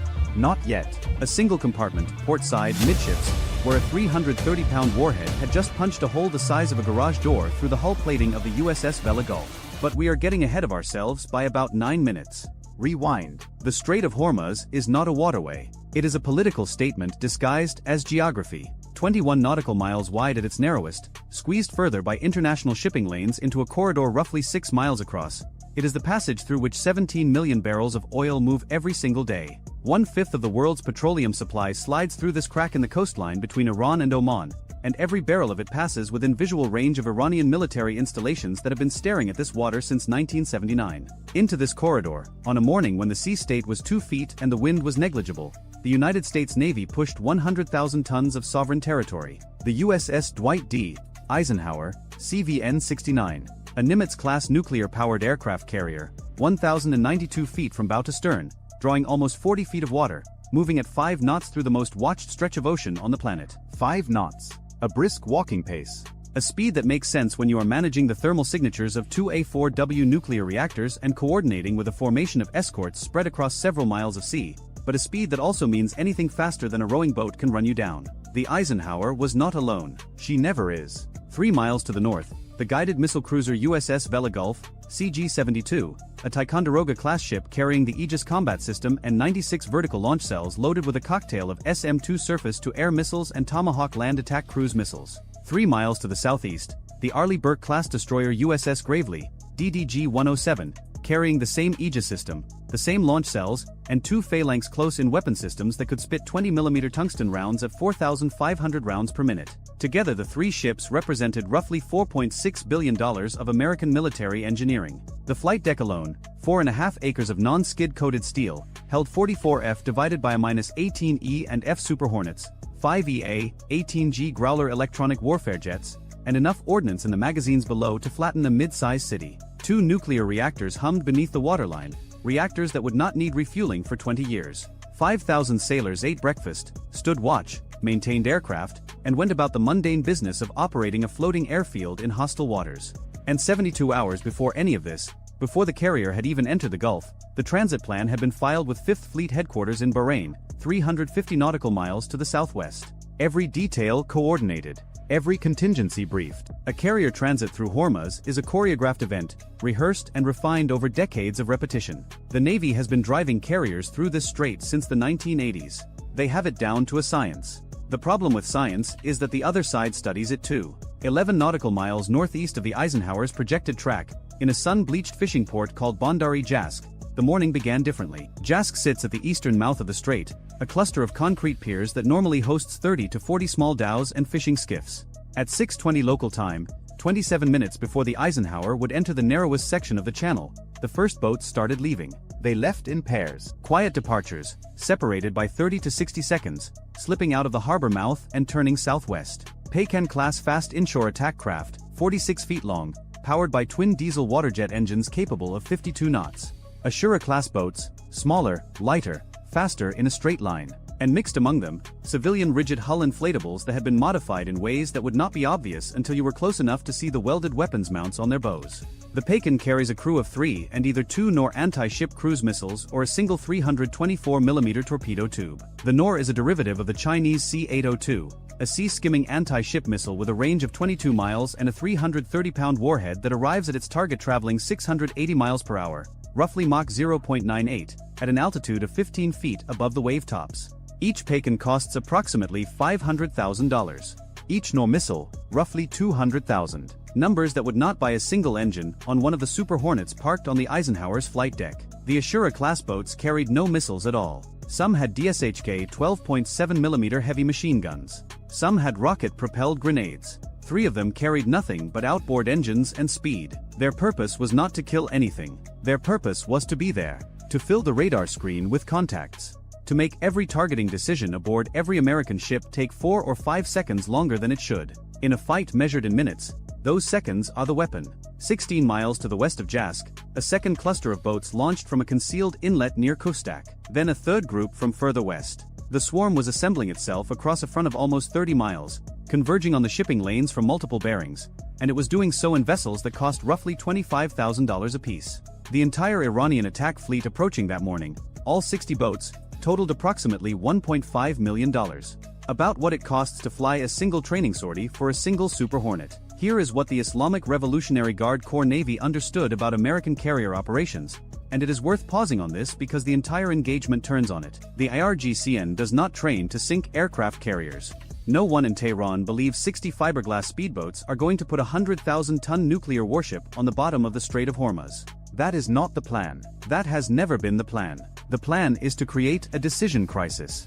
A carrier strike group operating in confined waters under rules of engagement that require positive identification before weapons release is a system that runs on information. The CIC, the Combat Information Center aboard the Eisenhower, processes hundreds of contacts simultaneously, classifying each one, assigning threat levels, tracking bearing, speed, and course. It is extraordinarily good at this. But it is good at this against the threats it was designed to face. Cruise missiles flying at known profiles. Aircraft squawking identifiable transponder codes. Submarines moving at predictable speeds through predictable water. 60 fiberglass boats with radar cross-sections smaller than a pelican, moving at 60 miles per hour through waters already crowded with 200 to 400 civilian contacts, are not the threat the system was optimized for. The boats do not need to penetrate the defense. They need to overwhelm the decision cycle. And every sailor in that CIC knows, with a precision that borders on genetic memory, what happened the last time an American warship in this strait made a targeting decision too fast. Iran Air Flight 655, July 1988.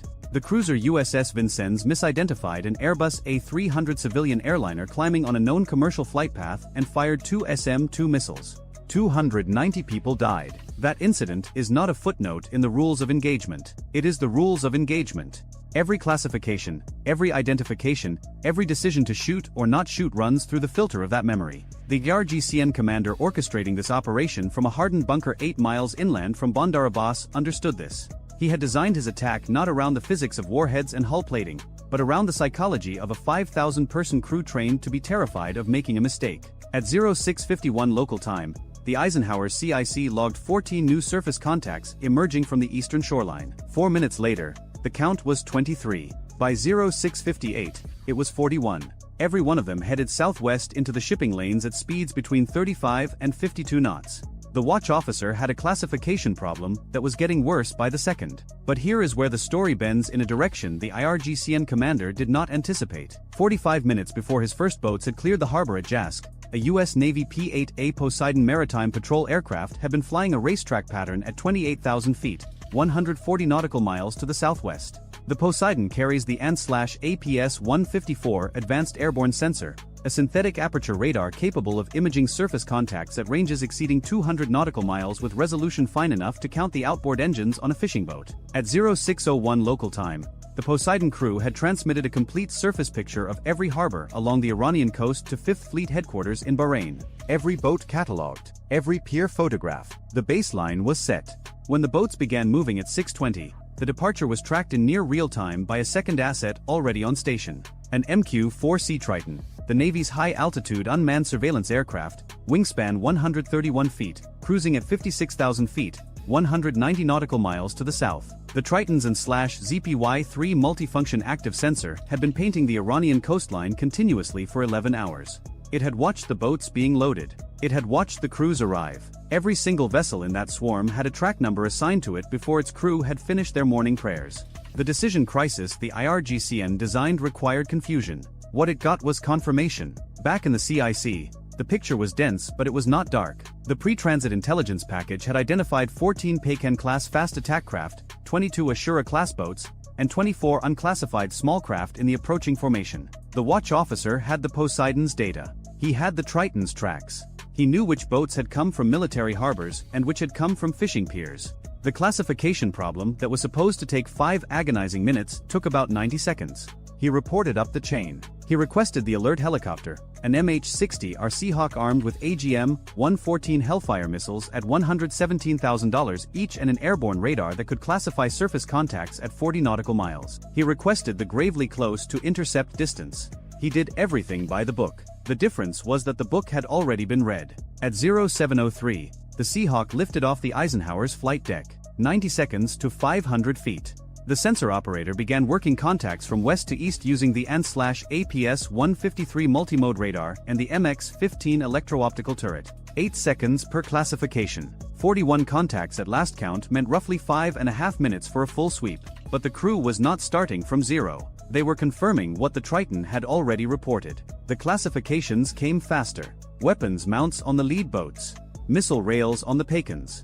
Machine guns on the Ashuras. By the time the Seahawk had been airborne for 3 minutes, 11 boats had been positively confirmed as hostile. Under the standing rules of engagement, a vessel carrying visible weapons, moving at attack speed, on a direct heading toward a U.S. warship, constitutes demonstrated hostile intent. No missile launch required. No shots fired. The geometry and the weapons are enough. 5 miles to the north, the Vela Gulf's captain made a call. He ordered his ship to 25 knots on an intercept heading northeast, putting 10,000 tons of guided missile cruiser between the approaching swarm and the Eisenhower's beam. The Vela Gulf carried the Spy-1B phased array radar, 4 fixed panels each scanning a 90-degree quadrant, the most sophisticated radar system afloat. It was designed to track ballistic missile warheads falling from space at Mach 15. Using it to sort speedboats from fishing dhows at 6 miles was like using a surgical laser to cut birthday cake. Functional, but not the intended application. At 0706, the count reached 53. 7 more boats had appeared from the direction of Kustak. The swarm was arranged in a rough crescent, its leading edge 6 nautical miles from the Eisenhower, its trailing elements still 12 miles out. The crescent shape was deliberate. It forced the American escorts to choose which arc to cover. Defend the north, expose the south, cover the east, leave the northwest open. There is no geometry that allows 3 ships to cover 60 converging boats across a 120-degree arc. At 0708, the Eisenhower's captain ordered the carrier to 12 knots and began a turn to starboard, angling the bow toward the wider water to the south. A Nimitz-class carrier at 12 knots needs 3,200 yards to complete a 90-degree turn. The shipping lane was 6 miles wide. The turn would eat a third of the available maneuvering room, but staying in the narrows was worse. At 0710, the Gravely fired the first shots of the engagement. Not a missile. Not the 5-inch gun. The forward Mark 38 Mod 2 chain gun, a 25mm stabilized weapon that can put rounds on target at 2,200 yards. The 3 lead boats from the eastern arc were inside that range and closing fast, weapons visible, heading unchanged. The tactical action officer aboard the Gravely had her authority. She used it. The first burst was 20 rounds across 4 seconds. Each round cost roughly $35. The burst caught the lead Peikan at an angle that tore the bow off and flipped the wreckage sideways into the boat running beside it. 2 boats removed from the fight for $700 in ammunition. A ship worth $2.2 billion had just defended itself with a cost equivalent of dinner for 2 at a mid-range restaurant. The swarm reacted because it had been trained to react. The remaining boats split.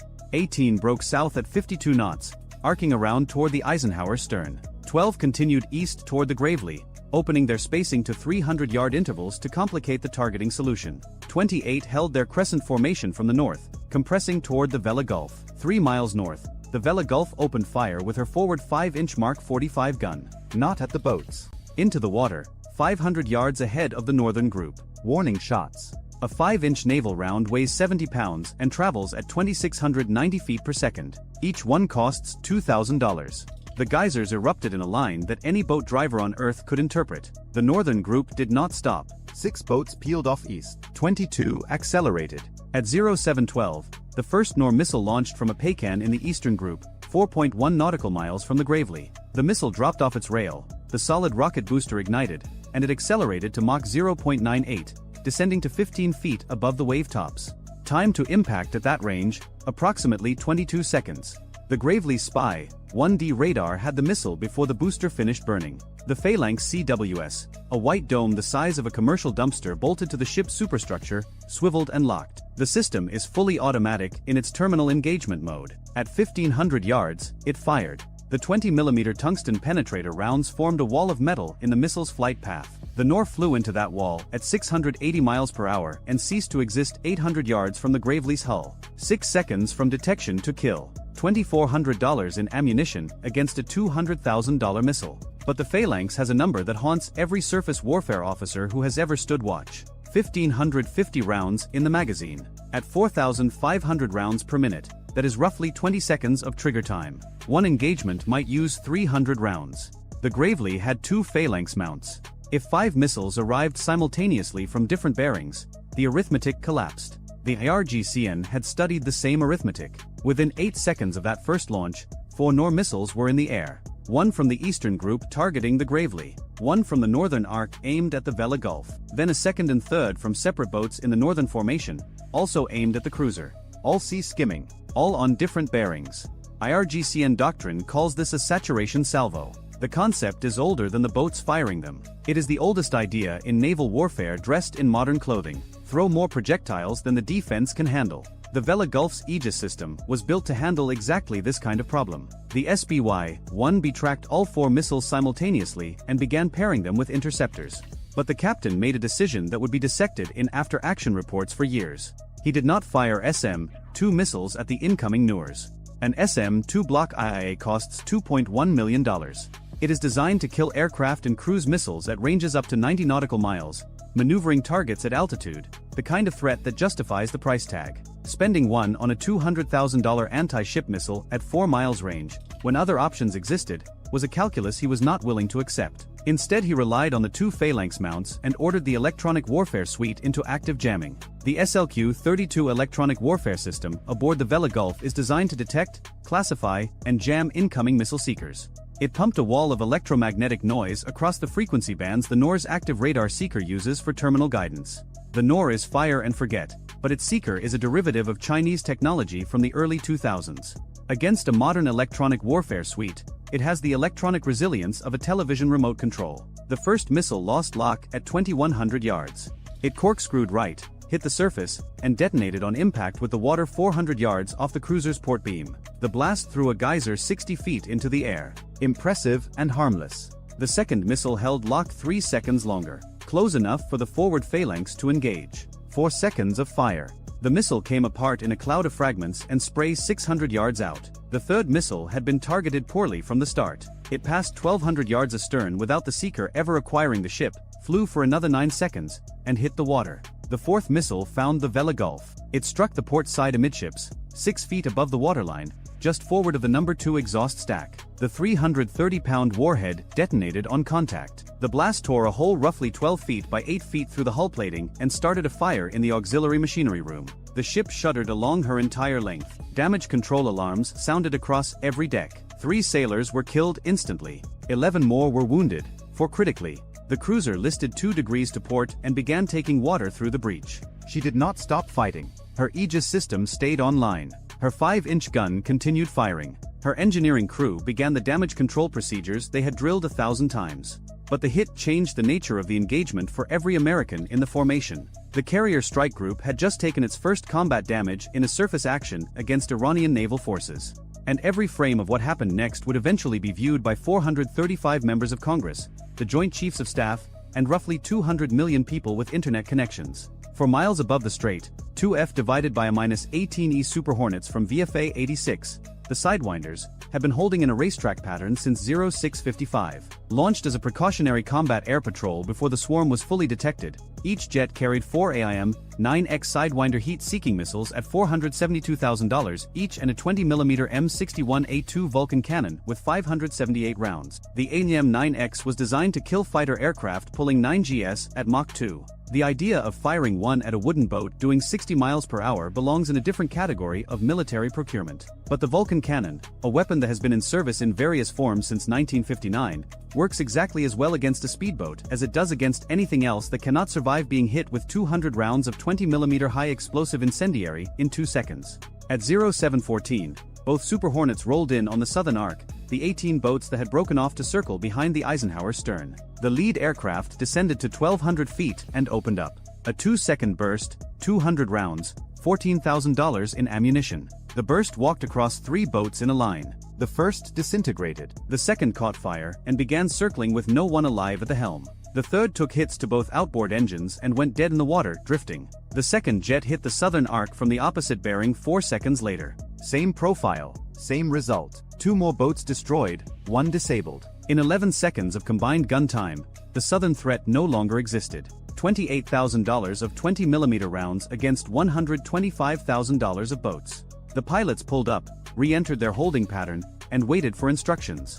The northern arc was a different problem. 22 boats were now within 3 nautical miles of the Vela Gulf, which was simultaneously fighting a compartment fire, managing casualty evacuation, and trying to maintain combat systems with a hole in her side taking water. The Gravely was too far south for effective gun support. The Seahawk was out of position, having spent its time on the eastern contacts. The northern arc was closing on a wounded ship with limited close-in defense capability remaining. The Eisenhower's captain made a call that no carrier commanding officer wants to make. He launched 2 more Super Hornets. Not for air superiority. Not for a standoff strike. For close-in surface engagement inside the strait itself, below 2,000 feet, in the same airspace as helicopters, surface fire, and whatever man-portable air defense systems the Iranian boats might be carrying. The IRGCN equipped some of its crews with Missile 2 man-portable surface-to-air missiles, Iranian copies of the Chinese QW-18, effective to roughly 14,000 feet, costing approximately $38,000 each. A $67 million Super Hornet operating at 1,200 feet and 400 knots is squarely inside that engagement envelope. The risk was real and accepted. At 0716, 3 things happened in rapid succession. The 2 new Super Hornets began their descent toward the northern group. The Gravely-embarked Seahawk fired 2 Hellfire missiles at remnants of the eastern arc, deleting 2 boats at $117,000 per kill. And in his bunker near Bandar Abbas, the IRGCN commander who had designed this operation watched his swarm lose its 14th boat in 6 minutes without accomplishing the one thing it needed to accomplish. The Eisenhower had not stopped, had not reversed course, had not called off the transit. The decision crisis he had designed had been answered. The answer was that the Americans had made their decisions before the first boat cleared the harbor. The northern group began to come apart. Not all at once. 8 boats turned east, back toward Iranian territorial waters, engines screaming at full throttle. 6 held course toward the Vela Gulf, apparently committed. The remaining 8 began doing something that the Americans had briefed but never seen in practice. They dumped their weapons overboard. Rocket launchers splashed into the strait. Machine guns went over the gunnels. In less than 30 seconds, 8 armed attack craft became 8 unarmed civilian boats, indistinguishable from the fishing dhows and recreational skiffs that populate these waters every morning. It was a pre-planned disengagement protocol, and it was elegant in its cynicism. The rules of engagement that had constrained the Americans at the start of the engagement now constrained them at the end. No weapons. No hostile action. No hostile intent. Those 8 boats were untouchable. They slowed to 10 knots and turned northeast. The Americans tracked every one of them and could do nothing. The 6 boats that held course toward the Vela Gulf fired everything they had left. 2 more Nor missiles. 1 unguided rocket salvo from an Ashura-class boat, 12 107mm rockets fanning out in a pattern designed for shore bombardment, not ship killing. Each rocket carried a 4-pound warhead against a 10,000-ton cruiser. They were gnats. But one of the 12 found the Vela Gulf's bridge wing, wounding 2 more sailors and destroying an exterior communications antenna. The 2 Nor missiles were engaged by the Gravely's phalanx from 4 miles south. Both destroyed over open water. The CWS had now fired 4 engagements total. Ammunition remaining, approximately 60%. Still functional. Still the cheapest effective weapon system in the fight. At 0719, the newly launched Super Hornets reached the northern group. The lead aircraft fired an AIM-9X Sidewinder at a Paykan that had just launched a missile. $472,000 of infrared-guided air-to-air missile, designed to pull 60 GS while chasing a fighter at Mach 2, dropped to sea level and intercepted a 46-foot fiberglass boat doing 52 knots. The 20-pound blast fragmentation warhead, engineered to crack titanium airframes, erased the boat from the surface of the strait so completely that the after-action review found no recoverable wreckage. The wingman used the cannon. 3 bursts, 3 boats. $42,000. By 0722, 15 minutes after the Gravely's first chain gun burst, the engagement was over. 23 Iranian boats sunk or disabled, 8 disarmed and retreating under the legal fiction of civilian status. The remainder scattering east toward Iranian waters at maximum speed, leaving wakes but no fight. The Vela Gulf was damaged but operational at 18 knots, listing 2 degrees to port with the fire contained to a single compartment. The Eisenhower had completed her turn to starboard and was accelerating south toward the Gulf of Oman at 22 knots, her air wings cycling overhead in stacked combat air patrols. The Gravely had not taken a scratch. The ledger for those 9 minutes reads like the receipt from an argument where everyone overpaid. Iranian material losses, approximately $8.6 million, including all missiles expended, 23 boats and their equipment on the bottom of the strait. An estimated 40 to 55 IRGCN personnel killed, a number Tehran would never confirm or discuss publicly. American ammunition expenditure across all platforms, approximately $1.9 million. Cannon rounds, Hellfire missiles, 1 Sidewinder, and several thousand rounds of phalanx tungsten.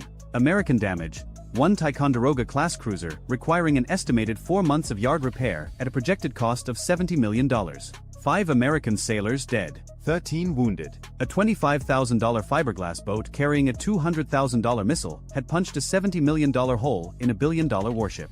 The IRGCN would frame that ratio and hang it on the wall. The U.S. Navy would note that the transit was completed on schedule and the carrier was never threatened. Both statements would be factually correct. Neither would be the full story. The Eisenhower cleared the strait at 0814 local time and entered the Gulf of Oman. Behind her, the Vela Gulf limped south at reduced speed with the Gravely riding escort and a damage control team still working below the waterline. Ahead, the open ocean and the relative safety of deep water and wide maneuvering room. In a bunker near Bandar Abbas, an IRGCN commander sat with his after-action data and a problem. He had executed the swarm doctrine exactly as designed. He had achieved a missile hit on a major American warship, and he had lost nearly half his force in under a quarter of an hour, without slowing the transit by a single minute. The decision crisis had been answered before it was posed. The prepositioned Poseidon, the Triton at 56,000 feet, the intelligence picture that eliminated the ambiguity his plan depended on. His operation required fog. The Americans had brought floodlights.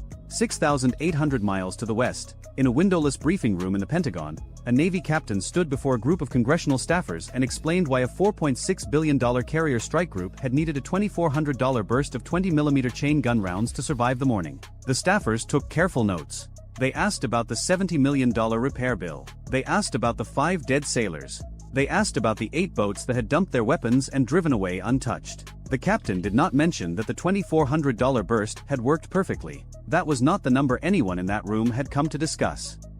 At 0711 local time, a Mark 54 lightweight torpedo drops from the port weapons pylon of an MH-60 Seahawk helicopter hovering 1,100 feet above the pale green surface of the Strait of Hormuz and enters the water with a sound that 3 sonar operators on 3 different warships will later describe, independently, using the exact same word. Splash. Not the dramatic kind. The kind you hear when someone drops a toolbox off a dock. 9 feet of guidance electronics, propulsion motor, and 96 pounds of high explosive sinking through warm shallow water at an initial descent rate of 15 feet per second, motor not yet lit, still falling like a stone. 4 seconds later the motor ignites and the torpedo accelerates to 40 knots on a bearing of 047 degrees toward a contact designated Sierra 1, a contact that has been sitting motionless on the sandy bottom of the strait for the last 19 hours, breathing through its hull like a sleeping animal, unaware that it has already been dead for most of that time. The contact is an Iranian Ghawtar-class midget submarine. It cost $30 million to build. The torpedo chasing it cost $451,000. Somewhere in the Pentagon's budget office, that ratio will appear on a spreadsheet next quarter and no one will highlight it because it is not unusual enough to warrant attention. That is the kind of war this is. But the torpedo is the middle of the story. The beginning is 72 hours earlier and 400 miles to the northeast, inside a hardened bunker 14 miles southeast of Bandar Abbas, where an Iranian naval commander whose name will not appear in any post-operation analysis is standing in front of a wall display showing the real-time positions of every vessel transiting the Strait of Hormuz. The strait is 21 nautical miles wide at its narrowest point. The shipping lanes are tighter. Inbound traffic to the Persian Gulf runs through a 2-mile-wide channel on the Omani side. Outbound traffic runs through a 2-mile channel on the Iranian side. Between them sits a 2-mile buffer zone. On an average day, 21 million barrels of crude oil slide through this gap, roughly 21% of the world's daily petroleum consumption threading through a keyhole that a recreational boater could cross in 40 minutes. The commander has been told that the USS Abraham Lincoln, CVN-72, a Nimitz-class nuclear-powered aircraft carrier displacing 104,000 tons and drawing 40 feet of water, will transit this keyhole in 3 days. His orders come from the Islamic Republic of Iran Navy's Submarine Command, and they are direct. Deploy 5 Goddard-class submarines into the outbound shipping lane. Space them along an 18 nautical mile line. Bury their acoustic signatures beneath the propeller noise of commercial traffic. When the carrier reaches the narrowest portion of the strait, all 5 boats fire simultaneously. 10 torpedoes from 5 directions. 10 chances to hit the single most expensive warship on the planet. The plan has an elegance that any naval strategist would respect. Even if American anti-submarine warfare neutralizes 3 of the 5 boats before they fire, the remaining 2 still put 4 torpedoes in the water. A Goddard's Russian-derived Test 71Me heavyweight torpedo carries a 450-pound warhead and travels at 45 knots to a maximum range of 15 kilometers, roughly 8 nautical miles. A carrier cannot outrun it. A carrier cannot dodge 4 of them arriving from different bearings in the same 90-second window. The Iranian commander is not wrong about any of this. He is wrong about something else entirely, and he will not find out what it is until it is far too late to matter.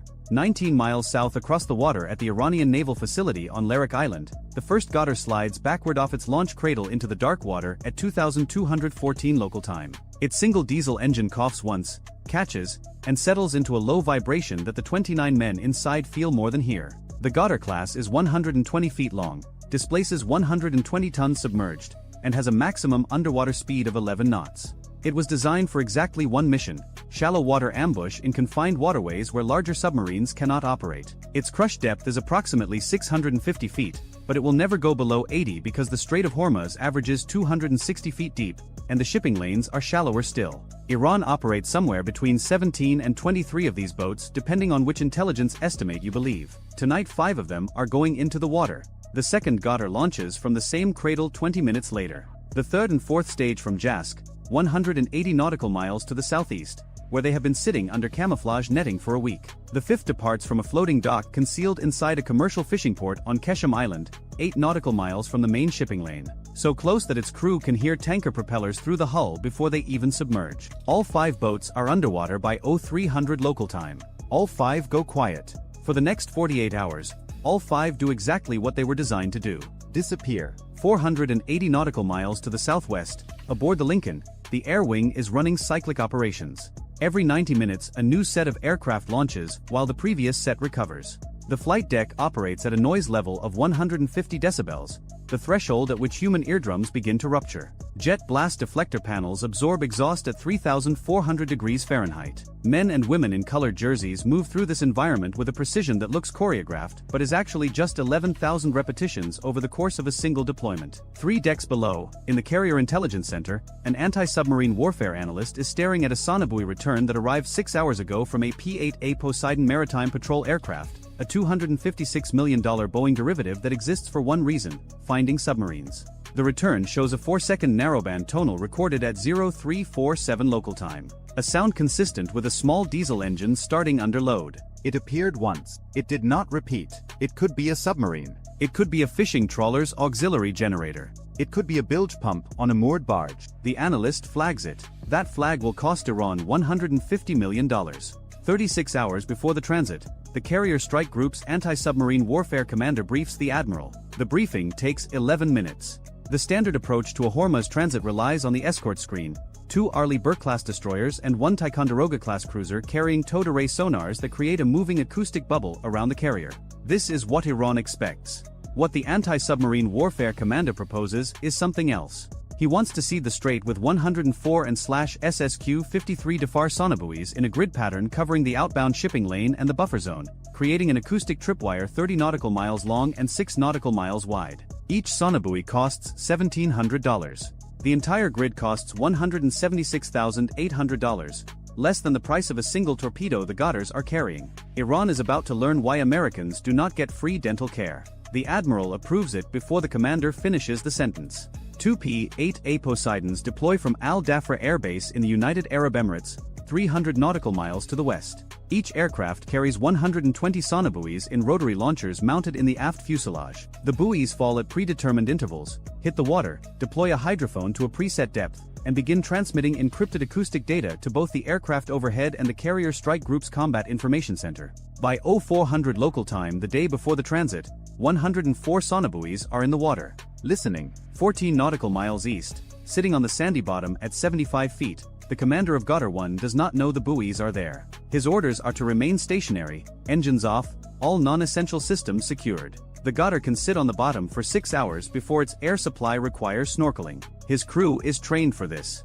They are quiet. They are disciplined. What the commander of Gatar 1 did not know was that the sonobuoy grid was not listening for engines. It was listening for his hull. A submarine resting on the seafloor in shallow warm water experiences thermal cycling as ambient temperatures shift with tidal movement and solar heating. The steel hull expands and contracts with these minor variations.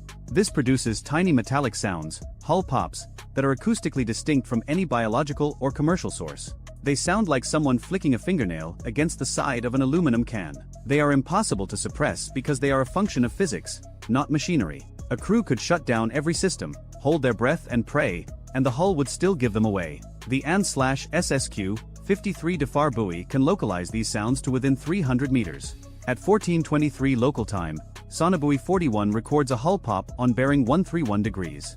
90 seconds later, sonobuoy 46 records the same tonal on bearing 347 degrees. Triangulation places the source 4.5 nautical miles southeast of the buffer zone at a depth consistent with a small submarine sitting on the bottom in 80 feet of water. Gatar 1 has been found by a device that costs less than a used motorcycle. Aboard the P-8A orbiting at 25,000 feet, the tactical coordinator designates the contact Sierra 1. Within 2 hours, 4 more contacts materialize. Sierra 2 appears 6 nautical miles northwest. Then Sierra 3.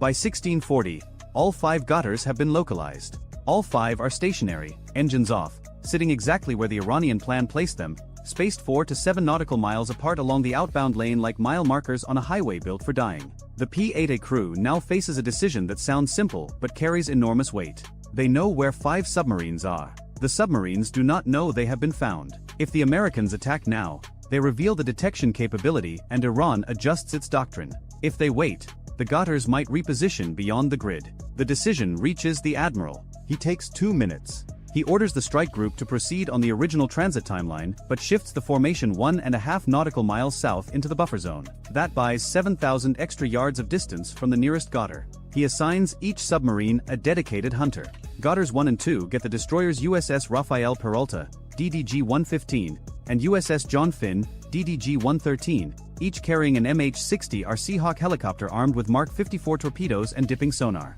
Gatar 3 gets the Ticonderoga-class cruiser USS Port Royal, CG-73, and its embarked Seahawk. Gatars 4 and 5 get the 2 P-8A Poseidons, each loaded with 4 Mark 54 torpedoes. 5 submarines, 5 hunters, and every hunter already holding a firing solution before the prey knows the hunt has started. The total cost of the American response so far, $176,800 in sonobuoys and roughly $240,000 in P-8A flight hours. Iran has $150 million in submarines on the bottom. The accountants have already lost this war. 0710 local time, transit day. The Lincoln enters the eastern approach to the Strait of Hormuz at 18 knots. The cruiser Port Royal leads. The Peralta holds the starboard quarter. The Finn guards the port side. Overhead, 2F divided by a -18F Super Hornets fly combat air patrol at 28,000 feet. Irrelevant to the submarine fight, but visible enough that Iranian surveillance drones orbiting 40 nautical miles north see them and report the carrier group's position to the Bandar Abbas bunker. The Iranian commander receives the report and does what the American admiral knew he would do. He sends a single word burst on an extremely low frequency channel to all 5 Gatars. The word is the Farsi equivalent of execute. Start engines. Rise to attack depth. Acquire. Fire. 12 nautical miles north of the Lincoln, Gatar 1's diesel engine coughs to life. It is the same sound the sonobuoy recorded 48 hours ago, and this time every sensor in the strike group hears it simultaneously. The P-8A hears it. The Peralta's towed array hears it. 3 sonobuoys within 5 nautical miles hear it. It is a submarine starting its engine, and there is nothing else on Earth it can be. Gutter 1 rises. 75 feet. 60. 45. At 40 feet the periscope breaks the surface. The commander sees the gray mass of the Lincoln 12 nautical miles to the south, its superstructure rising above the morning haze like a small city balanced on water. He orders torpedo tubes 1 and 2 flooded. 3 nautical miles east, Gutter 2 does the same. Its diesel starts 22 seconds after Gutter 1. 6 miles further east, Gutter 3's engine catches. Then 4. Then 5. Across 18 nautical miles of water in a span of 51 seconds, 5 diesel engines come alive in sequence like fingers drumming on a table. In the Bandar Abbas bunker, the commander hears nothing. He ordered radio silence until after the attack. He is getting precisely what he asked for. Aboard the Peralta, the anti-submarine warfare officer has been watching Sierra 1 for 19 hours without losing contact once. The hull pops gave him initial position. The engine start gave him a firing solution he could hand to a child. His Seahawk has been airborne for 40 minutes, hovering 1,100 feet above the water, dipping sonar already wet, already tracking. The pilot confirms magnetic anomaly detection, the NATO brevity code madman, verifying 120 tons of Iranian steel directly below.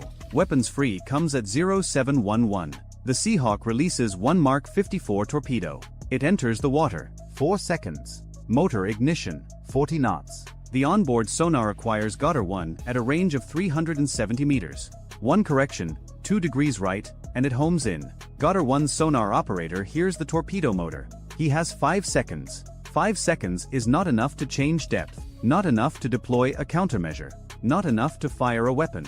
It is enough to know what is about to happen. The Mark 54 detonates 2 feet from the pressure hull just after the sail. 96 pounds of explosive, designed not to overkill but to crack. The Gutter's hull fails instantly. Water enters at 17 pounds per square inch.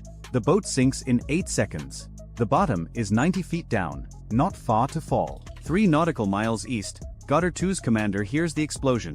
Sound travels through seawater at 5,000 feet per second. He heard the torpedo motor first, a high-pitched whine that every submariner recognizes and none want to hear, and then the detonation. He makes a decision that courage demands and physics will punish. He opens both torpedo tube outer doors and fires. 1 test 71 Me torpedo enters the water at 0712, heading south-southwest at 45 knots toward the Lincoln. This is the vampire call. This is what sends the word across 3 encrypted channels simultaneously. Inbound anti-ship torpedo detected. Aboard the Lincoln, 14 weapon systems begin automated engagement sequences. The carrier heels into an emergency turn to starboard, 30 degrees, accelerating from 18 to 32 knots. 104,000 tons of nuclear-powered steel carving through the strait hard enough that unsecured objects slide off every flat surface on the ship. The SLQ-25 Nixie torpedo decoy deploys automatically from the stern, a towed device emitting acoustic signatures that mimic the carrier's propellers, trailing 600 feet behind. Gutter 2 fires its second torpedo 8 seconds later. Same bearing, same solution. The commander has emptied his entire magazine. 2 shots, because 2 is all a Gutter carries. That is the whole arsenal. Both torpedoes are now running south at 45 knots. But the Lincoln is not where the firing solution says it is. The Admiral shifted the formation 1.5 nautical miles south during the night. Gutter 2's commander built his attack on a position reported by an Iranian drone 10 hours earlier. The carrier has moved. Both test 71 Me torpedoes have a maximum range of 15 kilometers, roughly 8.1 nautical miles. The Lincoln is now 11 nautical miles away. Both torpedoes will exhaust their fuel 2.9 nautical miles short of the target. They are chasing a ship they will never reach, burning through propellant at 45 knots toward nothing, and the man who fired them does not know it. 4 nautical miles northeast, the Finn Seahawk drops a Mark 54 on Gutter 2 at 0713. Acquisition in 9 seconds. Detonation against the forward hull at 0713 and 18 seconds. The submarine breaks in half. The bow section drops immediately. The stern floats for 3 minutes, diesel smoke curling upward from the ruptured engine compartment, before taking on enough water to slide under. From orbit, it will look like a gray smudge going nowhere. 12 nautical miles east, above Gutters 4 and 5, the 2 P-8A Poseidons have been holding at 5,000 feet with continuous sonobuoy track on both contacts. Gutter 4 starts its engine at 0711, same as the others. Its commander is methodical. He waits for a confirmed periscope bearing before flooding tubes. He follows every procedure. He is the most competent commander in the water, and it will not save him. The first P-8A drops a Mark 54 at 0712 from 800 feet using coordinates fed by Sonibui 73. The Torpedo enters the water 200 meters from the Ghautar. Acquisition is immediate. Impact at 0712 and 12 seconds. The commander who waited, who did everything by the book, who earned whatever commendation his navy gives for composure under pressure, never fires a shot. A $451,000 weapon just killed a $30 million submarine. 6 nautical miles southeast, Ghautar 5's commander hears the third explosion and makes the only rational choice remaining. He orders emergency dive to the bottom and full shutdown. Return to what worked before. Sit still. Stay silent. Wait. It is the correct decision. It is exactly what the Ghautar was designed for. It is also a decision made against an enemy that found him by listening to his hull breathe. Ghautar 5 settles to 75 feet. Engine off. Crew silent. 38 seconds later, Sonibui 91 records a hull pop as the pressure hull adjusts to the depth change. The P-8A overhead marks the position. A Mark 54 enters the water at 0715. Acquisition takes 14 seconds, longer because the target is stationary and quiet. The Torpedo circles once, reacquires, and strikes the stern. The explosion ruptures the engine compartment.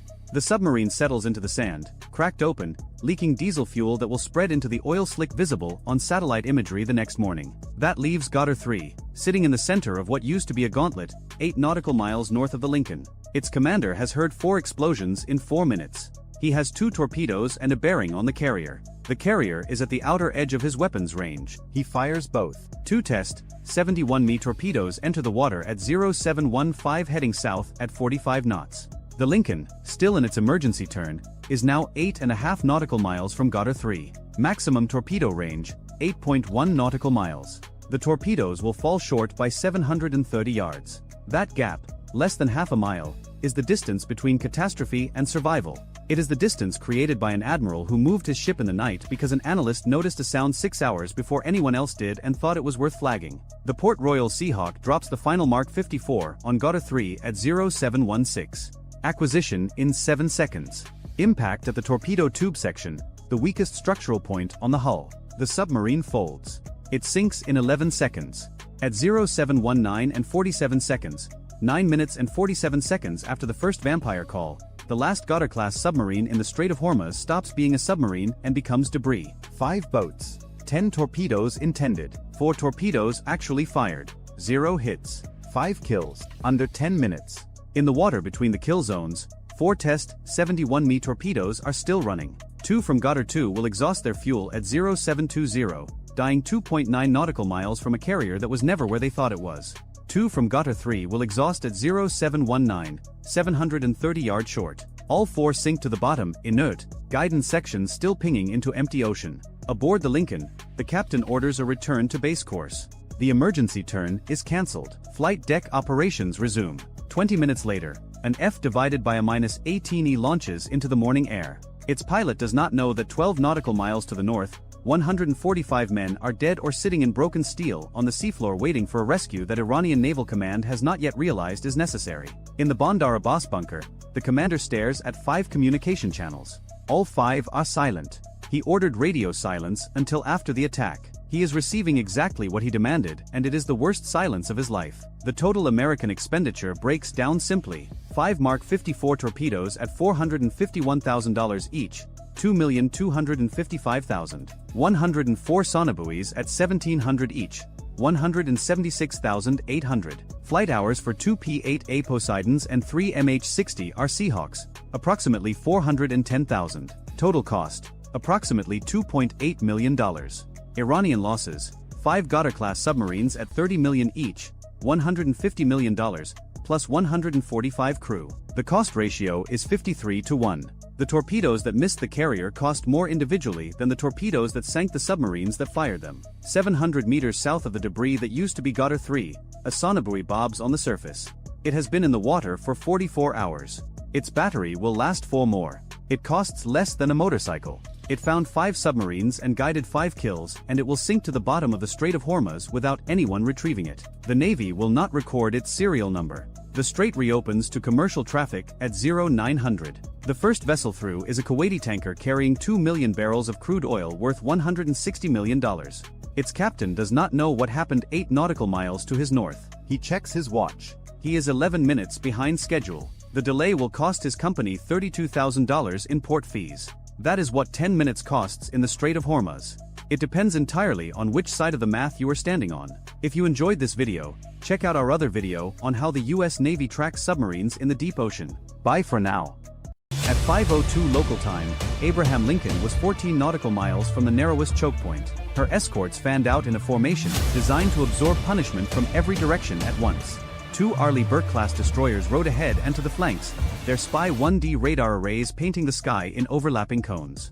A cruiser trailed slightly aft, watching the deep water behind them. Above the formation, an E-2D Advanced Hawkeye orbited at altitude, its rotodome turning slowly, pulling signal from hundreds of miles of airspace and feeding it down into the fleet's nervous system like a second brain floating above the first. 5,000 sailors, airmen, officers, and support personnel lived inside Abraham Lincoln's hull. They ate in shifts. They slept in racks stacked 3 high. They worked in spaces where the air tasted like metal and hydraulic fluid and old sweat. Most of them would never touch a weapon. Most of them kept the ship alive so the ship could keep them alive, an exchange so deeply embedded in carrier culture that no one thought about it consciously until something forced them to. Something was about to force them to. The intelligence briefing that morning had flagged elevated activity along the Iranian coast. Not unusual for a carrier transit. Iran's Islamic Revolutionary Guard Corps Navy had a long and well-documented habit of shadowing American warships through the strait, sometimes with fast boats, sometimes with drones, sometimes with nothing more than aggressive radar illumination designed to remind everyone that this water had 2 owners. The briefing used the word heightened. It did not use the word imminent. That distinction would matter in the after-action review. It would not matter at all in the next 23 minutes. At 5:09, something changed in the electronic spectrum. It did not announce itself. There was no single alarm, no bright flash on a scope. What happened was subtler and, to the men and women trained to read it, far more unsettling. Across several frequency bands monitored by the strike group's electronic warfare operators, a pattern emerged. Coastal surveillance radars that had been sweeping in routine arcs suddenly tightened their scan sectors. 2 of them stopped sweeping entirely and locked into what the operators recognized as target quality tracking. At almost the same moment, a burst of encrypted communication traffic surged from a point inland, lasted 11 seconds, and went silent. Aboard the cruiser, the senior electronic warfare officer flagged it immediately. The report climbed through the strike group's tactical net in seconds. Possible fire control activity. Multiple emitters. Coastal origin. Correlating with known ASCM sites. ASCM. Anti-ship cruise missile. 3 words that rearrange every priority on every ship in a formation the instant they appear in a sentence. The captain of Abraham Lincoln received the report on the bridge at 5:11. He was already standing. He had been standing since the steam line ruptured an hour earlier because that was the kind of officer he was. The kind who stayed vertical when his ship had a wound, even a small one. He read the report on the tactical display, asked 1 question of his operations officer, received 1 answer, and made the call. Set condition 1 throughout the ship. The bosun's pipe screamed through every compartment. Hatches that had been propped open for ventilation slammed shut and dogged down. Sailors who had been walking toward the mess for early breakfast turned around and ran. In the medical bay, corpsmen secured loose equipment and moved gurneys into position along the interior bulkheads where blast fragmentation was least likely to reach. In damage control central, teams pulled on flash gear and checked the status of every fire main, every counterflooding valve, every escape trunk. And on the flight deck, 100 feet above the waterline, the morning changed shape entirely. The deck had been configured for a standard launch cycle. 4F divided by a -18E Super Hornets were spotted near the bow catapults, 2 more aft. An EA-18G Growler sat on the port side with its wings still folded. Fuel hoses lay coiled beside aircraft. Ordnance carts were parked in the lanes between jets, loaded with precision munitions that had been scheduled for a routine training sortie over the Gulf of Oman. None of that was going to happen now. Yellow shirts began redirecting aircraft away from the catapults and into emergency hold positions. Red shirts sprinted toward the ordnance carts, not to load weapons but to secure them, because 1,000 pounds of guided steel rolling free across a flight deck during a missile impact would kill as efficiently as the missile itself. Brown shirts dropped to their knees beside tie-down chains and cranked them tight. The choreography was violent and precise and completely silent beneath the wind. At 5:14, the Hawkeye called it. The voice was calm. Hawkeye crews are selected partly for their ability to deliver catastrophic information as though they are reading a grocery list. What came down the net was this: multiple launch events detected, bearing 047, correlating with Bandar Abbas coastal region. Assess 4 to 6 missile-class objects. Trajectories tracking southwest. Inbound to strike group. 4 to 6. Not one. Not a warning shot. Not a probe. A salvo. The Combat Information Center aboard Abraham Lincoln became the loudest quiet room on the planet. Every console was active. Every operator was speaking. But the volume stayed low because volume meant confusion and confusion meant death. Radar operators refined tracks. Weapons coordinators assigned threats to escorts. Communication teams pushed updates to every ship simultaneously. The Air Warfare Commander, seated at the center of the space like a conductor surrounded by instruments, began sequencing the defense. Layer 1. The Aegis destroyers. At 5:15, the forward destroyer locked its Spy 1D radar onto the leading inbound tracks and began generating firing solutions. The system did not hesitate. It did not ask for confirmation. Aegis was built for exactly this kind of arithmetic: multiple threats, converging bearings, collapsing time. The computer offered its answer in milliseconds. The human confirmed it in less than 2 seconds.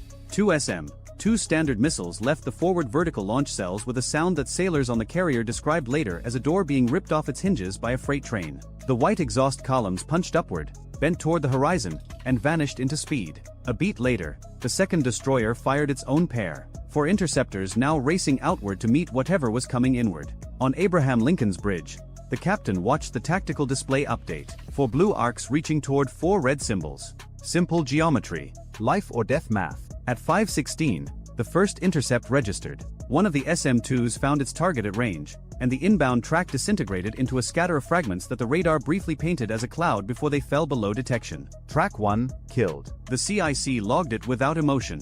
But tracks 2 through 5 were still alive and still closing, and the picture was about to get worse. Because the Hawkeye had just revised its count. Not 4 to 6 inbound. 8, possibly 9. A second wave of launches had occurred 20 seconds after the first, from a different point along the coast, staggered in timing and bearing to arrive at the strike group from slightly different angles. This was not a volley. It was a coordinated barrage designed to saturate the defense from multiple vectors simultaneously. The Air Warfare Commander aboard Abraham Lincoln absorbed the update and adjusted without pause. He had trained for this. Every officer in that room had trained for this. The nightmare scenario for a carrier strike group was not a single missile. A single missile was a problem with a solution. The nightmare was volume. Enough inbound threats arriving fast enough and spread wide enough to overwhelm the interceptors, exhaust the close-in defenses, and put at least one warhead onto steel. Iran had just tried to build that nightmare. At 5:17, the escorts were firing continuously. SM-2s and SM-SIXS left the rails in pairs, each one assigned to a specific track, each one burning toward a different piece of the incoming swarm.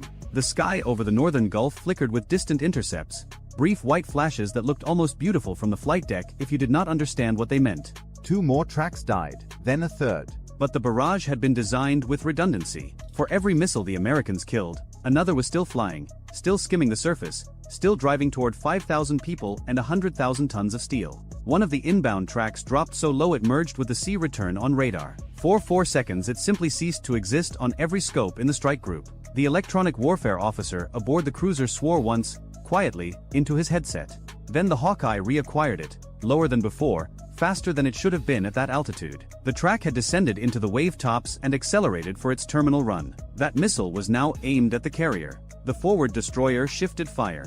2 SM-2s redirected toward the low flyer. One of them lost guidance in the clutter and self-destructed harmlessly. The other found the edge of the target's radar cross-section but detonated late, behind the missile, close enough to damage but not to kill. The track wobbled on the display. It slowed by a fraction. Then it steadied and kept coming. Aboard Abraham Lincoln, the CWS mounts woke up. The Phalanx close-in weapon system is the last door between an inbound missile and the ship it wants to kill. It is a 6-barreled 20mm Gatling gun married to its own radar, and it thinks faster than any human in the loop. When it activates, the sound is distinctive, a rising mechanical whine that climbs in pitch until it becomes a scream, and then the scream becomes a roar as the barrels spin to full speed and begin throwing tungsten at 4,000 rounds per minute. Every sailor on the ship heard it. In the berthing compartments. In the engine rooms.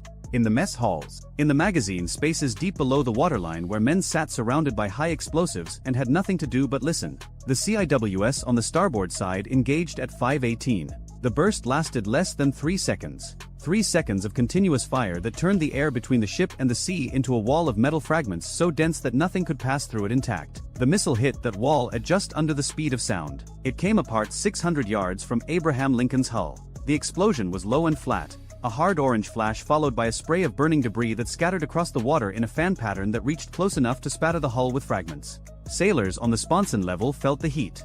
One of them described it later as standing too close to a bonfire that someone had thrown a car battery into. The ship shuddered. Not from impact, but from the pressure wave and from the CWS recoil and from 5,000 people collectively holding their breath and then releasing it. Track killed. Terminal defense successful. But the morning was not done with them. At 5:19, while the last missile fragments were still hissing into the Gulf, surface search radar aboard the southern destroyer painted a new problem. Contacts emerging from the Iranian coastline at high speed. Small, fast, multiple. Not missiles this time. Boats. IRGCN fast attack craft. The kind of vessel Iran had spent decades perfecting for exactly this scenario. Shallow draft speedboats armed with rockets, short-range anti-ship missiles, and in some cases nothing more than a crew willing to close range and create chaos. They were cheap. They were expendable. And in the confined geometry of the strait, they were genuinely dangerous. The first count was 7. Within a minute, it revised to 11. They came from 3 different points along the coast, not in a single wave but in staggered groups that forced the strike group to divide its attention across a wide arc. Some held back at medium range, circling, watching. Others drove straight in, throwing up white rooster tails of wake as they accelerated toward the formation's outer ring. The swarm had arrived at the worst possible moment. The escorts had just expended interceptors on the missile barrage. Reload cells were cycling. Crews were still processing battle damage from the close intercept. And now they had to pivot from air defense to surface warfare without missing a beat. Aboard the screening destroyer, the captain made a judgment that would later be studied in tactical classrooms. He split his weapons systems. Aegis stayed oriented skyward in case another missile salvo was coming. The 5-inch gun and the ship's smaller weapons trained outward toward the approaching boats. He was betting that the swarm and the missiles were 2 halves of the same attack, and that committing everything to one threat would leave him naked against the other. He was right. At 5:20, as the first fast boats crossed within 5 nautical miles of the formation, another pair of missile launches bloomed on the Hawkeye's scope. Inland, same coastal corridor. Smaller signatures this time, possibly shorter range weapons, but fired while the strike group's attention was being dragged toward the surface. The timing was precise enough to suggest a single coordinating hand somewhere on shore, watching, waiting, sequencing each layer to arrive when the Americans were most distracted. The second missile pair met SM-6 interceptors that the cruiser had been holding in reserve for exactly this contingency. Both inbound tracks died at range. Clean kills, no drama. But the expenditure was real. The strike group's magazine depth was not infinite, and every interceptor fired was one fewer available for whatever came next. On the surface, the fast boats were now close enough to see through binoculars from Abraham Lincoln's Island. Small dark shapes cutting white lines across gray water. They looked absurd against the backdrop of a nuclear-powered supercarrier. They looked like insects approaching a cathedral. But the men watching them did not feel safe, because they had read the history. They knew what the USS Cole looked like after a single small boat reached its hull. They knew what happened in the Millennium Challenge wargame when simulated swarm tactics sank a carrier in a simulation that the Navy had tried very hard to forget. Bridge-to-bridge warnings went out on open channels. Unidentified military vessels approaching United States naval formation.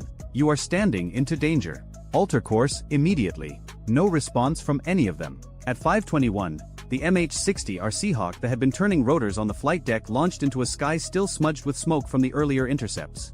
It dropped low over the water and banked toward the nearest cluster of fast boats, feeding live video back to the strike group. The imagery confirmed what radar had suggested. Several boats carried visible weapons mounted forward. At least 2 showed crew activity around what appeared to be launcher rails.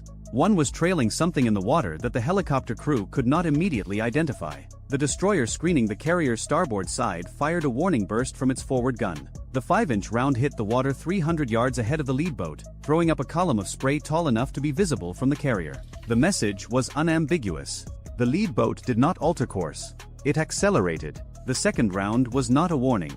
It struck the boat just forward of amidships. Through the helicopter's camera feed, the strike group watched the small vessel buckle, shudder, and begin to burn. Its wake collapsed. It wallowed once to starboard, then settled lower in the water as smoke poured from the shattered hull. The crew was either gone or going. Nobody aboard the destroyer watched long enough to determine which.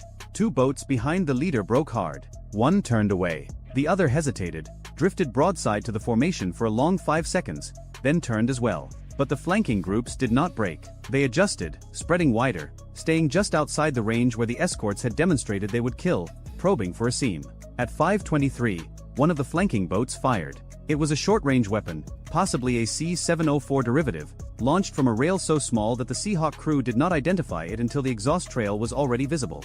The missile covered the distance between the boat and the outer escort in seconds. The destroyer's CWS engaged automatically, and the weapon disintegrated in a burst of fragments that peppered the ship's superstructure with shrapnel. No penetration, no casualties. But the sound of metal hitting metal at velocity echoed through the destroyer's bridge, and for the crew, the distinction between a near miss and a hit became academic. The destroyer returned fire immediately, not with a 5-inch gun this time, but with a harpoon. The response was wildly disproportionate in terms of cost and capability, $1 million anti-ship missile aimed at a fiberglass speedboat. But proportionality was no longer the governing principle. The principle was now suppression. The harpoon covered the distance in a flat, screaming arc and hit the offending boat at waterline. The detonation was massive relative to the target. The boat ceased to exist in any recognizable form. What remained was burning debris scattered across a circle of churning water. The other boats saw it. Every one of them saw it. And within 60 seconds, the swarm began to dissolve. Boats peeled off in ones and twos, turning back toward the coast, their wakes curving away from the formation like fingers uncurling from a fist. By 5:26, the surface picture was clearing, but the captain of Abraham Lincoln was no longer looking at the boats. He was looking at the coast. The real threat had never been the missiles or the boats alone. It had been the system behind them, the radars that had guided the first salvo, the communication nodes that had sequenced the swarm, the launchers that might still hold reloads, the command structure that had orchestrated the entire attack with enough precision to layer missiles, boats, and timing into a single coherent assault on a United States aircraft carrier. If that system survived the morning, it would try again. Maybe not today, maybe not this week, but it would try again. The captain's order was brief: launch the strike package. At 5:28, the flight deck of Abraham Lincoln transformed for the third time that morning. It had gone from launch posture to emergency defense to survival mode. Now it shifted to something older and more fundamental: retaliation. Catapult crews who had been crouching behind blast deflectors stood and moved to their stations. Steam pressure built in the catapult tracks. Yellow shirts guided the first Super Hornet forward, its wings unfolding as it rolled, weapons visible beneath them, 2,000-pound dams and a targeting pod that could read a license plate from 15,000 feet. The shooter touched the deck, the holdback released. The catapult fired, and the first strike aircraft left Abraham Lincoln's bow with a sound like the sky tearing open. 3 more followed in under 2 minutes. Then the Growler. The electronic warfare aircraft climbed out on a separate vector, its jamming pods already warming, its crew already mapping the Iranian electromagnetic order of battle from memory and from the data the Hawkeye was pouring into their systems. The strike package formed up over the Gulf and turned northeast. Toward the coast. Toward the launchers. At 5:33, the Growler began its work. Iranian coastal radars that had been sweeping confidently 10 minutes earlier found their signals bending, fracturing, drowning in noise. Tracking beams that had guided the morning's missile barrage stuttered and lost coherence. Communication links between shore batteries and their command nodes filled with phantom signals. The electromagnetic environment along the Iranian coast, which had been clear and organized during the attack, became a hall of mirrors. Behind the Growler, the Super Hornets descended to strike altitude and began their search. The first target appeared at 5:35, a mobile radar vehicle parked in a prepared revetment near the coast, its antennas still oriented toward the strait. The targeting pod locked on. The pilot confirmed the identification against the Hawkeye's earlier emissions data. The coordinates matched. The radar type matched. This was one of the systems that had guided the missiles that had nearly hit his ship. The JDAM fell clean. The explosion erased the revetment, the vehicle, and 30 meters of surrounding terrain in a single convulsion of dirt and fire. A secondary detonation followed, smaller but sharp, probably a generator or a fuel cache. The smoke column rose vertically in the still morning air. At 5:37, a second target resolved. A launcher site tucked into a wadi 2 kilometers inland. The camouflage netting over it had been hastily repositioned, suggesting the crew had attempted to relocate after their first salvo and had not moved fast enough. Through infrared, the launcher vehicle glowed hot.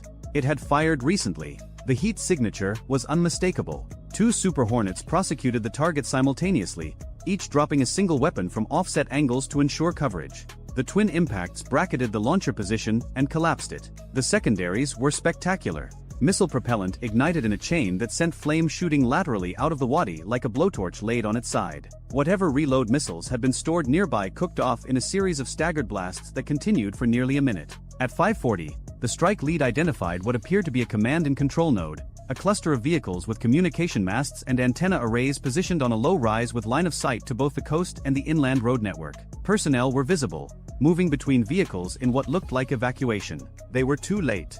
The weapon arrived before the last vehicle could move. The strike was clean and total. The node went dark on every sensor in the strike group's network simultaneously. One more sight. At 5:43, farther south along the coast, a final radar emission spiked briefly. A search radar attempting to reacquire the American aircraft. The Growler smothered it electronically, and a trailing Super Hornet put a weapon on the source 30 seconds later. The emission stopped permanently. By 5:45, the strike package was turning for home. Below them, the Iranian coastal corridor that had opened the morning with coordinated aggression was silent. Smoke rose from 4 separate sites. The electromagnetic spectrum along the shore was empty where it had once been crowded with threat signals. The system that had orchestrated the attack, radar, launchers, command, communications, existed now only as wreckage and data points in American intelligence files. The recovery aboard Abraham Lincoln began at 5:48. One by one, the strike aircraft descended into the pattern, caught the wire, and rolled to a stop on the same flight deck that had been a target less than 40 minutes earlier. Pilots climbed out and walked to debrief. No fist pumps. No victory poses. Maintenance crews swarmed the jets immediately, checking for damage, beginning the turnaround cycle for whatever came next. Because no one believed it was over. In the Combat Information Center, analysts were already building the timeline. The attack had lasted approximately 14 minutes from first launch detection to last surface engagement. In that window, Iran had fired an estimated 8 to 9 anti-ship cruise missiles from at least 2 separate coastal battery positions, deployed 11 fast attack craft in a coordinated swarm maneuver, launched at least 1 short-range missile from a surface vessel, and maintained fire control quality radar illumination of the strike group throughout the engagement. The American response had destroyed all inbound missiles, sunk or disabled 2 fast attack craft, driven the remaining swarm back to the coast, and eliminated 4 confirmed military targets ashore, including 2 missile launcher sites, 1 radar vehicle, and 1 command node. 0 American casualties. 0 structural damage to the carrier. Minor fragmentation damage to 1 escort destroyer. Magazine expenditure, significant but sustainable. The engineering crew, meanwhile, had finally isolated the ruptured steam line. On the bridge of Abraham Lincoln, the captain stood where he had stood all morning. The coffee in his hand had gone cold hours ago. He set it down on the chart table without looking at it. Outside the bridge windows, the Strait of Hormuz stretched ahead, narrow and bright under the climbing sun. Shipping traffic was already beginning to reappear on radar, commercial vessels that had scattered at the first sign of military action now cautiously resuming their routes. The carrier kept moving. It did not slow. It did not turn. It drove forward through the choke point at the same speed and on the same course it had planned before the first alarm sounded. 5,000 people aboard. Jets on the deck.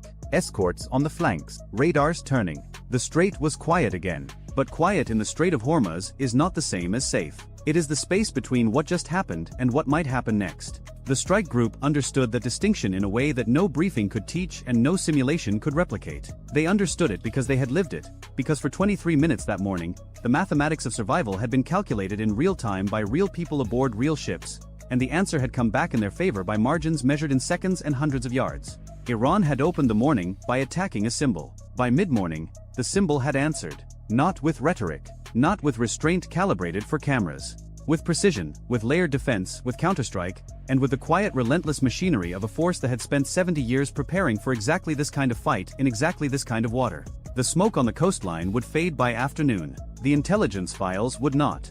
And the next time an Iranian battery commander looked at his radar scope and saw an American carrier transiting the strait, he would remember what happened to the last team that pressed the button.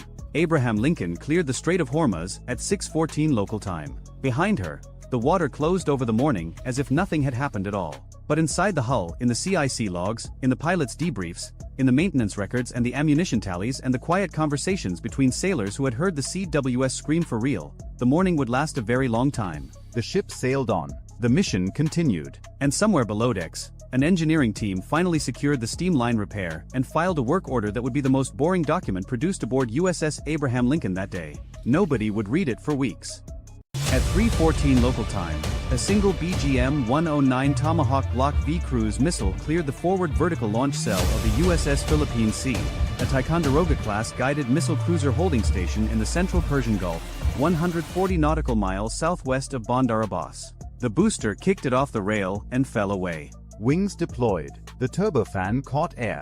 And 1,600 pounds of guided American foreign policy dropped to 50 feet above the waterline and turned northeast at 550 miles per hour toward something the United States government had not publicly acknowledged existed. The target was not on any map distributed to coalition partners. Not in any Pentagon press briefing. Not in any leaked target list making the rounds on Telegram channels where Iranian state media pretended to have sources. The target was a hardened underground facility 11 kilometers east of Isfahan, buried 80 feet beneath a complex that satellite imagery showed as a pharmaceutical packaging plant. The kind of building nobody looks at twice. Which was the entire point. Because underneath it, according to 14 months of signals intelligence and one extraordinarily well-placed human source, Iran had been operating a cascade hall containing 1,044 IR-6 centrifuges enriching uranium to 60% purity. The Tomahawk cost $2.1 million. The centrifuge hall it was pointed at represented roughly $800 million in infrastructure, research, and 2 decades of sanctions evasion. Somewhere in the Navy's accounting office, someone was about to have a very satisfying afternoon. But the Tomahawk was not going to reach Isfahan. It was never supposed to. Its job was to die loudly, 340 nautical miles to the northwest, above the Iraqi border region. A formation of 8 B-2 Spirit stealth bombers was entering Iranian airspace at 42,000 feet. Each one carried 16 GBU, 57 massive ordnance penetrators in its rotary launchers, 30,000-pound bunker busters designed to punch through 200 feet of reinforced concrete before detonating. At $3.5 million per bomb, the 8 aircraft together carried roughly $448 million worth of ordnance. The entire formation's radar cross-section registered on Iranian air defense screens as approximately nothing. The Tomahawk's job was simple: fly toward Isfahan making as much electromagnetic noise as a cruise missile can make. Let every radar between Bandar Abbas and the target track it, paint it, hand it off to the next battery. Let every Tor M1, every Bavar 373, every surviving S-300 crew orient their attention southeast. Let every phone call between IRGC air defense nodes carry the same message: incoming from the Gulf, bearing northeast, one target, track and engage. And while every antenna in western Iran stared at a $2.1 million decoy flying at 550 miles per hour, 8 aircraft worth $2 billion each would arrive from the opposite direction carrying enough penetrating ordnance to rearrange the geology beneath Isfahan. Iran was about to learn the difference between seeing the threat and seeing the distraction. 130 kilometers south of Isfahan, the Tomahawk crossed into the engagement envelope of an Iranian Bavar 373 battery. The domestically produced long-range air defense system Tehran had spent a decade calling superior to the Russian S-300. The system's engagement radar, a modified version of the Sayyad-4 missile's fire control set, detected the cruise missile at 112 kilometers. The battery commander did exactly what his training demanded. He acquired, tracked, transitioned to fire control, and launched 2 interceptors. Each Sayyad-4 missile cost approximately $3.8 million. 2 of them, $7.6 million, now racing toward a target worth $2.1 million. The math was already working against Iran and the real strike hadn't started yet. The Tomahawk didn't evade. It didn't need to. Its terrain-following algorithm kept it at 50 feet over the desert floor, which meant the Sayyad-4s had to execute a terminal dive against a target hugging the ground clutter. The first interceptor's proximity fuse triggered 40 meters above the cruise missile, peppering it with fragments that severed the left wing. The Tomahawk cartwheeled into the desert floor southeast of Najafabad at 3:27 local time. Kill confirmed. The Bavar 373 crew celebrated. Their command network buzzed with confirmation. Threat neutralized, single cruise missile, origin assessed as naval platform in the Persian Gulf. The battery commander reported the engagement up the chain and began the 6-minute reset cycle to reload. What he didn't know was that his radar had been transmitting continuously for 94 seconds during the engagement sequence, and 390 kilometers to the northwest, an RC-135V Rivet Joint Electronic Intelligence aircraft orbiting over Iraqi Kurdistan had recorded every emission with a precision that would make the battery's next minute of existence very brief. 9,000 feet above the Zagros ridgeline, a pair of F-15E Strike Eagles out of Al Dhafra were already turning. Their APG-82 radars had the Bavar 373's coordinates before the Tomahawk's wreckage stopped burning. Each Strike Eagle carried two AGM-88G ARGMER missiles, the extended range variant of the old HARM, capable of Mach 2.5 and 300 kilometers of reach against radiating targets. The weapons officer in the lead aircraft confirmed the emission signature against the rivet joints data match. He selected both weapons. The missiles dropped off the pylons, boosters igniting, accelerating past twice the speed of sound within 4 seconds. Each ARGMER cost $1.2 million. 2 missiles, $2.4 million.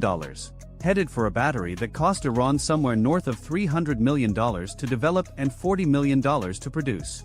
The Bavar 373 crew had exactly the amount of warning that a radar warning receiver provides when it isn't turned on because you just shot down a cruise missile and you're running the post-engagement checklist. Which is to say, none. The first ARGMER struck the engagement radar antenna. The second hit the command vehicle 30 meters away. The battery ceased to exist as a functioning air defense system at 3:31 local time, 4 minutes after it celebrated its kill. 60 kilometers north, at the Isfahan facility, nothing had changed. The guards at the pharmaceutical plant's surface entrance were monitoring their phones for news. The underground facility's own security relied on concealment, not defense.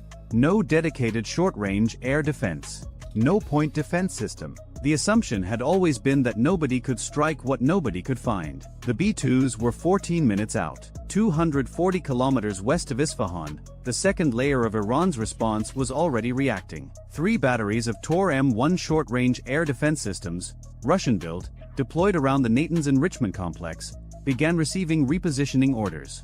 IRGC Air Defense Command had assessed the Tomahawk as a precursor strike, which it was, and concluded the primary target was Natanz, which it was not. The Tor-M1S began displacing northeast, pulling the short-range air defense umbrella away from the western approach corridors and concentrating it around a facility that was not under threat. Iran was reinforcing the wrong castle. This was not an accident. 5 hours earlier, a burst transmission from a U.S. cyber operations unit at Fort Meade had injected false intelligence into an Iranian military communications node that the NSA had been sitting inside for 7 months. The message, formatted to match authentic IRGC dispatch protocols, reported American submarine activity consistent with a Tomahawk strike package assembling south of Natanz. The IRGC's intelligence directorate assessed it as credible because it matched the pattern they were already watching. The Tomahawk from the Philippine Sea. A single ship, a single missile, pointed at a nuclear facility. The logic was clean. The logic was wrong. Iran was playing chess against an opponent who had read their playbook and then rewritten the last chapter. At 3:38 local time, the lead B-2 Spirit, callsign Phantom 1, reached its initial point 22 kilometers northwest of the Isfahan facility. The aircraft was invisible to every radar system currently operating in Iranian airspace, which was now a significantly smaller number than it had been 24 minutes earlier. The B-2's APQ-181 radar, operating in synthetic aperture ground mapping mode, painted the terrain below with a resolution fine enough to distinguish the pharmaceutical plant's loading docks from its parking structures. The weapons system officer confirmed the target coordinates against the pre-mission imagery. The aim point was not the building. It was a specific GPS coordinate 80 feet below the building, corresponding to the center of the Cascade Hall's ceiling as mapped by ground-penetrating radar data collected by an RQ-170 Sentinel drone 3 months earlier. The GBU-57 massive ordnance penetrator is not a subtle weapon. It is 20 feet of hardened steel casing wrapped around 5,300 pounds of explosive, guided by coupled GPS and inertial navigation, designed to do one thing: go through whatever is between it and the target and then detonate. It enters the ground at terminal velocity, punches through layer after layer of earth and concrete using its own mass and speed, and detonates at a depth calculated to collapse whatever cavity exists at that level. Think of dropping a telephone pole made of tungsten-reinforced steel from 8 miles up and then detonating a small apartment building's worth of explosive at the bottom of the hole it makes. Phantom 1 released 2 GBU-57s in sequence, 4 seconds apart. The bombs fell for 38 seconds. They struck the surface of the pharmaceutical plant's main structure at 3:39 local time, 2 seconds apart.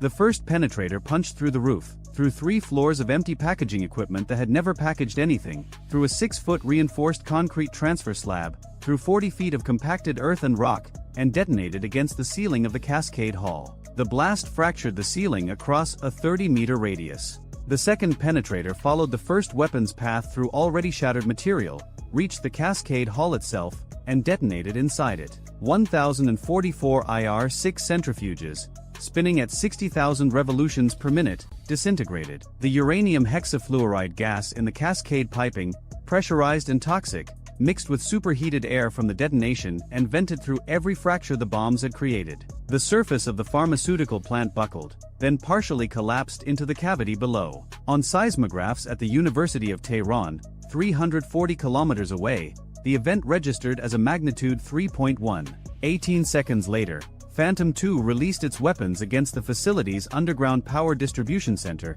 200 meters southeast of the Cascade Hall. Without power, even undamaged centrifuges would take 6 months to spin back up.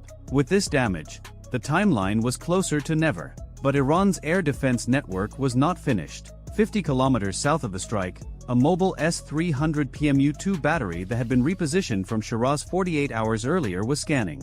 Its crew had not received the reposition order that sent the Tor M1S chasing Phantoms toward Natanz, because the fiber optic link connecting their sector to the IRGC's central command had been severed by a strike 3 days ago. They were operating on pre-war standing orders. Defend Isfahan's southern approach.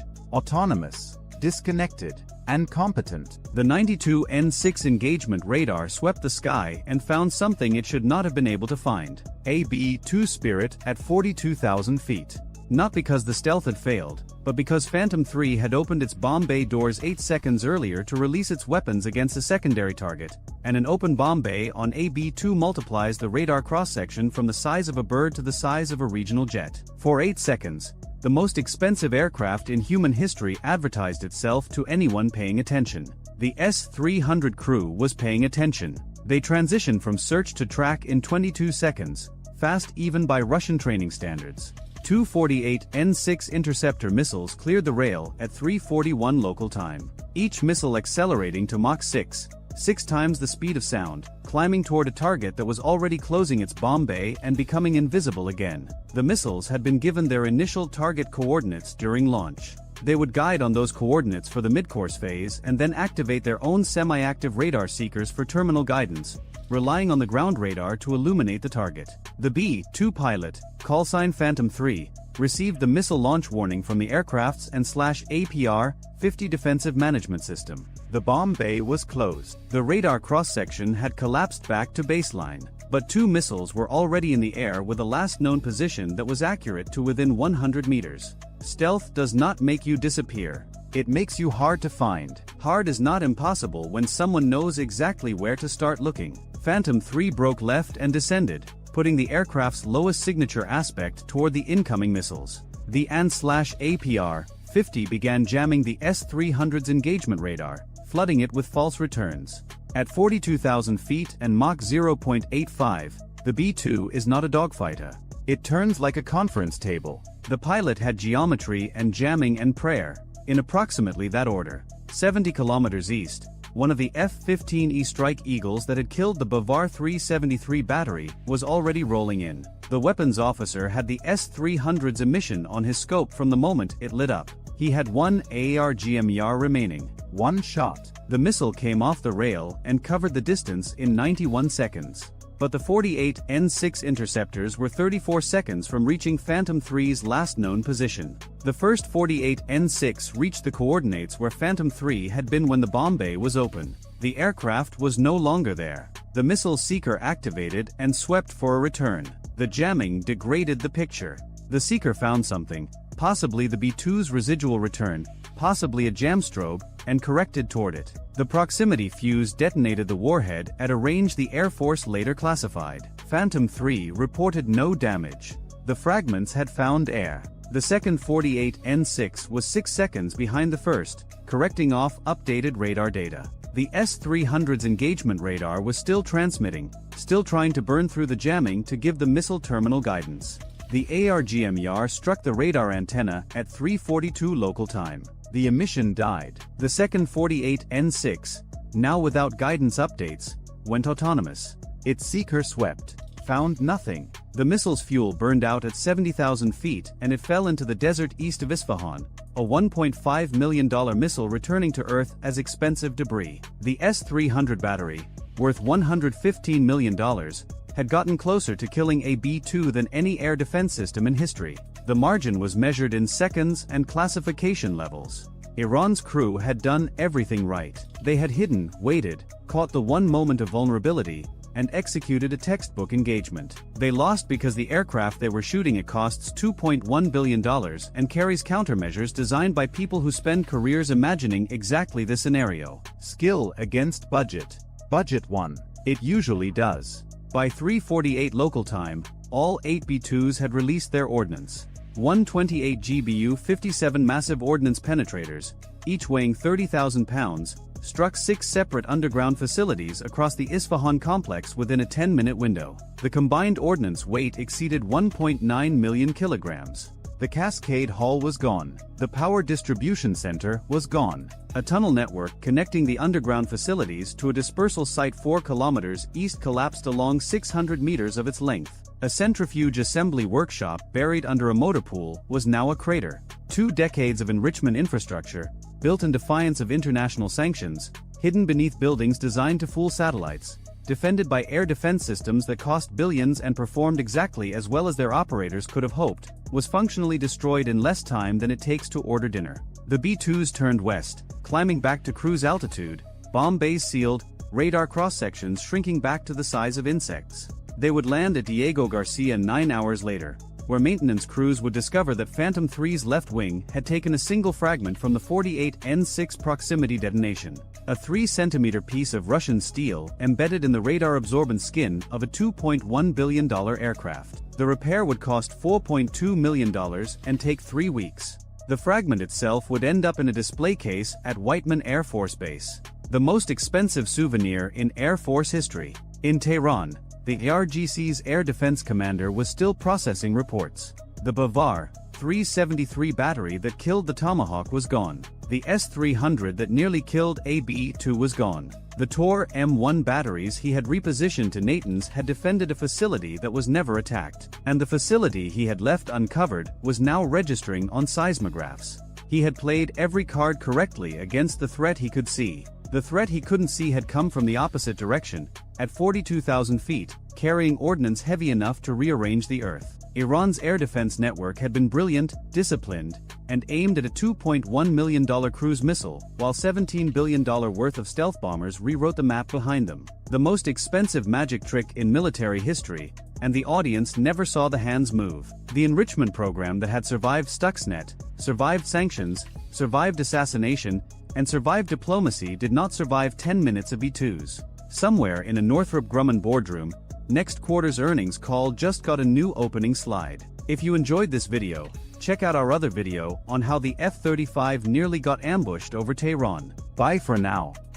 At 2:14 local time, an Israeli Air Force F-35 Ayadir dropped below 200 feet over the Persian Gulf, 40 miles south of Bandar Abbas, and released a payload that had never been used in combat before.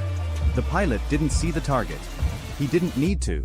The aircraft's mission computer had already confirmed coordinates transmitted from a source the pilot would never be briefed on, locked the weapon, and initiated release sequencing before the jet even crossed into Iranian airspace. The weapon fell for 11 seconds. Then its engine ignited and it disappeared from the pilot's heads-up display entirely. He pulled into a 7G climbing turn back toward tanker airspace. His part was done. The weapon's part was just beginning. 6 seconds later, 190 miles to the north, an operator at Iran's Karg Island oil terminal noticed something unusual on his monitoring screen. A pressure reading in the main crude distribution manifold had dropped by 4%. He noted it in his log. He assumed it was a sensor fault. Karg Island processes roughly 90% of Iran's crude oil exports. On a normal day, 5 million barrels pass through its loading systems. This was not going to be a normal day. 1,200 miles to the west, at Nevatim Air Base in the Negev Desert, the operations center was running at full capacity. 47 personnel occupied stations in a room roughly the size of a basketball court. The air smelled like coffee and static electricity. 3 screens along the far wall displayed feeds from assets the Israeli Air Force doesn't publicly acknowledge having in theater. One of them showed a live infrared image of Karg Island from 62,000 feet. The operator watching it said nothing. He just marked a timestamp. 2:14 and 31 seconds. 700 miles southeast, in the waters off Fujairah, 3 commercial supertankers sat at anchor waiting for loading schedules. Each one carried roughly 2 million barrels of capacity. Each one was empty. They had been empty for 11 days. The shipping companies that owned them had received quiet advisories from their insurance underwriters to delay Persian Gulf transits. No reason was given. No reason needed to be. When Lloyd's of London tells you to wait, you wait. And in Washington, D.C., where it was still 5:14 in the evening of the previous day, a statement had been drafted but not yet released. The statement concerned the Strait of Hormuz. It contained exactly one sentence that would rearrange global oil markets within hours of its publication. The sentence had been reviewed by the National Security Council, the Secretary of Defense, and the President himself. It read, in part, that the United States would consider any hostile interdiction of commercial shipping in the Strait of Hormuz as an act requiring immediate and proportional military response. The word proportional was doing a lot of heavy lifting in that sentence. It was about to do more. Back over the Persian Gulf, the weapon released from the F-35I had covered 140 miles in just under 4 minutes. It was a variant of the Rampage air-to-surface missile, a supersonic precision munition with a range of approximately 190 miles and a warhead designed not for blast damage but for structural penetration. Think of a telephone pole made of tungsten and high explosive moving at Mach 2.4. It doesn't need to destroy everything. It just needs to hit the right thing. At 2:18 local time, it hit the right thing. The target was not a military installation. It was not a nuclear facility. It was not a government building. It was a 36-inch high-pressure crude oil pipeline junction at the southern edge of Karg Island's Tank Farm No. 3.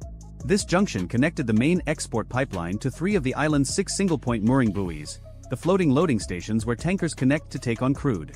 Without this junction, those 3 buoys were dead metal in the water. Half of Karg Island's export capacity disappeared in a moment measured in milliseconds. The explosion itself was modest. A flash. A pressure wave that broke windows in a control building 400 meters away. Then a fire that burned at 1,100 degrees for the next 14 hours. The operator who had noted the pressure drop 4 minutes earlier now had a very different problem on his screen. He wasn't looking at a sensor fault. He was looking at zero flow across the entire southern distribution network. He reached for the emergency communications panel. The line was dead. That wasn't an accident. 70 seconds before the Rampage missile reached its target, an Israeli cyber operation that had been dormant inside Karg Island's communications infrastructure for an estimated 19 months activated a prepositioned payload. It didn't destroy the communication system. That would have been obvious and quickly repaired. Instead, it introduced a 5,000 millisecond delay on all outgoing signals from the island's primary and secondary communications nodes. 5 seconds. That doesn't sound like much. In the next 90 minutes, it would be enough. 320 miles to the northwest, a second strike was arriving. This one came from the Mediterranean. 2 Israeli F-15I RAM aircraft operating from a position over northern Syria had launched 4 Delilah cruise missiles 12 minutes earlier. The Delilah is slower than the Rampage, subsonic, about 600 miles per hour. But it has a capability the Rampage doesn't. It can loiter. It can circle a target area for up to 30 minutes, waiting for updated targeting data before committing to its final attack run. These 4 Delilahs were not circling. They were inbound and locked. Their target was the Abadan oil refinery complex in southwestern Iran, one of the oldest and most important refineries in the country. Abadan processes 400,000 barrels of crude per day. It sits on the Shat al-Arab waterway, 11 miles from the Iraqi border. The Delilahs were coming in from the west, below 100 feet, following the river. Iranian air defense coverage in Khuzestan province is dense. On paper, the province hosts 3 battalions of S-300 PMU-2 long-range surface-to-air missile systems, 2 batteries of Bavar 373 indigenous air defense systems, and multiple short-range point defense installations. On any other night, detecting 4 subsonic cruise missiles crossing the border at low altitude would have been difficult but possible, given the radar coverage overlaps designed into the network. On this night, it was impossible. Because at 2:11 local time, 3 minutes before the first Rampage hit Karg Island, every early warning radar in a 200-mile radius of Abadan experienced what would later be described as a catastrophic synchronization failure. This was the second cyber operation, and it was significantly more aggressive than the first. Rather than introducing delays, this payload attacked the timing protocols that allow multiple radar installations to coordinate their coverage and hand off tracking data between stations. Without synchronized timing, Each radar station still functioned individually. Each one could still detect objects in its own sector. But none of them could talk to each other. And none of them could pass targeting data to the missile batteries that depended on that information to engage threats. Each radar operator saw pieces of the picture. None of them saw all of it. The 4 Delilahs threaded through the gaps like water through a cracked dam. At 2:22 local time, the first Delilah struck the main atmospheric distillation column at Abaddon's Unit 2 processing facility. The second hit the adjacent crude desalting plant. The third struck a 200,000-barrel floating roof storage tank. The fourth missed its intended target by 40 meters and detonated on a maintenance road. The first 3 were enough. Within 6 minutes, fires were burning across an area the size of 4 football fields. Secondary explosions in the desalting plant sent burning hydrocarbons into the drainage system that fed into the Shat al-Arab waterway. A black cloud visible from Basra, Iraq, 30 miles away, began to climb. 600 miles to the east, Iran's response was already in motion. But it was the wrong response.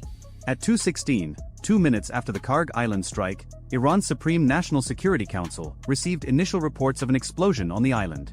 The information was fragmentary because of the communications delay. But the SNSC had anticipated an Israeli strike against its nuclear program for months. Every contingency plan, every prepositioned response, every retaliatory option was built around that assumption. The assumption was that any Israeli attack would target Natanz, Isfahan, or Fordow. The nuclear triad. Every wargame they had run, every scenario they had planned for, started with those 3 locations.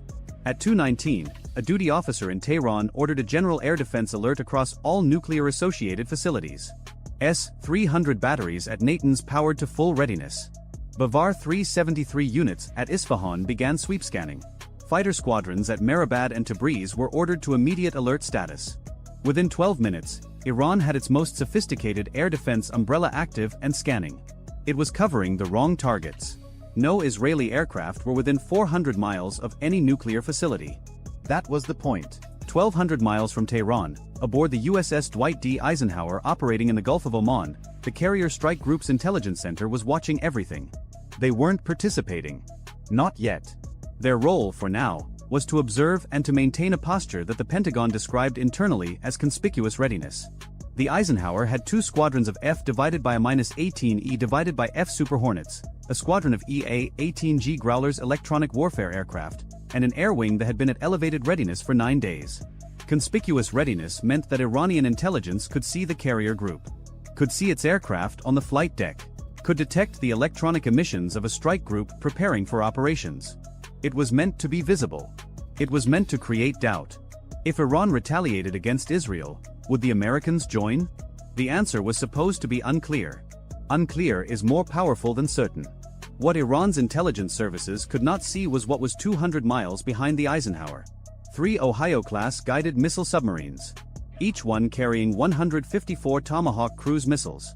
That's 462 cruise missiles in a space roughly the size of a small parking lot, sitting quietly at 400 feet below the surface of the Arabian Sea. They had been in position for 6 days. They had received no launch orders. They had received one message, repeated daily for the last 4 days. 4 words: maintain current posture, stand by. Back in Washington, the statement about the Strait of Hormuz was released at 5:47 p.m. Eastern Time. Within 11 minutes, Brent crude futures spiked $14 per barrel. Within 30 minutes, the spike hit $22. Trading algorithms that had been watching for keywords including Hormuz, military response, and proportional triggered automated buying across every major commodity exchange simultaneously. By the time human traders at the London IC exchange started their morning 6 hours later, oil was at $127 per barrel and climbing. 24 hours earlier it had been at $89. This was story 1. Israeli strikes on Iranian oil infrastructure. American threats regarding the Strait. A regional crisis with global energy implications. Every news network on the planet was running this story by 3 a.m. local time. Satellites were being repositioned. Analysts were being woken up. Retired generals were sitting in studio chairs explaining what they thought would happen next. What they didn't know was that the oil infrastructure was the distraction. The real operation had started 11 hours earlier, at 3 p.m. local time on the previous afternoon, and it had nothing to do with missiles, aircraft, or pipelines. At 3:02 p.m. the previous day, an Iranian-flagged container ship named the Shari Cord, a 40,000-ton vessel operating a regular route between Bandar Abbas and the port of Latakia in Syria, suffered what its crew reported as a catastrophic engine room failure approximately 15 miles inside the Strait of Hormuz. The vessel lost propulsion. It began to drift. The crew deployed an emergency anchor in one of the most congested shipping channels on Earth. The Strait of Hormuz at its narrowest point is 21 miles wide. The shipping lanes used by tanker traffic are 2 miles wide in each direction, separated by a 2-mile buffer zone. A 40,000-ton ship sitting dead in the water in one of those lanes is the maritime equivalent of a jackknifed tractor-trailer on a two-lane highway. Traffic began to stack up almost immediately. By 4 p.m., 6 tankers were holding positions south of the disabled vessel, waiting for tugs. By 6 p.m., the number was 14. By midnight, 23 commercial vessels of various types were either holding position, diverting around the obstruction, or anchored in designated waiting areas. Iranian port authorities at Bandar Abbas offered tug assistance. The tugs arrived at 7:30 p.m. They connected lines. They attempted to move the Shari cord. The ship didn't budge. The tugs reported that the vessel's anchor chain appeared to be fouled on something on the seabed. The anchor couldn't be retrieved. The ship couldn't be towed. Nobody in any Western intelligence service flagged this as unusual. Container ships break down. Anchors get fouled. It happens. The Strait of Hormuz experiences an average of 3 significant shipping disruptions per month. This was routine. Annoying but routine. It was not routine. The Shari cord's engine room failure had been manufactured. The anchor was not fouled on the seabed. It was functioning exactly as intended. The ship's purpose was not to transit to Latakia. Its purpose was to sit precisely where it was sitting for precisely as long as it was sitting there. Because directly beneath the Shari cord, on the floor of the strait at a depth of 80 meters, sat something that had been placed there 14 weeks earlier by an Iranian Revolutionary Guard Corps Navy midget submarine. It was a mine. But not a conventional naval mine. It was a rising mine, a weapon that sits on the seabed and upon activation, releases a torpedo that ascends to intercept a target passing overhead. This particular variant was the EM-52, a Chinese-designed system that Iran had been suspected of possessing since 2015 but had never confirmed. The EM-52 can engage targets in water up to 200 meters deep. Its torpedo component has a range of approximately 10 miles. There wasn't just one. There were 6. Spaced at 1,500-meter intervals along the shipping lanes. The Shari cord was sitting on top of one of them, not because the ship was part of the mine deployment, but because the ship's position was intended to force tanker traffic into a predictable diversion pattern. When ships can't use the normal channel, they use the alternate channel. The alternate channel ran directly over 4 of the other 5 mines. It was a kill box, and 23 ships were slowly being herded into it. The American statement about the strait was not a coincidence. It was based on intelligence. 96 hours earlier, a signals intelligence platform operating from a facility in Bahrain had intercepted a burst transmission from a known IRGC Navy command node to 3 fast attack craft bases along the Iranian coast. The transmission was encrypted, but its structure matched a pattern that NSA analysts had catalogued 4 years earlier during a previous escalation. The pattern was associated with mine warfare activation. Not deployment. Activation. The mines were already in the water. What the transmission ordered was the arming sequence. A second intercept, from a different source, provided partial geographic coordinates. Those coordinates were in the Strait of Hormuz. They were verified within 12 hours by an underwater drone launched from a Virginia-class submarine operating in the Gulf of Oman. The drone, an autonomous system called Razorback, covered 45 miles of seabed and returned with sonar imagery confirming 6 bottom-mounted objects consistent with EM-52 mine profiles. That intelligence went from Bahrain to CENTCOM in Tampa to the Pentagon to the White House in less than 4 hours. The presidential statement about the strait was drafted the same day. The timing of its release, simultaneous with the Israeli strikes, was not a coincidence either. It was coordinated. Not publicly. Not formally. Through a channel that doesn't appear in any organizational chart. So there were now 2 crises unfolding simultaneously, and most of the world only knew about one of them. The visible crisis was the Israeli strikes on Iranian oil infrastructure. Karg Island burning. Abadan burning. Oil prices climbing. That crisis was loud, photogenic, and impossible to ignore. The invisible crisis was 6 mines in the Strait of Hormuz, a dead container ship sitting on top of one of them, and 23 vessels slowly repositioning into a pattern that would give Iran the ability to shut down 21% of the world's daily oil supply in under 3 minutes. In Tehran, the Supreme National Security Council was in emergency session. The room was divided. The strikes on Karg Island and Abadan were an act of war. There was no ambiguity about that. The damage to Karg alone would reduce Iran's oil export capacity by an estimated 40% for a minimum of 6 months. Abadan would take longer. The economic impact was staggering. Iran's oil revenue for the current fiscal year was projected at approximately $50 billion. 40% of export capacity gone meant roughly $20 billion in lost revenue. Annual. For at least a year. The math was not complicated. The IRGC commander present in the session argued for immediate activation of the Strait contingency. The mines were armed. The fast attack craft were loaded with anti-ship missiles. 62 missile boats, each carrying 2 to 4 C-802 anti-ship cruise missiles, were dispersed along the Iranian coastline between Bandar Abbas and Jask. The total missile count exceeded 200. Against commercial shipping, those numbers were overwhelming. Tankers don't have countermeasures. They don't maneuver. They're 1,000-foot steel boxes moving at 15 knots. Even a 20% hit rate would mean 40 missiles finding targets. The strait would be closed within hours. Oil would hit $200 per barrel. Maybe $250. The economic damage to the West would dwarf what Israel had just done to Iran. The foreign minister argued the opposite.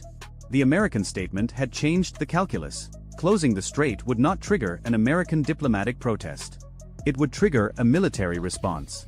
And unlike previous administrations that had drawn red lines and then negotiated around them, this White House had positioned assets that made the threat credible.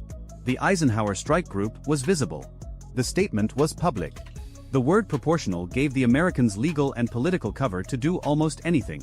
What the foreign minister didn't know, and what the IRGC commander didn't know, was what was 200 miles behind the Eisenhower. Those 3 Ohio-class submarines. 462 Tomahawk cruise missiles. Proportional is an interesting word when you have 462 cruise missiles available. The debate in Tehran lasted 47 minutes. The decision was to activate Phase 1 of the Strait contingency but not Phase 2. Phase 1 meant the fast attack craft would deploy from their bases and take up pre-assigned positions along the coast, visible to American surveillance, creating a threat posture. The mines would remain armed but not triggered. Phase 2, the actual mining and missile attacks on shipping, would be held in reserve as a deterrent. The logic was that the threat of closing the strait was almost as powerful as actually closing it, and significantly less likely to result in an American attack. It was a reasonable calculation. It had one flaw. The flaw was that Israel already knew about Phase 1. They knew because the communications network that carried the SNSC's orders to IRGC Navy Command was compromised. Not the encryption. The metadata. Israeli signals intelligence didn't know what the order said, but they knew when they were sent, from where, to whom, and the response patterns they generated. When 62 missile boats began leaving their berths within 20 minutes of the SNSC session ending, the pattern matched what Israeli intelligence had predicted for a strait closure posture. At 3:40 local time, roughly 90 minutes after the first strike on Karg Island, the Israeli operation entered its second phase. This phase had no missiles, no aircraft, and no explosions. It was conducted entirely in the electromagnetic spectrum. 4 Israeli Gulfstream G550 aircraft modified for signals intelligence and electronic warfare, known as the Nakhon Shavat and Nakhon Item, had been orbiting in a racetrack pattern over the Red Sea at 41,000 feet since midnight. They had been silent until now. At 3:40, all 4 aircraft activated their electronic warfare suites simultaneously. The effect was immediate. Iranian naval communications along the entire southern coastline degraded by approximately 70%. The 62 fast attack craft that had just deployed from their bases suddenly couldn't talk to their command authority with any reliability. Some lost communications entirely. Others received garbled fragments. The boats were designed to operate independently if necessary, but their commanders had trained for a coordinated missile saturation attack. Without coordination, each boat was a single unit with 2 to 4 missiles. Individually, they were annoying. Collectively, they were devastating. Israel had just turned collectively into individually. At the same time, 400 miles to the east, something happened that nobody in Tehran or Jerusalem had planned for. The Shari cord, the container ship sitting dead in the Strait of Hormuz, moved. Not because the tugs pulled it free. Because its anchor chain broke. Or more precisely, because the anchor chain was cut. A U.S. Navy explosive ordnance disposal team operating from a rigid hull inflatable boat that had been staged from the USS Nitsa, an Arleigh Burke-class destroyer operating nearby, had placed a small-shaped charge on the anchor chain at a depth of 30 meters. The charge detonated at 3:38 local time. The chain parted. The tugs, which were still connected, immediately began towing the now-free vessel south, out of the shipping lane. Within 20 minutes, the Shari cord was clear. Traffic could resume through the normal channel. The normal channel that did not run over the mines. The Iranians recognized what had happened almost immediately. The anchor chain didn't break on its own. The timing, 2 minutes before the Israeli electronic warfare activation, was not a coincidence. Someone had coordinated this. The Shari cord gambit was burned. But the mines were still in the water. And the mines were still armed. In Tampa, at CENTCOM headquarters, the mine problem was now the priority. 6 EM, 52 rising mines in the world's most important shipping choke point. Each one capable of killing a supertanker. The standard approach to mine clearance is methodical. You send mine countermeasure vessels, MH-53EC Dragon helicopters towing minesweeping gear, unmanned underwater vehicles to locate and neutralize each mine individually. It takes days. Sometimes weeks. The strait couldn't be closed for weeks. Every day of closure cost the global economy roughly $2.5 billion. The non-standard approach was faster. And riskier. At 4:15 local time, AP-8A Poseidon maritime patrol aircraft operating from Naval Support Activity Bahrain arrived over the strait at 25,000 feet. It was carrying sonobuoys, expendable underwater sensors that could be dropped from the aircraft to create an acoustic picture of the seabed. Over the next 40 minutes, the Poseidon dropped 36 sonobuoys in a grid pattern covering the area identified by the Razorback drone's earlier survey.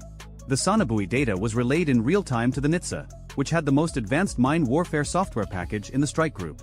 Simultaneously, 2 MH-60S Seahawk helicopters launched from the Eisenhower carrying airborne mine neutralization systems, essentially remote-controlled underwater vehicles with explosive charges that could be guided to a mine and detonated. Each helicopter carried 2 neutralization vehicles. 4 vehicles. 6 mines. The math wasn't perfect. 50 miles to the south, a second underwater drone was launched from the Virginia-class submarine. This one wasn't mapping. It was carrying 4 lightweight charges specifically designed for bottom mine neutralization. The drone's transit time to the minefield was estimated at 90 minutes. Too long for the first pass. The helicopters would have to do what they could with 4 vehicles and hope the submarine's drone arrived in time for the remaining mines. At 4:55 local time, the first airborne mine neutralization vehicle reached its target. The mine was sitting in 75 meters of water, partially buried in silt. The neutralization vehicle positioned itself within 2 meters of the mine and detonated. The explosion was felt on the surface as a dull thump. Sonobuoy data confirmed the mine was destroyed. 1 down, 5 to go. The second vehicle reached its target at 5:03. Successful detonation. 2 down. The third vehicle experienced a guidance malfunction at 5:10 and drifted off course. The operator on the Seahawk attempted to regain control. The vehicle's battery died at 5:14. It sank to the seabed, useless. 3 vehicles expended. 2 mines destroyed. 1 failed. The fourth and final vehicle was deployed at 5:18 toward the third mine. Successful detonation at 5:24. 3 mines neutralized. 3 remaining. The helicopters had nothing left. The submarine drone was still 40 minutes out. 40 minutes. In those 40 minutes, 3 armed mines sat in the shipping lanes of the Strait of Hormuz. 3 mines that could each destroy a supertanker. 3 mines that the Iranian IRGC Navy still had the ability to trigger remotely. And in Tehran, the argument about Phase 2 was starting again. The IRGC commander now had new information. The Americans had moved the Shari cord. The Americans were actively clearing the mines. The Iranian contingency was being dismantled in real time.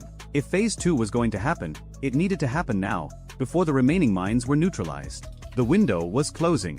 62 missile boats were in position, though many had degraded communications. The 3 remaining mines were armed and could be command detonated. The foreign minister's counter-argument was simpler now. The Americans were clearing the mines. That meant the Americans knew about the mines. That meant the American threat about the strait was not hypothetical. It was operational. If Iran triggered those mines or launched anti-ship missiles at commercial shipping, the response would not be a statement. It would be 462 Tomahawk cruise missiles.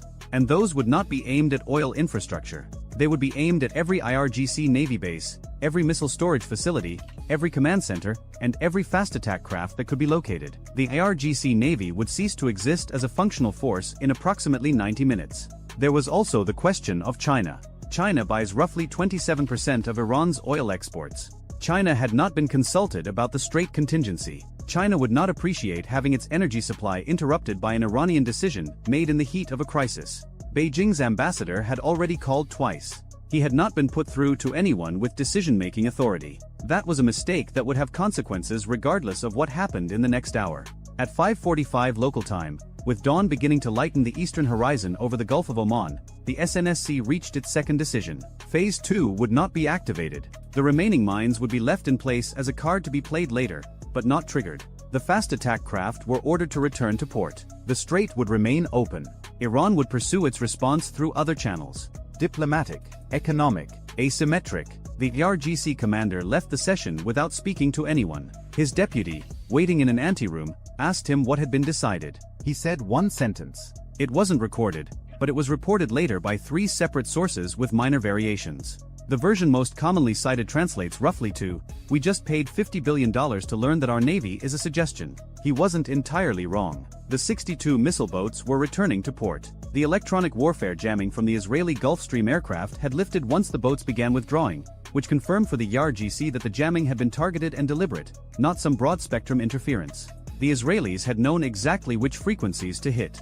That meant they had been listening for a very long time. At 6:04 local time, the submarine-launched underwater drone reached the 4th mine. Successful neutralization. At 6:22, the 5th. At 6:41, the 6th and final mine was destroyed. The Strait of Hormuz was clear. The entire mine neutralization operation had taken 1 hour and 46 minutes from first vehicle deployment to last detonation. The standard timeline for clearing a minefield of that size in a contested environment was 5 to 8 days. CENTCOM's after-action report would later describe the operation as compressed but acceptable. An unofficial assessment from the EOD team that cut the Shari Cord's anchor chain used different language. They called it stupid lucky.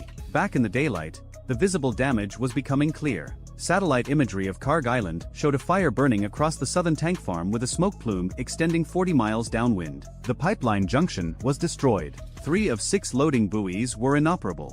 Iranian emergency crews were on scene but struggling to contain the fire because the water supply system for the firefighting infrastructure drew from a pumping station that had been damaged by debris from the initial strike. A $3.2 million missile had knocked out a pipeline junction, 3 loading buoys, a control building, and a firefighting pumping station.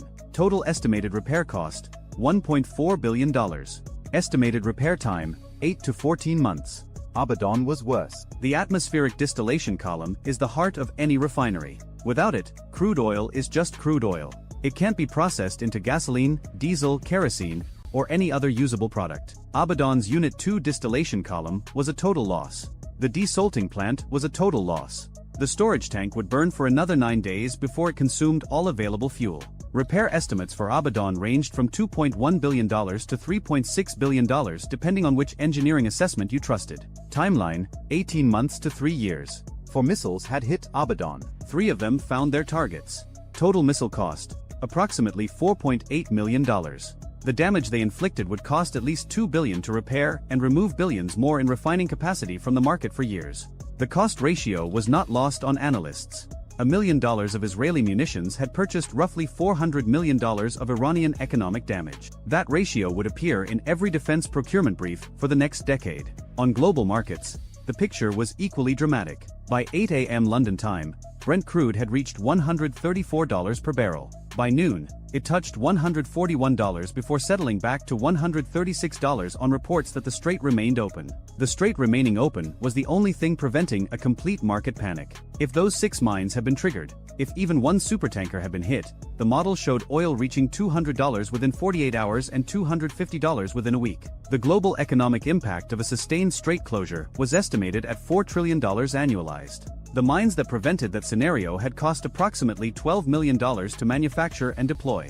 The neutralization vehicles, submarine drones, sonobuoys, and operational costs to clear them exceeded $200 million. A $12 million investment had required a $200 million response. That ratio also appeared in the procurement briefs.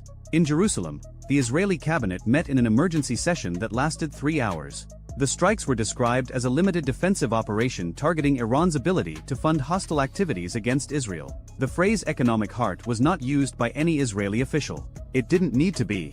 Every headline in the world was already using it. The cabinet authorized continued intelligence operations but no additional strikes. The message had been delivered. It was a very expensive message, delivered very precisely, to a very specific set of targets chosen not for their military significance but for their economic irreplaceability. Israel had not touched a single military base, a single air defense site, a single government building. It had hit the money. Everything else flows from money. In Washington, the president held a brief press availability at 8 a.m. Eastern. He confirmed that U.S. forces had conducted freedom of navigation operations in the Strait of Hormuz. He did not mention mines. He did not mention the Shari Cord. He did not mention underwater drones or explosive ordnance disposal teams cutting anchor chains in the dark. He said that the strait was open, that it would remain open, and that any entity attempting to close it would face consequences. When asked about the Israeli strikes, he said that Israel had the right to defend itself and that the United States had not participated in offensive operations. Both statements were technically accurate. The mine clearance was classified as a defensive operation. The electronic warfare aircraft were Israeli, not American. The distinction between participating and coordinating was apparently a matter of interpretation. Beijing's response came at 11 a.m. Beijing time, roughly 12 hours after the first strike. It was unusually blunt by Chinese diplomatic standards. The foreign ministry spokesman described the strikes as reckless and destabilizing and called for all parties to exercise restraint. The interesting word was not reckless. It was all parties. China was not singling out Israel. It was warning Iran as well. Don't close the strait. We need that oil more than you need revenge. The ambassador in Tehran was finally put through to the foreign minister. The conversation lasted 40 minutes. Its contents were not disclosed, but Iran's state media coverage of the crisis shifted notably afterward. The language about retaliation became less specific. The timelines became vaguer. Some things translate the same in every language. One of them is don't do anything stupid. 72 hours after the strikes, a preliminary damage assessment compiled by commercial satellite analytics firms estimated the total economic impact as follows. Direct infrastructure damage to Karg Island and Abadan, $3.50 to $5 billion. Lost oil revenue for Iran over the following 12 months, $18 to $24 billion. Increased global oil costs attributable to the supply disruption, approximately $400 billion annualized, distributed across every oil-importing economy on the planet. Cost of the Israeli munitions used in the strikes, approximately $17 million. Cost of the American mine clearance operation, approximately $200 million. Cost of the mines themselves, approximately $12 million. The most expensive single item destroyed in the entire operation was a crude oil storage tank at Abadan that had been built in 1963. Its replacement cost was estimated at $180 million. The missile that destroyed it cost $1.2 million. The missile that missed its target and hit a maintenance road cost the same $1.2 million. It destroyed approximately $40,000 worth of asphalt. 6 weeks later, the Shari Cord was quietly towed to a shipyard in Bandar Abbas. An inspection of its engine room found nothing wrong with its engines. Both main propulsion diesel engines were fully functional. The engine room failure had been simulated by the crew on orders from IRGC Navy Command. The crew had not been told why. They had been told to fake a breakdown at specific coordinates and deploy their anchor. They did what they were told. They spent 11 hours sitting on top of a weapon that could have killed every person on their ship if something had gone wrong. They were not told about the mine. The IRGC Navy did not consider this relevant to their assignment. The captain of the Shari Cord resigned from the Iranian merchant marine within a month. He did not give a public reason. People who knew him said he had developed a persistent fear of deep water. Nobody else resigned. The oil kept burning. The prices kept climbing. And in shipping offices from Singapore to Rotterdam to Houston, insurance underwriters quietly added a new surcharge to every policy covering Persian Gulf transits. The surcharge was 17%. Nobody argued about it. When the math is that clear, nobody needs to. If you enjoyed this video, check out our other video on how Iran's mine warfare strategy nearly shut down the Persian Gulf in 1988. Bye for now. At 0342 local time, a Tomahawk Block V cruise missile crossed the Iranian coastline at 550 miles per hour, 50 feet above the salt flats south of Bandar Abbas. It was the first of 47 launched from the USS Gettysburg, a Ticonderoga-class cruiser positioned 340 nautical miles southwest in the Gulf of Oman. The missile's terrain-following radar painted the ground ahead like a blind man reading Braille at highway speed, adjusting altitude 40 times per second to hug the earth beneath Iranian air defense coverage. The Tomahawk costs $2.1 million. The target it was aimed at, a hardened aircraft shelter at Bandar Abbas Air Base, cost Iran $180,000 to build in 1987. The math would have been funny if 12 more weren't already in the air behind it. What the cruise missile didn't know, what the mission planners aboard the Gettysburg couldn't have known, was that the shelter had been empty for 9 days. The Su-35 that was supposed to be inside had been towed to a dispersal site 14 kilometers north, parked under camouflage netting between two apartment buildings in a residential district. The Iranians had stopped trusting their hardened shelters the day American satellites started counting shadows. The Tomahawk flew for another 23 minutes. It threaded a valley between two mountain ridges, popped up to 200 feet to clear a communications tower, dropped back down, and detonated against 4 feet of reinforced concrete protecting absolutely nothing. Somewhere in Bandar Abbas, an IRGC logistics officer was probably already drafting the press release about intercepting an American cruise missile. 120 nautical miles to the north, over the Strait of Hormuz, the real problem was just getting started. An E-2D Advanced Hawkeye, call sign Overwatch, orbited at 25,000 feet with its APY-9 radar spinning lazy circles above the water. The APY-9 can track over 2,000 targets simultaneously out to 350 nautical miles. It sees everything from fishing boats to ballistic missiles and sorts them into categories the way a bouncer sorts a club line: harmless, watch closely, or call the cops. Right now it was watching something that didn't fit any category. A surface contact, radar cross-section consistent with a small fishing vessel, had been tracking northeast at 8 knots for the past 6 hours. Normal behavior for the hundreds of dhows that work these waters. Except this one had stopped 40 minutes ago, and now it was accelerating. 15 knots, 25, 40. The operator keyed his radio. Overwatch to sentry flight, surface contact bearing 047, range 85, speed now indicating 45 knots, classify fast attack. 45 knots from a dhow was impossible. 45 knots from a small combatant was Tuesday in the Persian Gulf. 80 nautical miles southeast, 2F divided by a -18E Super Hornets from VFA 143, the Pukin dogs, were already turning toward the contact. They had been flying combat air patrol since 0200 bored, caffeinated, and hoping something would happen. Something was happening. Sentry Lead descended through 15,000 feet and put his APG-79 radar, an active electronically scanned array that can switch from air-to-air to air-to-ground modes faster than a pilot can blink, onto the surface.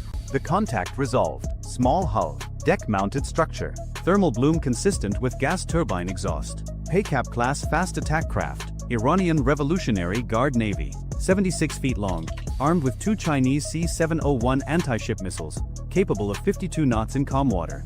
The ARGC had 14 of them scattered across the Gulf, and they used them the way insurgents use car bombs: cheap, fast, expendable, and absolutely capable of ruining someone's day. The Paycap wasn't alone. As Sentry Lead watched, 2 more thermal signatures emerged from behind a rocky outcrop on the Iranian coast. Then 2 more.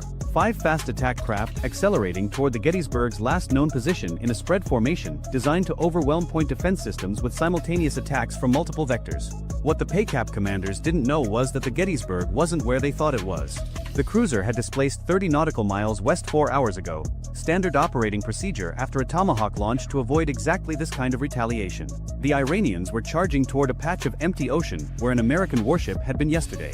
But 30 nautical miles west put the Gettysburg directly in line with something else. The USNS Rappahannock, a fleet replenishment oiler, currently transferring 400,000 gallons of JP-5 aviation fuel to the USS Bataan, an amphibious assault ship carrying 1,800 Marines and the aviation assets to support them. 2 ships connected by fuel lines, dead in the water, 95 nautical miles from 5 inbound missiles on hulls. The geometry was about to get very personal. Overwatch plotted the intercept. At current speeds, the Paycap formation would reach the replenishment group in 47 minutes. The Gettysburg could engage with SM-6 missiles at 130 nautical miles. The Super Hornets could engage with harpoons at 70. The problem wasn't range. The problem was identification. Rules of engagement required positive identification before weapons release. A Paycap looked exactly like a civilian speedboat on radar until it launched a missile or opened fire. The C-701 had a range of 15 nautical miles.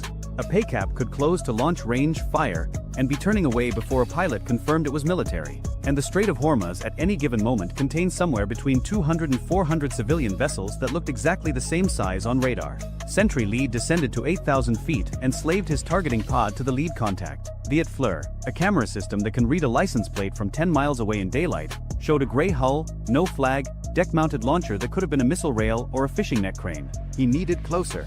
5 miles from the contact, doing 400 knots, Sentry Lead rolled wings level and let the Fleur build a picture. 2 tubes angled forward on the bow. Definitely military. Definitely armed. He keyed the radio. Sentry Lead, Overwatch, tally hostile, Paycap class, weapons visible, requesting clearance to engage. The response took 11 seconds. In those 11 seconds, the formation covered another half-mile toward the replenishment group. Sentry flight, Overwatch, cleared to engage, weapons free on hostile surface contacts. The lead Hornet was carrying two AGM-84D Harpoon anti-ship missiles. The Harpoon costs $1.4 million, flies at 530 miles per hour, carries a 488-pound warhead, and was designed during the Cold War to sink Soviet cruisers. Using it on a 76-foot patrol boat was like hunting rabbits with a howitzer. Effective? Certainly. Cost-efficient? Absolutely not. Sentry lead pickled the first Harpoon at 18 nautical miles. The missile dropped from the centerline station, turbofan ignited, and accelerated toward the sea surface while its radar seeker searched for the largest metal object in its field of view. The PACAP's radar warning receiver screamed. At 52 knots, the patrol boat commander had roughly 90 seconds to decide between evasion and acceptance.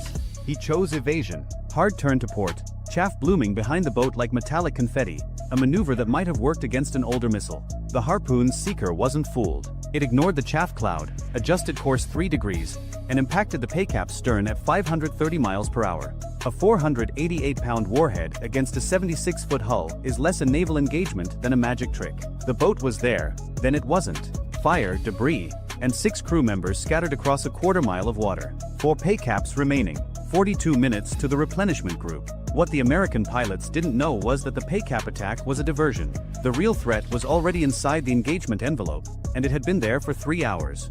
A Goddard-class midget submarine, 29 meters long, diesel-electric, virtually silent at creep speed, had been loitering 8 nautical miles southwest of the replenishment group's current position since before dawn. The Goddard was designed for exactly this mission: shallow water ambush in the crowded shipping lanes of the Gulf, where thermal layers and biological noise made submarine detection a nightmare. The Goddard carried 2 heavyweight torpedoes. Either one could break a ship's back, both could sink an oiler full of aviation fuel and the 400 men aboard it. Aboard the Rappahannock, the unrep was 60% complete. Fuel hoses stretched between the 2 ships like umbilical cords, JP-5 flowing at 800 gallons per minute. The ships moved at 12 knots, slow enough to maintain the connection, fast enough to keep steerage way. Neither captain knew what was 8 miles behind them.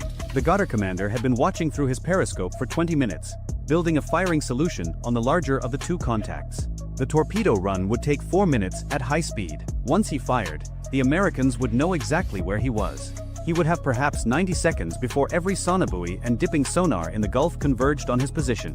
1 shot, maybe 2. Then run for shallow water and pray. He flooded the tubes. 30,000 feet above, an MQ-4 Sea Triton, the Navy's high-altitude surveillance drone, detected something that shouldn't have existed. A momentary thermal anomaly on the water surface, 8 nautical miles from the replenishment group, consistent with a submarine's diesel exhaust venting. The Goddard had snorkeled 6 hours ago to recharge batteries. The Triton's multispectral sensors caught the residual heat signature where the exhaust had warmed the surface water. The algorithm flagged it. A human analyst in a ground station 7,000 miles away looked at the flag, cross-referenced it with acoustic data from a distributed sonobuoy field, and made a phone call. Overwatch received the flash traffic 47 seconds later. The E-2D operator stared at his screen. The submarine contact was behind the replenishment group, inside minimum torpedo range, positioned for an ambush shot on the oiler's vulnerable stern. The PACAPs charging from the northeast weren't the attack. They were the distraction, forcing American assets to focus north while the real threat crept in from the south. 2 problems. 1 airframe available to solve them. An MH-60R Seahawk, call sign Hunter 21, was orbiting 15 nautical miles east of the replenishment group, originally tasked with surface search along the shipping lanes. The Seahawk carried 2 Mk-54 lightweight torpedoes, a dipping sonar, and a crew of 4 who were about to have a very busy morning.